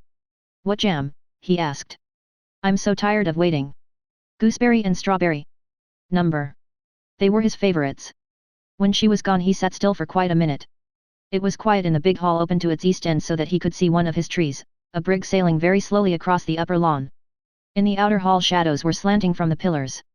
Little John got up, jumped one of them, and walked round the clump of iris plants which filled the pool of grey-white marble in the centre. The flowers were pretty, but only smelled a very little. He stood in the open doorway and looked out. Suppose they didn't come. He had waited so long that he felt he could not bear that, and his attention slid at once from such finality to the dust motes in the bluish sunlight coming in. Thrusting his hand up, he tried to catch some. Bella ought to have dusted that piece of air. But perhaps they weren't dust, only what sunlight was made of, and he looked to see whether the sunlight out of doors was the same. It was not. He had said he would stay quiet in the hall, but he simply couldn't any more. And crossing the gravel of the drive he lay down on the grass beyond. Pulling 6 daisies he named them carefully, Sir Lamorak, Sir Tristram, Sir Lancelot, Sir Polymedes, Sir Bors, Sir Gawain, and fought them in couples till only Sir Lamorak, whom he had selected for a specially stout stalk, had his head on, and even he, after 3 encounters, looked worn and waggly. A beetle was moving slowly in the grass, which almost wanted cutting. Every blade was a small tree, round whose trunk the beetle had to glide. Little John stretched out Sir Lamorak, feet foremost, and stirred the creature up. It scuttled painfully. Little John laughed, lost interest, and sighed. His heart felt empty. He turned over and lay on his back. There was a scent of honey from the lime trees in flower, and in the sky the blue was beautiful, with a few white clouds which looked and perhaps tasted like lemon ice. He could hear Bob playing, way down upon Dasawani River on his concertina, and it made him nice and sad. He turned over again and put his ear to the ground. Indians could hear things coming ever so far, but he could hear nothing, only the concertina. And almost instantly he did hear a grinding sound, a faint toot. Yes. It was a car, coming. Up he jumped. Should he wait in the porch, or rush upstairs, and as they came in, shout, look, and slide slowly down the banisters, head foremost? Should he? The car turned in at the drive. It was too late. And he only waited, jumping up and down in his excitement. The car came quickly, whirred, and stopped. His father got out, exactly like life. He bent down and little John bobbed up, they bumped. His father said, "Bless us, well, old man, you are brown," just as he would, and the sense of expectation, of something wanted, bubbled unextinguished in little John. Then, with a long, shy look he saw his mother, in a blue dress, with a blue motor scarf over her cap and hair, smiling. He jumped as high as ever he could, twined his legs behind her back, and hugged. He heard her gasp, and felt her hugging back. His eyes, very dark blue just then, looked into hers, very dark brown, till her lips closed on his eyebrow, and, squeezing with all his might, he heard her creak and laugh, and say, "You are strong, John." He slid down at that, and rushed into the hall, dragging her by the hand. While he was eating his jam beneath the oak tree, he noticed things about his mother that he had never seemed to see before. Her cheeks for instance were creamy, there were silver threads in her dark goldy hair, her throat had no knob in it like Bella's, and she went in and out softly. He noticed, too, some little lines running away from the corners of her eyes, and a nice darkness under them. She was ever so beautiful, more beautiful than Da or Mademoiselle, or Auntie June or even Auntie Holly, to whom he had taken a fancy, even more beautiful than Bella, who had pink cheeks and came out too suddenly in places. This new beautifulness of his mother had a kind of particular importance, and he ate less than he had expected to. When tea was over his father wanted him to walk round the gardens. He had a long conversation with his father about things in general, avoiding his private life, Sir Lamorak, the Austrians and the emptiness he had felt these last 3 days, now so suddenly filled up. His father told him of a place called Glensafantrim, where he and his mother had been, and of the little people who came out of the ground there when it was very quiet. Little John came to a halt, with his heels apart. "Do you really believe they do, Daddy?" "No, John, but I thought you might." "Why? You're younger than I, and they're fairies." Little John squared the dimple in his chin. "I don't believe in fairies, I never see any." "Ha," said his father. "Does Mum?" His father smiled his funny smile. "No, she only sees Pan." "What's Pan?" "The goaty god who skips about in wild and beautiful places." "Was he in Glensafantrim?" "Mum said so." Little John took his heels up, and led on. "Did you see him?" "No, I only saw Venus Anadyomene." Little John reflected, Venus was in his book about the Greeks and Trojans. Then Anna was her Christian and Diamene her surname? But it appeared, on inquiry, that it was one word, which meant rising from the foam. Did she rise from the foam in Glensafantrim? "Yes, every day." "What is she like, Daddy?" "Like Mum." "Oh, then she must be," but he stopped at that, rushed at a wall, scrambled up, and promptly scrambled down again. The discovery that his mother was beautiful was one which he felt must absolutely be kept to himself. His father's cigar, however, took so long to smoke, that at last he was compelled to say, "I want to see what Mum's brought home, do you mind, Daddy?" He pitched the motive low, to absolve him from unmanliness, and was a little disconcerted when his father looked at him right through, heaved an important sigh, and answered, "All right, old man, you go and love her." He went, with a pretense of slowness, and then rushed, to make up. He entered her bedroom from his own, the door being open. She was still kneeling before a trunk, and he stood close to her, quite still. She knelt up straight, and said, "Well, John. I thought I'd just come and see." Having given and received another hug, he mounted the window seat, and tucking his legs up under him watched her unpack. He derived a pleasure from the operation such as he had not yet known, partly because she was taking out things which looked suspicious, and partly because he liked to look at her. She moved differently from anybody else, especially from Bella. She was certainly the refinedest looking person he had ever seen. She finished the trunk at last, and knelt down in front of him. "Have you missed us, John?" Little John nodded, and having thus admitted his feelings, continued to nod. "But you had Auntie June." "Oh, she had a man with a cough." His mother's face changed, and looked almost angry. He added hastily, "He was a poor man, Mum, he coughed awfully, I liked him." His mother put her hands behind his waist. You like everybody, John. Little John considered. Up to a point, he said, Auntie June took me to church one Sunday. To church, oh. She wanted to see how it would affect me. And did it? Yes, I came over all funny, so she took me home again very quick. I wasn't sick after all. I went to bed and had hot brandy and water, and read The Boys of Beechwood. It was scrumptious. His mother bit her lip. When was that? Oh, about a long time ago. I wanted her to take me again, but she wouldn't. You and Daddy never go to church, do you? No, we don't. Why don't you? His mother smiled. Well, dear, we both of us went when we were little. Perhaps we went when we were too little. I see, said Little John, it's dangerous. You shall judge for yourself about all those things as you grow up. Little John replied in a calculating manner. I don't want to grow up, much. I don't want to go to school. A sudden overwhelming desire to say something more, to say what he really felt, turned him red. I want to stay with you, and be your lover, Mum. Then with an instinct to improve the situation, he added quickly, I don't want to go to bed tonight, either. I'm simply tired of going to bed, every night. Have you had any more nightmares?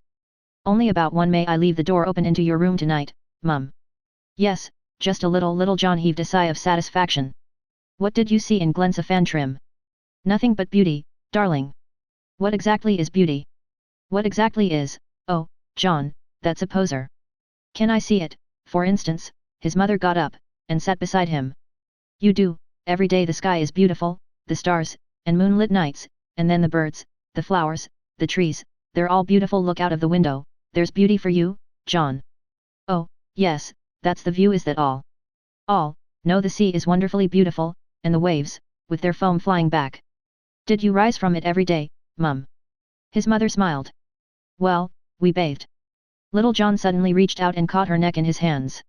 I know, he said mysteriously, you're it, really, and all the rest is make-believe.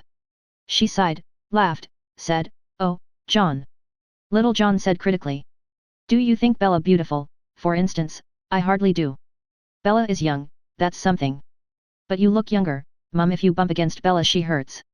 I don't believe Da was beautiful, when I come to think of it, and Mademoiselle's almost ugly. Mademoiselle has a very nice face. Oh, yes, nice. I love your little rays, Mum. Rays. Little John put his finger to the outer corner of her eye. Oh, those, but they're a sign of age. They come when you smile. But they usen't to. Oh, well, I like them. Do you love me, Mum? I do love you, darling. Ever so. Ever so. More than I thought you did. Much, much more. Well, so do I, so that makes it even. Conscious that he had never in his life so given himself away, he felt a sudden reaction to the manliness of Sir Lamorak, Dick Needham, Huck Finn, and other heroes. Shall I show you a thing or two, he said, and slipping out of her arms, he stood on his head. Then, fired by her obvious admiration, he mounted the bed, and threw himself head foremost from his feet onto his back, without touching anything with his hands. He did this several times. That evening, having inspected what they had brought, he stayed up to dinner, sitting between them at the little round table they used when they were alone. He was extremely excited. His mother wore a French grey dress, with creamy lace made out of little scriggly roses, round her neck, which was browner than the lace. He kept looking at her, till at last his father's funny smile made him suddenly attentive to his slice of pineapple. It was later than he had ever stayed up, when he went to bed. His mother went up with him, and he undressed very slowly so as to keep her there.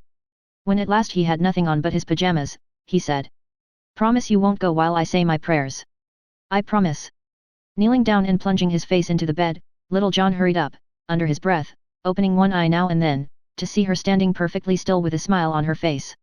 Our Father, so went his last prayer, which art in heaven, hallowed be thy thy kingdom on earth as it is in heaven, give us this day our daily and forgive us our trespasses on earth as it is in heaven and trespass against us, for thine is the evil the power and the glory forever and ever look out, he sprang, and for a long minute remained in her arms. Once in bed, he continued to hold her hand. You won't shut the door any more than that, will you? Are you going to be long, Mum? I must go down and play to Daddy. Oh, well, I shall hear you. I hope not, you must go to sleep. I can sleep any night. Well, this is just a night like any other. Oh, no, it's extra special. On extra special nights one always sleeps soundest. But if I go to sleep, Mum, I shan't hear you come up. Well, when I do, I'll come in and give you a kiss, then if you're awake you'll know, and if you're not you'll still know you've had one. Little John sighed, all right, he said, I suppose I must put up with that, Mum. Yes. What was her name that Daddy believes in? Venus Anadiomedes. Oh, my angel, Anadyomene. Yes, but I like my name for you much better. What is yours, John? Little John answered shyly. Guinevere, it's out of the round table, I've only just thought of it, only of course her hair was down. His mother's eyes, looking past him, seemed to float. You won't forget to come, Mum. Not if you'll go to sleep. That's a bargain, then, and Little John screwed up his eyes. He felt her lips on his forehead, heard her footsteps, opened his eyes to see her gliding through the doorway, and, sighing, screwed them up again. Then time began. For some 10 minutes of it he tried loyally to sleep, counting a great number of thistles in a row, Da's old recipe for bringing slumber. He seemed to have been hours counting. It must, he thought, be nearly time for her to come up now. He threw the bedclothes back. I'm hot, he said, and his voice sounded funny in the darkness, like someone else's. Why didn't she come? He sat up. He must look. He got out of bed, went to the window and pulled the curtain a slice aside. It wasn't dark, but he couldn't tell whether because of daylight or the moon, which was very big. It had a funny, wicked face, as if laughing at him, and he did not want to look at it. Then, remembering that his mother had said moonlit nights were beautiful, he continued to stare out in a general way. The trees threw thick shadows, the lawn looked like spilt milk, and a long, long way he could see, oh, very far, right over the world, and it all looked different and swimmy. There was a lovely smell, too, in his open window. I wish I had a dove like Noah, he thought. The moon was round and bright, it shone and made it light. After that rhyme, which came into his head all at once, he became conscious of music, very soft lovely. Mum playing. He bethought himself of a macaroon he had, laid up in his chest of drawers, and, getting it, came back to the window. He leaned out, now munching, now holding his jaws to hear the music better. Da used to say that angels played on harps in heaven, but it wasn't half so lovely as Mum playing in the moony night, with him eating a macaroon. A cockchafer buzzed by, a moth flew in his face, the music stopped, and Little John drew his head in. She must be coming. He didn't want to be found awake. He got back into bed and pulled the clothes nearly over his head, but he had left a streak of moonlight coming in. It fell across the floor, near the foot of the bed, and he watched it moving ever so slowly towards him, as if it were alive. The music began again, but he could only just hear it now, sleepy music, pretty, sleepy, music, sleepy, slee. And time slipped by, the music rose, fell, ceased, the moonbeam crept towards his face. Little John turned in his sleep till he lay on his back, with one brown fist still grasping the bedclothes. The corners of his eyes twitched, he had begun to dream. He dreamed he was drinking milk out of a pan that was the moon, opposite a great black cat which watched him with a funny smile like his father's. He heard it whisper, "Don't drink too much." It was the cat's milk, of course, and he put out his hand amicably to stroke the creature, but it was no longer there, the pan had become a bed, in which he was lying, and when he tried to get out he couldn't find the edge, he couldn't find it, he couldn't get out. It was dreadful. He whimpered in his sleep. The bed had begun to go round too, it was outside him and inside him, going round, and getting fiery, and Mother Lee out of Cast Up by the Sea was stirring it. Oh! So horrible she looked. Faster and faster, till he and the bed and Mother Lee and the moon and the cat were all one wheel going round and up and up. Awful, awful, awful! He shrieked. A voice saying, "Darling, darling," got through the wheel, and he awoke, standing on his bed, with his eyes wide open. There was his mother, with her hair like Guinevere's, and, clutching her, he buried his face in it. "Oh, oh! It's all right, treasure, you're awake now, there, it's nothing." But Little John continued to say, "Oh, oh." Her voice went on, velvety in his ear. "It was the moonlight, sweetheart, coming on your face." Little John burbled into her nightgown. "You said it was beautiful, oh. Not to sleep in, John, who let it in, did you draw the curtains? I wanted to see the time, I looked out, I heard you playing, Mum, I ate my macaroon." But he was growing slowly comforted, and the instinct to excuse his fear revived within him. "Mother Lee went round in me and got all fiery," he mumbled. "Well, John, what can you expect if you eat macaroons after you've gone to bed?" "Only one, Mum, it made the music ever so more beautiful. I was waiting for you, I nearly thought it was tomorrow." "My ducky, it's only just 11 now." Little John was silent, rubbing his nose on her neck. "Mum, is Daddy in your room?" "Not tonight." "Can I come?" "If you wish, my precious." Half himself again, Little John drew back. "You look different, Mum, ever so younger." "It's my hair, darling." Little John laid hold of it, thick, dark gold, with a few silver threads. I like it, he said, I like you best of all like this. Taking her hand, he had begun dragging her towards the door. He shut it as they passed, with a sigh of relief. Which side of the bed do you like, Mum? The left side. All right. Wasting no time, giving her no chance to change her mind, Little John got into the bed, which seemed much softer than his own. He heaved another sigh, screwed his head into the pillow and lay examining the battle of chariots and swords and spears which always went on outside blankets, where the little hairs stood up against the light. It wasn't anything, really, was it, he said. From before her glass his mother answered. Nothing but the moon and your imagination heated up. You mustn't get so excited, John. But, still not quite in possession of his nerves, Little John answered boastfully.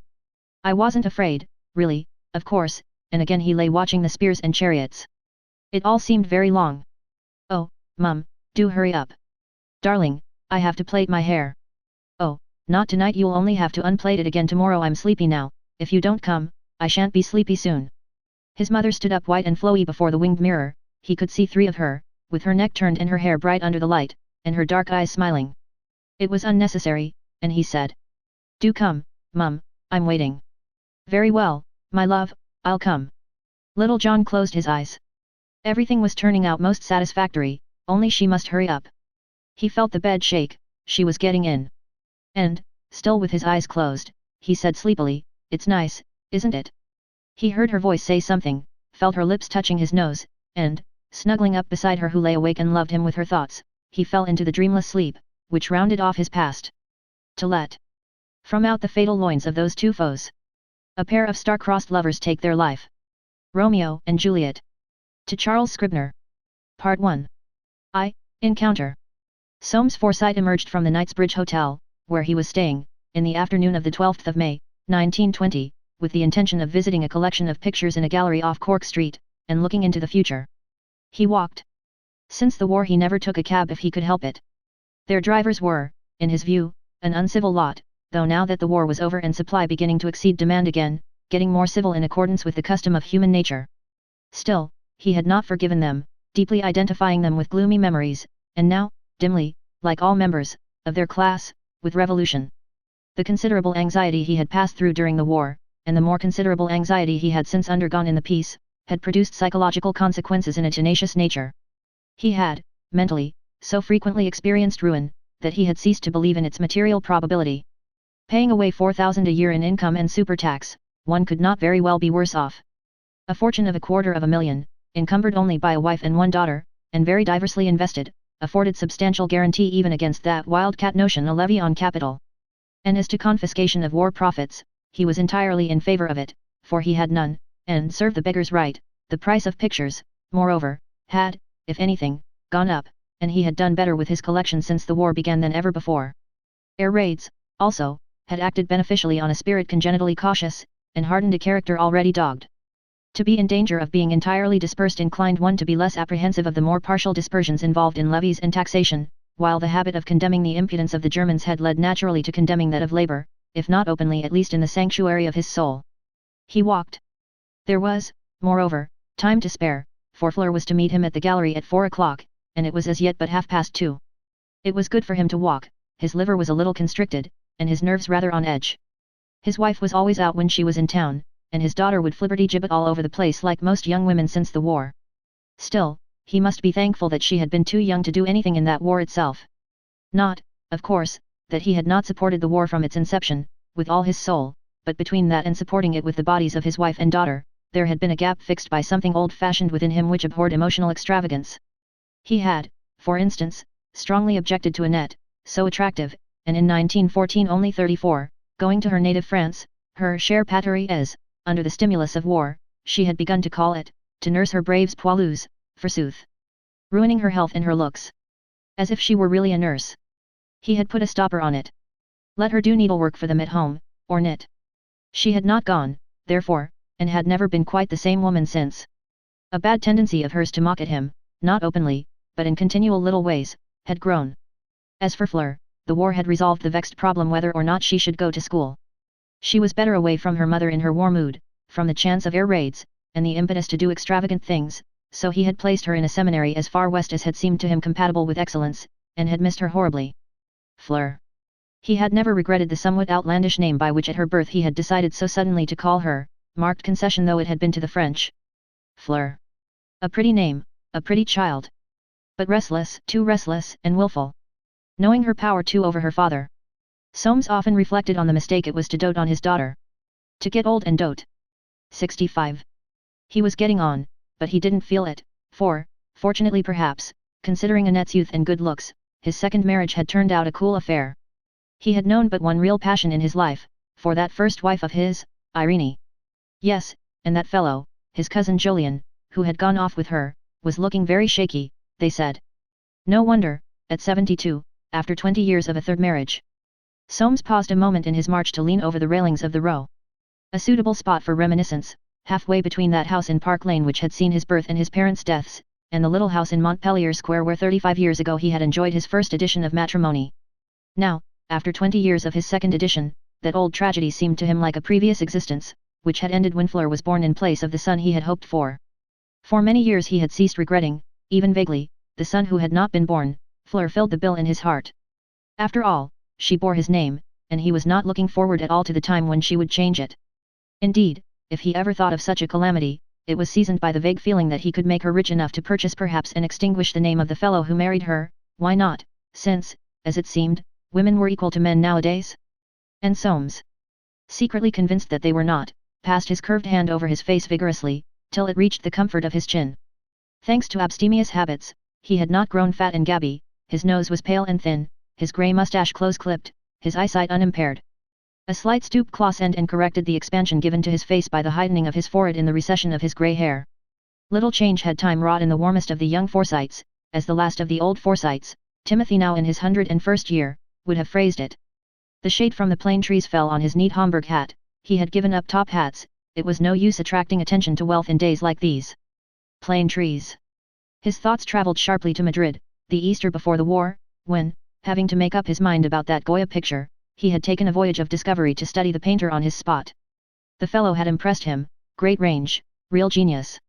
Highly as the chap ranked, he would rank even higher before they had finished with him. The second Goya craze would be greater even than the first, oh, yes. And he had bought. On that visit he had, as never before, commissioned a copy of a fresco painting called La Vendimia, wherein was the figure of a girl with an arm akimbo, who had reminded him of his daughter. He had it now in the gallery at Mapledurham, and rather poor it was. You couldn't copy Goya. He would still look at it, however, if his daughter were not there, for the sake of something irresistibly reminiscent in the light. Erect balance of the figure, the width between the arching eyebrows, the eager dreaming of the dark eyes. Curious that Fleur should have dark eyes, when his own were grey. No pure Forsyte had brown eyes, and her mother's blue. But of course her grandmother Lamotte's eyes were dark as treacle. He began to walk on again toward Hyde Park Corner. No greater change in all England than in the Row. Born almost within hail of it, he could remember it from 1860 on. Brought there as a child between the crinolines to stare at tight-trousered dandies in whiskers, riding with a cavalry seat, to watch the doffing of curly-brimmed and white-top hats, the leisurely air of it all, and the little bow-legged man in a long red waistcoat who used to come among the fashion with dogs on several strings, and try to sell one to his mother, King Charles Spaniels, Italian greyhounds, affectionate to her crinoline. You never saw them now. You saw no quality of any sort, indeed, just working people sitting in dull rows with nothing to stare at but a few young bouncing females in pot hats, riding astride, or desultory colonials charging up and down on dismal-looking hacks, with, here and there, little girls on ponies, or old gentlemen jogging their livers, or an orderly trying a great galumphing cavalry horse.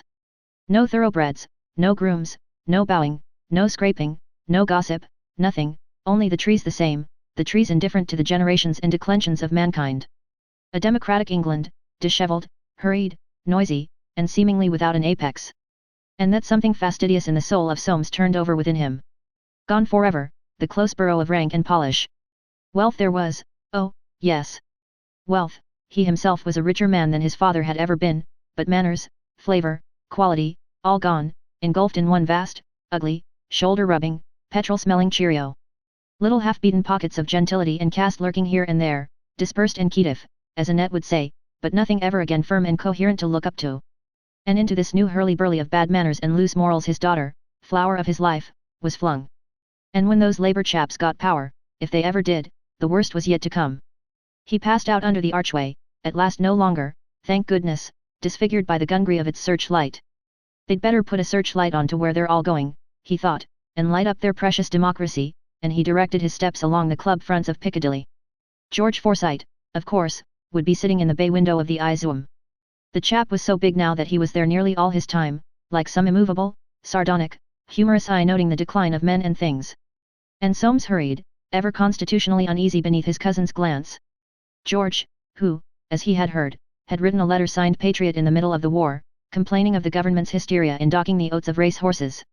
Yes, there he was, tall, ponderous, neat, clean-shaven, with his smooth hair, hardly thinned, smelling, no doubt, of the best hair wash, and a pink paper in his hand. Well, he didn't change. And for perhaps the first time in his life Soames felt a kind of sympathy tapping in his waistcoat for that sardonic kinsman. With his weight, his perfectly parted hair, and bull-like gaze, he was a guarantee that the old order would take some shifting yet. He saw George move the pink paper as if inviting him to ascend. The chap must want to ask something about his property. It was still under Soames' control, for in the adoption of a sleeping partnership at that painful period 20 years back when he had divorced Irene, Soames had found himself almost insensibly retaining control of all purely Forsyte affairs.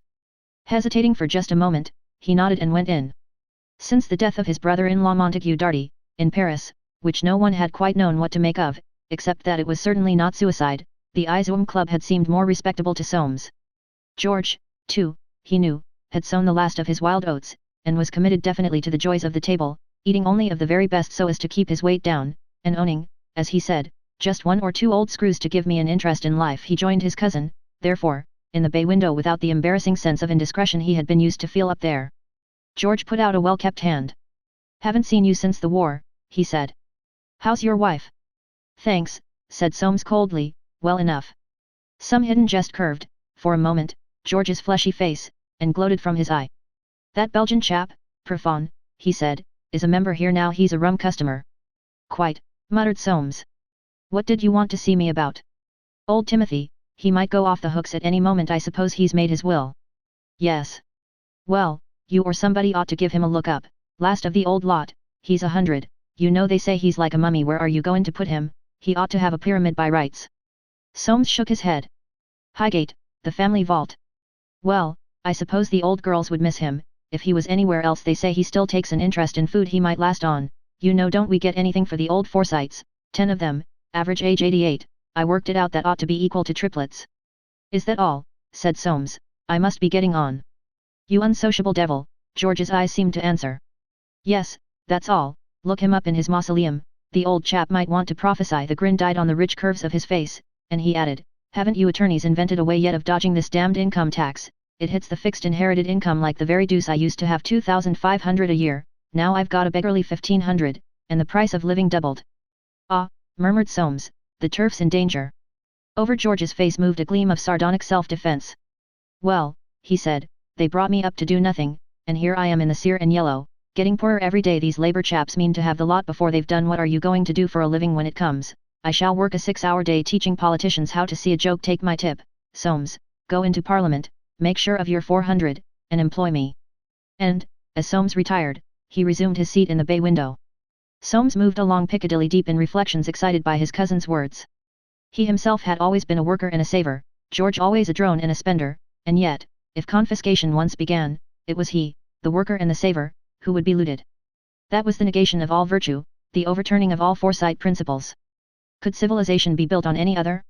He did not think so. Well, they wouldn't confiscate his pictures, for they wouldn't know their worth.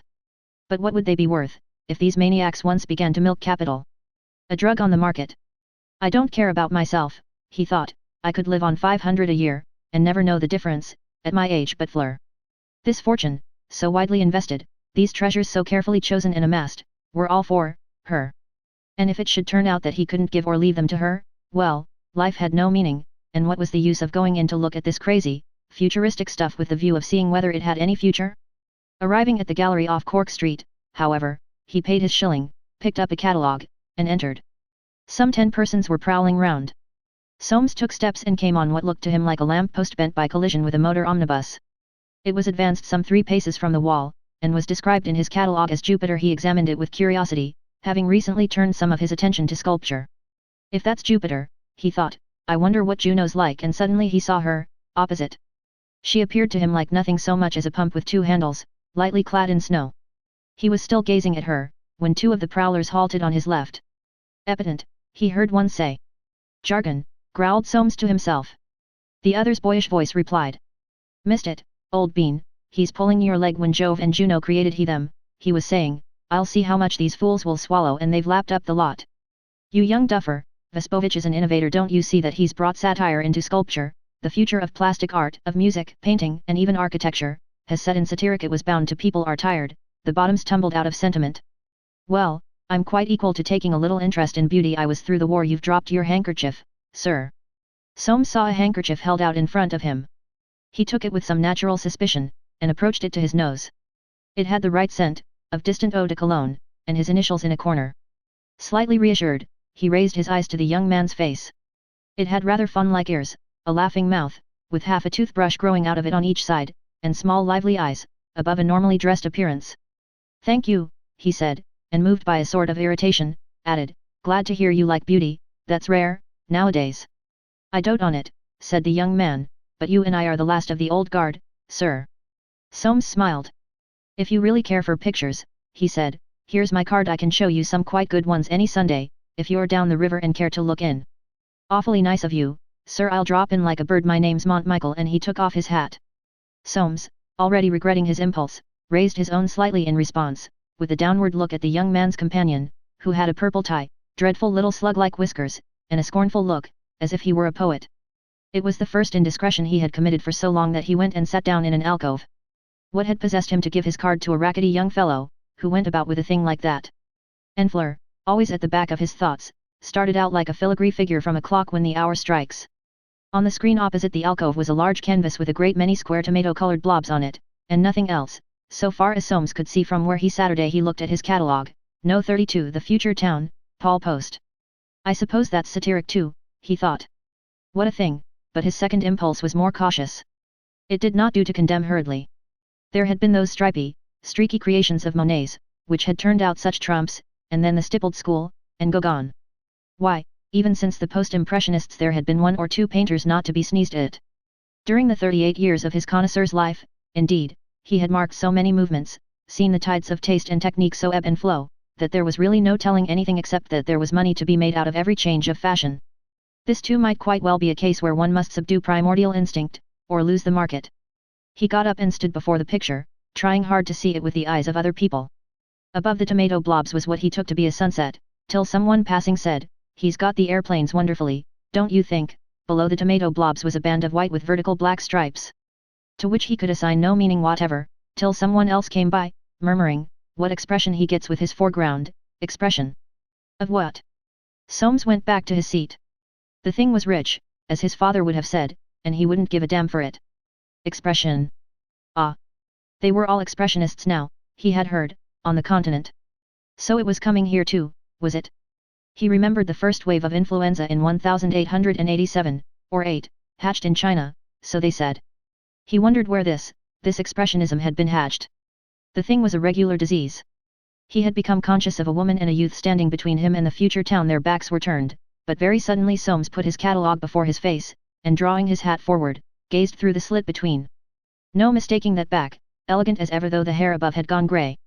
Irene. His divorced wife, Irene. And this, no doubt, was her son, by that fellow Jolyon Forsyte, their boy, 6 months older than his own girl.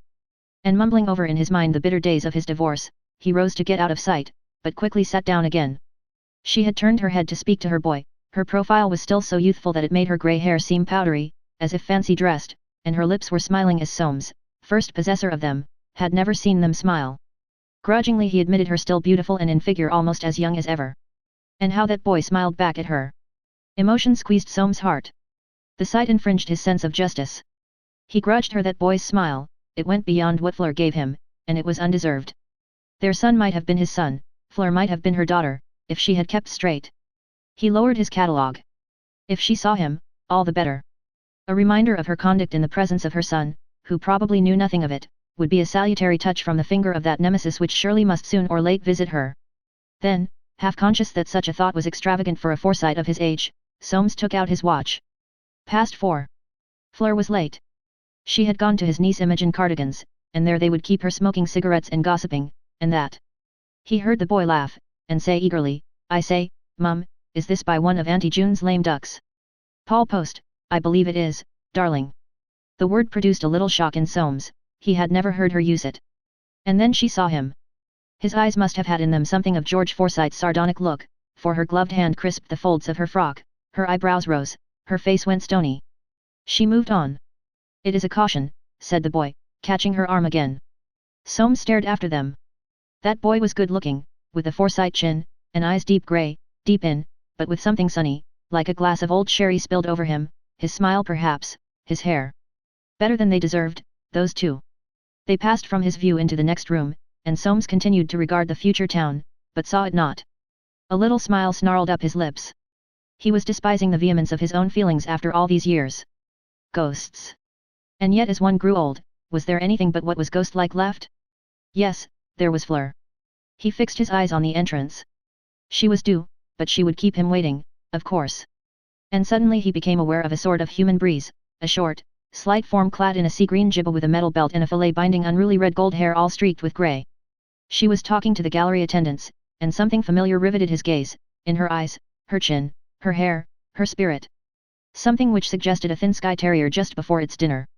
Surely June Forsyte. His cousin June, and coming straight to his recess. She sat down beside him, deep in thought, took out a tablet, and made a pencil note. Soames sat unmoving. A confounded thing, cousinship. Disgusting, he heard her murmur, then, as if resenting the presence of an overhearing stranger, she looked at him. The worst had happened. Soames. Soames turned his head a very little. "How are you?" he said. "Haven't seen you for 20 years. No, whatever made you come here?" "My sins," said Soames. "What stuff?" "Stuff, oh, yes, of course, it hasn't arrived yet." "It never will," said Soames, "it must be making a dead loss." "Of course it is. How do you know?" "It's my gallery." Soames sniffed from sheer surprise. "Yours? What on earth makes you run a show like this?" "I don't treat art as if it were grocery." Soames pointed to the future town.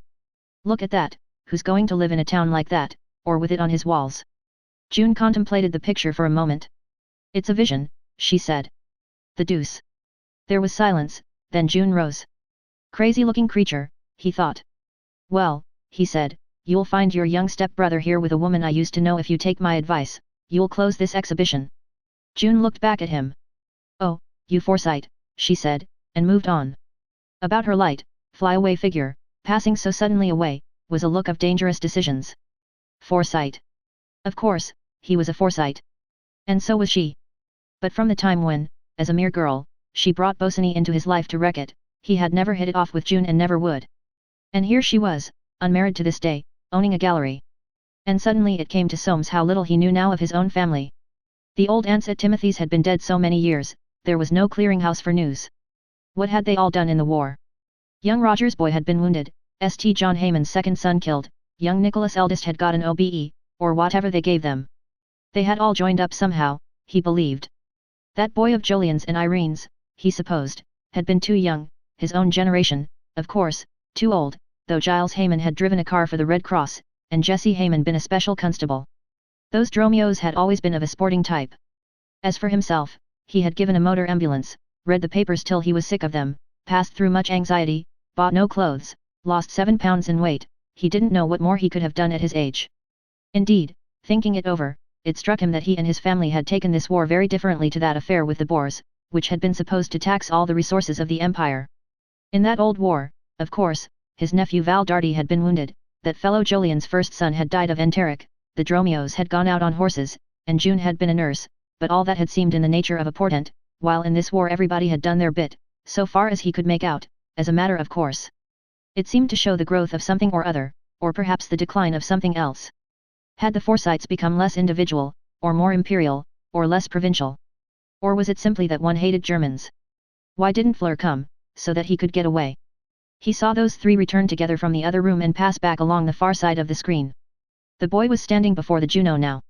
And, suddenly, on the other side of her, Soames saw, his daughter, with eyebrows raised, as well they might be. He could see her eyes glint sideways at the boy, and the boy look back at her. Then Irene slipped her hand through his arm, and drew him on. Soames saw him glancing round, and Fleur looking after them as the three went out. A voice said cheerfully, "Bit thick, Isn't it, sir? The young man who had handed him his handkerchief was again passing. Soames nodded. I don't know what we're coming to. Oh, that's all right, sir, answered the young man cheerfully, they don't either. Fla's voice said, hello, father, here you are, precisely as if he had been keeping her waiting. The young man, snatching off his hat, passed on. Well, said Soames, looking her up and down, you're a punctual sort of young woman. This treasured possession of his life was of medium height and color, with short, dark chestnut hair, her wide apart brown eyes were set in whites so clear that they glinted when they moved, and yet in repose were almost dreamy under very white, black-lashed lids, held over them in a sort of suspense. She had a charming profile, and nothing of her father in her face save a decided chin. Aware that his expression was softening as he looked at her, Soames frowned to preserve the unemotionalism proper to a Forsyte. He knew she was only too inclined to take advantage of his weakness. Slipping her hand under his arm, she said. Who was that? He picked up my handkerchief. We talked about the pictures. You're not going to buy that, father? No, said Soames grimly, nor that you know you've been looking at it. Fleur dragged at his arm. Oh, let's go, it's a ghastly show. In the doorway they passed the young man called Mont and his partner. But Soames had hung out a board marked "Trespassers will be prosecuted," and he barely acknowledged the young fellow's salute. Well, he said in the street, whom did you meet at Imogen's? Aunt Winifred, and that Monsieur Profond. Oh, muttered Soames, that chap, what does your aunt see in him? I don't know, he looks pretty deep, mother says she likes him. Soames grunted. Cousin Val and his wife were there, too. What? Said Soames. I thought they were back in South Africa. Oh, no, they've sold their farm. Cousin Val is going to train race horses on the Sussex Downs. They've got a jolly old manor house, they asked me down there. Soames coughed, the news was distasteful to him. What's his wife like now? Very quiet, but nice, I think. Soames coughed again. He's a rackety chap, your cousin Val. Oh, no, father, they're awfully devoted. I promised to go, Saturday to Wednesday next. Training race horses, said Soames. It was extravagant, but not the reason for his distaste. Why the deuce couldn't his nephew have stayed out in South Africa? His own divorce had been bad enough, without his nephew's marriage to the daughter of the CO respondent, a half-sister too of June, and of that boy whom Fleur had just been looking at from under the pump handle. If he didn't look out, she would come to know all about that old disgrace. Unpleasant things. They were round him this afternoon like a swarm of bees. I don't like it, he said. I want to see the race horses, murmured Fleur, and they've promised I shall ride. Cousin Val can't walk much, you know, but he can ride perfectly. He's going to show me their gallops. Racing, said Soames. It's a pity the war didn't knock that on the head. He's taking after his father, I'm afraid. I don't know anything about his father. No, said Soames, grimly. He took an interest in horses and broke his neck in Paris, walking downstairs. Good riddance for your aunt. He frowned, recollecting the inquiry into those stairs which he had attended in Paris 6 years ago, because Montague Darty could not attend it himself, perfectly normal stairs in a house where they played baccarat. Either his winnings or the way he had celebrated them had gone to his brother-in-law's head. The French procedure had been very loose, he had had a lot of trouble with it. A sound from Fleur distracted his attention. Look, the people who were in the gallery with us. What people? Muttered Soames, who knew perfectly well. I think that woman's beautiful. Come into this pastry cook's, said Soames abruptly, and tightening his grip on her arm he turned into a confectioner's. It was, for him, a surprising thing to do, and he said rather anxiously, what will you have? Oh, I don't want anything. I had a cocktail and a tremendous lunch. We must have something now we're here, muttered Soames, keeping hold of her arm. 2 teas, he said, and 2 of those nougat things. But no sooner was his body seated than his soul sprang up. Those three were coming in. He heard Irene say something to her boy, and his answer. Oh, no, Mum, this place is all right, my stunt. And the 3 sat down. At that moment, most awkward of his existence, crowded with ghosts and shadows from his past, in presence of the only 2 women he had ever loved, his divorced wife and his daughter by her successor, Soames was not so much afraid of them as of his cousin June. She might make a scene, she might introduce those 2 children, she was capable of anything. He bit too hastily at the nougat, and it stuck to his plate. Working at it with his finger, he glanced at Fleur. She was masticating dreamily, but her eyes were on the boy. The Forsyte in him said, think, feel, and you're done for, and he wiggled his finger desperately. Plate. Did Jolyon wear a plate? Did that woman wear a plate? Time had been when he had seen her wearing nothing. That was something, anyway, which had never been stolen from him. And she knew it, though she might sit there calm and self-possessed, as if she had never been his wife. An acid humour stirred in his Forsyte blood, a subtle pain divided by hair's breadth from pleasure. If only June did not suddenly bring her hornets about his ears. The boy was talking. Of course, Auntie June, so he called his half-sister Auntie, did he? Well, she must be 50, if she was a day, it's jolly good of you to encourage them only, hang it all, Soames stole a glance. Irene's startled eyes were bent watchfully on her boy. She had these devotions, for Bosinney, for that boy's father, for this boy. He touched Fla's arm, and said. Well, have you had enough? One more, father, please. She would be sick. He went to the counter to pay. When he turned round again he saw Fleur standing near the door, holding a handkerchief which the boy had evidently just handed to her. "Ff," he heard her say. "Fleur Forsyte, it's mine all right, thank you ever so." Good God! She had caught the trick from what he'd told her in the gallery. Monkey. Forsyte, why, that's my name too, perhaps we're cousins. Really, we must be, there aren't any others. I live at Maple Durham. Where do you? Robin Hill. Question and answer had been so rapid that all was over before he could lift a finger. He saw Irene's face alive with startled feeling, gave the slightest shake of his head, and slipped his arm through Fla's. "Come along," he said. She did not move. "Didn't you hear, father? Isn't it queer, our name's the same, are we cousins?" "What's that?" he said. "Forsyte, distant, perhaps." "My name's Julian, Sir John, for short." "Oh, said Soames. "Yes, distant, how are you? Very good of you, goodbye." He moved on. "Thanks awfully," Fleur was saying. "Au revoir." "Au revoir," he heard the boy reply. 2. Fine Fleur Forsyte. Emerging from the pastry cook's, Soames' first impulse was to vent his nerves by saying to his daughter, dropping your handkerchief, to which her reply might well be, "I picked that up from you." His second impulse therefore was to let sleeping dogs lie. But she would surely question him. He gave her a sidelong look, and found she was giving him the same. She said softly. "Why don't you like those cousins, father?" Soames lifted the corner of his lip. "What made you think that?" "Cela se voit. That sees itself, what a way of putting it." After 20 years of a French wife, Soames had still little sympathy with her language, a theatrical affair and connected in his mind with all the refinements of domestic irony. "How?" he asked. "You must know them, and you didn't make a sign. I saw them looking at you." "I've never seen the boy in my life," replied Soames with perfect truth. "No, but you've seen the others, dear." Soames gave her another look. What had she picked up? Had her Aunt Winifred, or Imogen, or Val Darty and his wife, been talking? Every breath of the old scandal had been carefully kept from her at home, and Winifred warned many times that he wouldn't have a whisper of it reach her for the world. So far as she ought to know, he had never been married before. But her dark eyes, whose southern glint and clearness often almost frightened him, met his with perfect innocence. "Well," he said, "your grandfather and his brother had a quarrel. The two families don't know each other." How romantic! Now, what does she mean by that, he thought. The word was to him extravagant and dangerous. It was as if she had said, "How jolly! And they'll continue not to know each other," he added, but instantly regretted the challenge in those words. Fleur was smiling. In this age, when young people prided themselves on going their own ways and paying no attention to any sort of decent prejudice, he had said the very thing to excite her willfulness. Then, recollecting the expression on Irene's face, he breathed again. "What sort of a quarrel?" he heard Fleur say. "About a house. It's ancient history for you. Your grandfather died the day you were born. He was 90.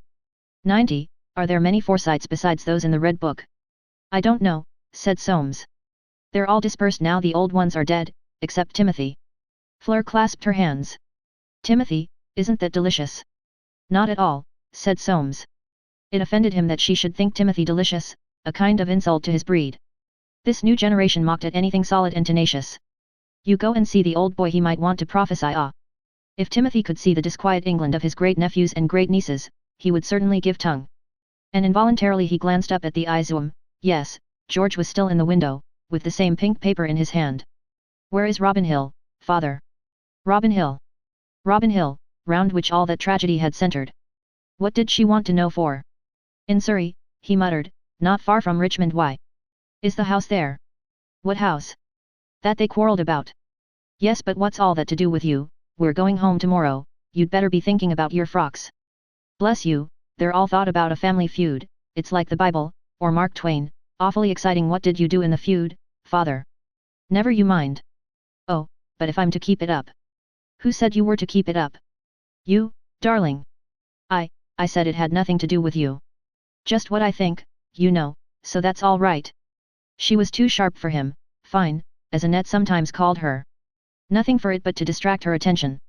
There's a bit of Rosalind Point in here, he said, stopping before a shop, that I thought you might like. When he had paid for it and they had resumed their progress, Fleur said. Don't you think that boy's mother is the most beautiful woman of her age you've ever seen? Soames shivered. Uncanny, the way she stuck to it. I don't know that I noticed her. Dear, I saw the corner of your eye. You see everything, and a great deal more, it seems to me. What's her husband like? He must be your first cousin, if your fathers were brothers. Dead, for all I know, said Soames, with sudden vehemence. I haven't seen him for 20 years. What was he? A painter. That's quite jolly. The words, if you want to please me you'll put those people out of your head, sprang to Soames' lips, but he choked them back. He must not let her see his feelings. He once insulted me, he said. Her quick eyes rested on his face. I see, you didn't avenge it, and it rankles poor father, you let me have a go. It was really like lying in the dark with a mosquito hovering above his face. Such pertinacity in Fleur was new to him, and, as they reached the hotel, he said grimly. I did my best and that's enough about these people. I'm going up till dinner. I shall sit here. With a parting look at her extended in a chair, a look half resentful, half adoring, Soames moved into the lift and was transported to their suite on the 4th floor. He stood by the window of the sitting room which gave view over Hyde Park, and drummed a finger on its pane. His feelings were confused, touchy, troubled.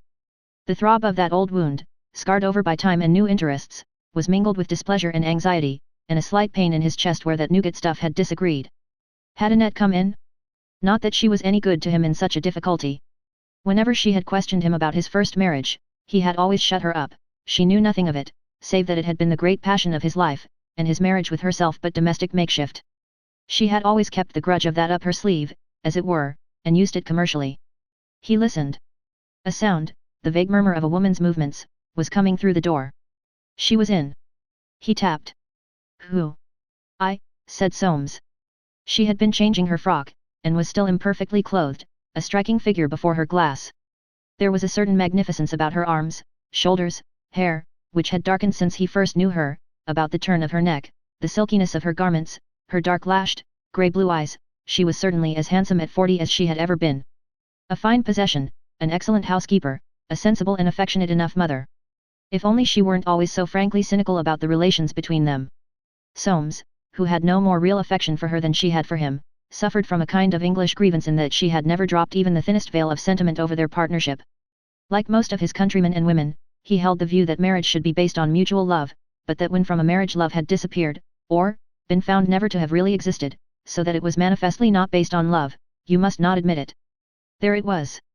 And the love was not, but there you were, and must continue to be.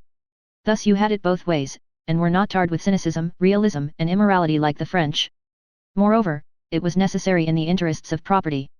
He knew that she knew that they both knew there was no love between them, but he still expected her not to admit in words or conduct such a thing, and he could never understand what she meant when she talked of the hypocrisy of the English. He said. Whom have you got at the shelter next week? Annette went on touching her lips delicately with salve. He always wished she wouldn't do that. Your sister Winifred, and the Carardigans. She took up a tiny stick of black, and Prosper Profond. That Belgian chap, why him?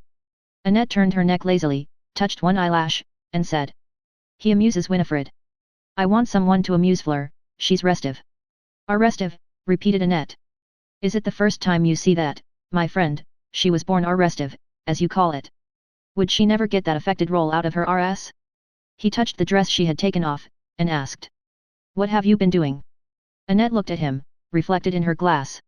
Her just brightened lips smiled, rather full, rather ironical.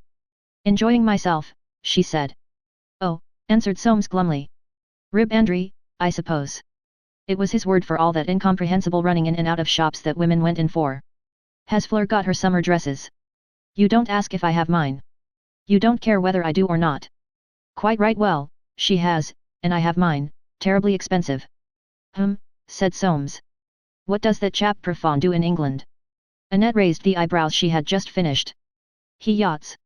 Ah, said Soames, he's a sleepy chapter. Sometimes, answered Annette, and her face had a sort of quiet enjoyment. But sometimes very amusing.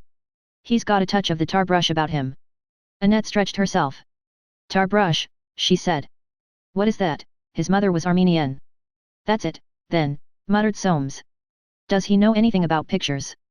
He knows about everything, a man of the world. Well, get someone for Fleur. I want to distract her. She's going off on Saturday to Val Darty and his wife. I don't like it. Why not? Since the reason could not be explained without going into family history, Soames merely answered. Racketing about, there's too much of it. I like that little Mrs. Val, she is very quiet and clever. I know nothing of her except, this thing's new, and Soames took up a creation from the bed. Annette received it from him.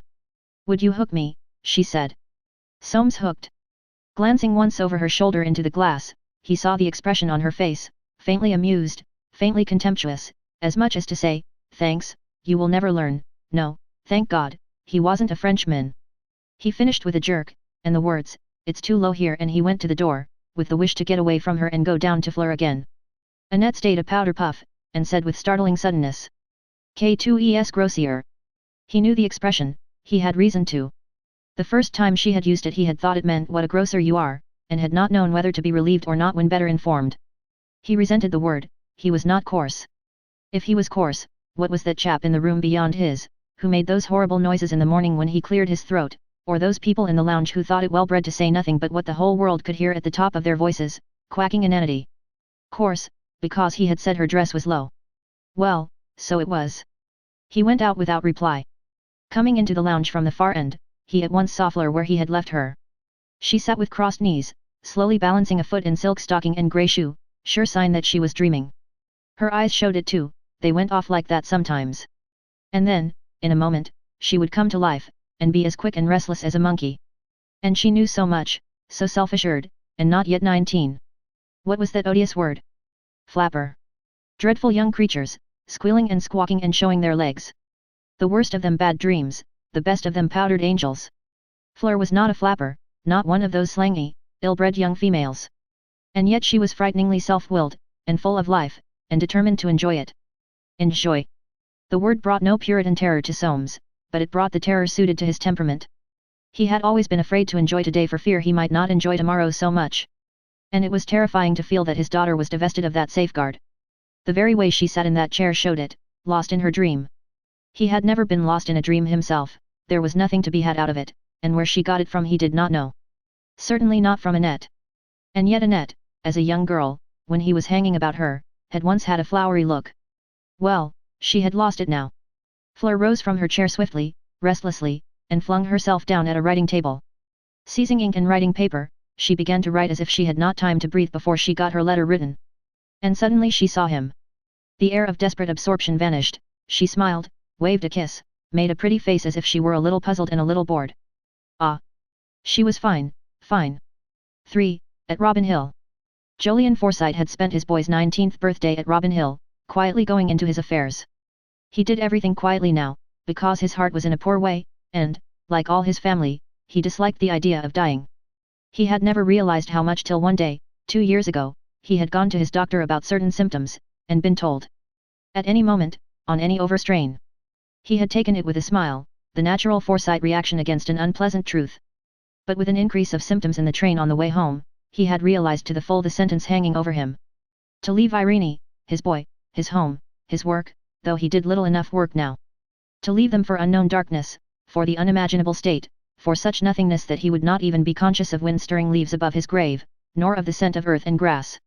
Of such nothingness that, however hard he might try to conceive it, he never could, and must still hover on the hope that he might see again those he loved. To realize this was to endure very poignant spiritual anguish. Before he reached home that day he had determined to keep it from Irene. He would have to be more careful than man had ever been, for the least thing would give it away and make her as wretched as himself, almost. His doctor had passed him sound in other respects, and 70 was nothing of an age. He would last a long time yet, if he could. Such a conclusion, followed out for nearly 2 years, develops to the full the subtler side of character. Naturally not abrupt, except when nervously excited, Jolyon had become control incarnate. The sad patience of old people who cannot exert themselves was masked by a smile which his lips preserved even in private. He devised continually all manner of cover to conceal his enforced lack of exertion.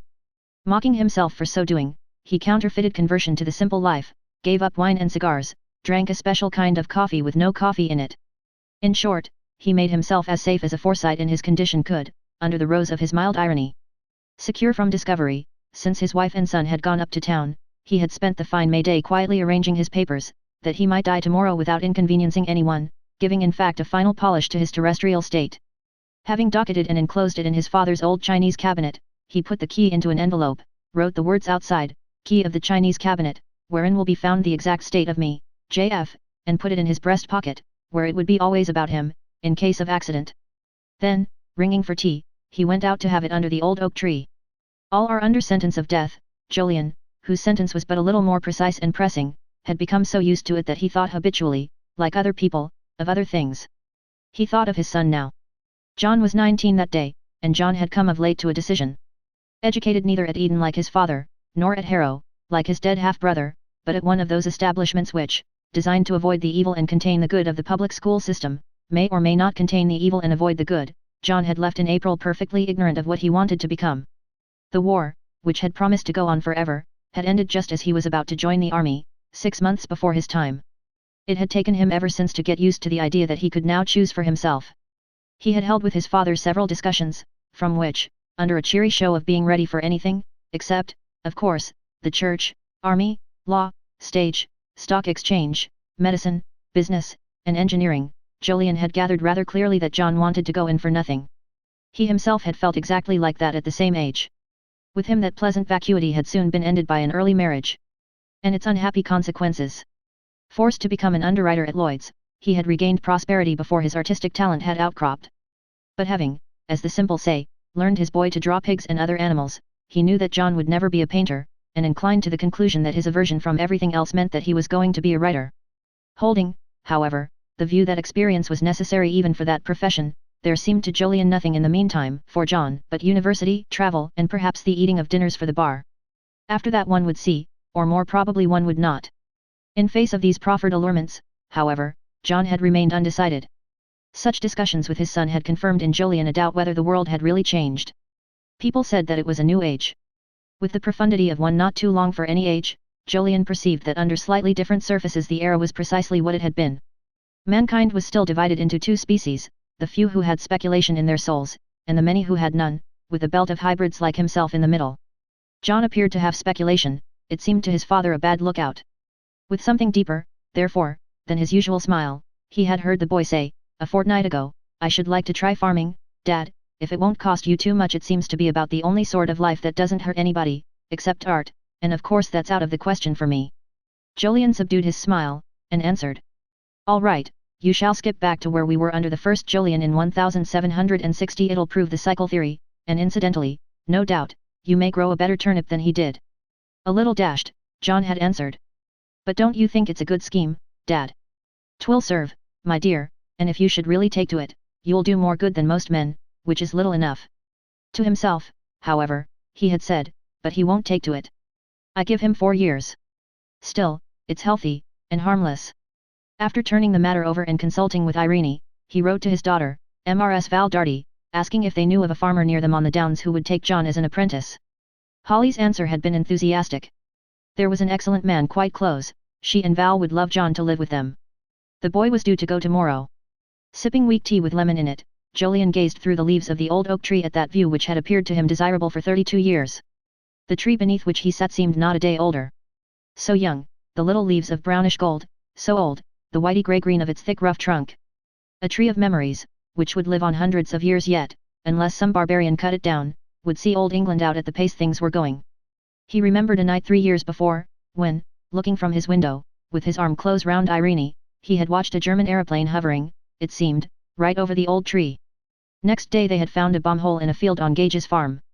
That was before he knew that he was under sentence of death. He could almost have wished the bomb had finished him. It would have saved a lot of hanging about, many hours of cold fear in the pit of his stomach. He had counted on living to the normal Forsyte age of 85 or more, when Irene would be 70. As it was, she would miss him. Still there was John, more important in her life than himself, John, who adored his mother. Under that tree, where old Jolyon, waiting for Irene to come to him across the lawn, had breathed his last, Jolyon wondered, whimsically, whether, having put everything in such perfect order, he had not better close his own eyes and drift away. There was something undignified in parasitically clinging on to the effortless close of a life wherein he regretted 2 things only, the long division between his father and himself when he was young, and the lateness of his union with Irene. From where he sat he could see a cluster of apple trees in blossom. Nothing in nature moved him so much as fruit trees in blossom, and his heart ached suddenly because he might never see them flower again. Spring. Decidedly no man ought to have to die while his heart was still young enough to love beauty. Blackbirds sang recklessly in the shrubbery, swallows were flying high, the leaves above him glistened, and over the fields was every imaginable tint of early foliage, burnished by the level sunlight, away to where the distant smoke-bush blue was trailed along the horizon. Irene's flowers in their narrow beds had startling individuality that evening, little deep assertions of gay life. Only Chinese and Japanese painters, and perhaps Leonardo, had known how to get that startling little ego into each painted flower and bird and beast, the ego, yet the sense of species, the universality of life as well. They were the fellows. I've made nothing that will live, thought Jolyon, I've been an amateur, a mere lover, not a creator. Still, I shall leave John behind me when I go. What luck that the boy had not been caught by that ghastly war. He might so easily have been killed, like poor Jolly 20 years ago out in the Transvaal. John would do something someday, if the age didn't spoil him, an imaginative chap. His whim to take up farming was but a bit of sentiment, and about as likely to last. And just then he saw them coming up the field, Irene and the boy, walking from the station, with their arms linked. And getting up, he strolled down through the new rose garden to meet them. Irene came into his room that night and sat down by the window. She sat there without speaking till he said, "What is it, my love? We had an encounter today." "With whom?" "Soames." Soames. He had kept that name out of his thoughts these last 2 years, conscious that it was bad for him. And, now, his heart moved in a disconcerting manner, as if it had side-slipped within his chest. Irene went on quietly. "He and his daughter were in the gallery, and afterward at the confectioner's where we had tea." Jolyon went over and put his hand on her shoulder. "How did he look?" "Grey, but otherwise much the same." "And the daughter?" "Pretty at least, John thought so." Jolyon's heart side-slipped again. His wife's face had a strained and puzzled look. "You didn't," he began. "No, but John knows their name." The girl dropped her handkerchief and he picked it up. Jolyon sat down on his bed. "An evil chance. June was with you. Did she put her foot into it?" "No, but it was all very queer and strained, and John could see it was." Jolyon drew a long breath, and said, "I've often wondered whether we've been right to keep it from him. He'll find out someday. The later the better, Jolyon, the young have such cheap, hard judgment. When you were 19, what would you have thought of your mother if she had done what I have?" Yes. There it was. John worshipped his mother, and knew nothing of the tragedies, the inexorable necessities of life, nothing of the prisoned grief in an unhappy marriage, nothing of jealousy or passion, knew nothing at all, as yet. "What have you told him?" he said at last. "That they were relations, but we didn't know them, that you had never cared much for your family, or they for you. I expect he will be asking you." Jolyon smiled. "This promises to take the place of air raids," he said. "After all, one misses them." Irene looked up at him. "We've known it would come someday," he answered her with sudden energy. "I could never stand seeing John blame you. He shan't do that, even in thought. He has imagination, and he'll understand if it's put to him properly. I think I had better tell him before he gets to know otherwise." "Not yet, Jolyon." That was like her, she had no foresight, and never went to meet trouble. Still, who knew, she might be right. It was ill going against a mother's instinct. It might be well to let the boy go on, if possible, till experience had given him some touchstone by which he could judge the values of that old tragedy, till love, jealousy, longing, had deepened his charity. All the same, one must take precautions, every precaution possible. And, long after Irene had left him, he lay awake turning over those precautions. He must write to Holly, telling her that John knew nothing as yet of family history. Holly was discreet, she would make sure of her husband, she would see to it. John could take the letter with him when he went tomorrow. And so the day on which he had put the polish on his material estate died out with the chiming of the stable clock, and another began for Jolyon in the shadow of a spiritual disorder which could not be so rounded off and polished. But John, whose room had once been his day nursery, lay awake too, the prey of a sensation disputed by those who have never known it, love at first sight. He had felt it beginning in him with the glint of those dark eyes gazing into his athwart the Juno, a conviction that this was his dream. So that what followed had seemed to him at once natural and miraculous. Fleur. Her name alone was almost enough for one who was terribly susceptible to the charm of words.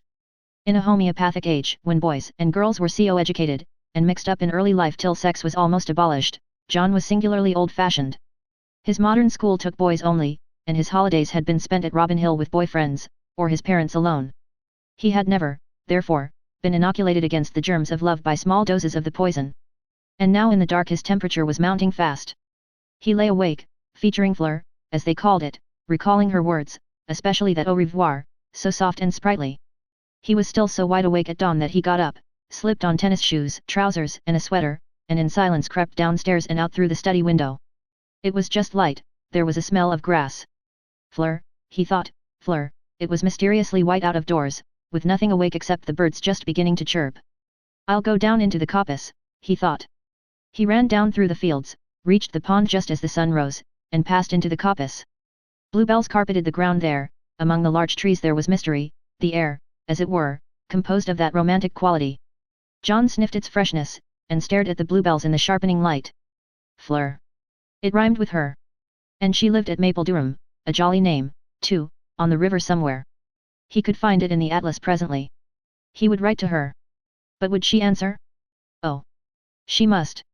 She had said au revoir, not goodbye. What luck that she had dropped her handkerchief. He would never have known her but for that. And the more he thought of that handkerchief, the more amazing his luck seemed. Fleur. It certainly rhymed with her. Rhythm thronged his head, words jostled to be joined together, he was on the verge of a poem. John remained in this condition for more than half an hour, then returned to the house, and getting a ladder, climbed in at his bedroom window out of sheer exhilaration. Then, remembering that the study window was open, he went down and shut it, first removing the ladder, so as to obliterate all traces of his feeling. The thing was too deep to be revealed to mortal soul, even to his mother. 4. The Mausoleum. There are houses whose souls have passed into the limbo of time, leaving their bodies in the limbo of London. Such was not quite the condition of Timothy's on the Bayswater Road, for Timothy's soul still had one foot in Timothy Forsyte's body, and Smither kept the atmosphere unchanging, of camphor and port wine and house whose windows are only open to air it twice a day. To Forsyte imagination that house was now a sort of Chinese pillbox, a series of layers in the last of which was Timothy. One did not reach him, or so it was reported by members of the family who, out of old-time habit or absent-mindedness, would drive up once in a blue moon and ask after their surviving uncle. Such were Francie, now quite emancipated from God, she frankly avowed atheism, Euphemia, emancipated from old Nicholas, and Winifred Darty from her man of the world, but, after all, everybody was emancipated now, or said they were, perhaps not quite the same thing. When Soames, therefore, took it on his way to Paddington Station on the morning after that encounter, it was hardly with the expectation of seeing Timothy in the flesh. His heart made a faint demonstration within him while he stood in full south sunlight on the newly whitened doorstep of that little house where 4 Forsytes had once lived, and now but one dwelt on like a winter fly, the house into which Soames had come and out of which he had gone times without number, divested of, or burdened with, fardels of family gossip, the house of the old people of another century, another age. The sight of Smither, still corseted up to the armpits because the new fashion which came in as they were going out about 1903 had never been considered nice by Aunts Julie and Hester, brought a pale friendliness to Soames' lips. Smither, still faithfully arranged to old pattern in every detail, an invaluable servant, none such left, smiling back at him, with the words, "Why, it's Mr. Soames, after all this time, and how are you, sir? Mr. Timothy will be so pleased to know you've been. How is he?" "Oh, he keeps fairly bobbish for his age, sir, but of course he's a wonderful man, as I said to Mrs. Darty when she was here last. It would please Miss Forsyte and Mrs. Julie and Miss Hester to see how he relishes a baked apple still, but he's quite deaf and a mercy. I always think for what we should have done with him in the air raids, I don't know." "Ah," said Soames. "What did you do with him?" "We just left him in his bed, and had the bell run down into the cellar, so that Cook and I could hear him if he rang. It would never have done to let him know there was a war on, as I said to Cook, if Mr. Timothy rings, they may do what they like. I'm going up, my dear mistresses would have a fit if they could see him ringing and nobody going to him, but he slept through them all beautiful, and the one in the daytime he was having his bath, it was a mercy, because he might have noticed the people in the street all looking up. He often looks out of the window." "Quite," murmured Soames. Smither was getting garrulous. "I just want to look round and see if there's anything to be done." "Yes, sir, I don't think there's anything except a smell of mice in the dining room that we don't know how to get rid of. It's funny they should be there, and not a crumb, since Mr. Timothy took to not coming down, just before the war, but they're nasty little things, you never know where they'll take you next." "Does he leave his bed?" "Oh, yes, sir, he takes nice exercise between his bed and the window in the morning, not to risk a change of air, and he's quite comfortable in himself, has his will out every day regular. It's a great consolation to him, that." "Well, Smither, I want to see him, if I can, in case he has anything to say to me." Smither coloured up above her corsets. "It will be an occasion," she said. "Shall I take you round the house, sir, while I send Cook to break it to him?" "No, you go to him," said Soames. "I can go round the house by myself." One could not confess to sentiment before another, and Soames felt that he was going to be sentimental nosing round those rooms so saturated with the past. When Smither, creaking with excitement, had left him, Soames entered the dining room and sniffed. In his opinion it wasn't mice, but incipient wood rot, and he examined the panelling. Whether it was worth a coat of paint, at Timothy's age, he was not sure. The room had always been the most modern in the house, and only a faint smile curled Soames' lips and nostrils. Walls of a rich green surmounted the oak dado, a heavy metal chandelier hung by a chain from a ceiling divided by imitation beams. The pictures had been bought by Timothy, a bargain, one day at Jobson's 60 years ago, 3 Snyder still lifes, 2 faintly colored drawings of a boy and a girl, rather charming, which bore the initials J.R. Timothy had always believed they might turn out to be Joshua Reynolds, but Soames, who admired them, had discovered that they were only John Robinson, and a doubtful moorland of a white pony being shod. Deep red plush curtains, 10 high-backed dark mahogany chairs with deep red plush seats, a turkey carpet, and a mahogany dining table as large as the room was small, such was an apartment which Soames could remember unchanged in soul or body since he was 4 years old. He looked especially at the 2 drawings, and thought, I shall buy those at the sale. From the dining room he passed into Timothy's study. He did not remember ever having been in that room. It was lined from floor to ceiling with volumes, and he looked at them with curiosity. One wall seemed devoted to educational books, which Timothy's firm had published 2 generations back, sometimes as many as 20 copies of one book. Soames read their titles and shuddered. The middle wall had precisely the same books as used to be in the library at his own father's in Park Lane, from which he deduced the fancy that James and his youngest brother had gone out together one day and bought a brace of small libraries. The third wall he approached with more excitement. Here, surely, Timothy's own taste would be found. It was. The books were dummies. The fourth wall was all heavily curtained window. And turned toward it was a large chair with a mahogany reading stand attached, on which a yellowish and folded copy of the Times, dated July 6, 1914, the day Timothy first failed to come down. As if in preparation for the war, seemed waiting for him still. In a corner stood a large globe of that world never visited by Timothy, deeply convinced of the unreality of everything but England, and permanently upset by the sea, on which he had been very sick one Sunday afternoon in 1836, out of a pleasure boat off the pier at Brighton, with Julie and Hester, Swithin and Hattie Chessman, all due to Swithin, who was always taking things into his head, and who, thank goodness, had been sick too. Soames knew all about it, having heard the tale 50 times at least from one or other of them. He went up to the globe, and gave it a spin. It emitted a faint creak and moved about an inch, bringing into his purview a daddy-long legs which had died on it in latitude 44. Mausoleum, he thought. George was right, and he went out and up the stairs. On the half-landing he stopped before the case of stuffed hummingbirds which had delighted his childhood. They looked not a day older, suspended on wires above pampas grass. If the case were opened the birds would not begin to hum, but the whole thing would crumble, he suspected. It wouldn't be worth putting that into the sale. And suddenly he was caught by a memory of Aunt Anne, dear old Aunt Anne, holding him by the hand in front of that case and saying, "Look, Soamey, aren't they bright and pretty, dear little hummingbirds?" Soames remembered his own answer, "They don't hum, Auntie." He must have been 6, in a black velveteen suit with a light blue collar. He remembered that suit well. Aunt Anne with her ringlets, and her spidery kind hands, and her grave old aquiline smile, a fine old lady, Aunt Anne. He moved on up to the drawing-room door. There on each side of it were the groups of miniatures. Those he would certainly buy in. The miniatures of his 4 aunts, one of his Uncle Swithin adolescent, and one of his Uncle Nicholas as a boy.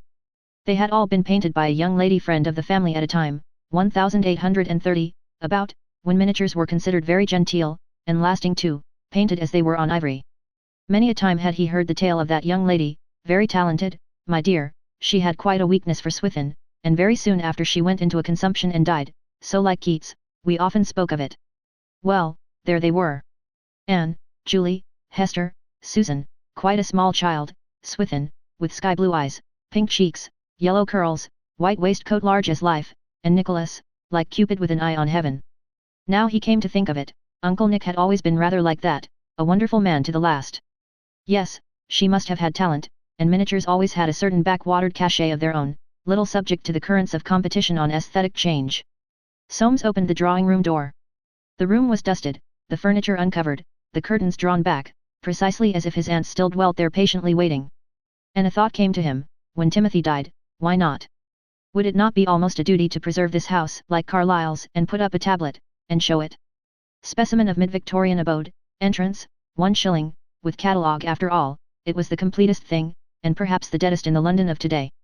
Perfect in its special taste and culture, if, that is, he took down and carried over to his own collection the 4 Barbizon pictures he had given them. The still sky-blue walls, tile green curtains patterned with red flowers and ferns, the crewel-worked fire screen before the cast-iron grate, the mahogany cupboard with glass windows, full of little knick-knacks, the beaded footstools, Keats, Shelley, Southey, Cooper, Coleridge, Byron's Corsair, but nothing else, and the Victorian poets in a bookshelf row, the marquetry cabinet lined with dim red plush, full of family relics, Hester's first fan, the buckles of their mother's father's shoes. 3 bottled scorpions, and 1 very yellow elephant's tusk, sent home from India by great-uncle Edgar Forsyte, who had been in jute, a yellow bit of paper propped up, with spidery writing on it. Recording God knew what. And the pictures crowding on the walls, all watercolors save those 4 barbizons looking like the foreigners they were, and doubtful customers at that, pictures bright and illustrative, telling the bees, hey for the fairy, and 2 in the style of Frith, all thimblerig and crinolines, given them by Swithin. Oh! Many, many pictures at which Soames had gazed 1,000 times in supercilious fascination, a marvellous collection of bright, smooth gilt frames. And the boudoir grand piano, beautifully dusted, hermetically sealed as ever, and Aunt Julie's album of pressed seaweed on it. And the gilt-legged chairs, stronger than they looked. And on one side of the fireplace the sofa of crimson silk, where Aunt Anne, and after her Aunt Julie, had been wont to sit, facing the light and bolt upright. And on the other side of the fire the one really easy chair, back to the light, for Aunt Hester. Soames screwed up his eyes, he seemed to see them sitting there. Ah! And the atmosphere, even now, of too many stuffs and washed lace curtains, lavender in bags, and dried bees' wings. No, he thought, there's nothing like it left, it ought to be preserved and, by George, they might laugh at it, but for a standard of gentle life never departed from, for fastidiousness of skin and eye and nose and feeling, it beat today hollow, today with its tubes and cars, its perpetual smoking, its cross-legged, bare-necked girls visible up to the knees and down to the waist if you took the trouble, agreeable to the satyr within each Forsyte but hardly his idea of a lady, with their feet, too, screwed round the legs of their chairs while they ate, and their so-longs, and their old beans, and their laughter, girls who gave him the shudders whenever he thought of Fleur in contact with them, and the hard-eyed, capable, older women who managed life and gave him the shudders too. No. His old aunts, if they never opened their minds, their eyes, or very much their windows, at least had manners, and a standard, and reverence for past and future. With rather a choky feeling he closed the door and went tiptoeing upstairs. He looked in at a place on the way, in perfect order of the 80s, with a sort of yellow oilskin paper on the walls. At the top of the stairs he hesitated between 4 doors. Which of them was Timothy's? And he listened. A sound, as of a child slowly dragging a hobby horse about, came to his ears. That must be Timothy. He tapped, and a door was opened by Smither, very red in the face. Mr. Timothy was taking his walk, and she had not been able to get him to attend. If Mr. Soames would come into the back room, he could see him through the door. Soames went into the back room and stood watching. The last of the old Forsytes was on his feet, moving with the most impressive slowness, and an air of perfect concentration on his own affairs, backward and forward between the foot of his bed and the window, a distance of some 12 feet. The lower part of his square face, no longer clean-shaven, was covered with snowy beard clipped as short as it could be, and his chin looked as broad as his brow where the hair was also quite white, while nose and cheeks and brow were a good yellow. One hand held a stout stick, and the other grasped the skirt of his Jaeger dressing gown, from under which could be seen his bed-socked ankles and feet thrust into Jaeger slippers. The expression on his face was that of a crossed child, intent on something that he has not got. Each time he turned he stumped the stick, and then dragged it, as if to show that he could do without it. He still looks strong, said Soames under his breath. Oh, yes, sir, you should see him take his bath, it's wonderful, he does enjoy it so. Those quite loud words gave Soames an insight. Timothy had resumed his babyhood. Does he take any interest in things generally, he said, also loud. Oh, yes, sir, his food and his will, it's quite a sight to see him turn it over and over, not to read it, of course, and every now and then he asks the price of consols, and I write it on a slate for him, very large of course, I always write the same, what they were when he last took notice. In 1914 we got the doctor to forbid him to read the paper when the war broke out. Oh, he did take on about that at first, but he soon came round, because he knew it tired him, and he's a wonder to conserve energy, as he used to call it when my dear mistresses were alive, bless their hearts. How he did go on at them about that, they were always so active, if you remember, Mr. Soames. What would happen if I were to go in, asked Soames, would he remember me? I made his will, you know, after Miss Hester died in 1907. Oh, that, sir, replied Smither doubtfully, I couldn't take on me to say I think he might, he really is a wonderful man for his age. Soames moved into the doorway, and waiting for Timothy to turn, said in a loud voice, Uncle Timothy. Timothy trailed back halfway, and halted. He said. Soames, cried Soames at the top of his voice, holding out his hand, Soames Forsyte. No, said Timothy, and stumping his stick loudly on the floor, he continued his walk. It doesn't seem to work, said Soames. No, sir, replied Smither, rather crestfallen, you see, he hasn't finished his walk. It always was one thing at a time with him. I expect he'll ask me this afternoon if you came about the gas, and a pretty job I shall have to make him understand. Do you think he ought to have a man about him? Smither held up her hands. A man? Oh, no, Cook and me can manage perfectly. A strange man about would send him crazy in no time, and my mistresses wouldn't like the idea of a man in the house. Besides, we're so proud of him. I suppose the doctor comes every morning. He makes special terms for such a quantity, and Mr. Timothy's so used, he doesn't take a bit of notice, except to put out his tongue. Well, said Soames, turning away, it's rather sad and painful to me. Oh, sir, returned Smither anxiously, you mustn't think that now that he can't worry about things, he quite enjoys his life. Really he does as I say to Cook. Mr. Timothy is more of a man than he ever was. You see, when he's not walkin', or talking his bath, he's eatin', and when he's not eatin', he's sleepin', and there it is, there isn't an ache or a care about him anywhere. Well, said Soames, there's something in that. I'll go down by the way, let me see his will. I should have to take my time about that, sir, he keeps it under his pillow, and he'd see me, while he's active. I only want to know if it's the one I made, said Soames. You take a look at its date sometime, and let me know. Yes, sir, but I'm sure it's the same, because me and Cook witnessed, you remember, and there's our names on it still, and we've only done it once. Quite, said Soames. He did remember. Smither and Jane had been proper witnesses, having been left nothing in the will that they might have no interest in Timothy's death. It had been, he fully admitted, an almost improper precaution, but Timothy had wished it, and, after all, Aunt Hester had provided for them amply. Very well, he said, goodbye, Smither. Look after him, and if he should say anything at any time, put it down, and let me know. Oh, yes, Mr. Soames, I'll be sure to do that. It's been such a pleasant change to see you. Cook will be quite excited when I tell her. Soames shook her hand and went downstairs. He stood for fully 2 minutes by the hat stand whereon he had hung his hat so many times. So it all passes, he was thinking, passes and begins again. Poor old chap, and he listened, if perchance the sound of Timothy trailing his hobby horse might come down the well of the stairs, or some ghost of an old face show over the banisters, and an old voice say, why, it's dear Soames, and we were only saying that we hadn't seen him for a week. Nothing, nothing. Just the scent of camphor, and dust motes in a sunbeam through the fanlight over the door. The little old house. A mausoleum. And, turning on his heel, he went out, and caught his train. The native heath. His foot's upon his native heath. His name's Val Darty. With some such feeling did Val Darty, in the 40th year of his age, set out that same Thursday morning very early from the old manor house he had taken on the north side of the Sussex Downs. His destination was Newmarket, and he had not been there since the autumn of 1899, when he stole over from Oxford for the Cambridgeshire. He paused at the door to give his wife a kiss, and put a flask of port into his pocket. Don't overtire your leg, Val, and don't bet too much. With the pressure of her chest against his own, and her eyes looking into his, Val felt both leg and pocket safe. He should be moderate. Holly was always right, she had a natural aptitude.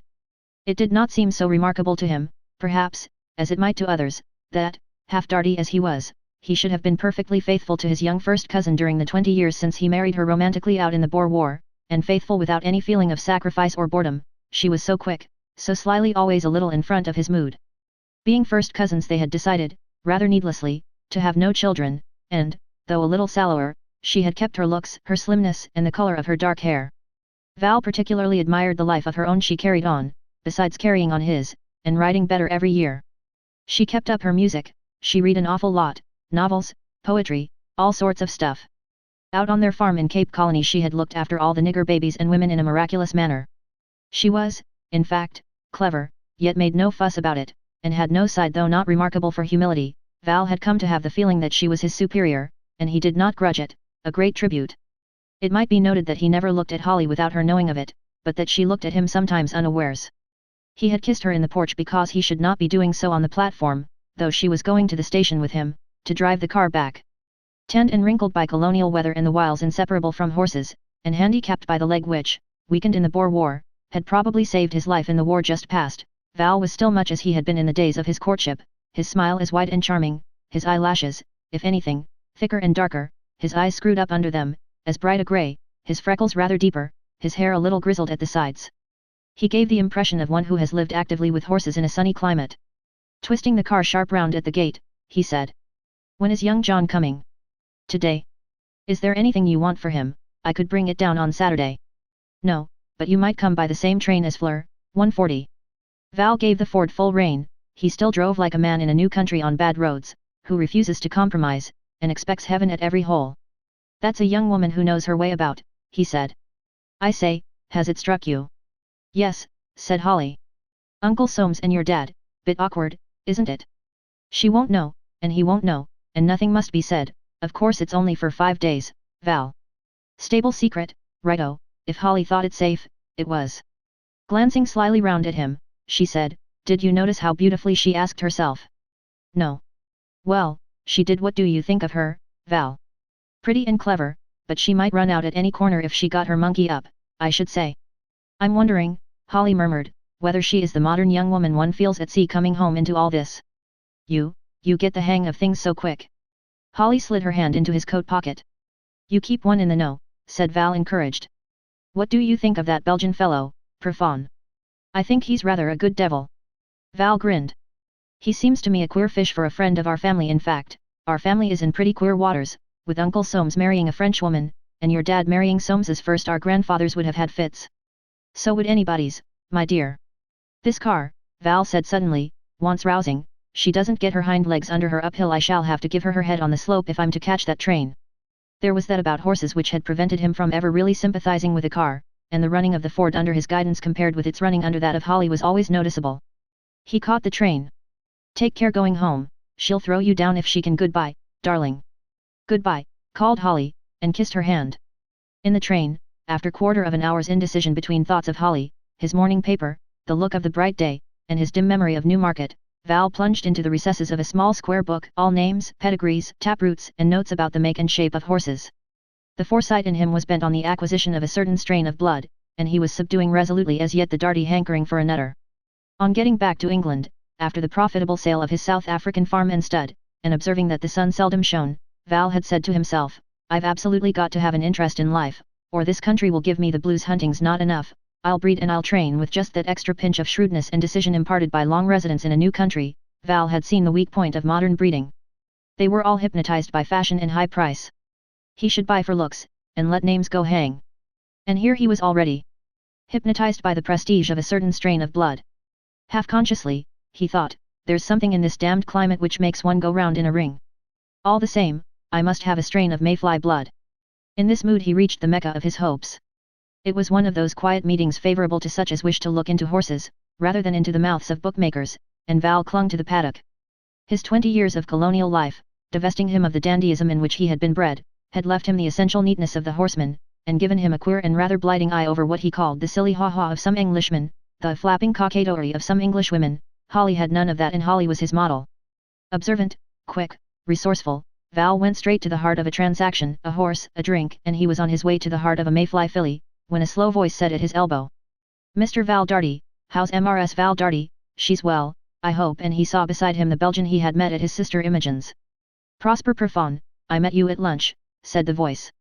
How are you? Murmured Val. I'm very well, replied Monsieur Perfon, smiling with a certain inimitable slowness. A good devil, Holly had called him. Well. He looked a little like a devil, with his dark, clipped, pointed beard, a sleepy one though, and good-humoured, with fine eyes, unexpectedly intelligent. Here's a gentleman wants to know you, cousin of yours, Mr. George Forsyte. Val saw a large form, and a face clean-shaven, bull-like, a little lowering, with sardonic humour bubbling behind a full grey eye. He remembered it dimly from old days when he would dine with his father at the Izoum Club.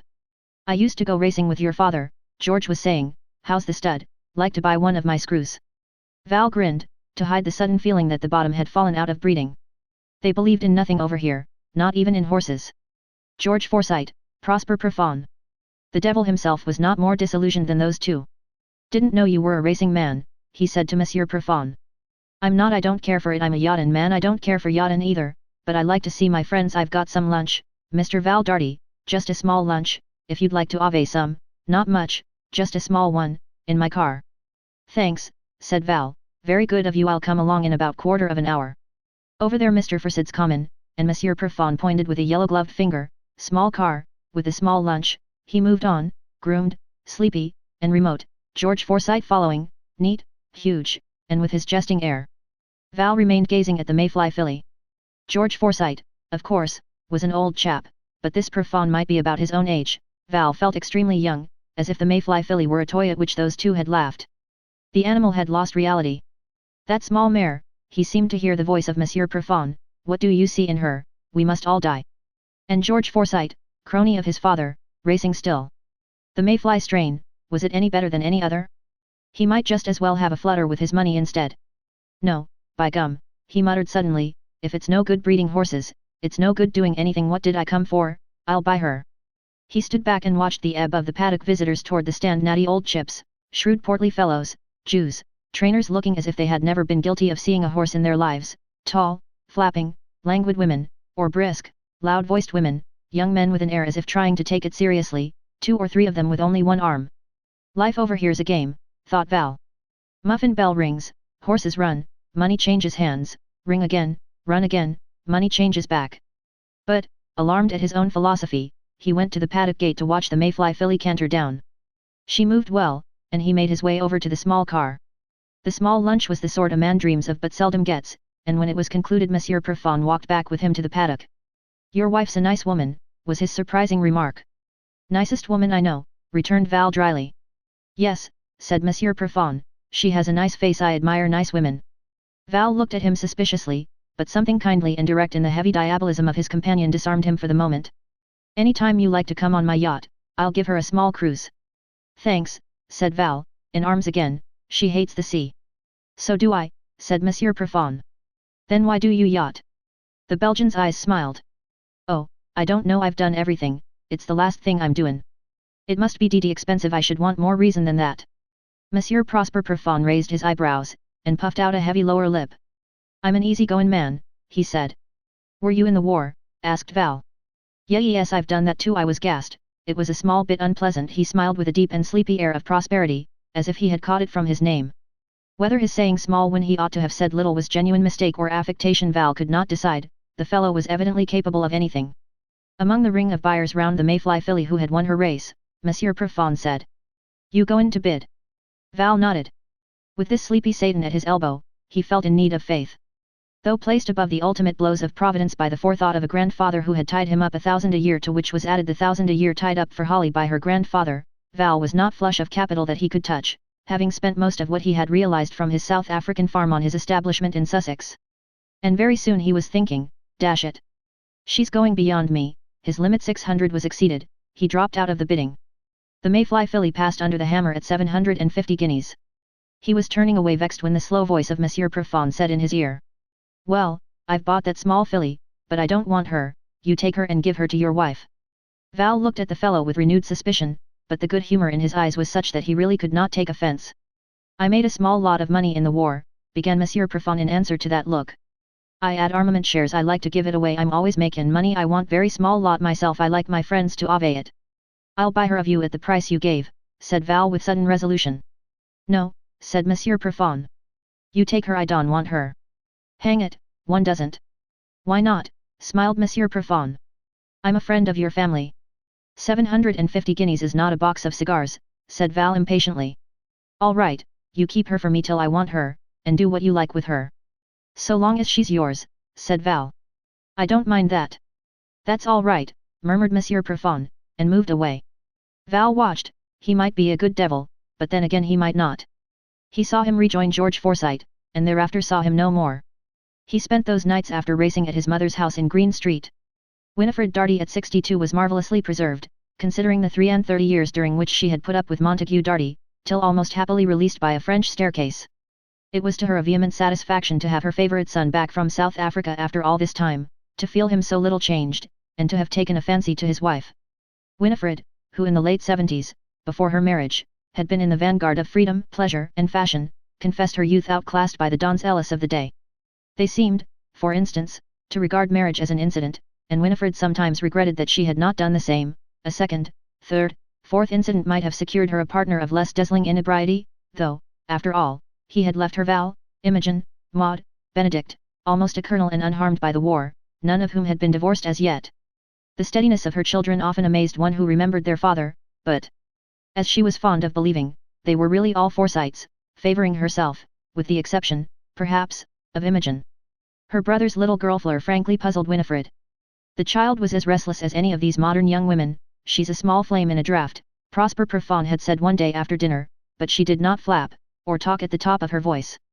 The steady Forsytism in Winifred's own character instinctively resented the feeling in the air, the modern girl's habits and her motto, all's much of a muchness, spend, tomorrow we shall be poor. She found it a saving grace in Fleur that, having set her heart on a thing, she had no change of heart until she got it, though, what happened after, Fleur was, of course, too young to have made evident. The child was a very pretty little thing, too, and quite a credit to take about, with her mother's French taste and gift for wearing clothes. Everybody turned to look at Fleur, great consideration to Winifred. A lover of the style and distinction which had so cruelly deceived her in the case of Montague Darty. In discussing her with Val, at breakfast on Saturday morning, Winifred dwelt on the family skeleton. That little affair of your father-in-law and your Aunt Irene, Val, it's old as the hills, of course, Fleur need know nothing about it, making a fuss. Your Uncle Soames is very particular about that, so you'll be careful. Yes, but it's dashed awkward. Holly's young half-brother is coming to live with us while he learns farming. He's there already. Oh, said Winifred. That is a gaffe. What is he like? Only saw him once, at Robin Hill, when we were home in 1909, he was naked and painted blue and yellow in stripes, a jolly little chapter. Winifred thought that rather nice, and added comfortably, well, Holly's sensible, she'll know how to deal with it. I shan't tell your uncle, it'll only bother him. It's a great comfort to have you back, my dear boy, now that I'm getting on. Getting on, why, you're as young as ever. That chap Profond, mother, is he all right? Prosper Profond, oh, the most amusing man I know. Val grunted, and recounted the story of the Mayfly filly. That's so like him, murmured Winifred. He does all sorts of things. Well, said Val shrewdly, our family haven't been too lucky with that kind of cattle, they're too light-hearted for us. It was true, and Winifred's blue study lasted a full minute before she answered. Oh, well, he's a foreigner, Val, one must make allowances.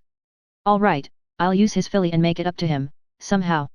And soon after he gave her his blessing, received a kiss, and left her for his bookmakers, the Izoom Club, and Victoria Station. 6. John.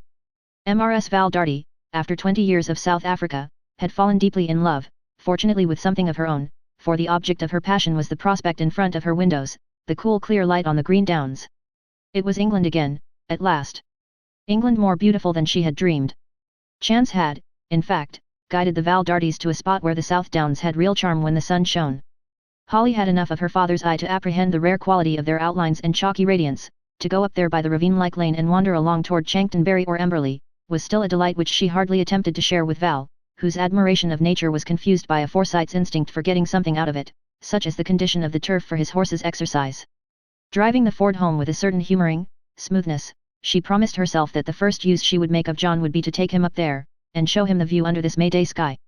She was looking forward to her young half-brother with a motherliness not exhausted by Val. A 3-day visit to Robin Hill, soon after their arrival home, had yielded no sight of him. He was still at school, so that her recollection, like Val's, was of a little sunny-haired boy, striped blue and yellow, down by the pond. Those 3 days at Robin Hill had been exciting, sad, embarrassing. Memories of her dead brother, memories of Val's courtship, the aging of her father, not seen for 20 years, something funereal in his ironic gentleness which did not escape one who had much subtle instinct, above all, the presence of her stepmother, whom she could still vaguely remember as the lady in grey of days when she was little and grandfather alive and Mademoiselle Beausy so cross because that intruder gave her music lessons. All these confused and tantalized a spirit which had longed to find Robin Hill untroubled. But Holly was adept at keeping things to herself, and all had seemed to go quite well. Her father had kissed her when she left him, with lips which she was sure had trembled. Well, my dear, he said, the war hasn't changed Robin Hill, has it? If only you could have brought Jolly back with you. I say, can you stand this spiritualistic racket? When the oak tree dies, it dies, I'm afraid. From the warmth of her embrace he probably divined that he had let the cat out of the bag, for he rode off at once on irony. Spiritualism, queer word, when the more they manifest the more they prove that they've got hold of matter. How? Said Holly. Why, look at their photographs of auric presences. You must have something material for light and shade to fall on before you can take a photograph. No, it'll end in our calling all matter spirit, or all spirit matter, I don't know which. But don't you believe in survival, Dad? Jolyon had looked at her, and the sad whimsicality of his face impressed her deeply.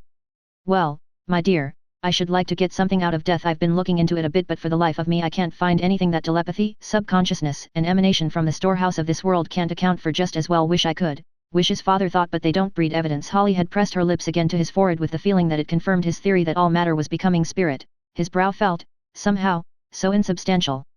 But the most poignant memory of that little visit had been watching, unobserved, her stepmother reading to herself a letter from John. It was, she decided, the prettiest sight she had ever seen.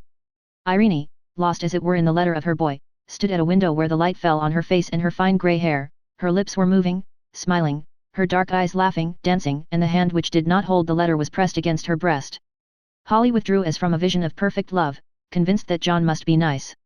When she saw him coming out of the station with a kit bag in either hand, she was confirmed in her predisposition. He was a little like Jolly, that long-lost idol of her childhood, but eager-looking and less formal, with deeper eyes and brighter-colored hair, for he wore no hat, altogether a very interesting little brother. His tentative politeness charmed one who was accustomed to assurance in the youthful manner. He was disturbed because she was to drive him home, instead of his driving her. Shouldn't he have a shot?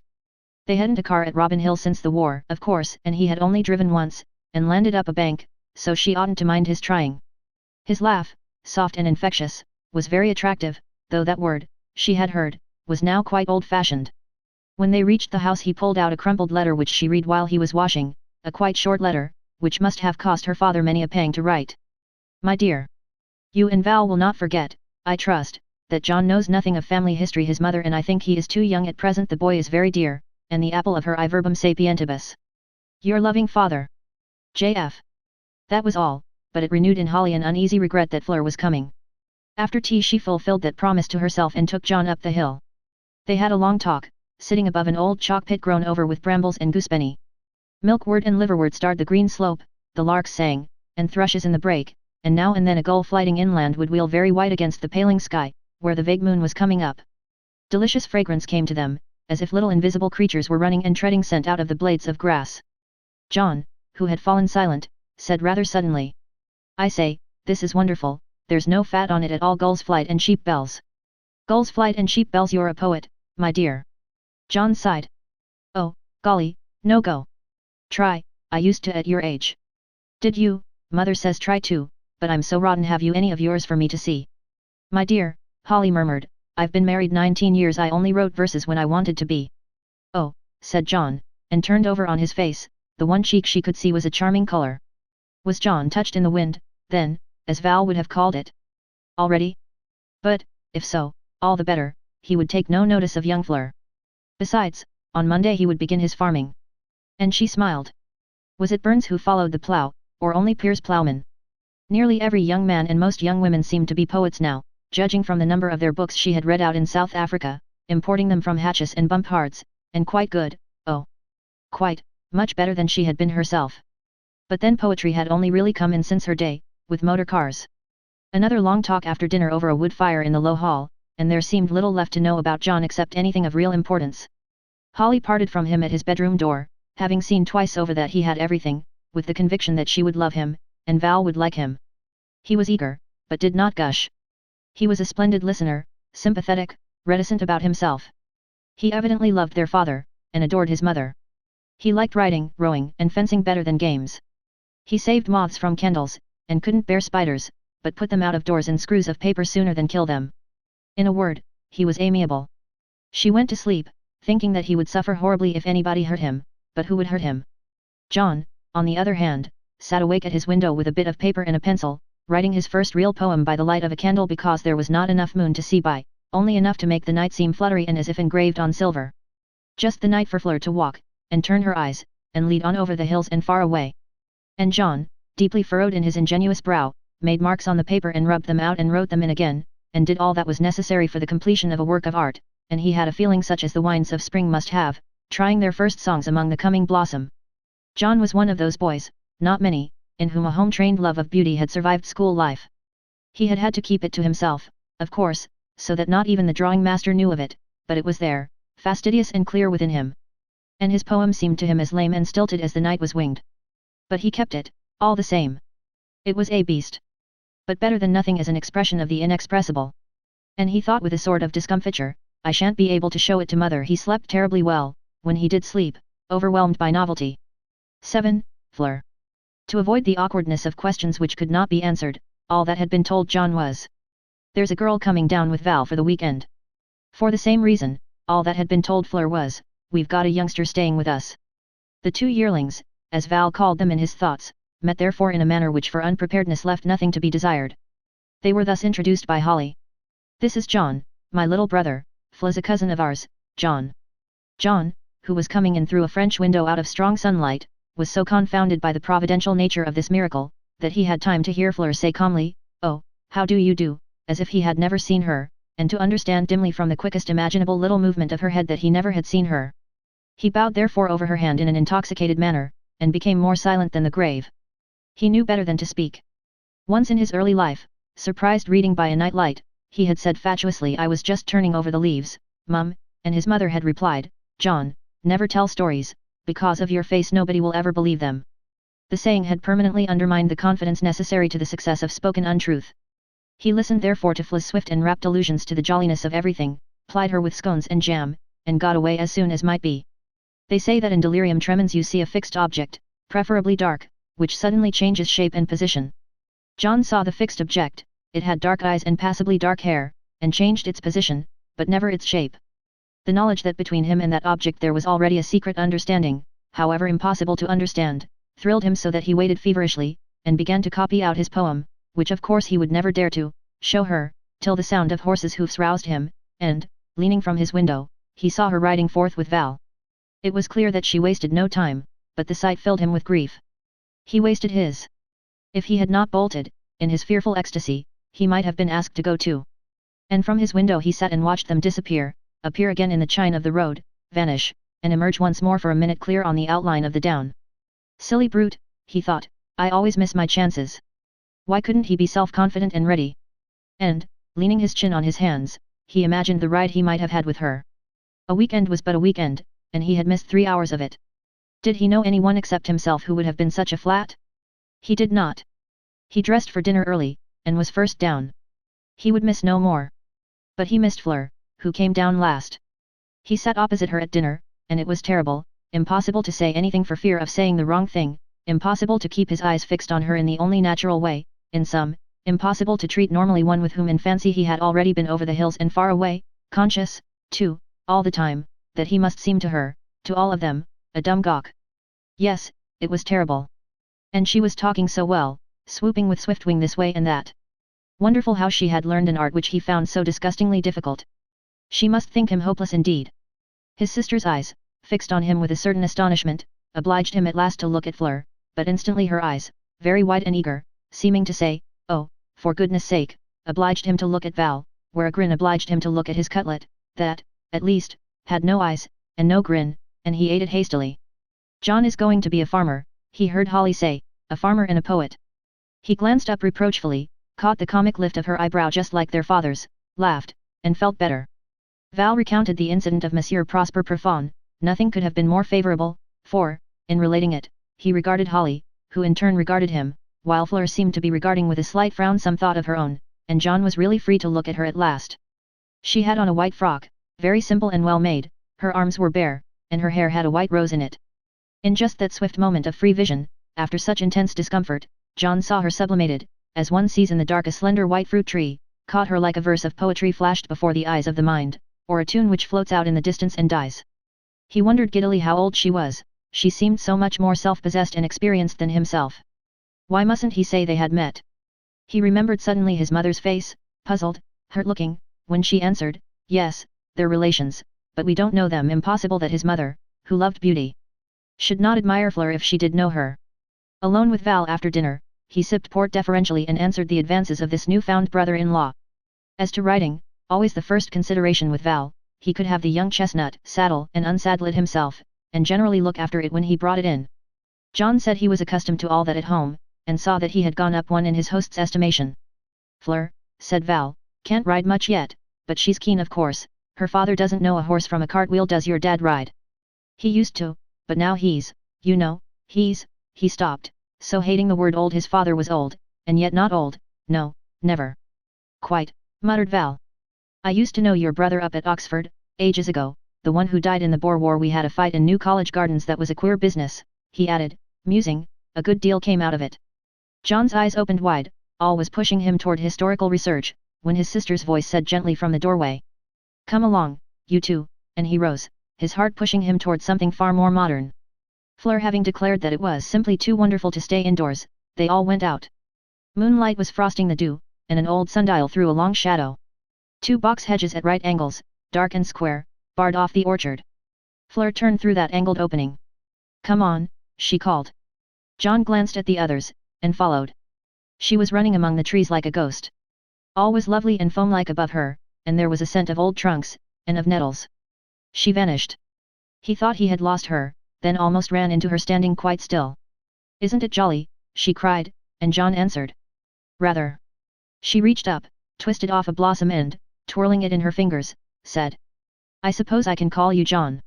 "I should think so just." "All right, but you know there's a feud between our families." John stammered. "Feud, why? It's ever so romantic and silly, that's why I pretended we hadn't met. Shall we get up early tomorrow morning and go for a walk before breakfast and have it out? I hate being slow about things, don't you?" John murmured a rapturous assent.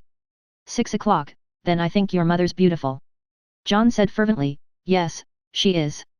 I love all kinds of beauty," went on Fleur. "When it's exciting I don't like Greek things a bit." "What, not Euripides?" "Euripides, oh, no, I can't bear Greek plays. They're so long. I think beauty's always swift. I like to look at one picture, for instance, and then run off. I can't bear a lot of things together. Look." She held up her blossom in the moonlight. "That's better than all the orchard, I think." And, suddenly, with her other hand she caught John's. "Of all things in the world, don't you think caution's the most awful? Smell the moonlight." She thrust the blossom against his face. John agreed giddily that of all things in the world caution was the worst, and bending over, kissed the hand which held his. "That's nice and old-fashioned," said Fleur calmly. "You're frightfully silent, John." "Still I like silence when it's swift." She let go his hand. "Did you think I dropped my handkerchief on purpose?" "No," cried John, intensely shocked. "Well, I did, of course. Let's get back, or they'll think we're doing this on purpose too." And again she ran like a ghost among the trees. John followed, with love in his heart, spring in his heart, and over all the moonlit white unearthly blossom. They came out where they had gone in, Fleur walking demurely. "It's quite wonderful in there," she said dreamily to Holly. John preserved silence, hoping against hope that she might be thinking it swift. She bade him a casual and demure good night, which made him think he had been dreaming. In her bedroom Fleur had flung off her gown, and, wrapped in a shapeless garment, with the white flower still in her hair, she looked like a muism, sitting cross-legged on her bed, writing by candlelight. "Dearest Cherry, I believe I'm in love. I've got it in the neck, only the feeling is really lower down. He's a second cousin, such a child, about 6 months older and 10 years younger than I am. Boys always fall in love with their seniors, and girls with their juniors or with old men of 40. Don't laugh, but his eyes are the truest things I ever saw, and he's quite divinely silent. We had a most romantic first meeting in London under the Vespovich Juno, and now he's sleeping in the next room and the moonlight's on the blossom, and tomorrow morning, before anybody's awake, we're going to walk off into down fairyland. There's a feud between our families, which makes it really exciting." "Yes. And I may have to use subterfuge and come on you for invitations. If so, you'll know why. My father doesn't want us to know each other, but I can't help that. Life's too short. He's got the most beautiful mother, with lovely silvery hair and a young face with dark eyes. I'm staying with his sister, who married my cousin. It's all mixed up, but I mean to pump her tomorrow. We've often talked about love being a spoil sport. Well, that's all tosh. It's the beginning of sport, and the sooner you feel it, my dear, the better for you. John, not simplified spelling, but short for Jolyon, which is a name in my family, they say, is the sort that lights up and goes out, about 5 feet 10, still growing, and I believe he's going to be a poet. If you laugh at me, I've done with you forever. I perceive all sorts of difficulties, but you know when I really want a thing I get it. One of the chief effects of love is that you see the air sort of inhabited, like seeing a face in the moon, and you feel dancey and soft at the same time, with a funny sensation, like a continual first sniff of orange blossom, just above your stays. This is my first, and I feel as if it were going to be my last, which is absurd, of course, by all the laws of nature and morality. If you mock me I will smite you, and if you tell anybody I will never forgive you. So much so, that I almost don't think I'll send this letter. Anyway, I'll sleep over it. So good night, my cherry. Oh. Your Fleur. 8. Idle on grass. When those two young Forsytes emerged from the Chine Lane, and set their faces east toward the sun, there was not a cloud in heaven, and the downs were dewy. They had come at a good bat up the slope and were a little out of breath. If they had anything to say they did not say it, but marched in the early awkwardness of unbreakfasted morning under the songs of the larks. The stealing out had been fun, but with the freedom of the tops the sense of conspiracy ceased, and gave place to dumbness. "We've made one blooming error," said Fleur, when they had gone half a mile. "I'm hungry." John produced a stick of chocolate. They shared it and their tongues were loosened. They discussed the nature of their homes and previous existences, which had a kind of fascinating unreality up on that lonely height. There remained but one thing solid in John's past, his mother, but one thing solid in Fla's, her father, and of these figures, as though seen in the distance with disapproving faces, they spoke little. The down dipped and rose again toward Chanctonbury Ring, a sparkle of far sea came into view, a sparrowhawk hovered in the sun's eye so that the blood-nourished brown of his wings gleamed nearly red. John had a passion for birds, and an aptitude for sitting very still to watch them, keen-sighted, and with a memory for what interested him. On birds he was almost worth listening to. But in Chanctonbury Ring there were none, its great beech temple was empty of life, and almost chilly at this early hour. They came out willingly again into the sun on the far side. It was Fla's turn now. She spoke of dogs, and the way people treated them. It was wicked to keep them on chains. She would like to flog people who did that. John was astonished to find her so humanitarian. She knew a dog, it seemed, which some farmer near her home kept chained up at the end of his chicken run, in all weathers, till it had almost lost its voice from barking. And the misery is, she said vehemently, that if the poor thing didn't bark at everyone who passes it wouldn't be kept there. I do think men are cunning brutes. I've let it go twice, on the sly, it's nearly bitten me both times, and then it goes simply mad with joy, but it always runs back home at last, and they chain it up again. If I had my way, I'd chain that man up. John saw her teeth and her eyes gleam. I'd brand him on his forehead with the word brute. That would teach him. John agreed that it would be a good remedy. It's their sense of property, he said, which makes people chain things. The last generation thought of nothing but property, and that's why there was the war. Oh, said Fleur, I never thought of that. Your people and mine quarreled about property, and anyway we've all got it, at least, I suppose your people have. Oh, yes, luckily, I don't suppose I shall be any good at making money. If you were, I don't believe I should like you. John slipped his hand tremulously under her arm. Fleur looked straight before her and chanted. John, John, the farmer's son, stole a pig, and away he run. John's arm crept round her waist. This is rather sudden, said Fleur calmly, do you often do it? John dropped his arm. But when she laughed his arm stole back again, and Fleur began to sing. Oh, who will o'er the downs so free, oh, who will with me ride, oh, who will up and follow me? Sing, John. John sang. The larks joined in, sheep bells, and an early morning church far away over in Steyning. They went on from tune to tune, till Fleur said. My God, I am hungry now. Oh, I am sorry. She looked round into his face. John, you're rather a darling.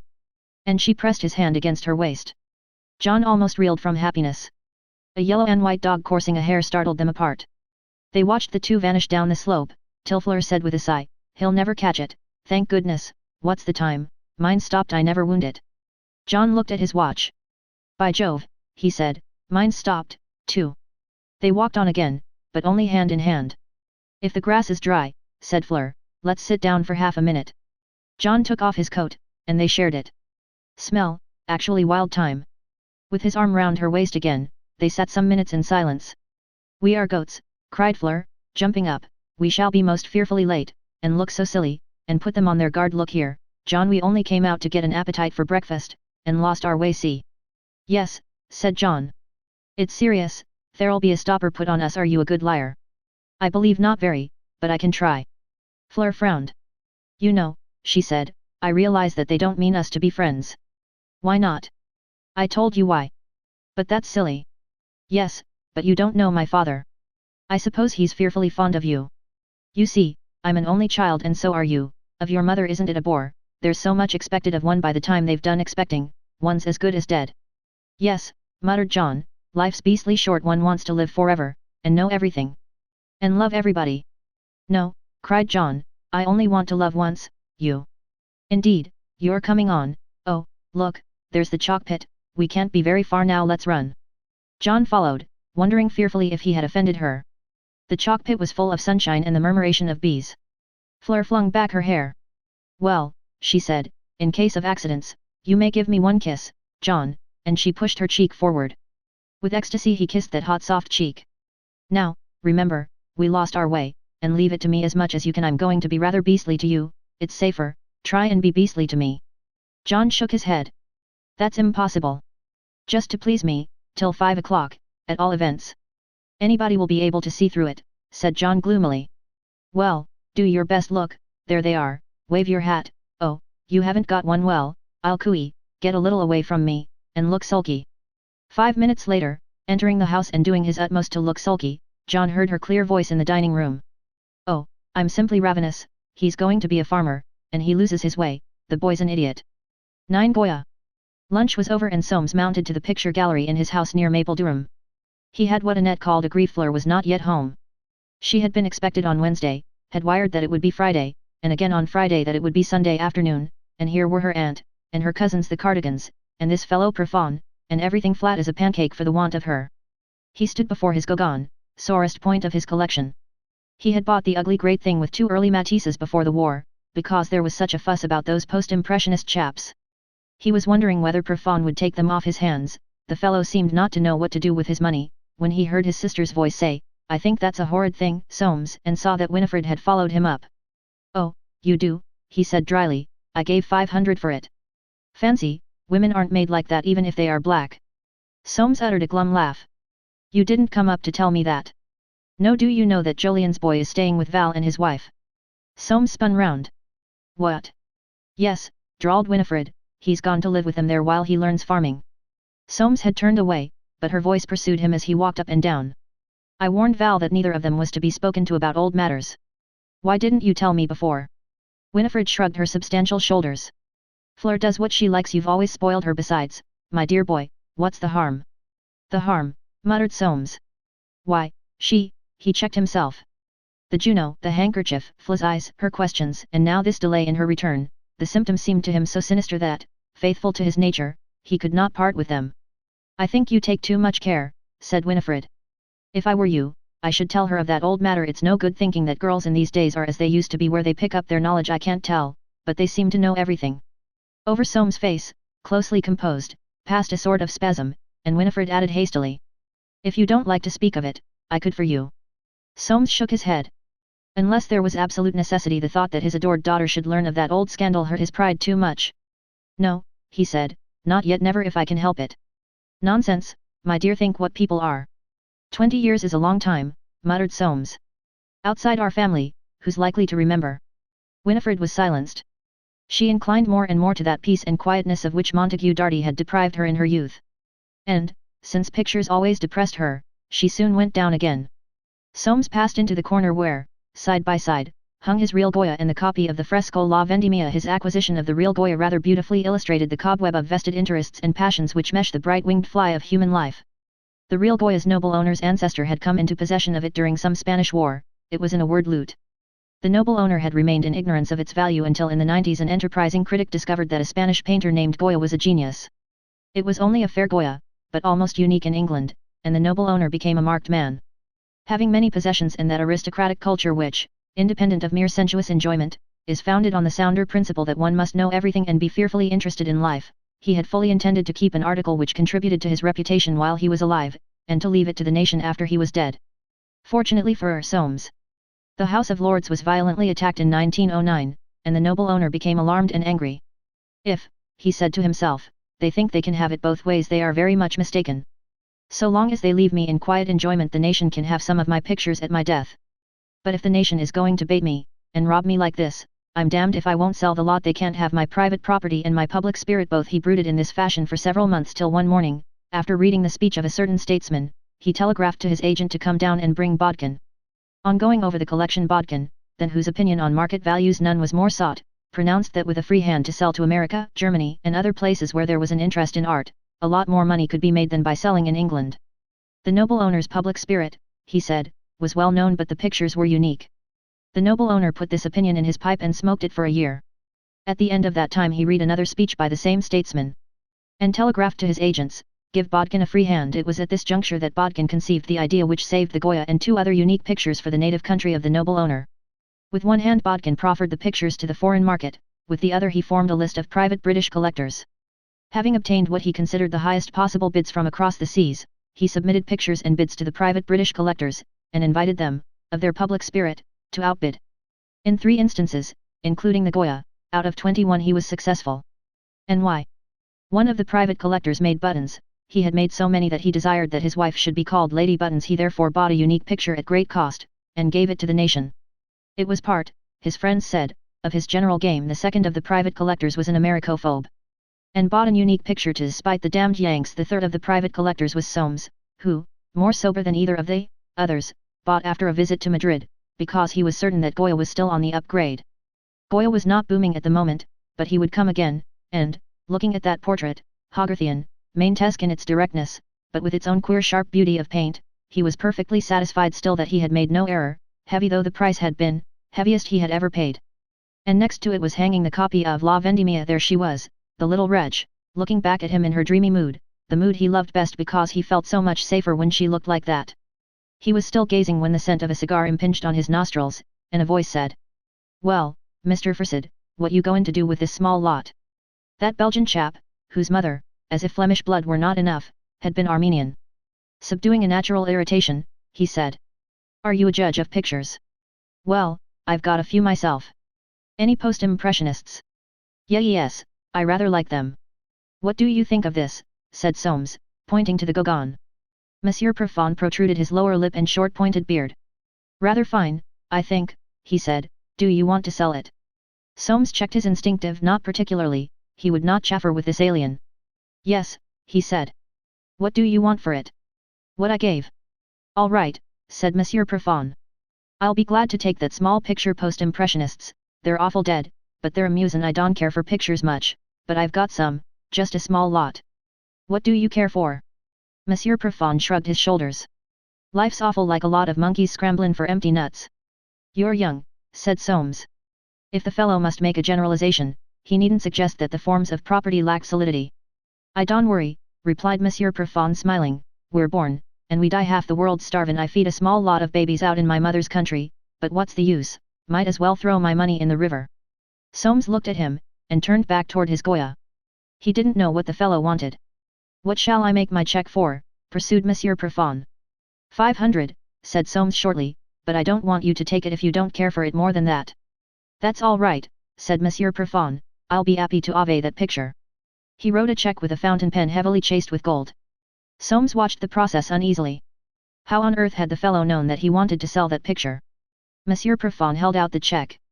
"The English are awful funny about pictures," he said. "So are the French, so are my people, they're all awful funny." "I don't understand you," said Soames stiffly.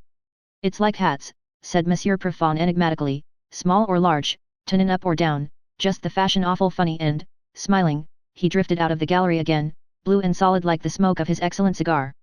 Soames had taken the check, feeling as if the intrinsic value of ownership had been called in question. "He's a cosmopolitan," he thought, watching Profond emerge from under the veranda with a net, and saunter down the lawn toward the river. What his wife saw in the fellow he didn't know, unless it was that he could speak her language, and there passed in Soames what Monsieur Profond would have called a small doubt whether Annette was not too handsome to be walking with anyone so cosmopolitan. Even at that distance he could see the blue fumes from Profond's cigar wreath out in the quiet sunlight, and his grey buckskin shoes, and his grey hat. The fellow was a dandy. And he could see the quick turn of his wife's head, so very straight on her desirable neck and shoulders. That turn of her neck always seemed to him a little too showy, and in the queen of all I survey manner, not quite distinguished. He watched them walk along the path at the bottom of the garden.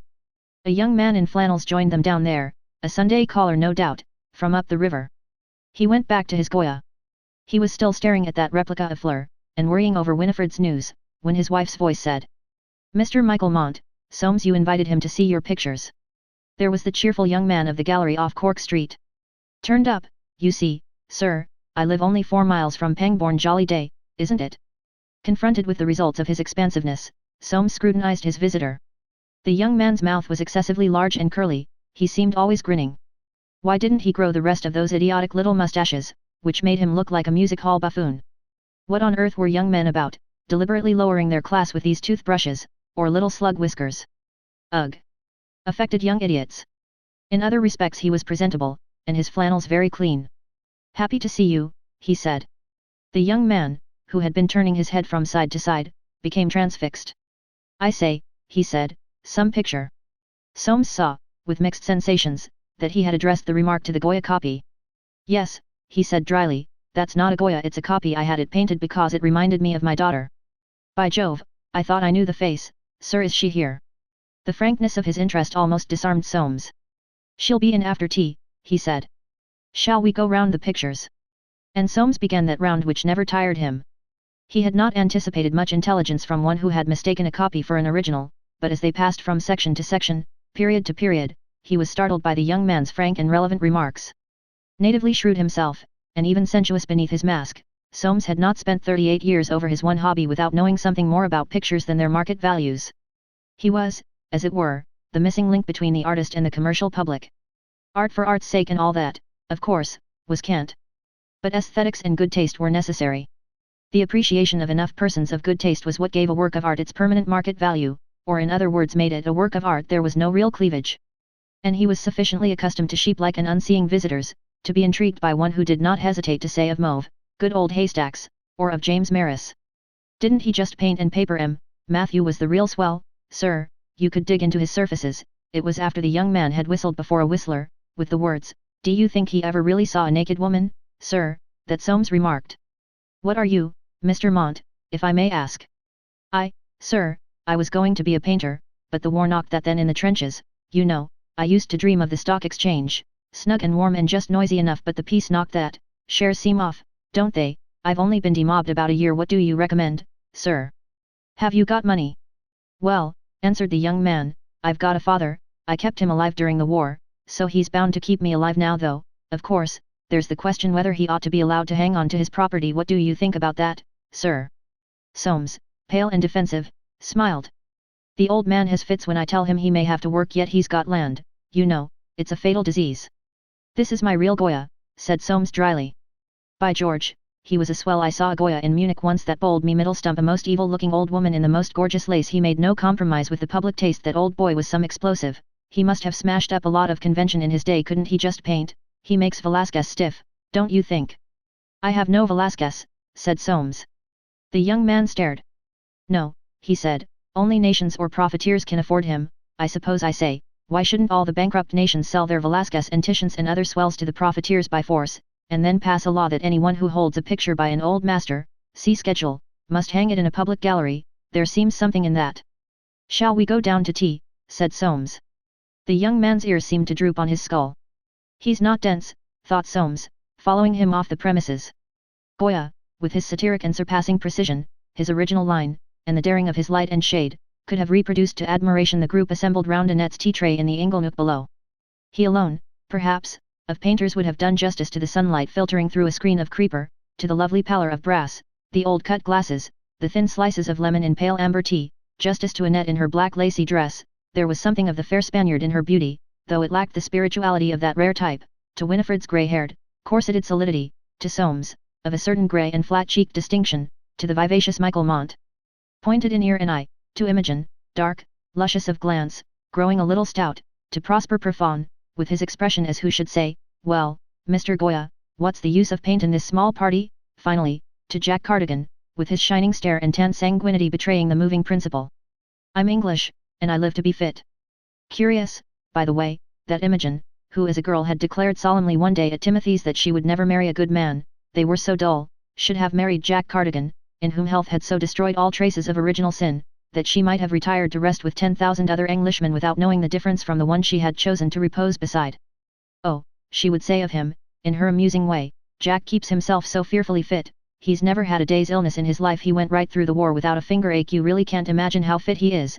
Indeed, he was so fit that he couldn't see when she was flirting, which was such a comfort in a way. All the same, she was quite fond of him, so far as one could be of a sports machine, and of the two little cardigans made after his pattern. Her eyes just then were comparing him maliciously with Prosper Profond. There was no small sport or game which Monsieur Profond had not played at too, it seemed, from skittles to tarpon fishing, and worn out every one. Imogen would sometimes wish that they had worn out Jack, who continued to play at them and talk of them with the simple zeal of a schoolgirl learning hockey. At the age of great uncle Timothy she well knew that Jack would be playing carpet golf in her bedroom, and wiping somebody's eye. He was telling them now how he had pipped the pro, a charmin' fellow, playin' a very good game, at the last hole this morning, and how he had pulled down to Caversham since lunch, and trying to incite Prosper Profond to play him a set of tennis after tea, do him good, keep him fit. "But what's the use of keepin' fit?" said Monsieur Profond. "Yes, sir," murmured Michael Mont, "what do you keep fit for?" "Jack," cried Imogen, enchanted, "what do you keep fit for?" Jack Cardigan stared with all his health. The questions were like the buzz of a mosquito, and he put up his hand to wipe them away.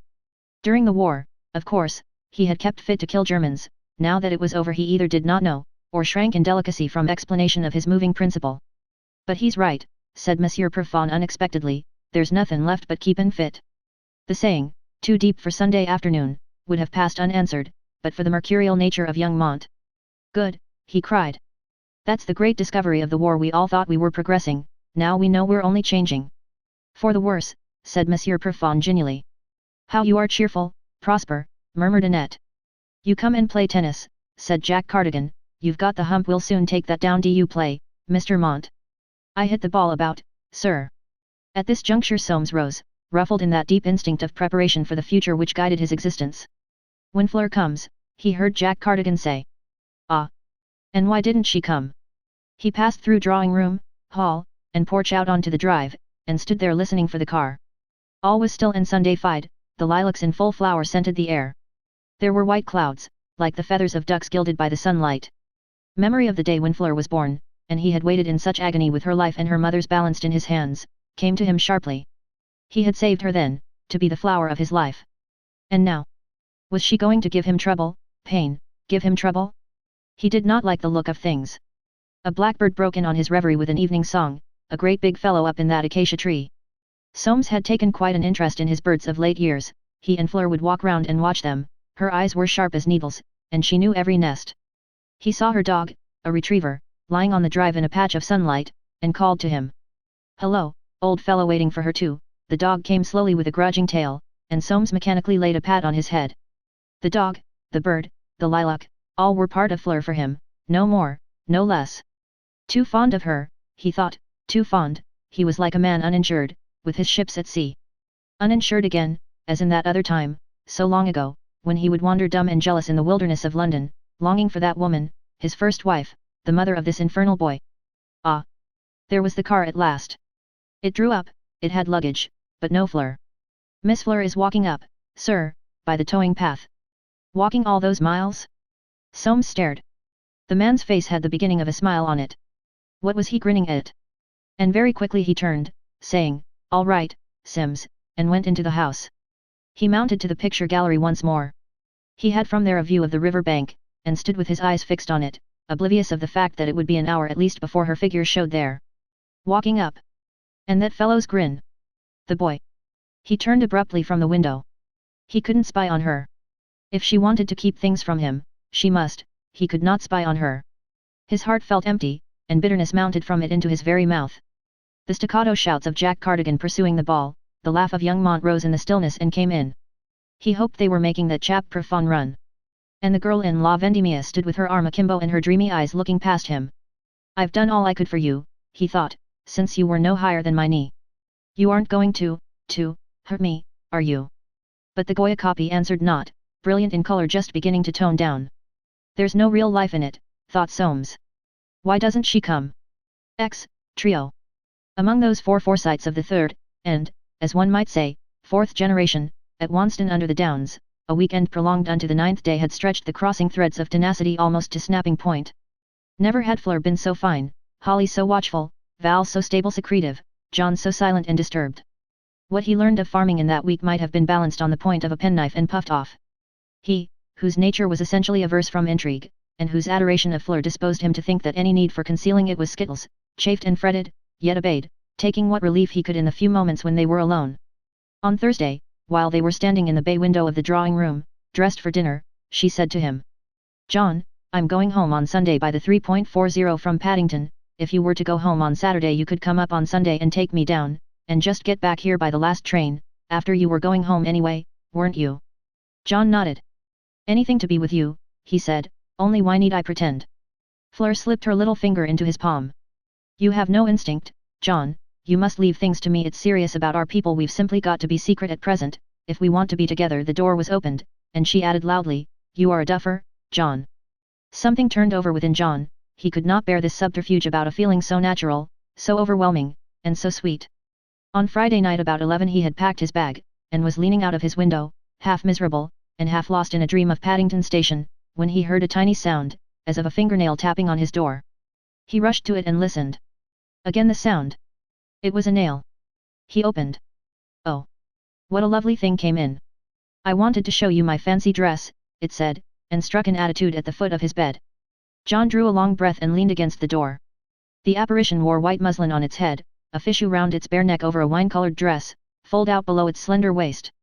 It held one arm akimbo, and the other raised, right-angled, holding a fan which touched its head. This ought to be a basket of grapes, it whispered, but I haven't got it here. It's my Goya dress and this is the attitude in the picture. Do you like it? It's a dream. The apparition pirouetted. Touch it, and see. John knelt down and took the skirt reverently. Grape color, came the whisper, all grapes, La Vendimia, the vintage. John's fingers scarcely touched each side of the waist, he looked up, with adoring eyes. Oh, John, it whispered, bent, kissed his forehead, pirouetted again, and, gliding out, was gone. John stayed on his knees, and his head fell forward against the bed. How long he stayed like that he did not know. The little noises, of the tapping nail, the feet, the skirts rustling, as in a dream, went on about him, and before his closed eyes the figure stood and smiled and whispered, a faint perfume of narcissus lingering in the air. And his forehead where it had been kissed had a little cool place between the brows, like the imprint of a flower. Love filled his soul, that love of boy for girl which knows so little, hopes so much, would not brush the down off for the world, and must become in time a fragrant memory, a searing passion, a humdrum mateship, or, once in many times, vintage full and sweet with sunset color on the grapes. Enough has been said about John Forsyte here and in another place to show what long marches lay between him and his great-great-grandfather, the first Jolyon, in Dorset down by the sea. John was sensitive as a girl, more sensitive than 9 out of 10 girls of the day, imaginative as one of his half-sister June's lame duck painters, affectionate as a son of his father and his mother naturally would be. And yet, in his inner tissue, there was something of the old founder of his family, a secret tenacity of soul, a dread of showing his feelings, a determination not to know when he was beaten. Sensitive, imaginative, affectionate boys get a bad time at school, but John had instinctively kept his nature dark, and been but normally unhappy there. Only with his mother had he, up till then, been absolutely frank and natural, and when he went home to Robin Hill that Saturday his heart was heavy because Fleur had said that he must not be frank and natural with her from whom he had never yet kept anything. Must not even tell her that they had met again, unless he found that she knew already. So intolerable did this seem to him that he was very near to telegraphing an excuse and staying up in London. And the first thing his mother said to him was, "So you've had our little friend of the confectioner's there, John. What is she like on second thoughts?" With relief, and a high color, John answered, "Oh, awfully jolly, Mum." Her arm pressed his. John had never loved her so much as in that minute which seemed to falsify Fleur's fears and to release his soul. He turned to look at her, but something in her smiling face, something which only he perhaps would have caught, stopped the words bubbling up in him. Could fear go with a smile? If so, there was fear in her face. And out of John tumbled quite other words about farming, Holly, and the downs. Talking fast, he waited for her to come back to Fleur. But she did not. Nor did his father mention her, though of course he, too, must know. What deprivation, and killing of reality was in his silence about Fleur, when he was so full of her, when his mother was so full of John, and his father so full of his mother. And so the trio spent the evening of that Saturday. After dinner his mother played, she seemed to play all the things he liked best, and he sat with one knee clasped, and his hair standing up where his fingers had run through it. He gazed at his mother while she played, but he saw Fleur, Fleur in the moonlit orchard, Fleur in the sunlit gravel pit, Fleur in that fancy dress, swaying, whispering, stooping, kissing his forehead. Once, while he listened, he forgot himself and glanced at his father in that other easy chair. What was Dad looking like that for? The expression on his face was so sad and puzzling. It filled him with a sort of remorse, so that he got up and went and sat on the arm of his father's chair. From there he could not see his face, and again he saw Fleur, in his mother's hands, slim and white on the keys, in the profile of her face and her powdery hair, and down the long room in the open window where the May night walked outside. When he went up to bed his mother came into his room. She stood at the window, and said, "Those cypresses your grandfather planted down there have done wonderfully. I always think they look beautiful under a dropping moon. I wish you had known your grandfather, John." "Were you married to father when he was alive?" asked John suddenly. "No, dear, he died in '92, very old, 85, I think." "Is father like him?" "A little, but more subtle, and not quite so solid." "I know, from grandfather's portrait. Who painted that?" "One of June's lame ducks, but it's quite good." John slipped his hand through his mother's arm. "Tell me about the family quarrel, Mum." He felt her arm quivering. "No, dear, that's for your father some day, if he thinks fit." "Then it was serious," said John, with a catch in his breath. Yes, and there was a silence, during which neither knew whether the arm or the hand within it were quivering most.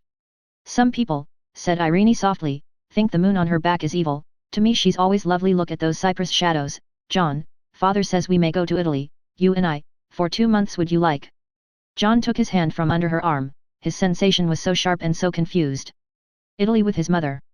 A fortnight ago it would have been perfection, now it filled him with dismay. He felt that the sudden suggestion had to do with Fleur. He stammered out. Oh, yes, only, I don't know ought I, now I've just begun, I'd like to think it over. Her voice answered, cool and gentle. Yes, dear, think it over, but better now than when you've begun farming seriously. Italy with you, it would be nice. John put his arm round her waist, still slim and firm as a girl's. Do you think you ought to leave father? He said feebly, feeling very mean. Father suggested it, he thinks you ought to see Italy at least before you settle down to anything. The sense of meanness died in John. He knew, yes, he knew, that his father and his mother were not speaking frankly, no more than he himself. They wanted to keep him from Fleur. His heart hardened. And, as if she felt that process going on, his mother said, "Good night, darling, have a good sleep and think it over, but it would be lovely." She pressed him to her so quickly that he did not see her face. John stood feeling exactly as he used to when he was a naughty little boy, sore because he was not loving, and because he was justified in his own eyes. But Irene, after she had stood a moment in her own room, passed through the dressing room between it and her husband's. Well, he will think it over, Jolyon. Watching her lips that wore a little drawn smile, Jolyon said quietly. You had better let me tell him, and have done with it. After all, John has the instincts of a gentleman. He has only to understand. Only, he can't understand, that's impossible. I believe I could have at his age. Irene caught his hand. You were always more of a realist than John, and never so innocent. That's true, said Jolyon. It's queer, isn't it, you and I would tell our stories to the world without a particle of shame, but our own boy stumps us. We've never cared whether the world approves or not. John would not disapprove of us. Oh, Jolyon, yes, he's in love, I feel he's in love, and he'd say, my mother once married without love, how could she have? It'll seem to him a crime, and so it was. Jolyon took her hand, and said with a wry smile. Ah, why on earth are we born young, now? If only we were born old and grew younger year by year, we should understand how things happen, and drop all our cursed intolerance. But you know, if the boy is really in love, he won't forget, even if he goes to Italy. We're a tenacious breed, and he'll know by instinct why he's being sent. Nothing will really cure him but the shock of being told. Let me try, anyway. Jolyon stood a moment without speaking. Between this devil and this deep sea, the pain of a dreaded disclosure and the grief of losing his wife for 2 months, he secretly hoped for the devil, yet if she wished for the deep sea he must put up with it. After all, it would be training for that departure from which there would be no return. And, taking her in his arms, he kissed her eyes, and said, as you will, my love. 11. Duet. That small emotion, love, grows amazingly when threatened with extinction. John reached Paddington Station half an hour before his time and a full week after, as it seemed to him. He stood at the appointed bookstall, amid a crowd of Sunday travellers, in a Harris tweed suit, exhaling, as it were, the emotion of his thumping heart. He read the names of the novels on the bookstall, and bought one at last, to avoid being regarded with suspicion by the bookstall clerk. It was called The Heart of the Trail, which must mean something, though it did not seem to. He also bought The Lady's Mirror and The Landsman. Every minute was an hour long, and full of horrid imaginings.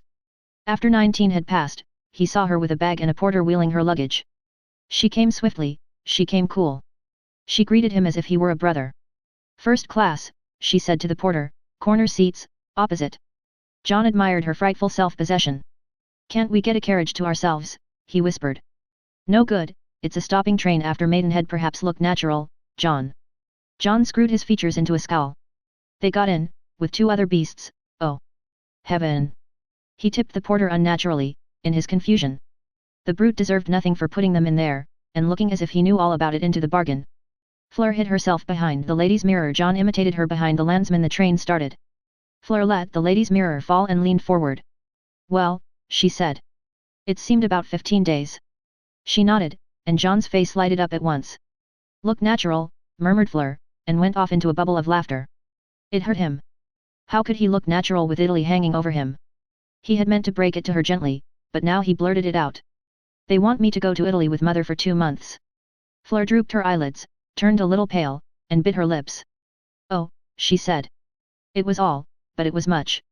That oh, was like the quick drawback of the wrist in fencing ready for riposte. It came. You must go. Go, said John in a strangled voice. Of course. But, 2 months, it's ghastly. No, said Fleur, 6 weeks. You'll have forgotten me by then. We'll meet in the National Gallery the day after you get back. John laughed. But suppose you've forgotten me, he muttered into the noise of the train. Fleur shook her head. Some other beast, murmured John. Her foot touched his. No other beast, she said, lifting The Lady's Mirror. The train stopped, 2 passengers got out, and 1 got in. I shall die, thought John, if we're not alone at all. The train went on, and again Fleur leaned forward. I never let go, she said, do you? John shook his head vehemently. Never, he said. Will you write to me? No, but you can, to my club. She had a club, she was wonderful. Did you pump Holly? He muttered. Yes, but I got nothing, I didn't dare pump hard. What can it be? Cried John. I shall find out all right. A long silence followed till Fleur said, This is Maidenhead, stand by, John. The train stopped. The remaining passenger got out. Fleur drew down her blind. Quick, she cried. Hang out, look as much of a beast as you can. John blew his nose, and scowled, never in all his life had he scowled like that. An old lady recoiled, a young one tried the handle. It turned, but the door would not open. The train moved, the young lady darted to another carriage. What luck, cried John. It jammed. Yes, said Fleur, I was holding it. The train moved out, and John fell on his knees. Look out for the corridor, she whispered, and, quick. Her lips met his. And though their kiss only lasted perhaps 10 seconds, John's soul left his body and went so far beyond, that, when he was again sitting opposite that demure figure, he was pale as death. He heard her sigh, and the sound seemed to him the most precious he had ever heard, an exquisite declaration that he meant something to her. 6 weeks isn't really long, she said, and you can easily make it 6 if you keep your head out there, and never seem to think of me. John gasped. This is just what's really wanted, John, to convince them, don't you see, if we're just as bad when you come back they'll stop being ridiculous about it only, I'm sorry it's not Spain, there's a girl in a Goya picture at Madrid who's like me, father says only she isn't, we've got a copy of her. It was to John like a ray of sunshine piercing through a fog. I'll make it Spain, he said, mother won't mind, she's never been there and my father thinks a lot of Goya. Oh, yes, he's a painter, isn't he? Only watercolor, said John, with honesty. When we come to reading, John, get out first and go down to Caversham Lock and wait for me, I'll send the car home and we'll walk by the towing path. John seized her hand in gratitude, and they sat silent, with the world well lost, and one eye on the corridor. But the train seemed to run twice as fast now, and its sound was almost lost in that of John's sighing. We're getting near, said Fleur, the towing path is awfully exposed, one more, oh, John, don't forget me. John answered with his kiss. And very soon, a flushed, distracted-looking youth could have been seen, as they say, leaping from the train and hurrying along the platform, searching his pockets for his ticket. When at last she rejoined him on the towing path a little beyond Caversham Lock he had made an effort, and regained some measure of equanimity. If they had to part, he would not make a scene. A breeze by the bright river threw the white side of the willow leaves up into the sunlight, and followed those two with its faint rustle. I told our chauffeur that I was train giddy, said Fleur. Did you look pretty natural as you went out? I don't know what is natural. It's natural to you to look seriously happy. When I first saw you I thought you weren't a bit like other people. Exactly what I thought when I saw you. I knew at once I should never love anybody else. Fleur laughed. We're absurdly young and love's young dream is out of date, John. Besides, it's awfully wasteful. Think of all the fun you might have. You haven't begun, even, it's a shame, really. And there's me, I wonder. Confusion came on John's spirit. How could she say such things just as they were going to part? If you feel like that, he said, I can't go. I shall tell mother that I ought to try and work. There's always the condition of the world. The condition of the world. John thrust his hands deep into his pockets. But there is, he said, think of the people starving. Fleur shook her head. No, no, I never will make myself miserable for nothing. Nothing, but there's an awful state of things, and of course one ought to help. Oh, yes, I know all that, but you can't help people, John, they're hopeless when you pull them out. They only get into another hole. Look at them, still fighting and plotting and struggling, though they're dying in heaps all the time. Idiots. Aren't you sorry for them? Oh, sorry, yes, but I'm not going to make myself unhappy about it, that's no good. And they were silent, disturbed by this first glimpse of each other's natures. I think people are brutes and idiots, said Fleur stubbornly. I think they're poor wretches, said John. It was as if they had quarrelled, and at this supreme and awful moment, with parting visible out there in that last gap of the willows. Well, go and help your poor wretches, and don't think of me. John stood still. Sweat broke out on his forehead, and his limbs trembled. Fleur too had stopped, and was frowning at the river. I must believe in things, said John with a sort of agony, we're all meant to enjoy life. Fleur laughed. Yes, and that's what you won't do, if you don't take care. But perhaps your idea of enjoyment is to make yourself wretched. There are lots of people like that, of course. She was pale, her eyes had darkened, her lips had thinned. Was it Fleur thus staring at the water? John had an unreal feeling as if he were passing through the scene in a book where the lover has to choose between love and duty. But just then she looked round at him. Never was anything so intoxicating as that vivacious look. It acted on him exactly as the tug of a chain acts on a dog, brought him up to her with his tail wagging and his tongue out. "Don't let's be silly," she said, "time's too short. Look, John, you can just see where I've got to cross the river there, round the bend, where the woods begin." John saw a gable, a chimney or two, a patch of wall through the trees, and felt his heart sink. "I mustn't dawdle any more, it's no good going beyond the next hedge, it gets all open, let's get onto it and say goodbye." They went side by side, hand in hand, silently toward the hedge, where the mayflower, both pink and white, was in full bloom. "My club's the Talisman, Stratton Street, Piccadilly letters, there will be quite safe, and I'm almost always up once a week." John nodded. His face had become extremely set, his eyes stared straight before him. "Today's the 23rd of May, said Fleur, "on the 9th of July I shall be in front of the Bacchus and Ariadne at 3 o'clock, will you?" "I will. If you feel as bad as I, it's all right, let those people pass." A man and woman airing their children went by strung out in Sunday fashion. The last of them passed the wicket gate. "Domesticity," said Fleur, and blotted herself against the hawthorn hedge. The blossom sprayed out above her head, and one pink cluster brushed her cheek. John put up his hand jealously to keep it off. "Goodbye, John." For a second they stood with hands hard clasped. Then their lips met for the third time, and when they parted Fleur broke away and fled through the wicket gate. John stood where she had left him, with his forehead against that pink cluster. Gone. For an eternity, for 7 weeks, all but 2 days. And here he was, wasting the last sight of her. He rushed to the gate. She was walking swiftly on the heels of the straggling children. She turned her head, he saw her hand make a little flitting gesture, then she sped on, and the trailing family blotted her out from his view. The words of a comic song. Paddington groan, worst ever known. He gave a sepulchral Paddington groan. Came into his head, and he sped incontinently back to Reading Station. All the way up to London and down to Wanston he sat with the heart of the trail open on his knee, knitting in his head a poem so full of feeling that it would not rhyme. 12. Caprice. Fleur sped on. She had need of rapid motion, she was late, and wanted all her wits about her when she got in. She passed the islands, the station and hotel, and was about to take the ferry, when she saw a skiff with a young man standing up in it, and holding to the bushes. "Miss Forsyte," he said, "let me put you across, I've come on purpose." She looked at him in blank amazement. "It's all right, I've been having tea with your people, I thought I'd save you the last bit, it's on my way, I'm just off back to Pangbourne, my name's Mont, I saw you at the picture gallery, you remember, when your father invited me to see his pictures." "Oh," said Fleur, "yes, the handkerchief." To this young man she owed John, and, taking his hand, she stepped down into the skiff. Still emotional, and a little out of breath, she sat silent, not so the young man. She had never heard anyone say so much in so short a time.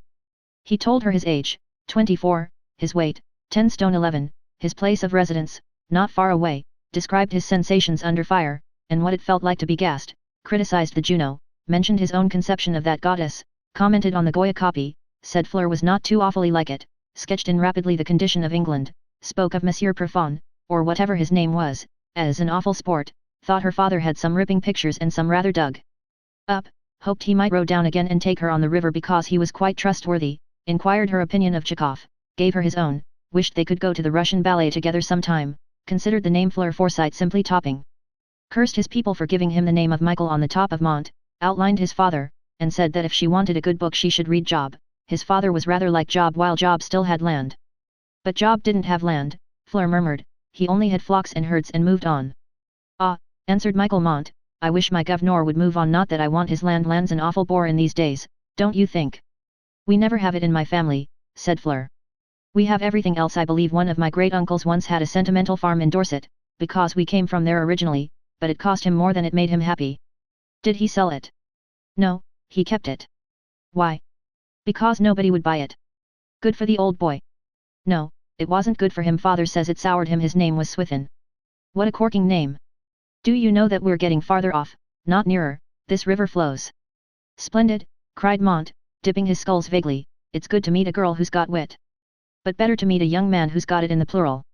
Young Mont raised a hand to tear his hair. "Look out," cried Fleur.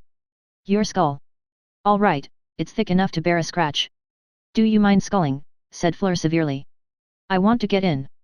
"Ah," said Mont, "but when you get in, you see, I shan't see you any more today, Feeny, as the French girl said when she jumped on her bed after saying her prayers. Don't you bless the day that gave you a French mother, and a name like yours. I like my name, but father gave it me, mother wanted me called Marguerite. Which is absurd. Do you mind calling me MM and letting me call you FF, it's in the spirit of the age. I don't mind anything, so long as I get in. Mont caught a little crab, and answered, that was a nasty one. Please row. I am, and he did for several strokes, looking at her with rueful eagerness. Of course, you know, he ejaculated, pausing, that I came to see you, not your father's pictures. Fleur rose. If you don't row, I shall get out and swim. Really and truly, then I could come in after you.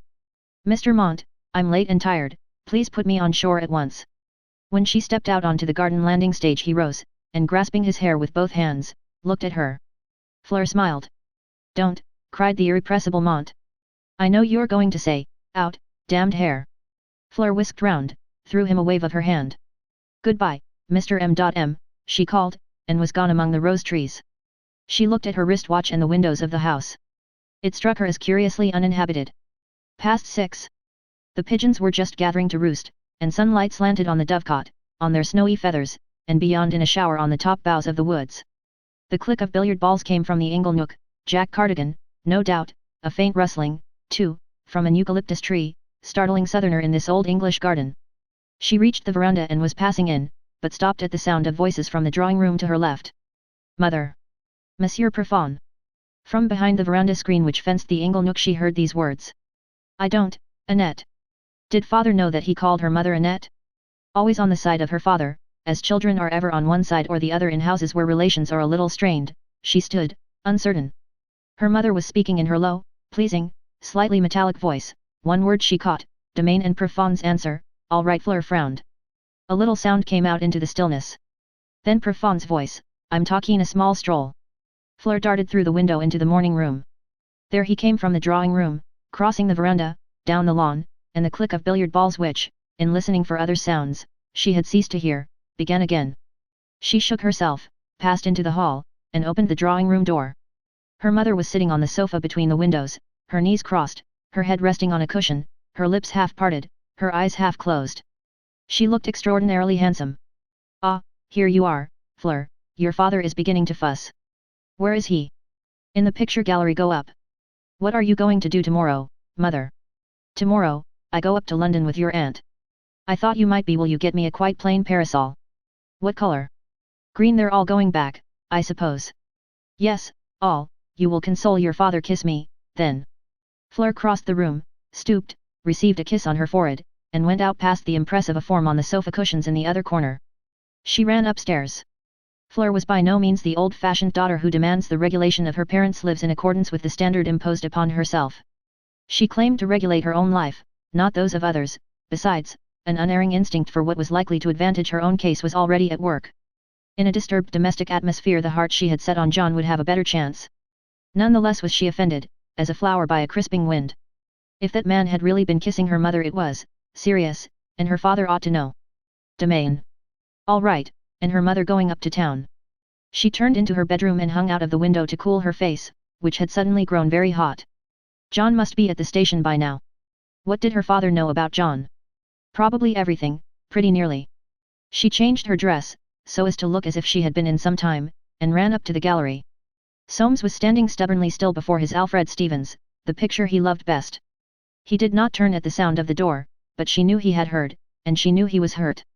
She came up softly behind him, put her arms round his neck, and poked her face over his shoulder till her cheek lay against his. It was an advance which had never yet failed, but it failed her now, and she augured the worst. Well, he said stonily, so you've come. Is that all, murmured Fleur, from a bad parent, and she rubbed her cheek against his. Soames shook his head so far as that was possible. Why do you keep me on tenterhooks like this, putting me off and off? Darling, it was very harmless. Harmless, much. You know what's harmless and what isn't. Fleur dropped her arms. Well, then, dear, suppose you tell me, and be quite frank about it. And she went over to the window seat. Her father had turned from his picture, and was staring at his feet. He looked very grey.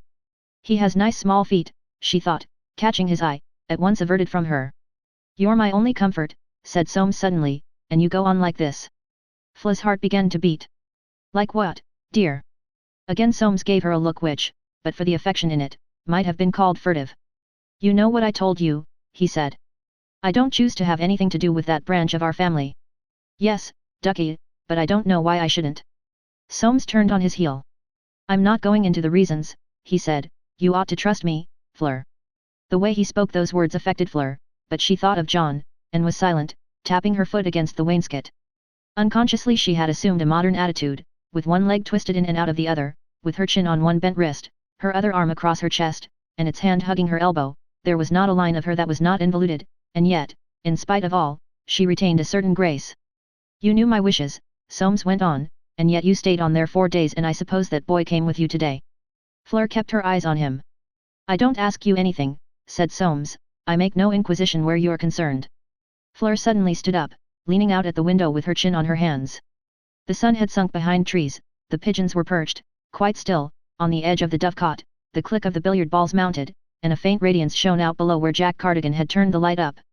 Will it make you any happier, she said suddenly, if I promise you not to see him for say, the next 6 weeks? She was not prepared for a sort of tremble in the blankness of his voice. 6 weeks, 6 years, 60 years more like don't delude yourself, Fleur, don't delude yourself. Fleur turned in alarm. Father, what is it? Soames came close enough to see her face. Don't tell me, he said, that you're foolish enough to have any feeling beyond caprice that would be too much, and he laughed. Fleur, who had never heard him laugh like that, thought, then it is deep. Oh. What is it? And putting her hand through his arm she said lightly. No, of course, caprice only, I like my caprices and I don't like yours, dear. Mine, said Soames bitterly, and turned away. The light outside had chilled, and threw a chalky whiteness on the river. The trees had lost all gaiety of color. She felt a sudden hunger for John's face, for his hands, and the feel of his lips again on hers. And pressing her arms tight across her breast she forced out a little light laugh. Oh la, what a small fuss, as Profane would say. Father, I don't like that man. She saw him stop, and take something out of his breast pocket. You don't, he said. Why? Nothing, murmured Fleur, just caprice. No, said Soames, not caprice, and he tore what was in his hands across. You're right, I don't like him either. Look, said Fleur softly. There he goes, I hate his shoes, they don't make any noise. Down in the failing light Prosper Profane moved, his hands in his side pockets, whistling softly in his beard. He stopped, and glanced up at the sky, as if saying, I don't think much of that small moon. Fleur drew back. Isn't he a great cat, she whispered, and the sharp click of the billiard balls rose, as if Jack Cardigan had kept the cat, the moon, caprice and tragedy with, in off the red. Monsieur Profane had resumed his stroll, to a teasing little tune in his beard. What was it? Oh. Yes, from Rigoletto, Donna immobile, just what he would think. She squeezed her father's arm. Prowling, she muttered, as he turned the corner of the house. It was past that disillusioned moment which divides the day and night, still and lingering and warm, with hawthorn scent and lilac scent clinging on the riverside air. A blackbird suddenly burst out. John would be in London by now, in the park perhaps, crossing the Serpentine, thinking of her. A little sound beside her made her turn her eyes. Her father was again tearing the paper in his hands. Fleur saw it was a cheque. I shan't sell him my Gauguin, he said. I don't know what your aunt and Imogen see in him. Or mother. Your mother, said Soames. Poor father, she thought. He never looks happy, not really happy. I don't want to make him worse, but of course I shall have to, when John comes back. Oh. Well, sufficient unto the night. I'm going to dress, she said. In her room she had a fancy to put on her freak dress. It was of gold tissue with little trousers of the same, tightly drawn in at the ankles, a page's cape slung from the shoulders, little gold shoes, and a gold-winged Mercury helmet, and all over her were tiny gold bells, especially on the helmet, so that if she shook her head she pealed. When she was dressed she felt quite sick because John could not see her. It even seemed a pity that the sprightly young man Michael Mont would not have a view. But the gong had sounded, and she went down. She made a sensation in the drawing-room. Winifred thought it most amusing. Imogen was enraptured. Jack Cardigan called it stunning, ripping, topping, and corking. Monsieur Profane, smiling with his eyes, said, That's a nice small dress. Her mother, very handsome in black, sat looking at her, and said nothing. It remained for her father to apply the test of common sense. What did you put on that thing for? You're not going to dance. Fleur spun round, and the bells pealed. Caprice. Soames stared at her, and, turning away, gave his arm to Winifred. Jack Cardigan took her mother. Prosper Profane took Imogen. Fleur went in by herself, with her bells jingling. The small moon had soon dropped down, and May night had fallen soft and warm, enwrapping with its grape bloom color and its scents the billion caprices, intrigues, passions, longings, and regrets of men and women. Happy was Jack Cardigan who snored into Imogen's white shoulder, fit as a flea, or Timothy in his mausoleum, too old for anything but baby's slumber. For so many lay awake, or dreamed, teased by the criss-cross of the world.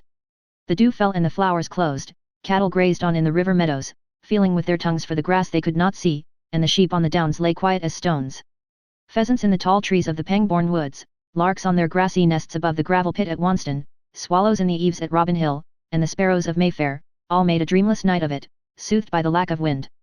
The mayfly filly, hardly accustomed to her new quarters, scraped at her straw a little, and the few night-flitting things, bats, moths, owls, were vigorous in the warm darkness, but the peace of night lay in the brain of all daytime nature, colorless and still. Men and women, alone, riding the hobby horses of anxiety or love, burned their wavering tapers of dream and thought into the lonely hours. Fleur, leaning out of her window, heard the hall clock's muffled chime of 12, the tiny splash of a fish, the sudden shaking of an aspen's leaves in the puffs of breeze that rose along the river, the distant rumble of a night train, and time and again the sounds which none can put a name to in the darkness, soft obscure expressions of uncatalogued emotions from man and beast, bird and machine, or, maybe, from departed Forsytes, Dartys, Cardigans, taking night strolls back into a world which had once suited their embodied spirits.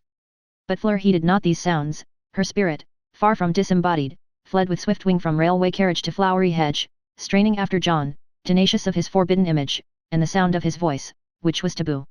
And she crinkled her nose, retrieving from the perfume of the riverside night that moment when his hand slipped between the mayflowers and her cheek. Long she leaned out in her freak dress, keen to burn her wings at life's candle. While the moths brushed her cheeks on their pilgrimage to the lamp on her dressing table, ignorant that in a Forsyte's house there is no open flame.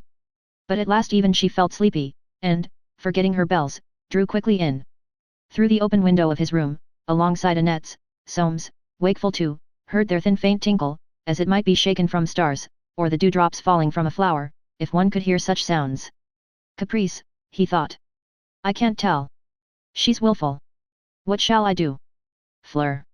And long into the small night he brooded. Part 2. Mother and son. To say that John Forsyte accompanied his mother to Spain unwillingly would scarcely have been adequate.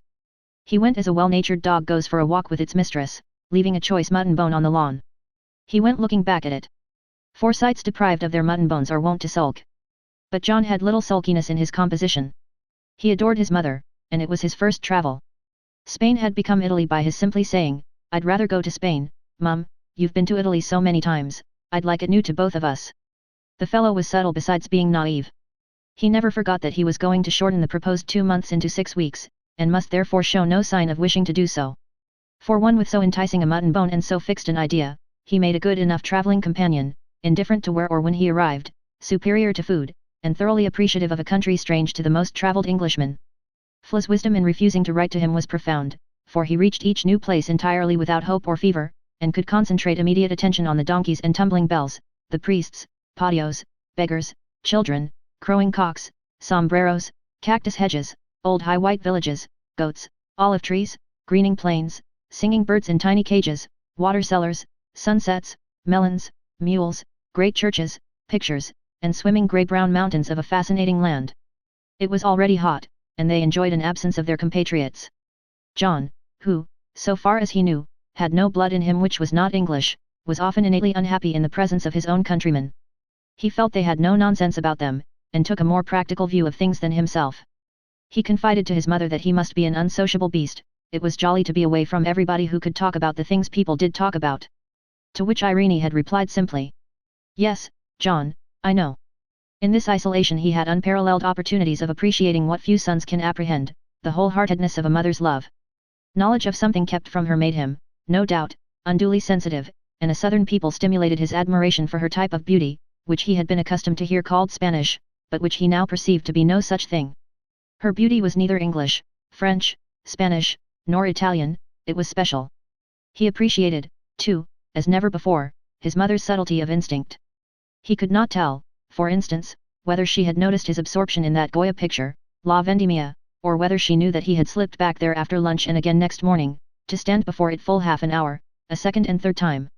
It was not Fleur, of course, but like enough to give him heartache, so dear to lovers, remembering her standing at the foot of his bed with her hand held above her head. To keep a postcard reproduction of this picture in his pocket and slip it out to look at became for John one of those bad habits which soon or late disclose themselves to eyes sharpened by love, fear, or jealousy. And his mother's were sharpened by all three. In Granada he was fairly caught, sitting on a sun-warmed stone bench in a little battlement garden on the Alhambra hill, whence he ought to have been looking at the view. His mother, he had thought, was examining the potted stalks between the polled acacias, when her voice said, "Is that your favorite Goya, John?" He checked, too late, a movement such as he might have made at school to conceal some surreptitious document, and answered, "Yes. It certainly is most charming, but I think I prefer the quietus. Your father would go crazy about Goya. I don't believe he saw them when he was in Spain in '92. In '92, 9 years before he had been born. What had been the previous existences of his father and his mother? If they had a right to share in his future, surely he had a right to share in their pasts." He looked up at her. But something in her face, a look of life hard-lived, the mysterious impress of emotions, experience, and suffering seemed, with its incalculable depth, its purchased sanctity, to make curiosity impertinent. His mother must have had a wonderfully interesting life, she was so beautiful, and so, but he could not frame what he felt about her. He got up, and stood gazing down at the town, at the plain all green with crops, and the ring of mountains glamorous in sinking sunlight. Her life was like the past of this old Moorish city, full, deep, remote, his own life as yet such a baby of a thing, hopelessly ignorant and innocent. They said that in those mountains to the west, which rose sheer from the blue-green plain, as if out of a sea, Phoenicians had dwelt, a dark, strange, secret race. Above the land. His mother's life was as unknown to him, as secret, as that Phoenician past was to the town down there, whose cocks crowed and whose children played and clamored so gaily, day in, day out. He felt aggrieved that she should know all about him and he nothing about her except that she loved him and his father, and was beautiful.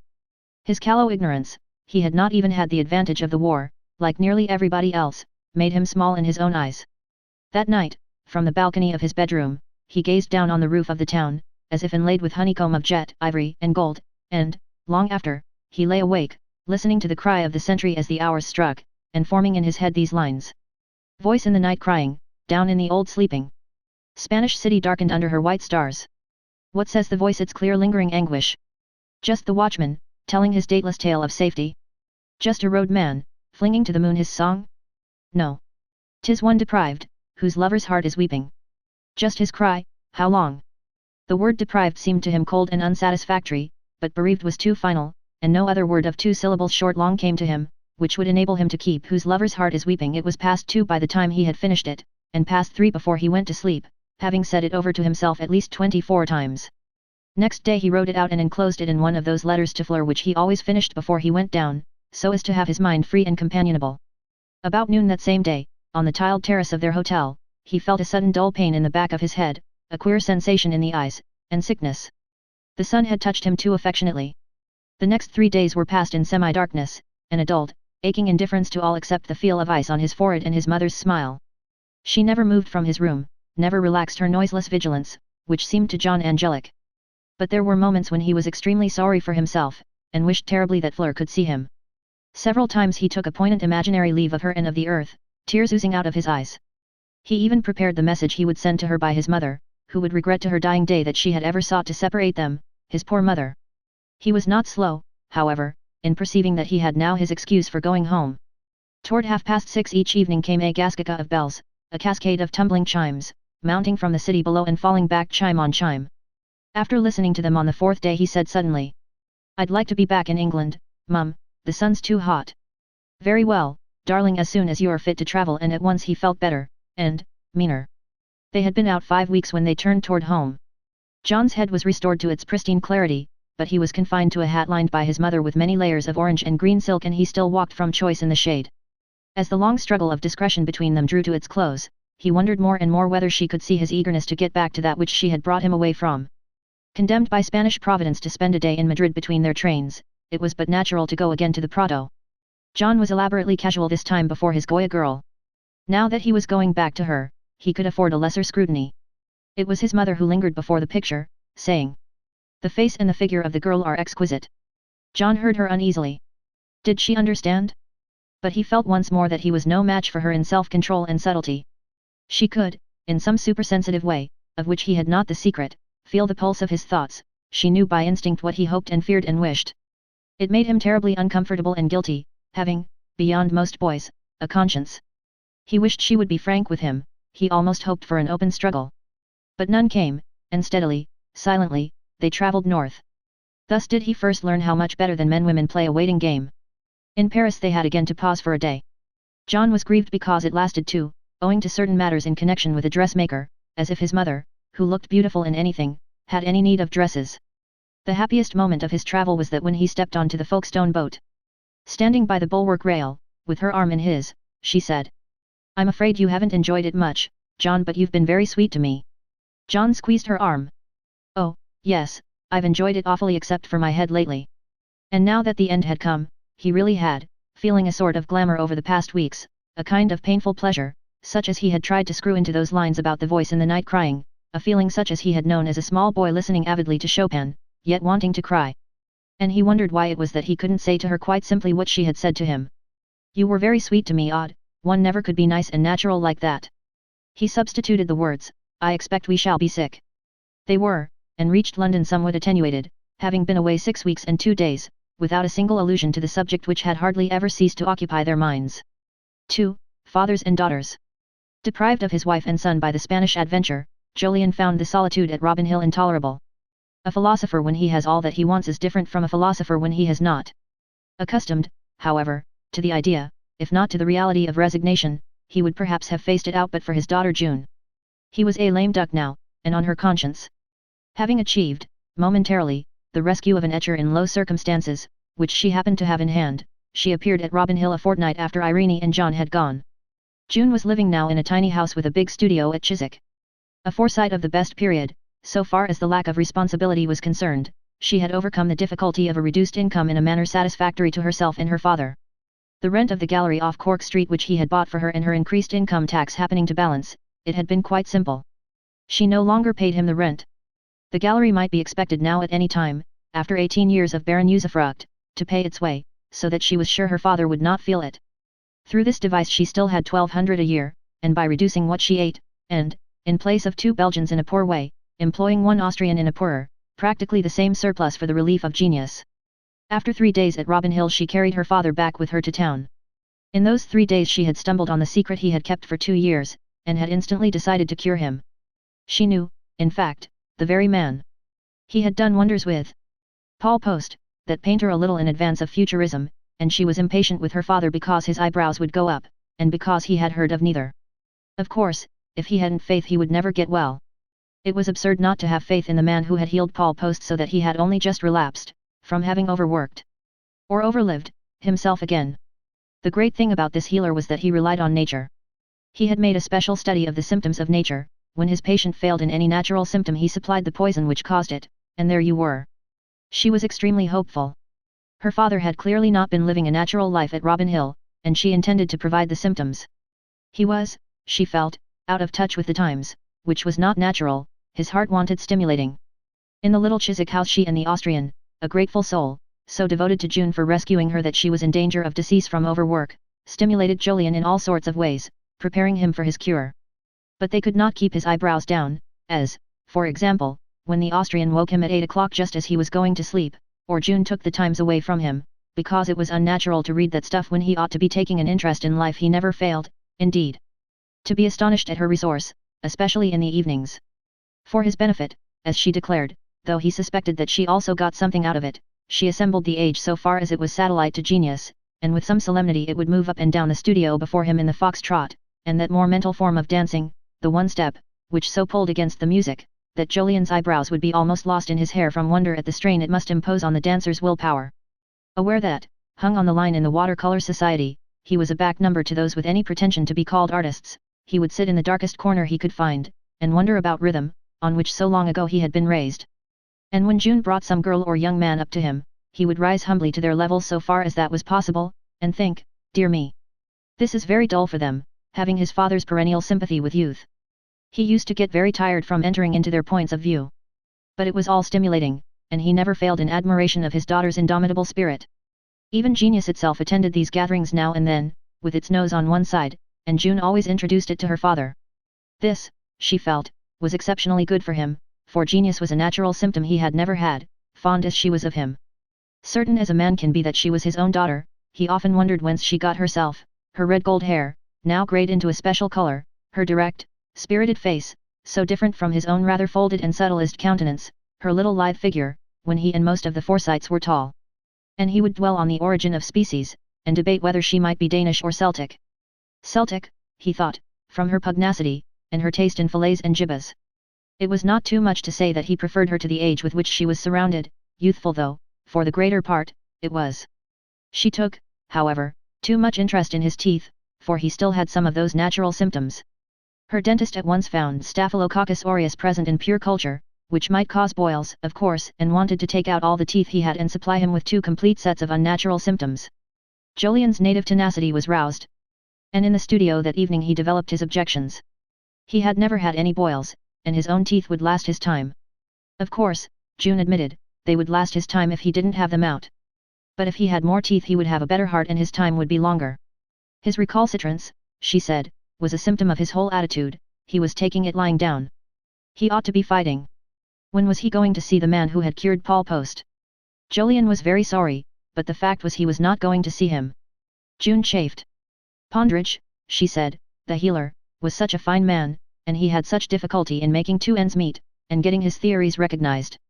It was just such indifference and prejudice as her father manifested which was keeping him back. It would be so splendid for both of them. I perceive, said Julian, that you are trying to kill 2 birds with 1 stone. To cure, you mean, cried June. My dear, it's the same thing. June protested. It was unfair to say that without a trial. Julian thought he might not have the chance of saying it after. Dad, cried June, you're hopeless. That, said Julian, is a fact, but I wish to remain hopeless as long as possible. I shall let sleeping dogs lie, my child, they are quiet at present. That's not giving science a chance, cried June. You've no idea how devoted Pondridge is, he puts his science before everything. Just, replied Julian, puffing the mild cigarette to which he was reduced, as Mr. Paul Post puts his art for art's sake, science for the sake of science. I know those enthusiastic egomaniac gentry, they vivisect you without blinking. I'm enough of a Forsyte to give them the go-by, June. Dad, said June, if you only knew how old-fashioned that sounds, nobody can afford to be half-hearted nowadays. I'm afraid, murmured Julian, with his smile, that's the only natural symptom with which Mr. Pondridge need not supply me. We are born to be extreme or to be moderate, my dear, though, if you'll forgive my saying so, half the people nowadays who believe they're extreme are really very moderate. I'm getting on as well as I can expect, and I must leave it at that. June was silent, having experienced in her time the inexorable character of her father's amiable obstinacy so far as his own freedom of action was concerned.